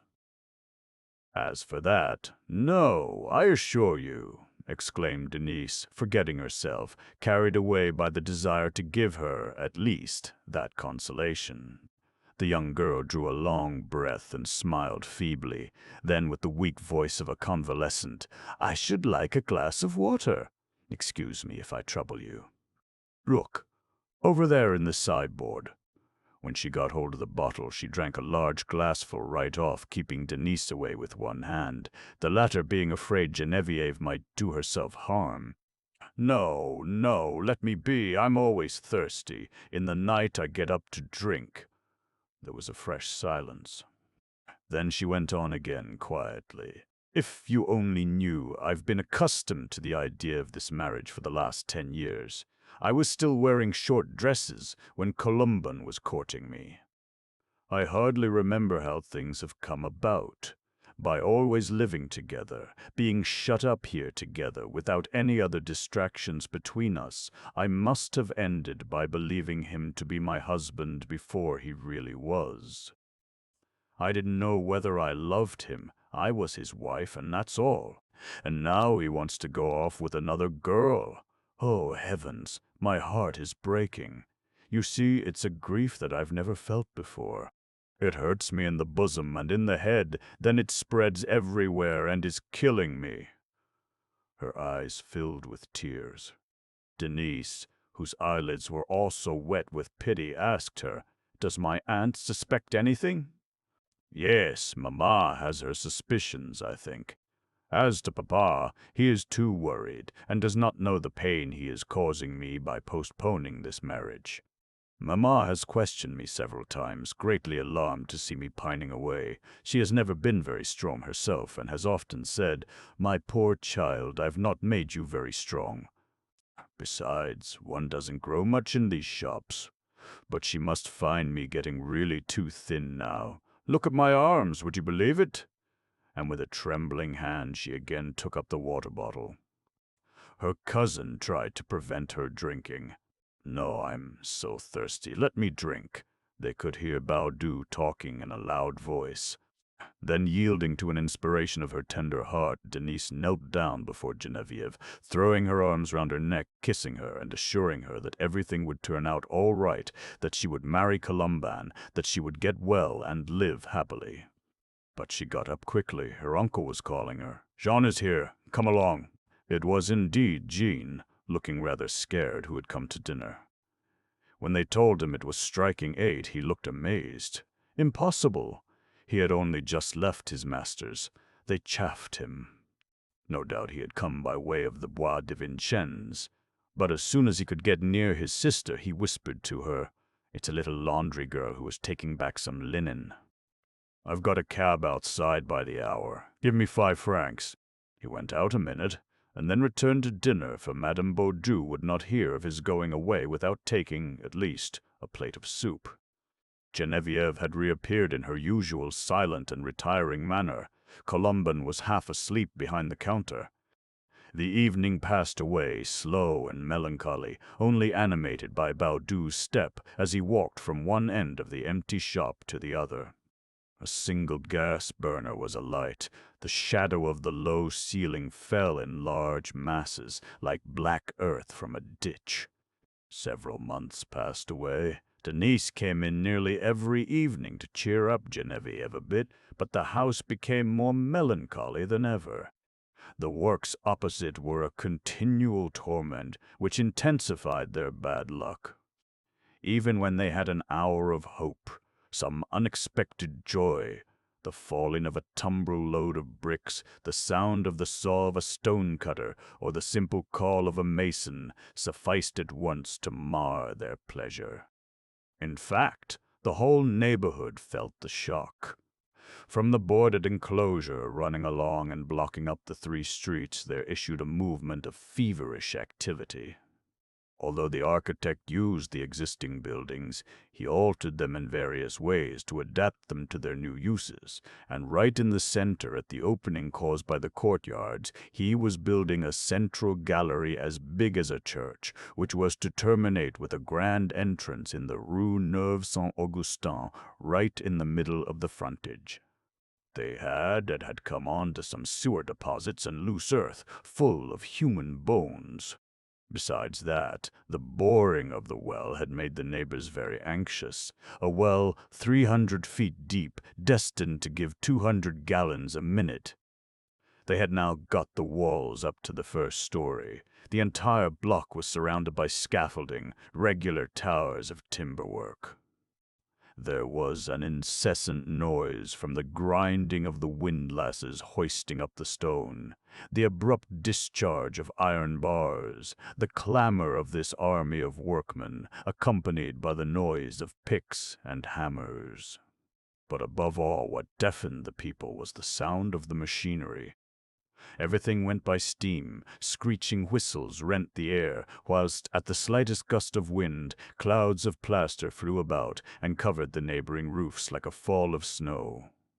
The bodice in despair looked on at this implacable dust penetrating everywhere, getting through the closest woodwork, soiling the goods in their shop, even gliding into their beds, and the idea that they must continue to breathe it, that it would finish by killing them, empoisoned their existence. The situation, however, was destined to become worse still, for in September the architect, afraid of not being ready, decided to carry on the work at night also. Powerful electric lamps were established, and the uproar became continuous. Gangs of men relieved each other. The hammers never stopped. The engines whistled night and day. The everlasting clamor seemed to raise and scatter the white dust. The bodice now had to give up the idea of sleeping even.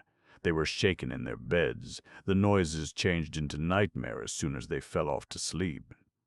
Then, if they got up to calm their fever and went with bare feet to look out of the window, they were frightened by the vision of the lady's paradise flaring in the darkness like a colossal forge where their ruin was being forged. Along the half-built walls, dotted with open bays, the electric lamps threw a large blue flood of light of a blinding intensity. 2 o'clock struck, then 3, then 4, and during the painful sleep of the neighborhood, the works, increased by this lunar brightness, became colossal and fantastic, swarming with black shadows, noisy workmen, whose profiles gesticulated on the crude whiteness of the new plastering. Baudu was quite right. The small traders in the neighboring streets were receiving another mortal blow. Every time the ladies' paradise created new departments, they were fresh failures among the shopkeepers of the district. The disaster spread. One could hear the cracking of the oldest houses. Mademoiselle Tatin, at the under-linen shop in the Passage Choiseul, had just been declared bankrupt. Quinette, the glover, could hardly hold out another 6 months. The furriers, Van Poile, were obliged to sublet a part of their premises, and if the Bédorés, brother and sister, the Hosiers, still kept on in the Rue Gaillon, they were evidently living on money saved formerly. And now more smashes were going to be added to those long since foreseen. The department for fancy goods threatened a toy shopkeeper in the Rue Saint-Roch, Desliniers, a big, full-blooded man, whilst the furniture department attacked Miss Erzin, Pion and Revoir, whose shops were sleeping in the shadow of the Passage Saint-Anne.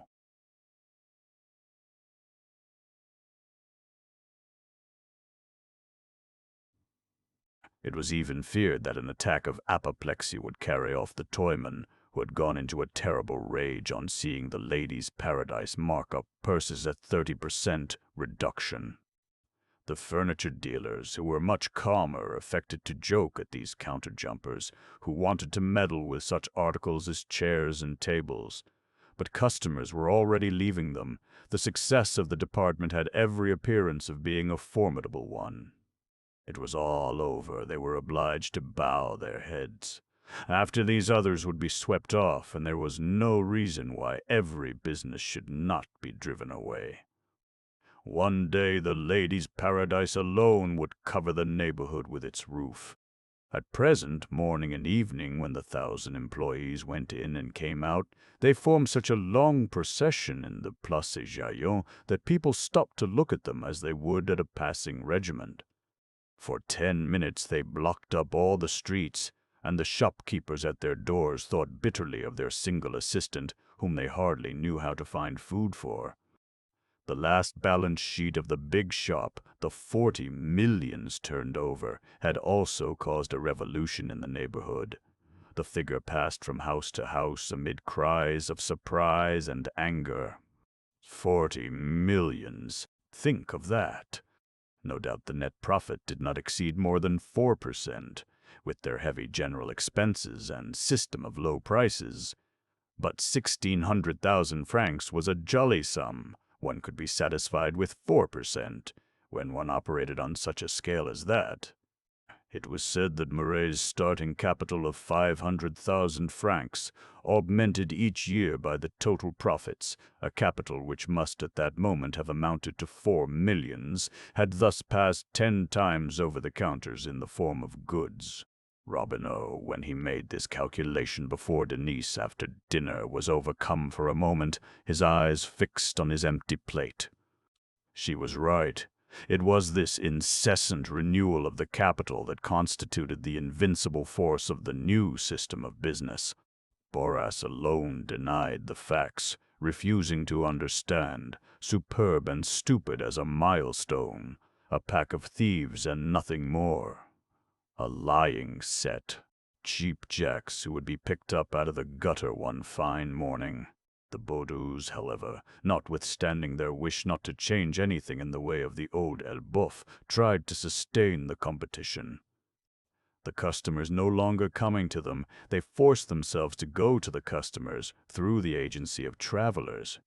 There was, at that time, in the Paris market, a traveler connected with all the great tailors who saved the little cloth and flannel houses when he condescended to represent them.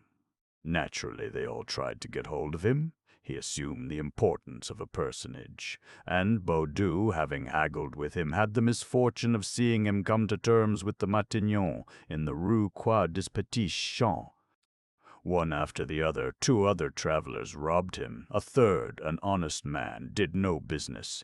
It was a slow death without any shock, a continual decrease of business, customers lost one by one. A day came when the bills fell very heavily. Up to that time they had lived on their former savings, but now they began to contract debts. In December, Baudoux, terrified by the amount of the bills he had accepted, resigned himself to a most cruel sacrifice. He sold his country house at Rambouillet, a house which cost him a lot of money in continual repairs, and for which the tenants had not even paid the rent when he decided to get rid of it. This sale killed the only dream of his life. His heart bled as for the loss of some dear one. And he had to sell for 70,000 francs that which had cost him more than 200,000, considering himself fortunate to have met the Lomes, his neighbors, who were desirous of adding to their property. The 70,000 francs would keep the business going a little longer, for notwithstanding the repulses already encountered, the idea of struggling sprang up again. Perhaps with great care they might conquer even now. The Sunday on which the Lomes paid the money, they were good enough to dine at the old Elbeuf. Madame Aurélie was the first to arrive. They had to wait for the cashier, who came late, scared by a whole afternoon's music. As for young Albert, he had accepted the invitation, but did not put in an appearance. It was, moreover, a somewhat painful evening.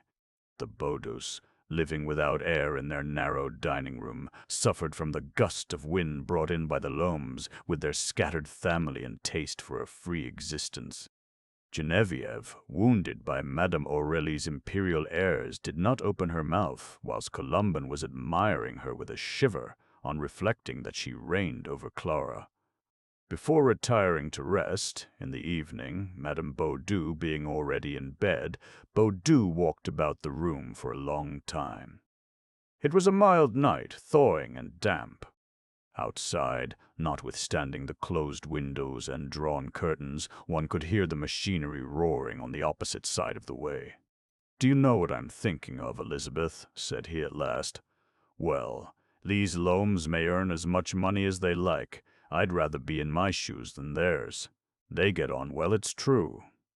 The wife said, didn't she, that she had made nearly 20,000 francs this year, and that has enabled her to take my poor house. Never mind. I've no longer the house, but I don't go playing music in one direction whilst you are gadding about in the other. No, look you, they can't be happy. He was still laboring under the grief of his sacrifice, nourishing a certain rancor against those people who had bought up his darling dream. When he came near the bed, he gesticulated, leaning over his wife. Then, returning to the window, he stood silent for a minute, listening to the noise of the works. And he resumed his old accusations, his despairing complaints about the new times. Nobody had ever seen such things. A shop assistant earning more than a tradesman, cashiers buying up the employer's property. Everything was going to the dogs. Family ties no longer existed. People lived at hotels instead of eating their meals at home in a respectable manner. He ended by prophesying that young Albert would later on swallow up the Rambouillet property with a lot of actresses. Madame Baudu listened to him, her head flat on the pillow, so pale that her face was the color of the sheets. "They've paid you," at length said she, softly. At this, Baudu became dumb. He walked about for an instant with his eyes on the ground. Then he resumed, "They've paid me, 'tis true, and after all, their money is as good as another's. It would be funny if we revived the business with this money. Ah, if I were not so old and worn out." A long silence ensued. The draper was full of vague projects.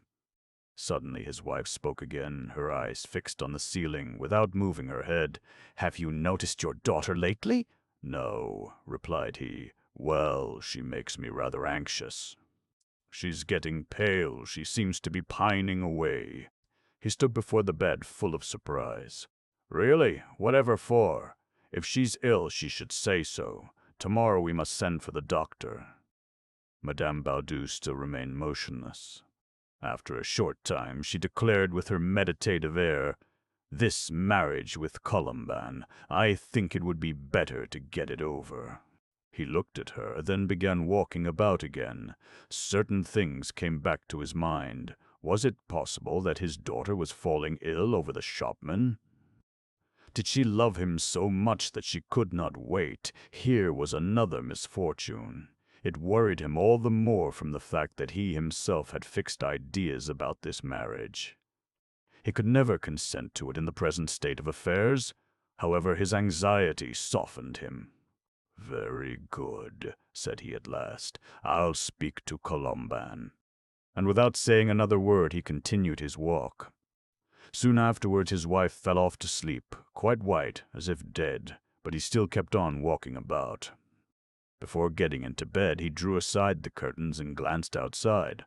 On the other side of the street, the gaping windows of the old Hôtel du Villard showed the workmen moving about in the dazzling glare of the electric light.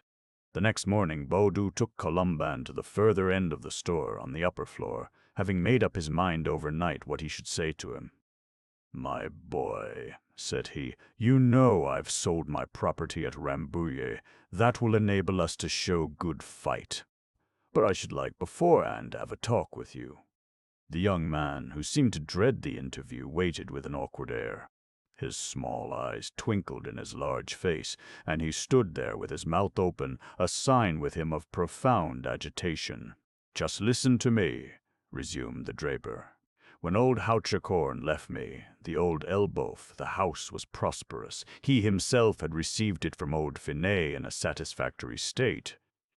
You know my ideas. I should consider it wrong if I passed this family trust to my children in a diminished state, and that's why I've always postponed your marriage with Genevieve. Yes, I was obstinate. I hoped to bring back our former prosperity. I wanted to hand you the books, saying, 'Look here. The year I commenced, we sold so much cloth, and this year, the year I retire, we have sold 10,000 or 20,000 francs worth more. In short, you understand, it was a vow I had made to myself, the very natural desire I had to prove that the house had not lost anything in my hands. Otherwise, it would seem to me I was robbing you." His voice was stifled with emotion. He blew his nose to recover a bit and asked, "You don't say anything?" But Colomban had nothing to say. He shook his head and waited, more and more troubled, thinking he could guess what the governor was aiming at. It was the marriage without further delay. How could he refuse? He would never have the strength. And the other girl of whom he dreamed at night, devoured by such a flame that he frequently threw himself quite naked on the floor, in the fear of dying of it. "Now," continued Baudu, "there's a sum of money that may save us. The situation becomes worse every day, and perhaps by making a supreme effort. In short, I thought it right to warn you. We are going to venture our last stake. If we are beaten, why, that will entirely ruin us. But, my poor boy, your marriage must be again postponed, for I don't wish to throw you two all alone into the struggle. That would be too cowardly, wouldn't it?" Colomban, greatly relieved, had seated himself on a pile of swanskin flannel. His legs were still trembling. He was afraid of showing his joy. He held down his head, rolling his fingers on his knees. "You don't say anything," repeated Baudu. No, he said nothing. He could find nothing to say. The draper then slowly continued, "I was sure this would grieve you. You must muster up courage. Pull yourself together a bit. Don't let yourself be crushed in this way. Above all, understand my position. Can I hang such a weight on your neck? Instead of leaving you a good business, I should leave you a bankruptcy, perhaps. No, it's only a scoundrel who would play such a trick. No doubt, I desire nothing but your happiness, but no one shall ever make me go against my conscience." And he went on for a long time in this way, swaying about in a maze of contradictions, like a man who would have liked to be understood at half a word, and finds himself obliged to explain everything. As he had promised his daughter in the shop, strict probity forced him to deliver both in good condition, without defects or debts. But he was tired. The burden seemed to be too much for him. His stammering voice was one of supplication. He got more entangled than ever in his words. He was still expecting a sudden rally from Colomban, some heartfelt cry, which came not. "I know," murmured he, "that old men are wanting in ardor. With young ones things light up. They are full of fire, it's natural. But no, I can't, my word of honor. If I gave it up to you, you would blame me later on." He stopped, trembling, and as the young man still kept his head down, he asked him for the third time, after a painful silence, "You don't say anything?" At last, but without looking at him, Colomban replied, "There's nothing to say." "You are the master. You know better than all of us. As you wish it, we'll wait. We'll try and be reasonable." It was all over. It was all over. Baudu still hoped he was going to throw himself into his arms, exclaiming, "Father, do you take a rest? We'll fight in our turn. Give us the shop as it is, so that we may work a miracle and save it." Then he looked at him, and was seized with shame, accusing himself of having wished to dupe his children. The deep-rooted maniacal honesty of the shopkeeper was awakened in him. It was this prudent fellow who was right, for in business there is no such thing as sentiment, it is only a question of figures. "Give me your hand, my boy," said he in conclusion. "It's settled. We won't speak about the marriage for another year. One must think of the business before everything." That evening in their room, when Madame Baudu questioned her husband as to the result of the conversation, the latter had resumed his obstinate wish to fight in person to the bitter end. He gave Columban high praise, calling him a solid fellow, firm in his ideas, brought up with the best principles, incapable, for instance, of joking with the customers like those puppies at the Paradise. No, he was honest, he belonged to the family, he didn't speculate on the business as though he were a stock jobber. "Well then, when's the marriage to take place?" asked Madame Baudu. "Later on," replied he, "when I am able to keep to my promises." She made no gestures, she simply observed, "It will be our daughter's death." Baudu restrained himself, stirred up with anger. He was the one whom it would kill, if they continually upset him like this. Was it his fault? He loved his daughter, would lay down his life for her, but he could not make the business prosper when it obstinately refused to do so. Genevieve ought to have a little more sense, and wait patiently for a better balance sheet. The deuce! Columban was there, no one would run away with him. "It's incredible," repeated he. "Such a well-trained girl." Madame Baudu said no more. No doubt she had guessed Genevieve's jealous agony, but she did not dare to inform her husband. A singular womanly modesty always prevented her approaching certain tender, delicate subjects with him. When he saw her so silent, he turned his anger against the people opposite, stretching his fists out in the air towards the works where they were setting up large iron girders with a great noise of hammers. Denise had decided to return to the ladies' paradise, having understood that the Robineaus, though forced to cut down their staff, did not like to dismiss her. To maintain their position now, they were obliged to do everything themselves. Gaujean, obstinate in his rancor, renewed their bills, even promised to find them funds. But they were frightened. They wanted to go in for economy and order. During a whole fortnight, Denise had felt uneasy with them, and she had to speak first, saying she had found a situation elsewhere. This was a great relief. Madame Robineau embraced her, deeply affected, saying she should always miss her. Then when, in reply to a question, the young girl said she was going back to Morey's, Robineau turned pale. "You are right!" he exclaimed violently. It was not so easy to tell the news to old Boris. However, Denise had to give him notice, and she trembled, for she was full of gratitude towards him. Boris just at this time was in a continual fever of rage, full of invectives against the works going on next door. The builders' carts blocked up his doorway. The picks tapped on his walls. Everything in his place, the umbrellas and the sticks, danced about to the noise of the hammers. It seemed that the hovel, obstinately remaining amid all these demolitions, was going to give way. But the worst of all was that the architect, in order to connect the existing shops with those about to be opened in the Hôtel du Villard, had conceived the idea of boring a passage under the little house that separated them. This house belonged to the firm of Mouret & Co., and the lease stipulating that the tenant should submit to all necessary repairs. The workmen appeared on the scene one morning. At this, Boraz nearly went into a fit. Wasn't it enough to strangle him on all sides, on the right, the left, and behind, without attacking him underfoot as well, taking the ground from under him? And he drove the masons away and went to law. Repairs, yes, but this was rather a work of embellishment. The neighborhood thought he would carry the day, without, however, being sure of anything. The case, however, threatened to be a long one, and people became very excited over this interminable duel. The day Denise resolved to give him notice, Boris had just returned from his lawyer. "Would you believe it?" exclaimed he. "They now say the house is not solid. They pretend that the foundations must be strengthened.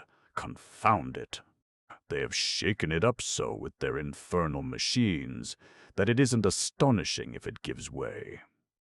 Then, when the young girl announced she was going away, and that she was going back to the ladies' paradise at a salary of 1,000 francs, he was so amazed that he simply raised his trembling hands in the air. The emotion made him drop into a chair. You, he stammered. I'm the only one. I'm the only one left." After a pause, he asked, "And the youngster?" "He'll go back to Madame Gras," replied Denise. "She was very fond of him." "That can't be refused. You'll all go. Go then, leave me here alone. Yes, alone, you understand. There shall be one who will never bow his head.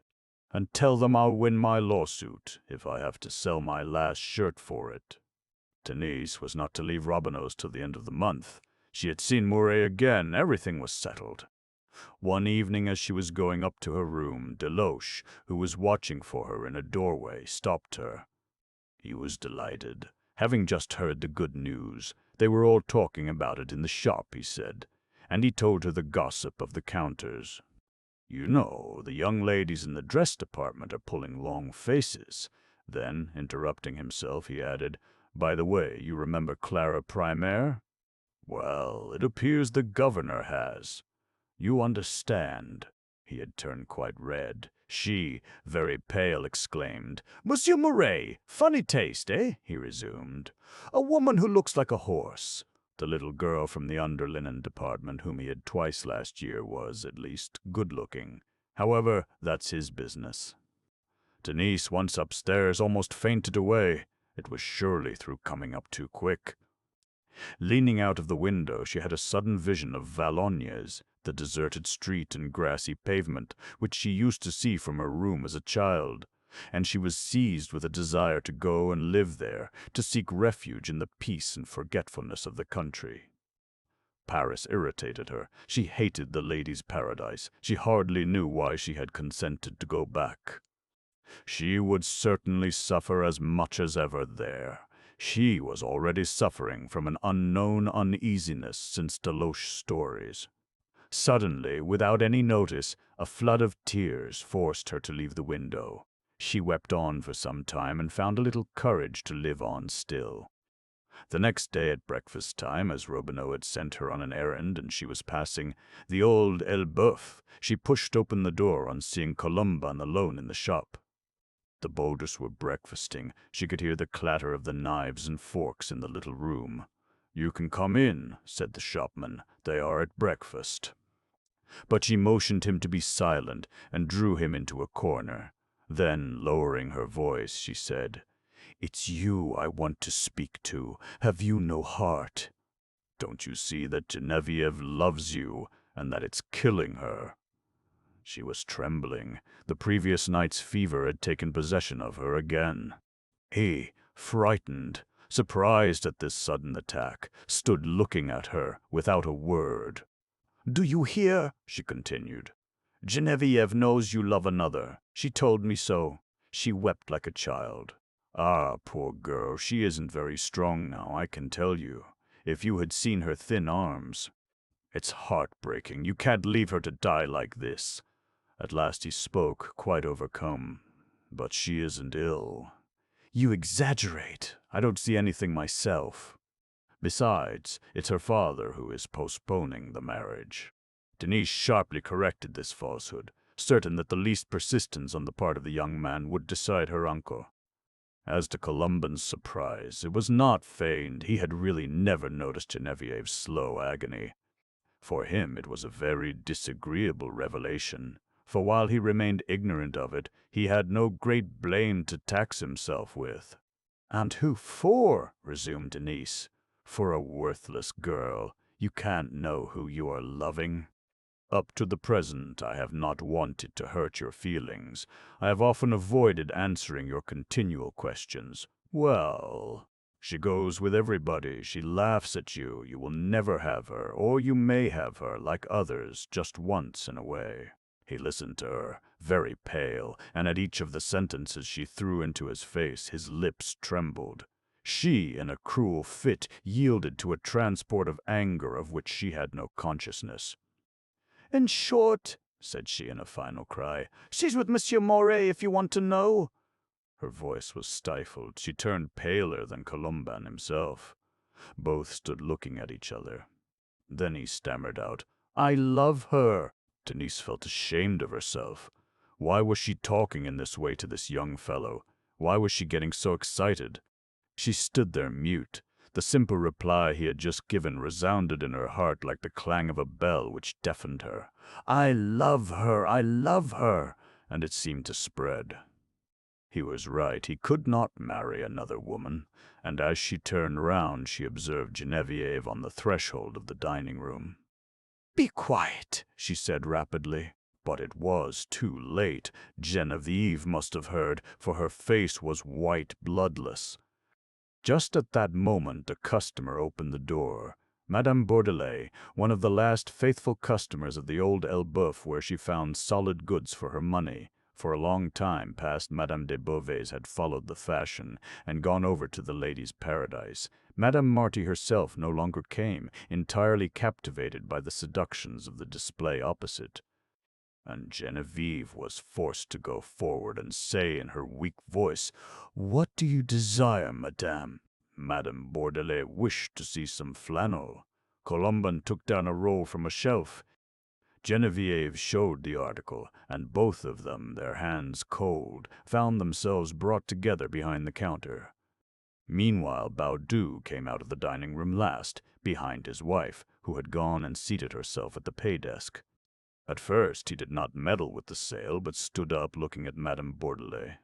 "It is not good enough," said the latter. "Show me the strongest you have." Colomban took down another bundle. There was a silence. Madame Bourdelais examined the stuff. "How much?" "6 francs, madame," replied Geneviève. The lady made an abrupt movement. "6 francs," said she, "but they have the same opposite at 5 francs. A slight contraction passed over Baudu's face. He could not help interfering politely. "No doubt madame made a mistake. The stuff ought to have been sold at 6 francs and a half. It was impossible to give it at 5 francs. It must be another quality she was referring to." "No, no," she repeated, with the obstinacy of a lady who could not be deceived. "The quality is the same. It may even be a little thicker." And the discussion got very warm. Baudu, his face getting bilious, made an effort to continue smiling. His bitterness against the ladies' paradise was bursting in his throat. "Really," said Madame Bourdelais at last, "you must treat me better, otherwise I shall go opposite, like the others." He then lost his head and cried out, shaking with a passion he could not repress, "Well, go opposite." At this she got up, greatly annoyed, and went away without turning round, saying, "That's what I am going to do, sir." A general stupor ensued. The governor's violence had frightened all of them. He was himself scared, and trembled at what he had just said. The phrase had escaped against his will in the explosion of a long pent-up rancor. And the Bordas now stood there motionless, following Madame Bourdelais with their looks, watching her cross the street. She seemed to be carrying off their fortune. When she slowly passed under the high door of the ladies' paradise, when they saw her disappear in the crowd, they felt a sort of sudden wrench. "There's another they've taken from us," murmured the draper. Then turning towards Denise, of whose re-engagement he was aware, he said, "You as well, they've taken you back." "Oh, I don't blame you for it. As they have the money, they are naturally the strongest." Just then Denise, still hoping that Geneviève had not overheard Colomban, was saying to her, "He loves you. Try and cheer up." But the young girl replied to her in a very low and heartbroken voice, "Why do you tell me a falsehood? Look, he can't help it. He's always glancing up there." "I know very well they've stolen him from me as they've robbed us of everything else." Geneviève went and sat down on the seat at the desk near her mother. The latter had doubtless guessed the fresh blow received by her daughter, for her anxious eyes wandered from her to Colomban, and then to the ladies' paradise.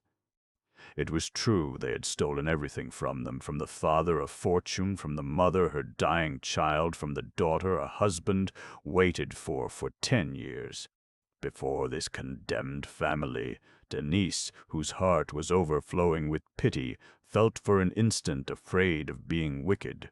Was she not going to assist this machine which was crushing the poor people? but she felt herself carried away, as it were, by an invisible force, and knew that she was doing no wrong. "Bah!" resumed Baudu, to give himself courage. "We shan't die over it, after all. For one customer lost, we shall find 2 others. You hear, Denise, I've got over 70,000 francs there, which will certainly trouble your Moret's rest. Come, come, you others, don't look so glum." But he could not enliven them. He himself relapsed into a pale consternation, and they all stood with their eyes on the monster, attracted, possessed, full of their misfortune. The work was nearly finished. The scaffolding had been removed from the front. A whole side of the colossal edifice appeared, with its walls and large light windows. Along the pavement, at last open to circulation, stood 8 vans that the messengers were loading one after the other. In the sunshine, a ray of which ran along the street, the green panels, picked out with red and yellow, sparkled like so many mirrors, sending blinding reflections right into the old Elbeuf. The drivers, dressed in black, of a correct appearance, were holding the horses well in, superb pairs shaking their silvered bits. At each time a van was loaded, there was a sonorous rolling noise which made the neighboring small shops tremble. And before this triumphal procession, which they were destined to submit to twice a day, the bodices' hearts broke.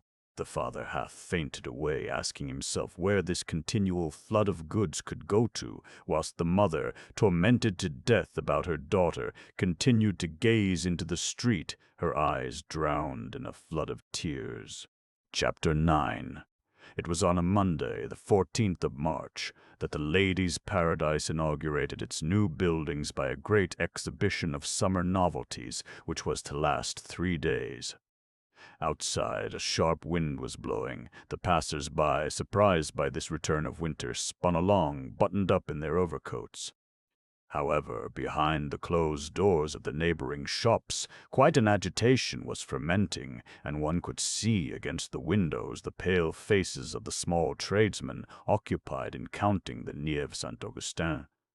This door, lofty and deep like a church porch, surmounted by a group, industry and commerce hand in hand amidst a complication of symbols, were sheltered by a vast awning, the fresh gilding of which seemed to light up the pavement with a ray of sunshine. To the right and left stretched the shop fronts, barely dry and of a blinding whiteness, running along the Rue Monsigny and the Rue de la Micaudière, occupying the whole island except on the Rue de Dix Décembre side, where the Crédit Immobilier intended to build. Along this barrack-like development, the small tradesmen, when they raised their heads, perceived the piles of goods through the large plate-glass windows which, from the ground floor up to the 2nd story, opened the house to the light of day. And this enormous cube, this colossal bazaar, shut out the sky from them, seeming to cause the cold which was making them shiver behind their frozen counters. As early as 6 o'clock, Moret was on the spot, giving his final orders. In the center, starting from the grand entrance, a large gallery ran from end to end, flanked right and left by 2 narrower galleries, the Monsigny Gallery and the Micaudière Gallery. The courtyards had been glazed and turned into halls. Iron staircases rose from the ground floor. Iron bridges were thrown from one end to the other on the 2 stories. The architect, who happened to be a young man of talent with modern ideas, had only used stone for the underground floor and the corner pillars, constructing the whole ground with the corner pillars, constructing the whole carcass of iron, the assemblage of beams and rafters being supported by columns.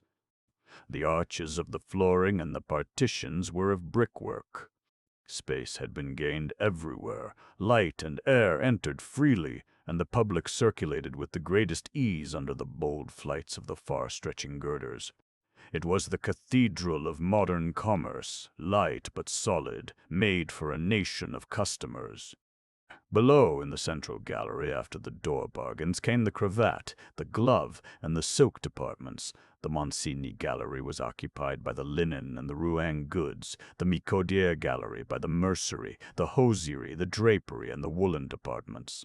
Then, on the first floor were installed the ready-made, the underlinen, the shawl, the lace, and other new departments, whilst the bedding, the carpets, the furnishing materials, all the cumbersome articles difficult to handle, had been relegated to the second floor.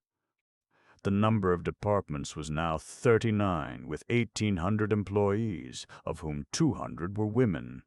Quite a little world operated there, in the sonorous life of the high metallic naves. Mouret's unique passion was to conquer woman. He wished her to be queen in his house, and he had built this temple to get her completely at his mercy. His sole aim was to intoxicate her with gallant attentions and traffic on her desires, work on her fever. Night and day he racked his brain to invent fresh attractions. He had already introduced 2 lifts lined with velvet for the upper stories, in order to spare delicate ladies the trouble of mounting the stairs. Then he had just opened a bar where the customers could find, gratis, some light refreshment, syrups and biscuits, and a reading room, a monumental gallery, decorated with excessive luxury, in which he had even ventured on an exhibition of pictures. But his most profound idea was to conquer the mother through the child. When unable to do so through her coquetry, he neglected no means, speculated on every sentiment, created departments for little boys and girls, arresting the passing mothers by distributing pictures and air balls to the children. A stroke of genius, this idea of distributing to each buyer a red air ball made of fine gutta percha, bearing in large letters the name of the shop, and which, held by a string, floated in the air, parading in the streets a living advertisement. But the greatest power of all was the advertising. Mouret spent 300,000 francs a year in catalogues, advertisements, and bills. For his summer sale he had launched forth 200,000 catalogues, of which 50,000 went abroad, translated into every language. He now had them illustrated with engravings, even accompanying them with samples, gummed between the leaves. It was an overflowing display. The ladies' paradise became a household word all over the world, invading the walls, the newspapers, and even the curtains at the theaters. He declared that woman was powerless against advertising, that she was bound to follow the crowd. Not only that, he laid still more seductive traps for her, analyzing her like a great moralist. Thus he had discovered that she could not resist a bargain, that she bought without necessity when she thought she saw a cheap line, and on this observation he based his system of reductions in price, progressively lowering the price of unsold articles, preferring to sell them at a loss, faithful to his principle of the continual renewal of the goods. He had penetrated still further into the heart of woman, and had just thought of the returns, a masterpiece of Jesuitical seduction. "Take whatever you like, madame. You can return the article if you don't like it." And the woman who hesitated was provided with the last excuse, the possibility of repairing an extravagant folly. She took the article with an easy conscience. The returns and the reduction of prices now formed part of the classical working of the new style of business. But where Mouret revealed himself as an unrivaled master was in the interior arrangement of the shops. He laid down as a law that not a corner of the ladies' paradise ought to remain deserted, requiring everywhere a noise, a crowd, evidence of life. For life, said he, attracts life, increases and multiplies. From this law he drew all sorts of applications. In the first place, there ought always to be a crush at the entrance, so that the people in the street should mistake it for a riot. And he obtained this crush by placing a lot of bargains at the doors, shelves, and baskets overflowing with very low-priced articles, so that the common people crowded there, stopping up the doorway, making the shop look as if it were crammed with customers, when it was often only half full. Then, in the galleries, he had the art of concealing the departments in which business was slack. For instance, the shawl department in summer, and the printed calico department in winter. He surrounded them with busy departments, drowning them with a continual uproar. It was he alone who had been inspired with the idea of placing on the second floor the carpet and furniture counters, counters where the customers were less frequent, and which, if placed on the ground floor, would have caused empty, cold spaces. If he could have managed it, he would have had the street running through his shop. Just at that moment, Murray was a prey to an attack of inspiration. On the Saturday evening, as he was giving a last look at the preparations for the Monday's great sale, he was suddenly struck with the idea that the arrangement of the departments adopted by him was wrong and stupid, and yet it seemed a perfectly logical arrangement. The stuffs on one side, the made-up articles on the other, an intelligent order of things which would enable the customers to find their way themselves. He had thought of this orderly arrangement formerly in Madame Hédouin's narrow shop, and now he felt his faith shaken just as he carried out his idea. Suddenly he cried out that they would have to alter all that. They had 48 hours, and half what had been done had to be changed. The staff, frightened, bewildered, had been obliged to work 2 nights and the entire Sunday amidst a frightful disorder. On the Monday morning even, an hour before the opening, there was still some goods to be placed. Decidedly the governor was going mad. No one understood. A general consternation prevailed. "Come, look sharp," cried Moray with the quiet assurance of his genius. "There are some more costumes to be taken upstairs. And the Japan goods, are they placed on the central landing? A last effort, my boys. You'll see the sale by and by." Bourdoncle had also been there since daybreak. He did not understand any more than the others, and he followed the governor's movements with an anxious eye. He hardly dared to ask him any questions, knowing how Moray received people in these critical moments. However, he at last made up his mind and gently asked, "Was it really necessary to upset everything like that on the eve of our sale?" At first, Moray shrugged his shoulders without replying. Then, as the other persisted, he burst out, "So that all the customers should heap themselves into one corner, eh? A nice idea of mine. I should never have got over it. Don't you see that it would have localized the crowd? A woman would have come in, gone straight to the department she wished, passed from the petticoat counter to the dress one, from the dress to the mantle, then retired, without having even lost herself for a moment. Not one would have thoroughly seen the establishment." "But," remarked Bourdoncle, "now that you have disarranged everything and thrown the goods all over the place, the employees will wear out their legs in guiding the customers from department to department." Moray gave a look of superb contempt. "I don't care a hang for that. They're young. It'll make them grow. So much the better if they do walk about.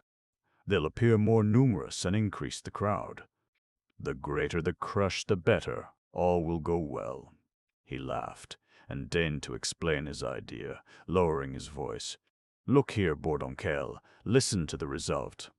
Firstly, this continual circulation of customers disperses them all over the shop, multiplies them, and makes them lose their heads. Secondly, as they must be conducted from one end of the establishment to the other, if they want, for instance, a lining after having bought a dress, these journeys in every direction triple the size of the house in their eyes. Thirdly, they are forced to traverse departments where they would never have set foot otherwise. Temptations present themselves on their passage, and they succumb. Fourthly—" Bourdoncle was now laughing with him. At this, Moray, delighted, stopped to call out to the messengers, "Very good, my boys. Now for a sweep, and it'll be splendid." But on turning round, he perceived Denise. He and Bourdoncle were opposite the ready-made department, which he had just dismembered by sending the dresses and costumes up on the second floor at the other end of the building. Denise, the first down, was opening her eyes with astonishment, quite bewildered by the new arrangements. "What is it?" murmured she. "Are we going to move?" This surprise appeared to amuse Moray, who adored these sensational effects. Early in February, Denise had returned to the Ladies' Paradise, where she had been agreeably surprised to find the staff polite, almost respectful. Madame Aurélie especially was very kind. Marguerite and Clara seemed resigned, even down to old Juve, who also bowed his head with an awkward, embarrassed air, as if desirous of effacing the disagreeable memory of the past. It sufficed that Murray had said a few words. Everybody was whispering, following her with their eyes. And in this general amiability, the only things that wounded her were Deloche's singularly melancholy looks and Pauline's inexplicable smiles. However, Murray was still looking at her in his delighted way. "What is it you want, mademoiselle?" asked he at last. Denise had noticed him. She blushed slightly. Since her return, she had received marks of kindness from him which greatly touched her. Pauline, without her knowing why, had given her a full account of the governor's and Clara's love affairs, where he saw her and what he paid her, and she often returned to the subject, even adding that he had another mistress, that Madame Desforges, well known by all the shop. Such stories stirred up Denise. She felt in his presence all her former fears, an uneasiness in which her gratitude was struggling against her anger. "It's all this confusion going on in the place," she murmured. Murray then approached her and said in a lower voice, "Have the goodness to come to my office this evening after business. I wish to speak to you." Greatly agitated, she bowed her head without saying a word, and she went into the department where the other saleswomen were now arriving. But Bourdoncle had overheard Murray, and he looked at him with a smile. He even ventured to say when they were alone, "That girl again. Be careful. It will end by being serious." Murray hastily defended himself, concealing his emotion beneath an air of superior indifference. "Never fear, it's only a joke. The woman who'll catch me isn't born, my dear fellow." And as the shop was opening at last, he rushed off to give a final look at the various counters. Bourdon shook his head. This Denise, so simple and quiet, began to make him uneasy. The first time he had conquered by a brutal dismissal. But she had reappeared, and he felt she had become so strong that he now treated her as a redoubtable adversary, remaining mute before her, patiently waiting. Mouret, whom he caught up, was shouting out downstairs in the St. Augustin hall opposite the entrance door. "Are you playing with me? I ordered the blue parasols to be put as a border. Just pull all that down and be quick about it." He would listen to nothing. A gang of messengers had to come and rearrange the exhibition of parasols. Seeing the customers arriving, he even had the doors closed for a moment, declaring that he would not open them rather than have the blue parasols in the center. It ruined his composition. The renowned dressers, Houtin, Mignot, and others came to look and open their eyes, but they affected not to understand, being of a different school. At last the doors were opened again, and the crowd flowed in. From the doorway that they were obliged to call the police to re-establish the circulation on the pavement. Mouret had calculated correctly. All the housekeepers, a compact troop of middle-class women and workmen's wives, swarmed around the bargains and remnants displayed in the open street. They felt the hung goods at the entrance, a calico at 7 sous, a wool and cotton gray stuff at 9 sous, and, above all, an Orleans cloth at 7 sous and half, which was emptying the poorer purses. There was an elbowing, a feverish crushing around the shelves and baskets containing the articles at reduced prices. Lace at 2 sous, ribbon at 5, garters at 3. The pair, gloves, petticoats, cravats, cotton socks, and stockings were all tumbled about and disappearing as if swallowed up by the voracious crowd. Notwithstanding the cold, the shopmen who were selling in the open street could not serve fast enough. A woman in the family way cried out with pain. 2 little girls were nearly stifled. All the morning this crush went on increasing. Towards 1 o'clock there was a crowd waiting to enter. The street was blocked as in a time of riot.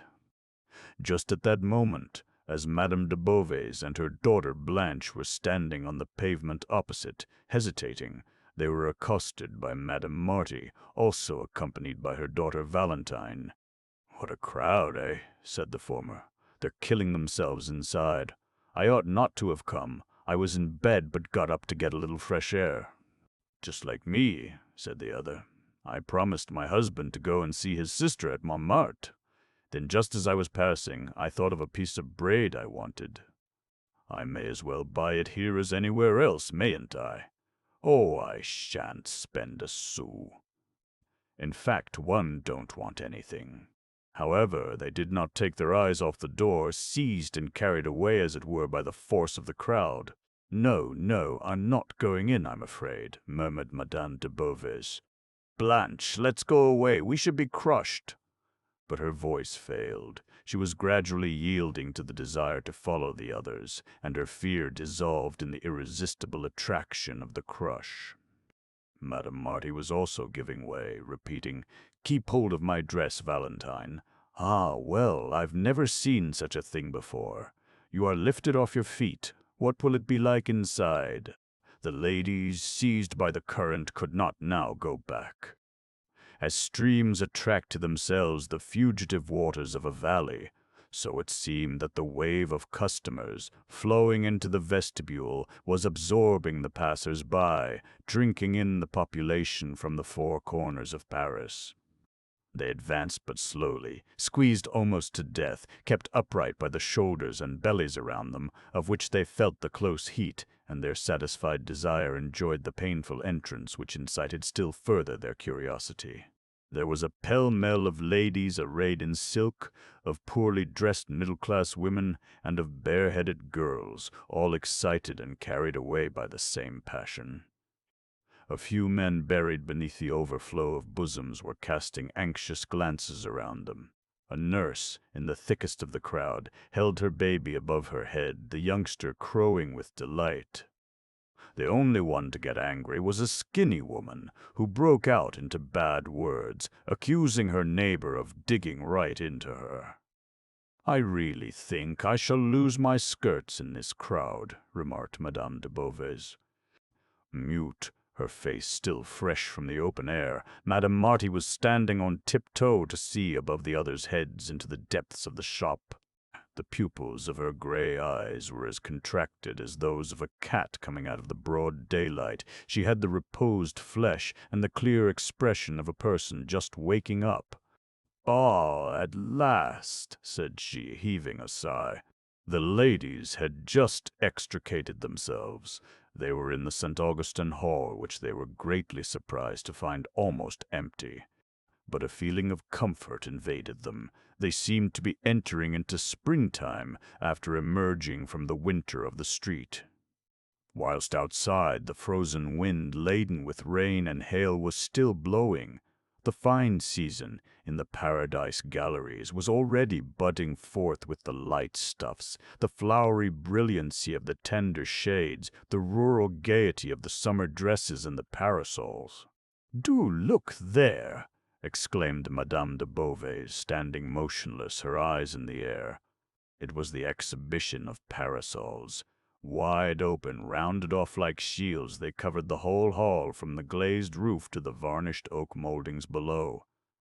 They described festoons round the semicircular arches of the upper stories. They descended in garlands along the slender columns. They ran along in close lines on the balustrades of the galleries and the staircases, and everywhere, ranged symmetrically, speckling the walls with red, green, and yellow, they looked like great Venetian lanterns lighted up for some colossal entertainment. In the corners were more complicated patterns, stars composed of parasols at 39 sous, the light shades of which, pale blue, cream white, and blush rose, seemed to burn with the sweetness of a night light, whilst up above, immense Japanese parasols, on which golden-colored cranes soared in a purple sky, blazed forth with the reflections of a great conflagration. Madame Marty endeavored to find a phrase to express her rapture, but could only exclaim, "It's like fairyland!" Then, trying to find out where she was, she continued, "Let's see, the braid is in the mercery department." "I shall buy my braid and be off." "I will go with you," said Madame de Beauvais. "Eh? Blanche, we'll just go through the shop, nothing more." but they had hardly left the door before they lost themselves. They turned to the left, and as the mercery department had been moved, they dropped right into the middle of the one devoted to collarettes, cuffs, trimmings, and sea. It was very warm under the galleries, a hothouse heat, moist and close, laden with the insipid odor of the stuffs, and in which the stamping of the crowd was stifled. They then returned to the door, where an outward current was already established, an interminable line of women and children, over whom floated a multitude of red air balls. 40,000 of these were ready. There were men specially placed for their distribution. To see the customers who were going out, one would have thought there was a flight of enormous soap bubbles above them, at the end of the almost invisible strings, reflecting the fiery glare of the parasols. The whole place was illuminated by them. "There's quite a world here," declared Madame de Beauvais. "You hardly know where you are."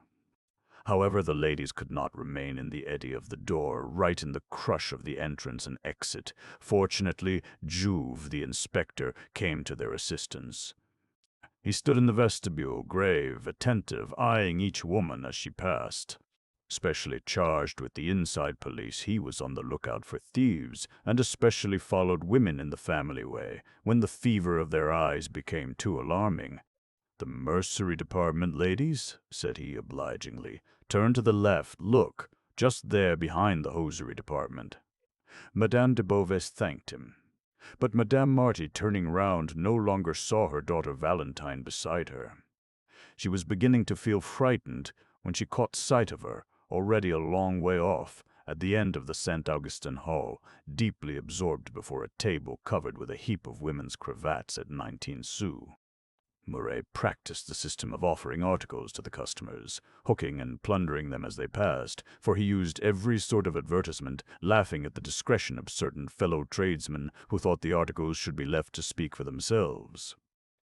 Special salesmen, idle and smooth-tongued Parisians, thus got rid of considerable quantities of small, trashy things. "Oh, Mamma," murmured Valentine, "just look at these cravats. They have a bird embroidered at the corners." The shopman cracked up the article, swore it was all silk, that the manufacturer had become bankrupt, and that they would never have such a bargain again. 19 sous. "Is it possible?" said Madame Marty, tempted as well as her daughter. "Well, I can take a couple. That won't ruin us." Madame de Beauvais disdained this style of thing. She detested things being offered. A shopman calling her made her run away.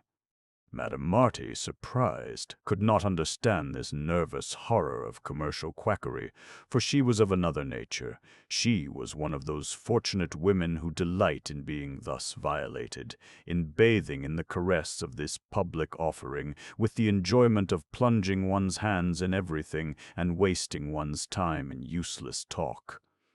"Now," she said, "I'm going for my braid.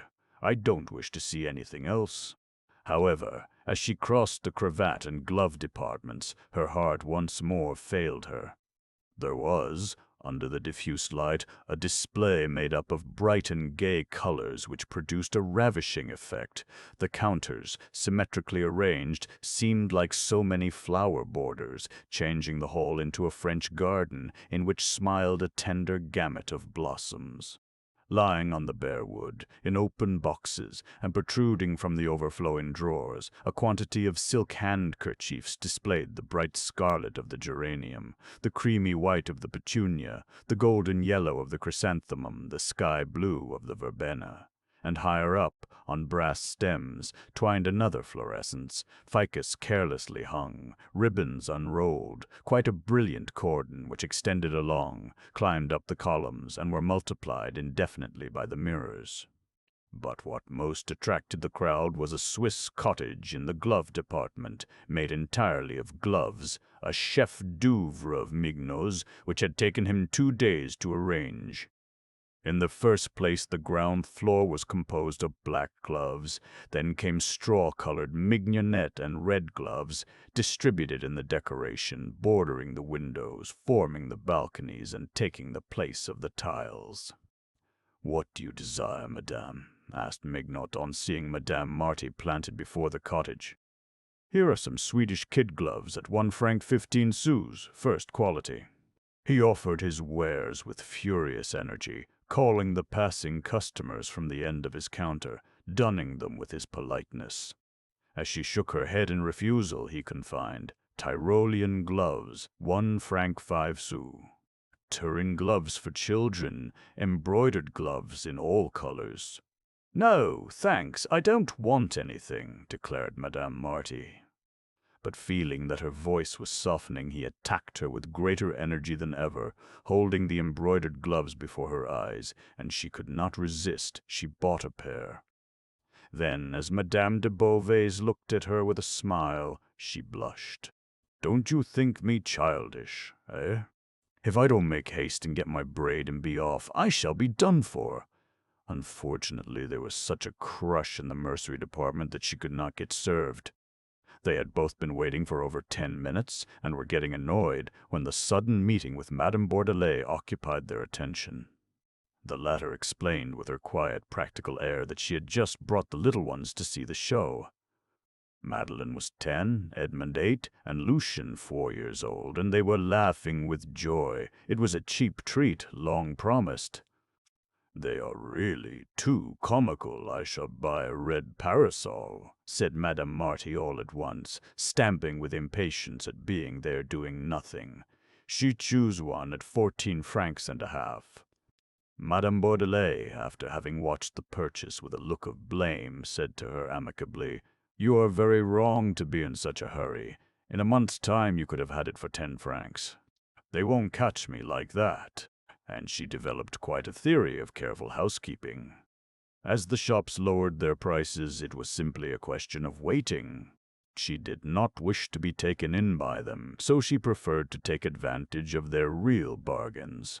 She even showed a feeling of malice in the struggle, boasting that she had never left them a sou profit.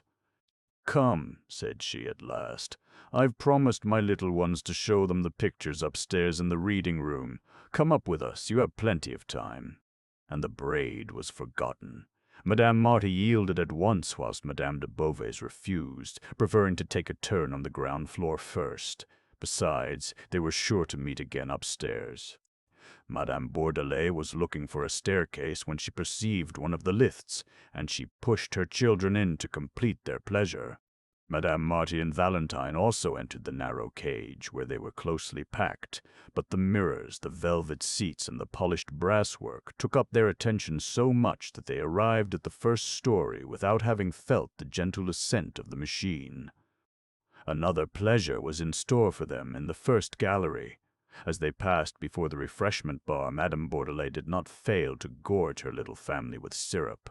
It was a square room with a large marble counter. At the two ends there were silvered fountains from which flowed a small stream of water, whilst rows of bottles stood on small shelves behind. 3 waiters were continually engaged wiping and filling the glasses. To restrain the thirsty crowd, they had been obliged to establish a system of turns, as at theatres and railway stations, by erecting a barrier covered with velvet. The crush was terrific. Some people, losing all shame before these gratuitous treats, made themselves ill.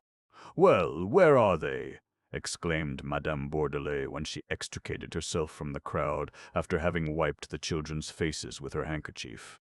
But she caught sight of Madame Marty and Valentine at the further end of another gallery, a long way off. Both, buried beneath a heap of petticoats, were still buying.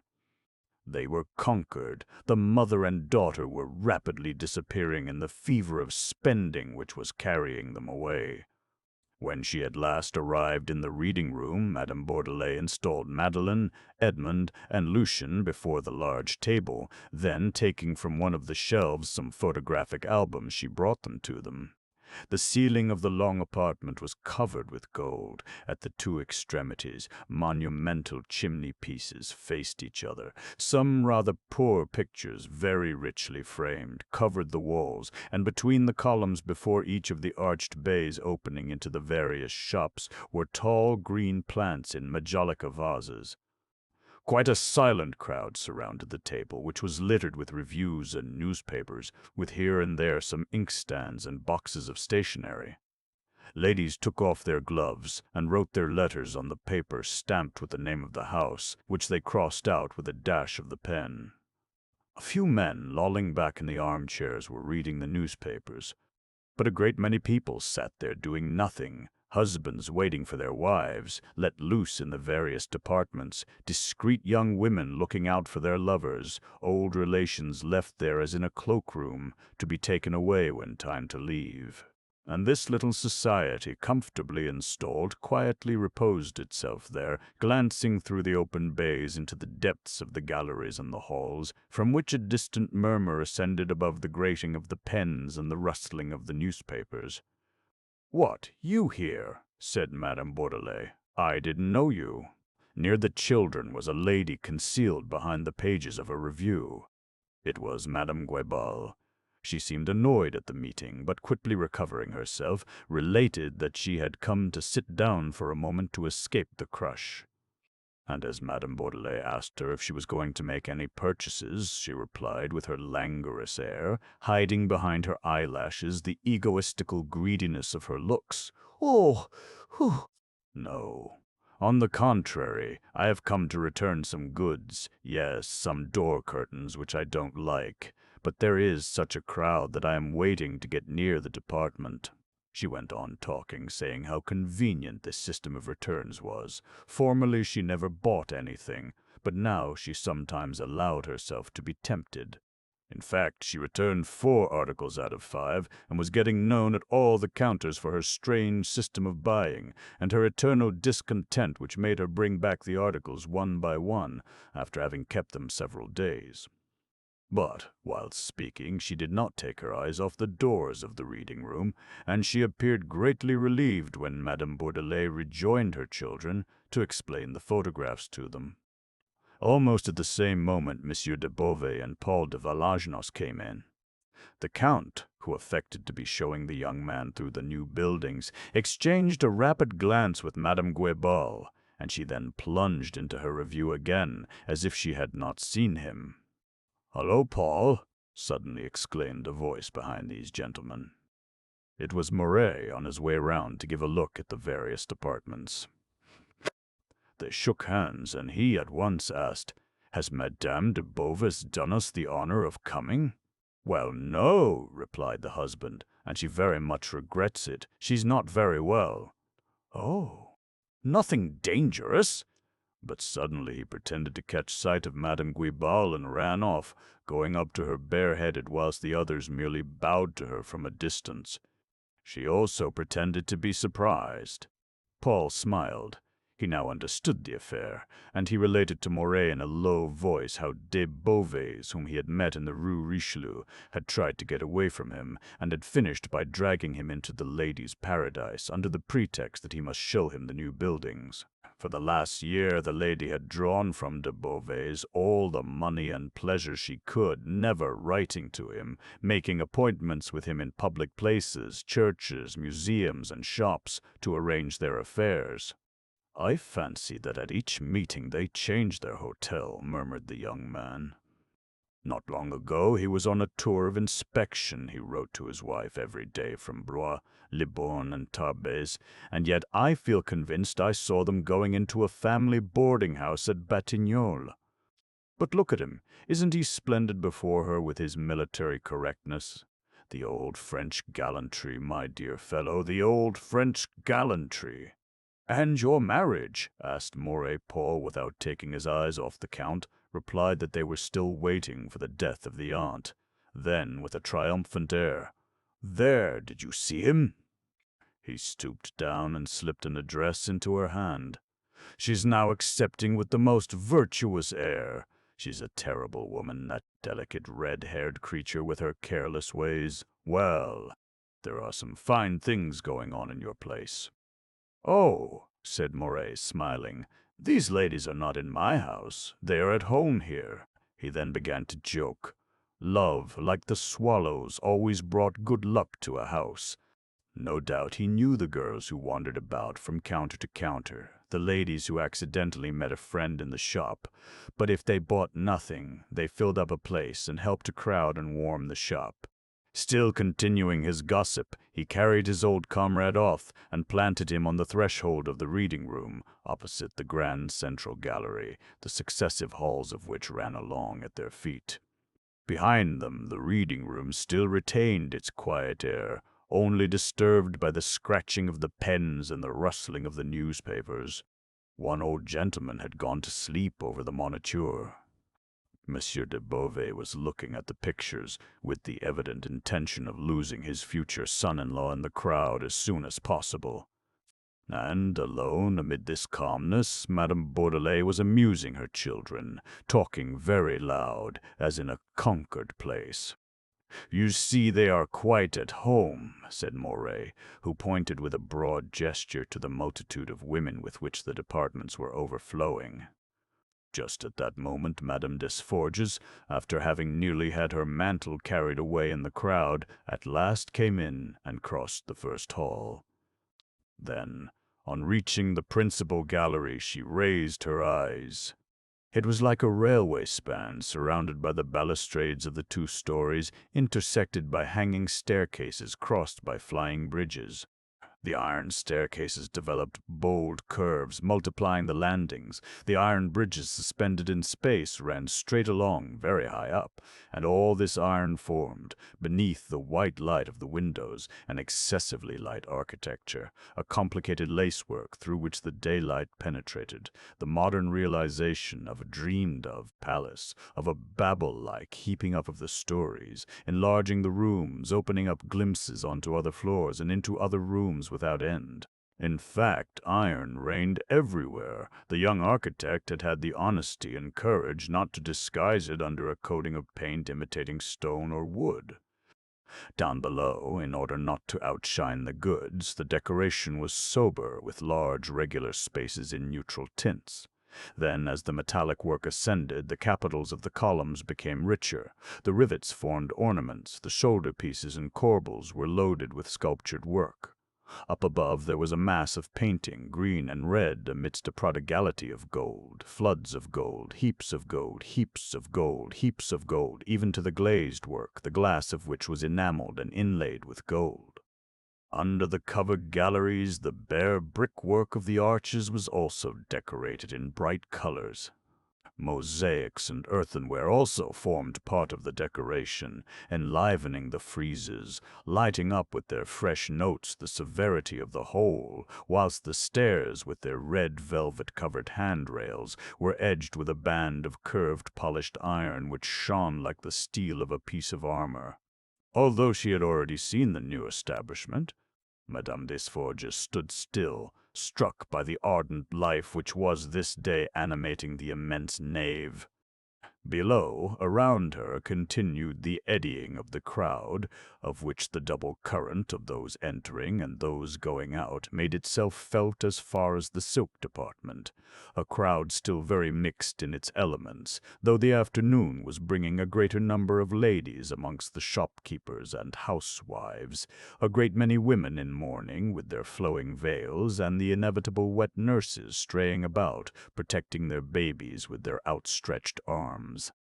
And this sea of faces, these many-colored hats, these bare heads, both dark and light, rolled from one end of the gallery to the other, confused and discolored amidst the loud glare of the stuffs. Madame Desforges could see nothing but large price tickets bearing enormous figures everywhere.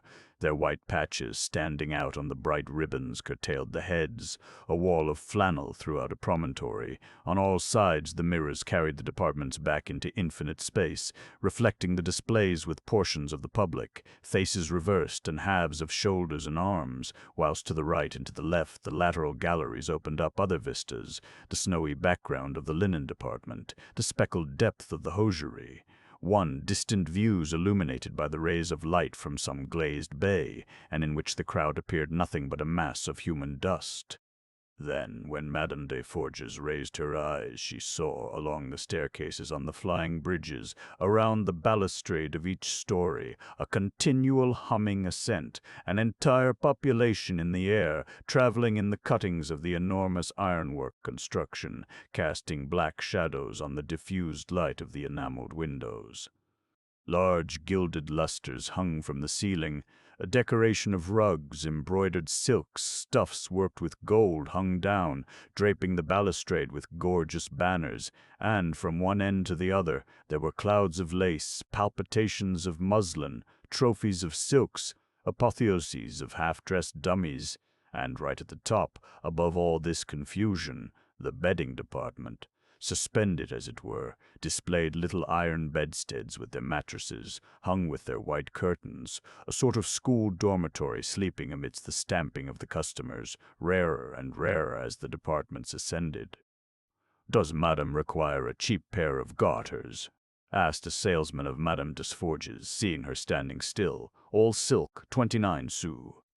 She did not deign to answer. Things were being offered around her more feverishly than ever. She wanted, however, to find out where she was. Albert Loam's pay desk was on her left. He knew her by sight and ventured to give her an amiable smile, not in the least hurry in the midst of the heaps of bills by which he was besieged, whilst behind him Joseph, struggling with the string box, could not pack up the articles fast enough. She then saw where she was. The silk department must be in front of her. But it took her 10 minutes to get there. The crowd was becoming so immense. Up in the air, at the end of their invisible strings, the red air balls had become more numerous than ever. They now formed clouds of purple, gently blowing towards the doors, continuing to scatter themselves over Paris, and she had to bow her head beneath the flight of air balls. When very young children held them, the string rolled round their little fingers. "What? You have ventured here, madame," exclaimed Baudemont gaily, as soon as he caught sight of Madame Desforges. The manager of the soap department, introduced to her by Marais himself, was now in the habit of sometimes calling on her at her 5 o'clock tea. She thought him common, but very amiable, of a fine sanguine temper which surprised and amused her. Besides, about 2 days before he had openly related to her the affair between Moret and Clara, without any calculation, out of stupidity, like a fellow who loves a joke, and, stung with jealousy, concealing her wounded feelings beneath an appearance of disdain, she had come to try and discover her rival. A young lady in the dress department, he had merely said, refusing to name her. "Do you require anything today?" he asked her. "Of course, or else I should not have come. Have you any silk for morning gowns?" She hoped to obtain the name of the young lady from him, for she was full of a desire to see her. He immediately called Favier and resumed talking to her, whilst waiting for the salesman who was just finishing serving a customer who happened to be the pretty lady, that beautiful blonde of whom the whole department occasionally spoke, without knowing anything of her life or even her name. This time the pretty lady was in deep mourning. Ah, who had she lost? Her husband or her father? Not her father, or she would have appeared more melancholy. What had they been saying? She was not a gay woman, then. She had a real husband, unless, however, she should be in mourning for her mother. For a few minutes, notwithstanding the press of business, the department exchanged these various speculations. "Make haste!" "It's intolerable!" cried Hutin to Favier, who had just returned from showing his customer to the pay desk. "When that lady is here, you never seem to finish." "She doesn't care a fig for you. She cares a deuced sight more for me than I do for her," replied the vexed salesman.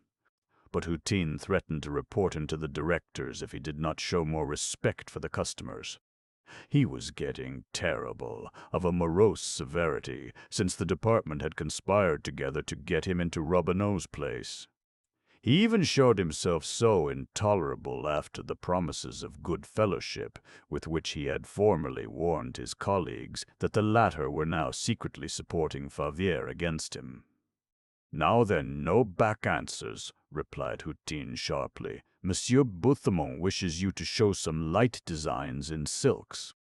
In the middle of the department, an exhibition of summer silks lighted up the hall with an aurora-like brilliancy, like the rising of a star in the most delicate tints possible. Pale rose, tender yellow, limpid blue, the entire gamut of iris. There were silks of a cloudy fineness, surahs lighter than the down falling from the trees, satined pekins soft and supple as a Chinese virgin's skin. There were, moreover, Japanese ponjis, Indian tussars and koras, without counting the light, French silks, the thousand stripes, the small checks, the flowered patterns, all the most fanciful designs, which made one think of ladies in furbelows walking about in the sweet May mornings under the immense trees of some park. "I'll take this, the Louis XIV, with figured roses," said Madame Desforges at last. And whilst Favier was measuring it, she made a last attempt with Bouthemont, who had remained near her. "I'm going up to the ready-made department to see if there are any traveling cloaks. Is she fair, the young lady you were talking about?" The manager, who felt rather anxious on finding her so persistent, merely smiled. But, just at that moment, Denise went by. She had just passed on to Leonard, who had charge of the merinos, Madame Boutarel, that provincial lady who came up to Paris twice a year to scatter all over the ladies' paradise the money she scraped together out of her housekeeping. And as Favier was about to take up Madame Desforges's silk, Hutin, thinking to annoy him, interfered. "It's quite unnecessary. Mademoiselle Denise will have the kindness to conduct this lady." Denise, quite confused, at once took charge of the parcel and the debit note. She could never meet this young man face to face without experiencing a feeling of shame, as if he reminded her of a former fault, and yet she had only sinned in her dreams. "But tell me," said Madame Desforges in a low tone to Bouthemont, "isn't it this awkward girl? He has taken her back, then." "But it is she, the heroine of the adventure." "Perhaps," replied the head of department, still smiling and fully decided not to tell the truth. Madame Desforges then slowly ascended the staircase, preceded by Denise, but she had to stop every 2 or 3 steps to avoid being carried away by the descending crowd. In the living vibration of the whole building, the iron supports seemed to stagger beneath the weight, as if continually trembling from the breath of the crowd. On each stair was a dummy, strongly fixed, displaying some garment, a costume, cloak, or dressing gown, and it was like a double row of soldiers for some triumphal march past, with the little wooden arm like the handle of a poniard, stuck into the red swan skin, which gave a bloody appearance to the stump of a neck crowning the whole. Madame Desforges was at last reaching the first story, when a still greater surging of the crowd forced her to stop once more. She had now beneath her the departments on the ground floor, with the press of customers she had just passed through. It was a new spectacle, a sea of heads foreshortened, concealing the bodices, swarming with a busy agitation. The white-price tickets now appeared, but so many thin lines, the promontory of flannels cut through the gallery like a narrow wall, whilst the carpets and the embroidered silks which decked the balustrades hung at her feet like processional banners suspended from the gallery of a church. In the distance she could perceive the angles of the lateral galleries, as from the top of a steeple one perceives the corners of the neighboring streets, with the black spots of the passers-by moving about. But what surprised her above all in the fatigue of her eyes blinded by the brilliant pell-mell of colors was, when she lowered her lids, to feel the crowd more than its dull noise like the rising tide, and the human warmth that it exhaled. A fine dust rose from the floor, laden with the odor of woman, the odor of her linen and her bust, of her skirts and her hair, an invading, penetrating odor, which seemed to be the incense of this temple raised for the worship of her body. Meanwhile, Moret, still standing up before the reading-room with de Villagnosc, was inhaling this odor, intoxicating himself with it, and repeating, "They are quite at home." I know some who spend the whole day here eating cakes and writing their letters. There's only one thing more to do, and that is to find them beds." This joke made Paul smile. He who, in the ennui of his pessimism, continued to think the crowd stupid and thus running after a lot of gewgaws. Whenever he came to give his old comrade a look-up, he went away almost vexed to see him so full of life amidst his people of coquettes. Would not one of them, with shallow brain and empty heart, teach him one day the stupidity and uselessness of existence? That very day Octave seemed to lose some of his admirable equilibrium. He who generally inspired his customers with a fever, with the tranquil grace of an operator, was as though seized by the passion with which the establishment was gradually burning. Since he had caught sight of Denise and Madame Desforges coming up the grand staircase, he had been talking louder, gesticulating against his will, and, whilst affecting not to turn his face towards them, he became more and more animated as he felt them drawing nearer. His face got redder. His eyes had a little of that rapture with which the eyes of his customers ultimately vacillated. "You must be robbed fearfully," murmured de Villadnosk, who thought the crowd looked very criminal. Moray threw his arms out. "My dear fellow, it's beyond all imagination." And, nervously, delighted at having something to talk about, he gave a number of details, related cases, and classified the subjects. In the least harm of all, for the police knew every one of them.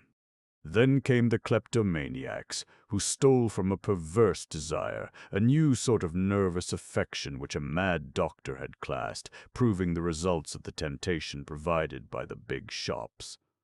In the last place must be counted the women in an interesting condition, whose robberies were of a special order. For instance, at the house of one of them, the superintendent of police had found 248 pairs of pink gloves stolen from every shop in Paris. "That's what makes the women have such funny eyes here, then," murmured de Villadnosk. "I've been watching them with their greedy, shameful looks, like mad creatures. A fine school for honesty." "Hang it," replied Moray. "Though we make them quite at home, we can't let them take away the goods under their mantles, and sometimes they are very respectable people. Last week we had the sister of a chemist and the wife of a councillor. We try and settle these matters." He stopped to point out Juve, the inspector, who was just then looking sharp after a woman in the family way, down below at the ribbon counter. This woman, whose enormous belly suffered a great deal from the pushing of the crowd, was accompanied by a friend, whose mission appeared to be to defend her against the heavy shocks, and each time she stopped in a department, Juve did not take his eyes off her, whilst her friend near her ransacked the cardboard boxes at her ease.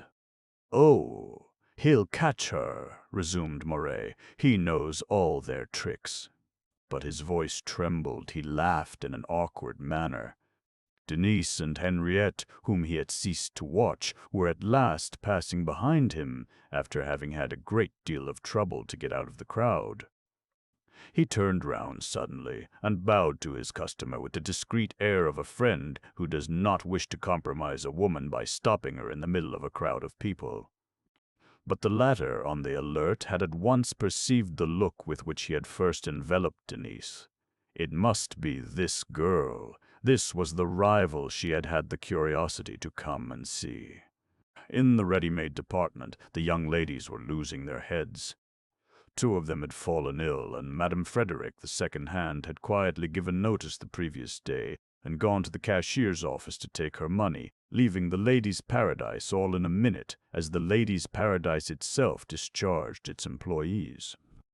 Ever since the morning, in spite of the feverish rush of business, everyone had been talking of this adventure. Clara, maintained in the department by Moray's caprice, thought it grand. Marguerite related how exasperated Bourdoncle was, whilst Madame Aurélie, greatly vexed, declared that Madame Frederick ought at least to have informed her, for such hypocrisy had never before been heard of. Although the latter had never confided in anyone, she was suspected of having given up drapery business to marry the proprietor of some of the baths in the neighborhood of the Halles. "It's a traveling cloak that Madame desires, I believe?" asked Denise of Madame Desforges, after having offered her a chair. "Yes," replied the latter curtly, decided on being rude. The new decorations of the department were of a rich severity, high carved oak cupboards, mirrors filling the whole space of the panels, and a red Wilton carpet which stifled the continued movement of the customers. Whilst Denise was gone for the cloaks, Madame Desforges, who was looking round, perceived herself in a glass, and she continued contemplating herself. She must be getting old to be cast aside for the first comer. The glass reflected the entire department with its commotion, but she only beheld her own pale face. She did not hear Clara behind her relating to Marguerite instances of Madame Frederic's mysterious ways, the manner in which she went out of her way night and morning to go through the passage Choiseul in order to make believe that she perhaps lived over the water. "Here are our latest designs," said Denise. "We have them in several colors." She laid out 4 or 5 cloaks. Madame Desforges looked at them with a scornful air, and became harsher at each fresh one she examined. Why those frillings which made the garment look so scanty? And the other one, square across the shoulders, one would have thought it had been cut out with a hatchet. Though it was for traveling, she could not dress like a sentry box. "Show me something else, mademoiselle." Denise unfolded and folded the garments without the slightest sign of ill temper. And it was just this calm, serene patience which exasperated Madame Desforges still further. Her looks continually returned to the glass in front of her. Now that she saw herself there, close to Denise, she made a comparison. Was it possible that he should prefer this insignificant creature to herself? She now remembered that this was the girl she had formerly seen making her debut with such a silly figure, awkward as a peasant girl just arrived from her village. No doubt she looked better now, stiff and correct in her silk dress. But how puny, how commonplace. "I will show you some other models, madame," said Denise quietly. When she returned, the scene began again. Then it was the cloth that was heavy and no good whatever. Madame Desforges turned round, raised her voice, endeavoring to attract Madame Aurélie's attention in the hope of getting the young girl a scolding. But Denise, since her return, had gradually conquered the department, and now felt quite at home in it. The first hand had even recognized in her some rare and valuable qualities as a saleswoman, an obstinate sweetness, a smiling conviction. Therefore Madame Aurélie simply shrugged her shoulders, taking care not to interfere. "Would you kindly tell me the kind of garment you require, madame?" asked Denise once more, with her polite persistence, which nothing could discourage. "But you've got nothing!" exclaimed Madame Desforges. She stopped, surprised to feel a hand laid on her shoulder. It was Madame Marty, carried right through the establishment by her fever for spending. Her purchases had increased to such an extent, since the cravats, the embroidered gloves, and the red parasol, that the last salesman had just decided to place the whole on a chair, for it would have broken his arm, and he walked in front of her, drawing the chair along, on which was heaped up a pile of petticoats, napkins, curtains, a lamp, and 3 straw hats. "Ah," said she, "you are buying a traveling cloak." "Oh, dear, no," replied Madame Desforges. "They are frightful." But Madame Marty had just noticed a striped cloak which she rather liked. Her daughter Valentine was already examining it. So Denise called Marguerite to clear the article out of the department, it being a model of the previous year, and the latter, at a glance from her comrade, presented it as an exceptional bargain. When she had sworn that they had lowered the price twice, that from 150 francs they had reduced it to 130, and that it was now at 110, Madame Marty could not withstand the temptation of its cheapness. She bought it, and the salesman who accompanied her left the chair and the parcel, with the debit notes attached to the goods. Meanwhile, behind the ladies' backs, and amidst the jostlings of the sale, the gossip of the department about Madame Frederick still went on. Really? She had someone? Asked a little saleswoman fresh in the department. The bathman, of course, replied Clara. Mustn't trust those sly, quiet widows. Then while Marguerite was debiting, Madame Marty turned her head and desired Clara by a slight movement of the eyebrows. She whispered to Madame Desforges, Monsieur Mouret's caprice, you know. The other, surprised, looked at Clara.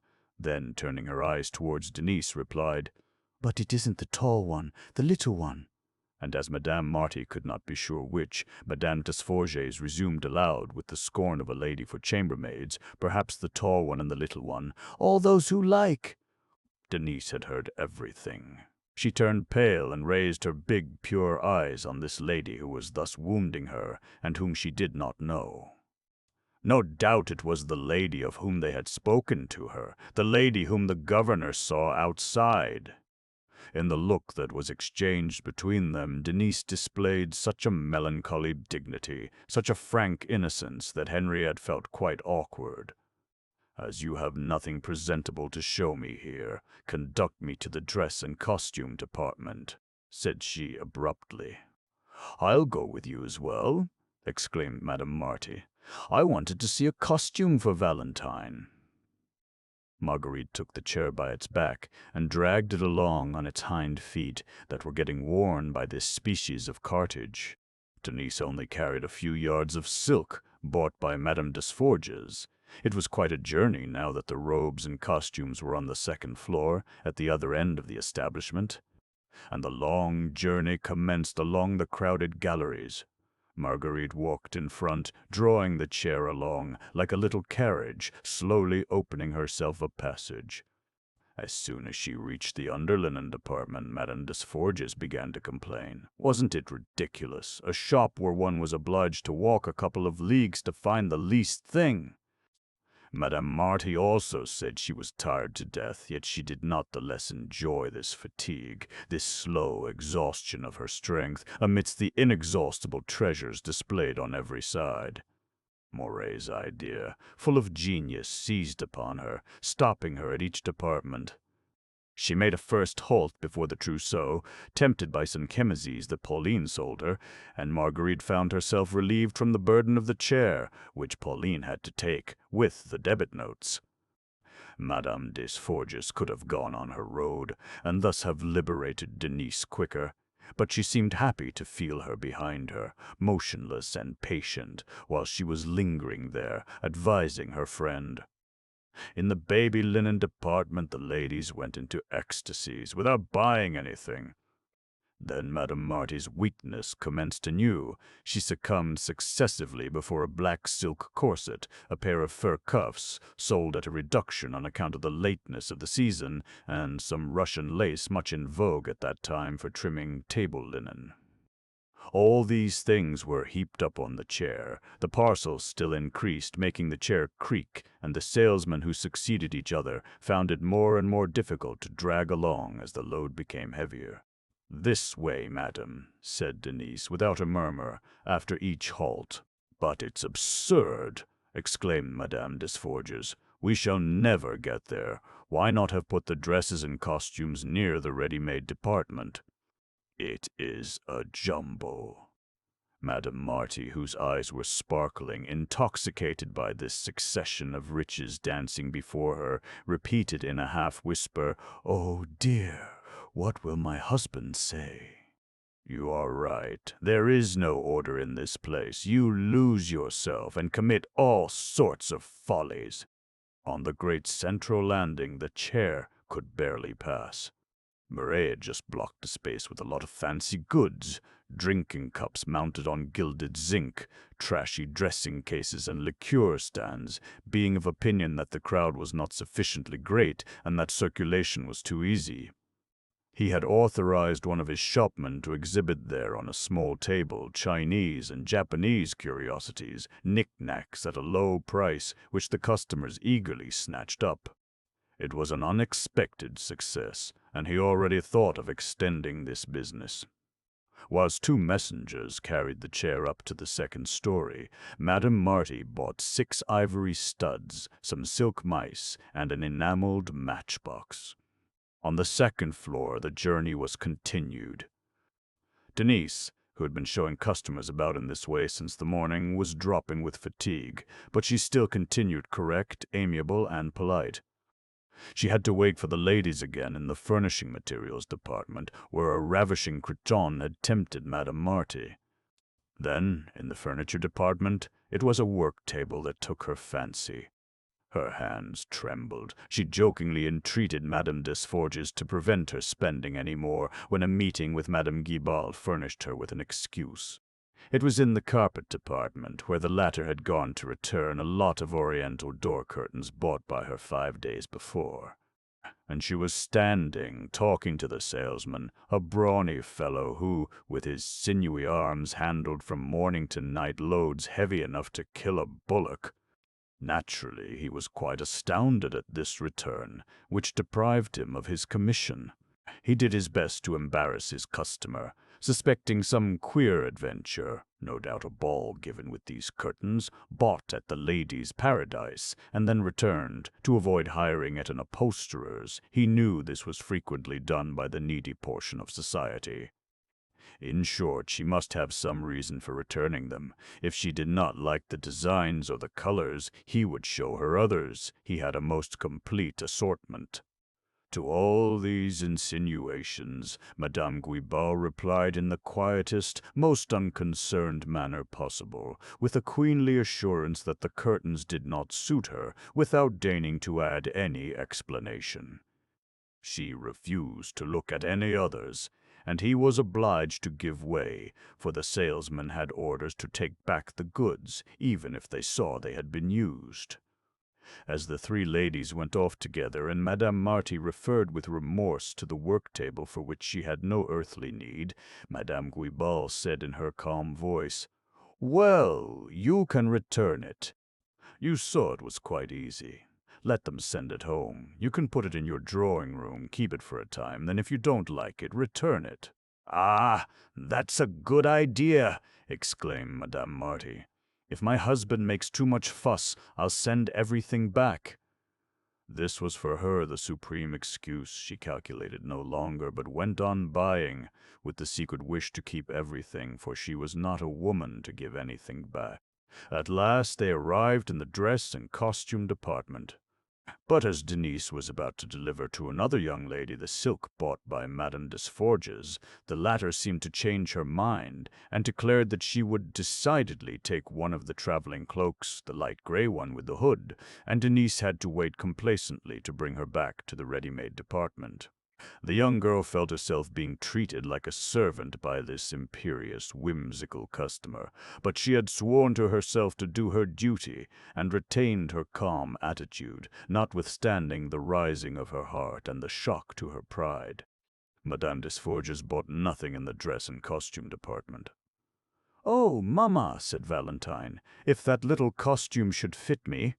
In a low tone, Madame Guibal was explaining her tactics to Madame Marty. When she saw a dress she liked in a shop, she had it sent home, took the pattern of it, and then sent it back. And Madame Marty bought the costume for her daughter, remarking, "A good idea. You are very practical, my dear madam." They had been obliged to abandon the chair. It had been left in distress in the furniture department with the work table. The weight was too much. The hind legs threatened to break off, and it was arranged that all the purchases should be centralized at one pay desk, and from there sent down to the delivery department. The ladies, still accompanied by Denise, then began wandering all about the establishment, making a second appearance in nearly every department. They seemed to take up all the space on the stairs and in the galleries. Every moment some fresh meeting brought them to a standstill. Thus, near the reading room, they once more came across Madame Bourdelais and her 3 children. The youngsters were loaded with parcels. Madeleine had a dress for herself. Edmond was carrying a collection of little shoes, whilst the youngest, Lucien, was wearing a new cap. "You as well," said Madame Desforges laughingly to her old schoolfellow. "Pray, don't speak of it," cried out Madame Bourdelais. "I'm furious. They get hold of us by the little ones now. You know what a little I spend on myself. But how can you expect me to resist the voices of these young children who want everything? I had come just to show them round, and here am I plundering the whole establishment." Mouret, who happened to be there still with de Valagnosc and Monsieur de Beauvais, was listening to her with a smile. She observed it and gaily complained with a certain amount of real irritation of these traps laid for a mother's tenderness. The idea that she had just yielded to the fevers of advertising raised her indignation, and he, still smiling, bowed, fully enjoying this triumph. Monsieur de Beauvais had maneuvered so as to get near Madame Guibal, whom he ultimately followed, trying for the second time to lose de Valagnosc. But the latter, tired of the crush, hastened to rejoin him. Denise was again brought to a standstill, obliged to wait for the ladies. She turned her back, and Mouret himself affected not to see her. Madame des Forges, with the delicate scent of a jealous woman, had no further doubt. Whilst he was complimenting her and walking beside her, like a gallant host, she was deep in thought, asking herself how she could convince him of his treason. Meanwhile, Monsieur de Beauvais and de Valagnosc, who were on in front with Madame Guibal, had reached the lace department, a luxurious room near the ready-made department, surrounded with stocks of carved oak drawers which were constantly being opened and shut. Around the columns, covered with red velvet, were spirals of white lace, and from one end of the department to the other hung lengths of Maltese, whilst on the counters there were quantities of large cards, wound round with Valenciennes, Malines, and hand-made point. At the further end, two ladies were seated before a mauve silk skirt, on which Deloche was placing pieces of Chantilly, the ladies looking on silently, without making up their minds. "Hello," said de Valagnosc, quite surprised. "You said Madame de Beauvais was unwell, but there she is, standing over there near that counter with Mademoiselle Blanche." The Count could not help starting back and casting a side glance at Madame Guibal. "Dear me, so she is," said he. It was very warm in this room.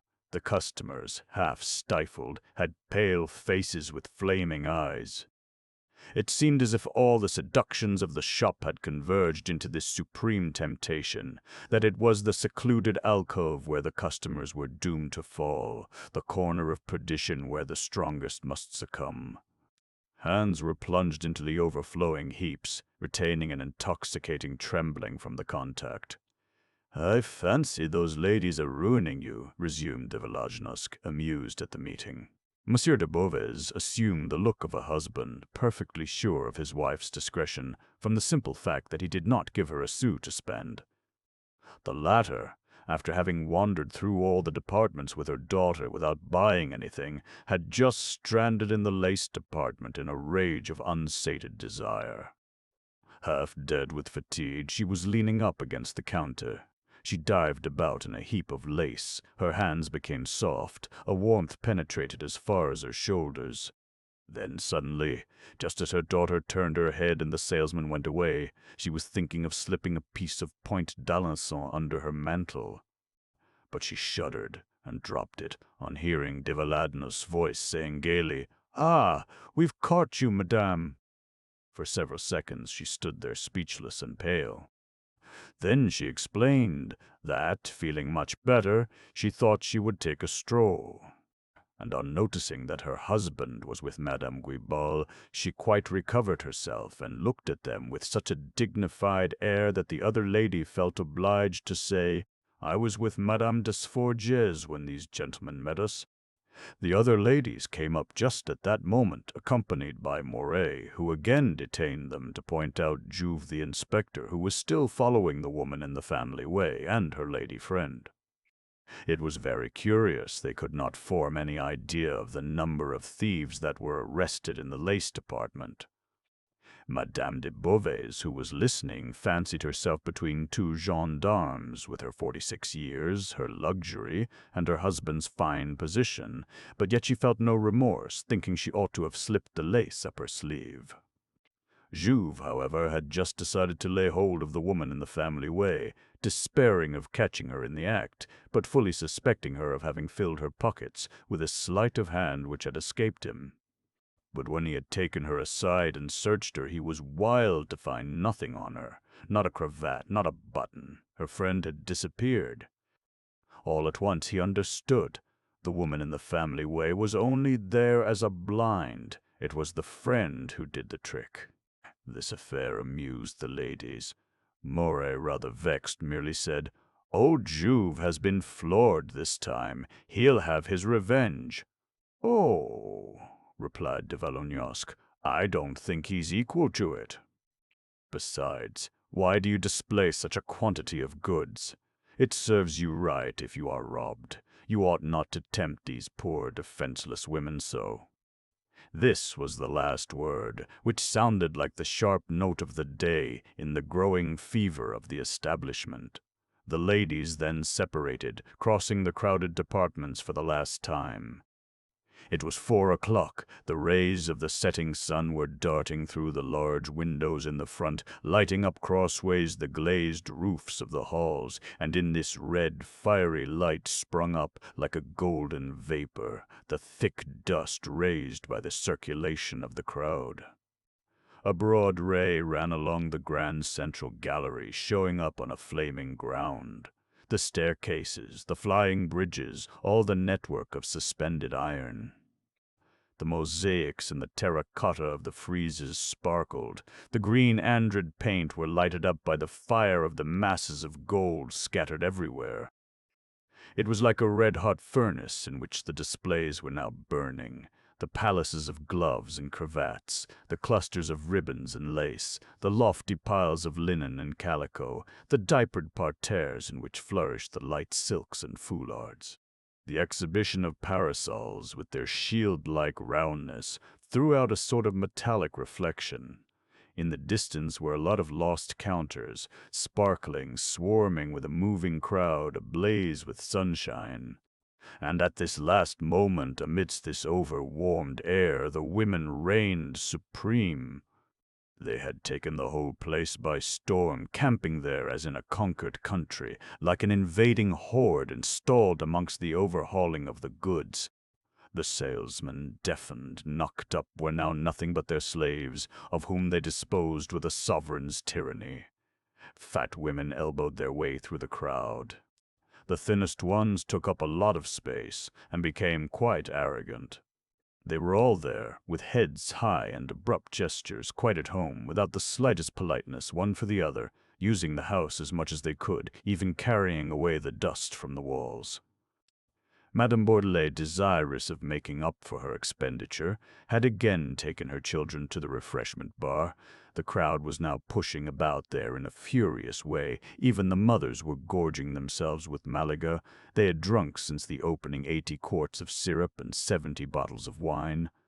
After having bought her traveling cloak, Madame Desforges had managed to secure some pictures at the pay-desk, and she went away scheming to get Denise into her house, where she could humiliate her before Moray himself, so as to see their faces and arrive at a conclusion. Whilst Monsieur de Beauvais succeeded in losing himself in the crowd and disappearing with Madame Guibal, Madame de Beauvais, followed by Blanche and de Valognosc, had had the fancy to ask for a red air ball, although she had bought nothing. It was always something. She would not go away empty-handed. She would make a friend of her doorkeeper's little girl with it. At the distributing counter they were just commencing the 40,000 red air balls which had taken flight in the warm air of the shop, quite a cloud of red air balls which were now floating from one end of Paris to the other, bearing upwards to the sky the name of the Ladies' Paradise. 5 o'clock struck. Of all the ladies, Madame Marty and her daughter were the only ones to remain in the final crisis of the sale. She could not tear herself away, although ready to drop with fatigue, retained by an attraction so strong that she was continually retracing her steps, though wanting nothing, wandering about the departments out of a curiosity that knew no bounds.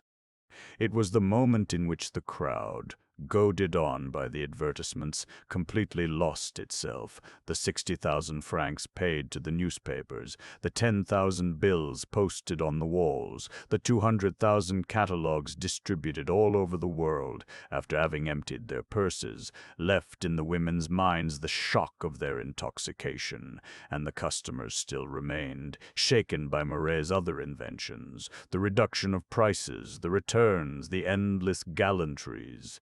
Madame Marty lingered before the various stalls amidst the hoarse cries of the salesmen, the chinking of the gold at the pay desks, and the rolling of the parcels down into the basement.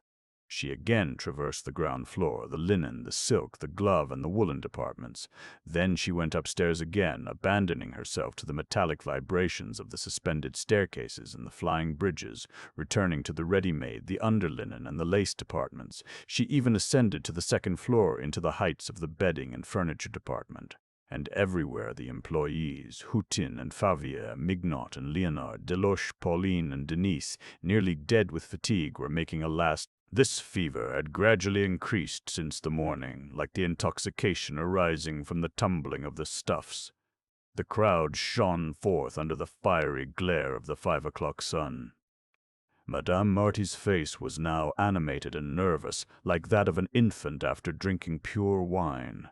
Arrived with clear eyes and fresh skin from the cold of the street, she had slowly burnt her sight and complexion at the spectacle of this luxury, of these violent colors, the continued gallop of which irritated her passion. When she at last went away, after saying she would pay at home, terrified by the amount of her bill, her features were drawn up, her eyes were like those of a sick person. She was obliged to fight her way through the crowd at the door, where the people were almost killing each other amidst the struggle for the bargains. Then, when she got into the street and found her daughter, whom she had lost for a moment, the fresh air made her shiver. She stood there frightened in the disorder of this neurosis of the immense establishments. In the evening, as Denise was returning from dinner, a messenger called her. "You are wanted at the director's office, mademoiselle." She had forgotten the order Mouret had given her in the morning to go to his office after the sale. He was standing waiting for her. On going in, she did not close the door, which remained wide open. "We are very pleased with you, mademoiselle," said he, "and we have thought of proving our satisfaction. You know in what a shameful manner Madame Frederick has left us.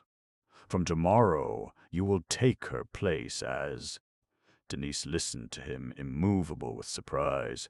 She murmured in a trembling voice, "But, sir, there are saleswomen in the department who are much my seniors." "What does that matter?" resumed he. "You are the most capable, the most trustworthy. I choose you, it's quite natural. Are you not satisfied?"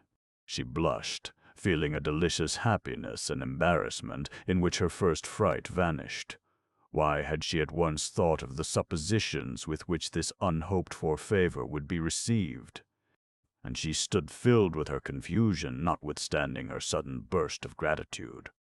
He was looking at her with a smile, in her simple silk dress, without a single piece of jewelry, nothing but the luxury of her royal blonde head of hair. She had become more refined, her skin was whiter, her manner delicate and grave. Her former puny insignificance was developing into a charm of a penetrating discretion. "You are very kind, sir," she stammered. "I don't know how to tell you." But she was cut short by the appearance of L'Homme in the doorway. In his hand he was holding a large leather bag, and with his mutilated arm he was pressing an enormous note-case to his chest, whilst, behind him, his son Albert was carrying a load of bags which were weighing him down. 587,210 francs, 30 centimes, cried out the cashier, whose flabby, used-up face seemed to be lighted up with a ray of sunshine in the reflection of such a sum. It was the day's receipts, the highest the lady's paradise had ever done. In the distance, in the depths of the shop that L'Homme had just passed through slowly, with the heavy gait of an overloaded beast of burden, one could hear the uproar, the ripple of surprise and joy left by this colossal sum which passed.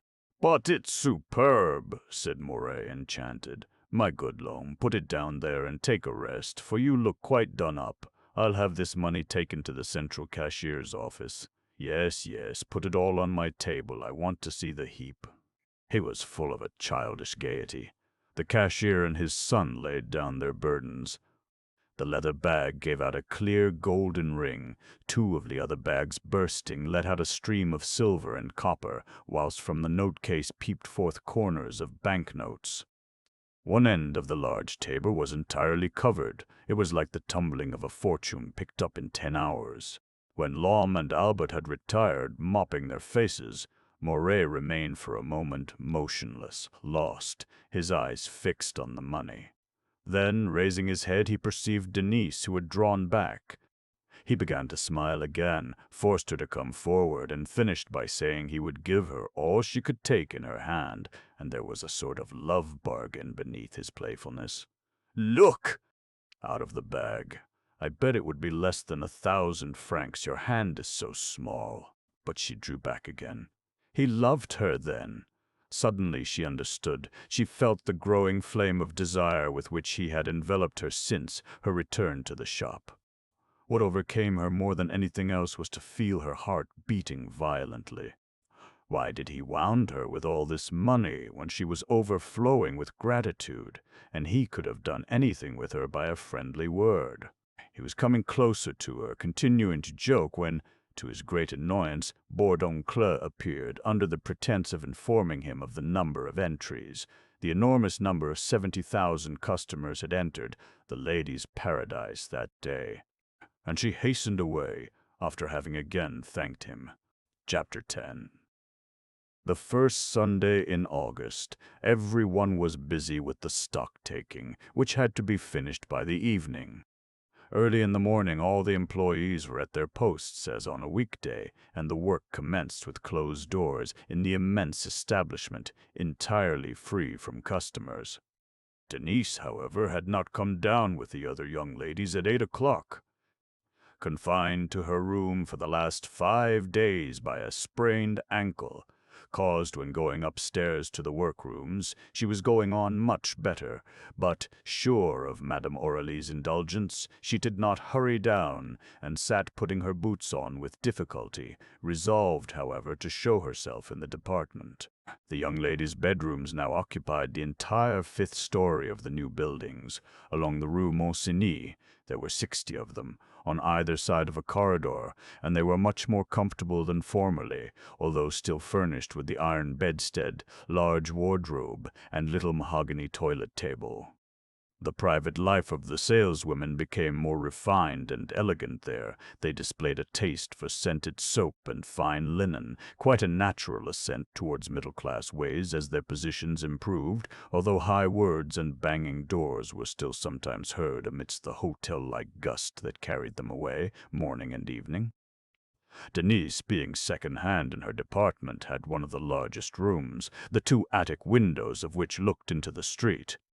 Being much better off now, she indulged in several little luxuries: a red eider-down coverlet for the bed, covered with Maltese lace, a small carpet in front of the wardrobe, and 2 blue glass vases containing a few faded roses on the toilet table. When she got her boots on, she tried to walk across the room, but was obliged to lean against the furniture, being still rather lame. But that would soon come right again, she thought.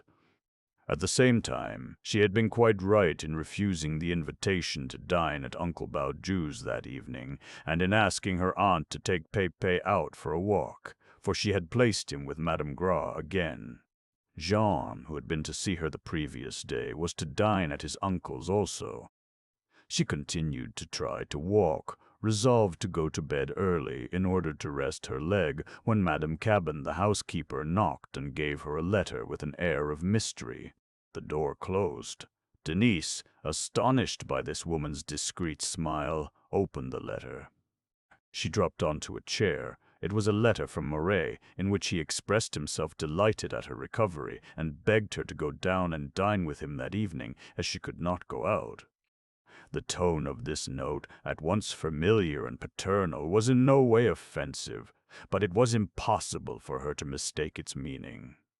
The Ladies' Paradise well knew the real signification of these invitations, which were legendary. Clara had dined, others as well, all those the governor had specially remarked. After dinner, as the witlings were wont to say, came the dessert, and the young girl's white cheeks were gradually invaded by a flow of blood. The letter slipped onto her knees, and Denise, her heart beating violently, remained with her eyes fixed on the blinding light of one of the windows. This was the confession she must have made to herself, in this very room, during her sleepless moments. If she still trembled when he passed, she now knew it was not from fear, and her former uneasiness, her old terror, could have been nothing but the frightened ignorance of love, the disorder of her growing affections, in her youthful wildness. She did not argue with herself. She simply felt that she had always loved him from the hour she had shuddered and stammered before him. She had loved him when she had feared him as a pitiless master. She had loved him when her distracted heart was dreaming of Hutin, unconsciously yielding to a desire for affection. Perhaps she might have given herself to another, but she had never loved any but this man whose mere look terrified her. And her whole past life came back to her, unfolding itself in the blinding light of the window, the hardships of her start, that sweet walk under the shady trees of the Tuileries gardens, and, lastly, the desires with which he had enveloped her ever since her return. The letter dropped on the ground. Denise still gazed at the window, dazzled by the glare of the sun. Suddenly there was a knock. She hastened to pick up the letter and conceal it in her pocket. It was Pauline who, having slipped away under some pretext, had come for a little gossip. "How are you, my dear? We never meet now." But as it was against the rules to go up into the bedrooms, and, above all, for two to be shut in together, Denise took her to the end of the passage, into the ladies' drawing-room, a gallant present from Moray to the young ladies, who could spend their evenings there till 11 o'clock.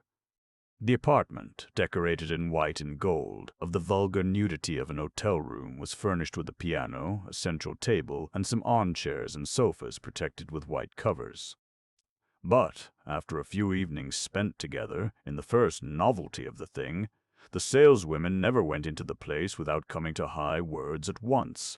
They required educating to it. The little trading city was wanting in accord.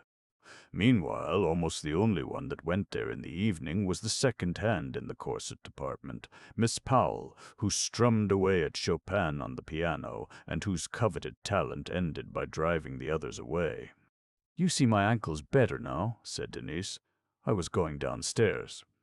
"Well," exclaimed the other, "what zeal! I'd take it easy if I had the chance."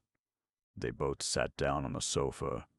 Pauline's attitude had changed since her friend had been promoted to be second-hand in the ready-made department. With her good-natured cordiality was mingled a shade of respect, a sort of surprise to feel the puny little saleswoman of former days on the road to fortune. Denise liked her very much, and confided in her alone amidst the continual gallop of the 200 women that the firm now employed. "What's the matter?" asked Pauline quickly when she remarked the young girl's troubled looks. "Oh, nothing," replied the latter with an awkward smile. Yes, there's something the matter with you. Have you no faith in me, that you have given up telling me your troubles?" Then Denise, in the emotion that was swelling her bosom, an emotion she could not control, abandoned herself to her feelings. She gave her friend the letter, stammering, "Look, he has just written to me." Between themselves, they had never openly spoken of Moray, but this very silence was like a confession of their secret preoccupations. Pauline knew everything. After having read the letter, she clasped Denise in her arms and softly murmured, "My dear, to speak frankly, I thought it was already done. Don't be shocked. I assure you the whole shop must think as I do. Naturally. He appointed you as second-hand so quickly, then he's always after you." "It's obvious." She kissed her affectionately and then asked her, "You will go this evening, of course?" Denise looked at her without replying. All at once she burst into tears, her head on Pauline's shoulder. The latter was quite astonished.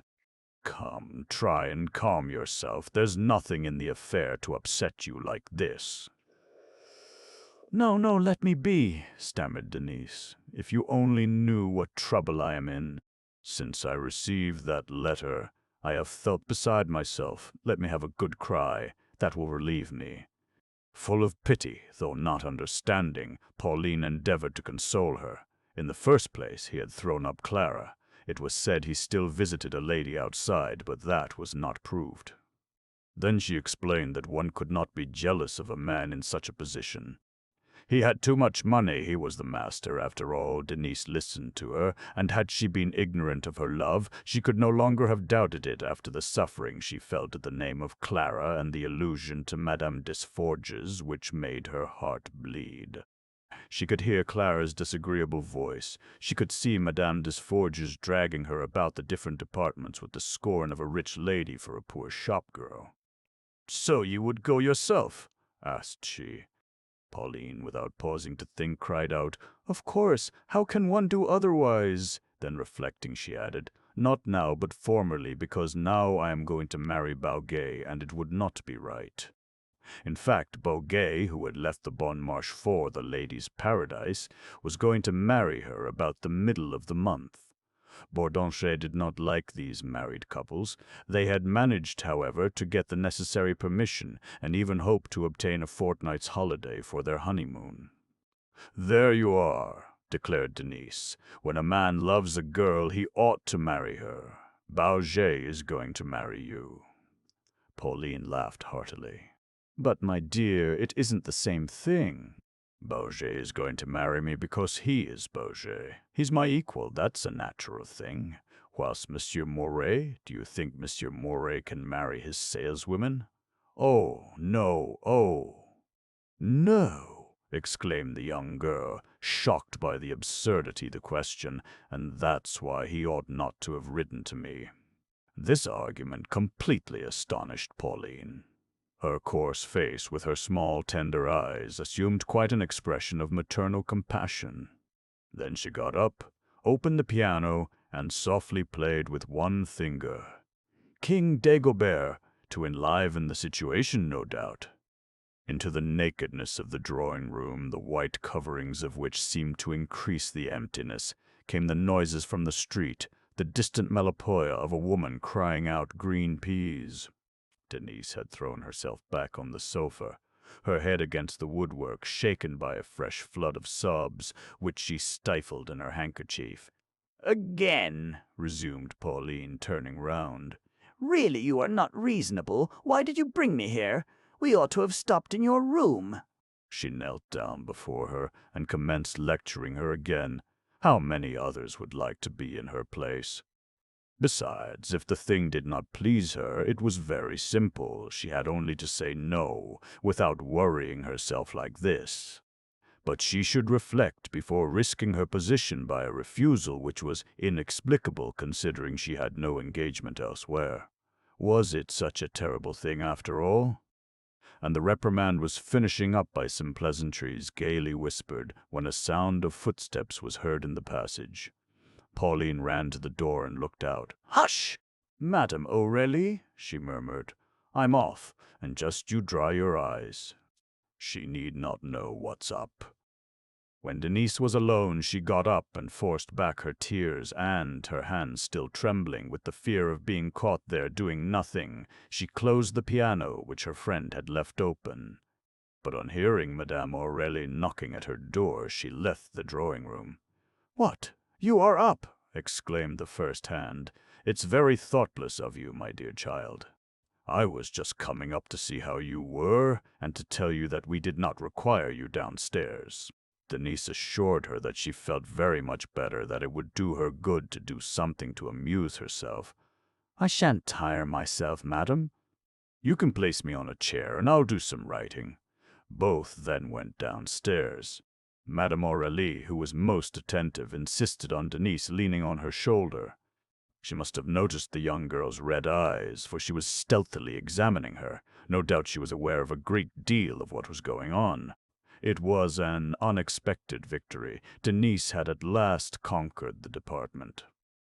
After struggling for 6 months amidst her torments as drudge and fag, without disarming her comrades' ill will, she had in a few weeks entirely overcome them, and now saw them around her submissive and respectful.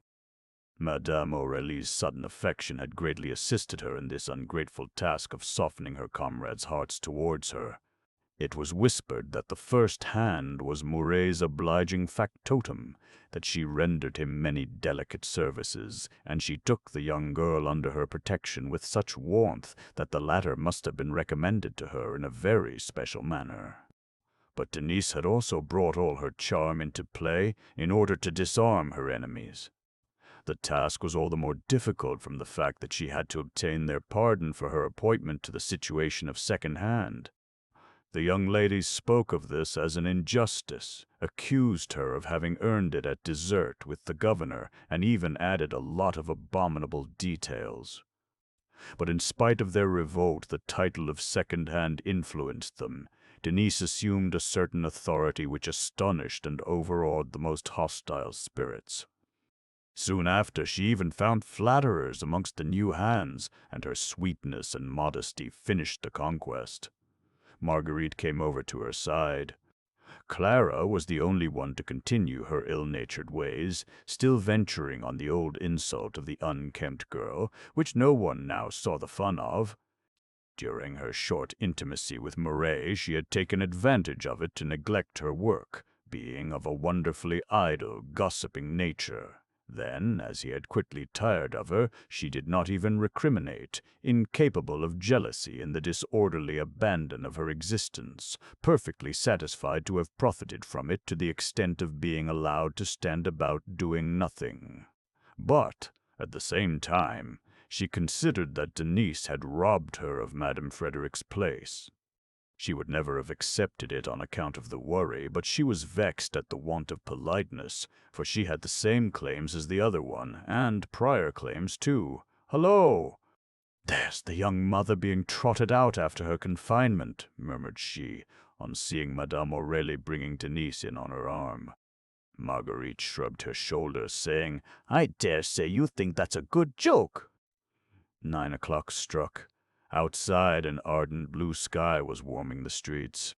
Cabs were rolling toward the railway stations. The whole population, dressed out in Sunday clothes, was streaming in long rows towards the suburban woods. Inside the building, inundated with sun through the large open bays, the cooped-up staff had just commenced the stock-taking. They had closed the doors. People stopped on the pavement, looking through the windows, astonished at this shutting up when an extraordinary activity was going on inside. There was, from one end of the galleries to the other, from the top floor to the bottom, a continual movement of employees, their arms in the air and parcels flying about above their heads, and all this amidst a tempest of cries and a calling out of prices, the confusion of which ascended and became a deafening roar. Each of the 39 departments did its work apart, without troubling about its neighbor. At this early hour the shelves had hardly been touched. There were only a few bales of goods on the floors. The machine would have to get up more steam if they were to finish that evening. "Why have you come down?" asked Marguerite of Denise, good-naturedly. "You'll only make yourself worse, and we are quite enough to do the work." "That's what I told her," declared Madame Aurélie, "but she insisted on coming down to help us." All the young ladies flocked round Denise. The work was interrupted even for a time. They complimented her, listening with various exclamations to the story of her sprained ankle. At last Madame Aurélie made her sit down at a table, and it was understood that she should merely write down the articles as they were called out. On such a day as this they requisitioned any employee capable of holding a pen, the inspectors, the cashiers, the clerks, even down to the shop messengers, and the various departments divided amongst themselves, these assistants of a day to get the work over quicker. It was thus that Denise found herself installed near Lhomme, the cashier, and Joseph, the messenger, both bending over large sheets of paper.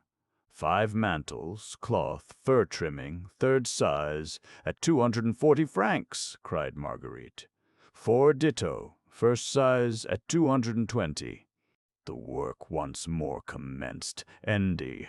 Behind Marguerite, 3 saleswomen were emptying the cupboards, classifying the articles, giving them to her in bundles, and, when she had called them out, she threw them on the table where they were gradually heaping up in enormous piles. Lhomme wrote down the articles. Joseph kept another list for the clearinghouse. Whilst this was going on, Madame Aurélie herself, assisted by 3 other saleswomen, was counting the silk garments which Denise entered on the sheets. Clara was employed in looking after the heaps, to arrange them in such a manner that they should occupy the least space possible on the tables. But she was not paying much attention to her work, for the heaps were already tumbling down. "I say," asked she of a little saleswoman who had joined that winter, "are they going to give you a rise?" "You know the second hand is to have 2,000 francs, which, with her commission, will bring her in nearly 7,000. The little saleswoman, without ceasing to pass some cloaks down, replied that if they didn't give her 800 francs, she would take her hook. The rises were always given the day after the stock-taking. It was also the epoch at which, the amount of business done during the year being known, the managers of the departments drew their commission on the increase of this figure, compared with that of the preceding year. Thus, notwithstanding the bustle and uproar of the work, the impassioned gossiping went on everywhere. Between 2 articles called out, they talked of nothing but money. The rumor ran that Madame Aurélie would exceed 25,000 francs, and this immense sum greatly excited the young ladies. Marguerite, the best saleswoman after Denise, had made 4,500 francs, 1,500 francs salary, and about 3,000 francs commission, whilst Clara had not made 2,500 francs altogether. "I don't care a button for their rises," resumed the latter, still talking to the little saleswoman. "If Papa were dead, I would jolly soon clear out of this. But what exasperates me is to see 7,000 francs given to that strip of a girl. What do you say?" Madame Aurélie violently interrupted the conversation, turning round with her imperial air. "Be quiet, young ladies. We can't hear ourselves speak, my word of honor."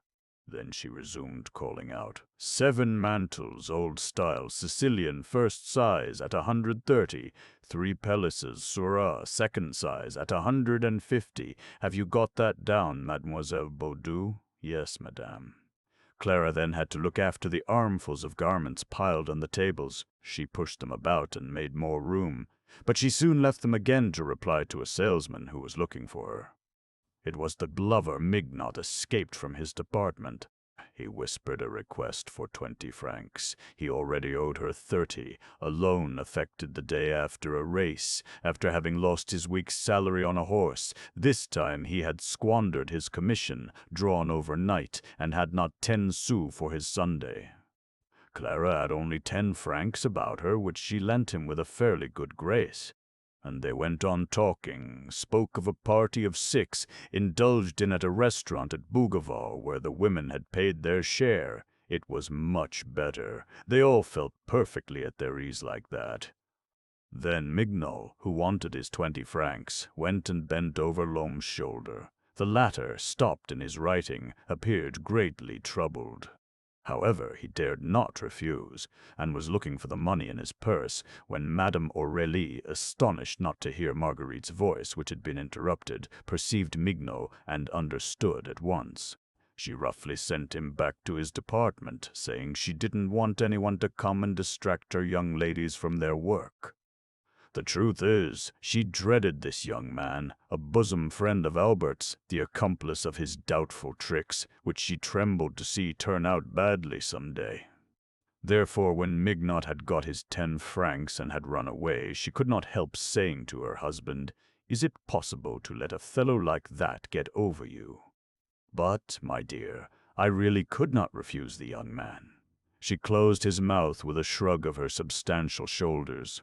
Then, as the saleswoman was slyly grinning at this family explanation, she resumed with severity, "Now, Mademoiselle Vadon, don't let's go to sleep."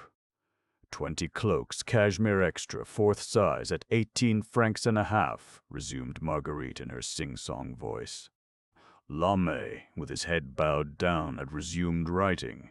They had gradually raised his salary to 9,000 francs a year, and he was very humble before Madame Aurélie, who still brought nearly triple as much into the family. For a while the work pushed forward. Figures flew about, the parcels of garments rained thick and fast on the tables. But Clara had invented another amusement. She was teasing the messenger Joseph about a passion that he was said to nourish for a young lady in the pattern room. This young lady, already 28 years old, thin and pale, was a protégée of Madame Desforges, who had wanted to make Mouret engage her as a saleswoman, backing up her recommendation with a touching story, an orphan, the last of the de Fontenelle, an old and noble family of Poitou, thrown into the streets of Paris with a drunken father, but yet virtuous amidst this misfortune, with an education too limited, unfortunately, to take a place as governess or music mistress. Mouret generally got angry when anyone recommended to him these broken-down gentlewomen. There was not, said he, a class of creatures more incapable, more insupportable, more narrow-minded than these gentlewomen, and besides, a saleswoman could not be improvised. She must serve an apprenticeship. It was a complicated and delicate business. However, he took Madame Desforges's protégée, but put her in the pattern room, in the same way as he had already found places, to oblige friends, for 2 countesses and a baroness in the advertising department, where they addressed envelopes, etc. Mademoiselle de Fontenelle earned 3 francs a day, which just enabled her to live in her modest room in the Rue d'Argenteuil. It was on seeing her, with her sad look and such shabby clothes, that Joseph's heart, very tender under his rough soldier's manner, had been touched.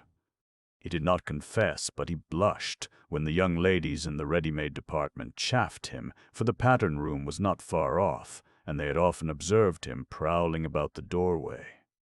Joseph is somewhat absent-minded, murmured Clara. His nose is always turned towards the underlinen department. They had requisitioned Mademoiselle de Fontenelle's there, and she was assisting at the outfitting counter.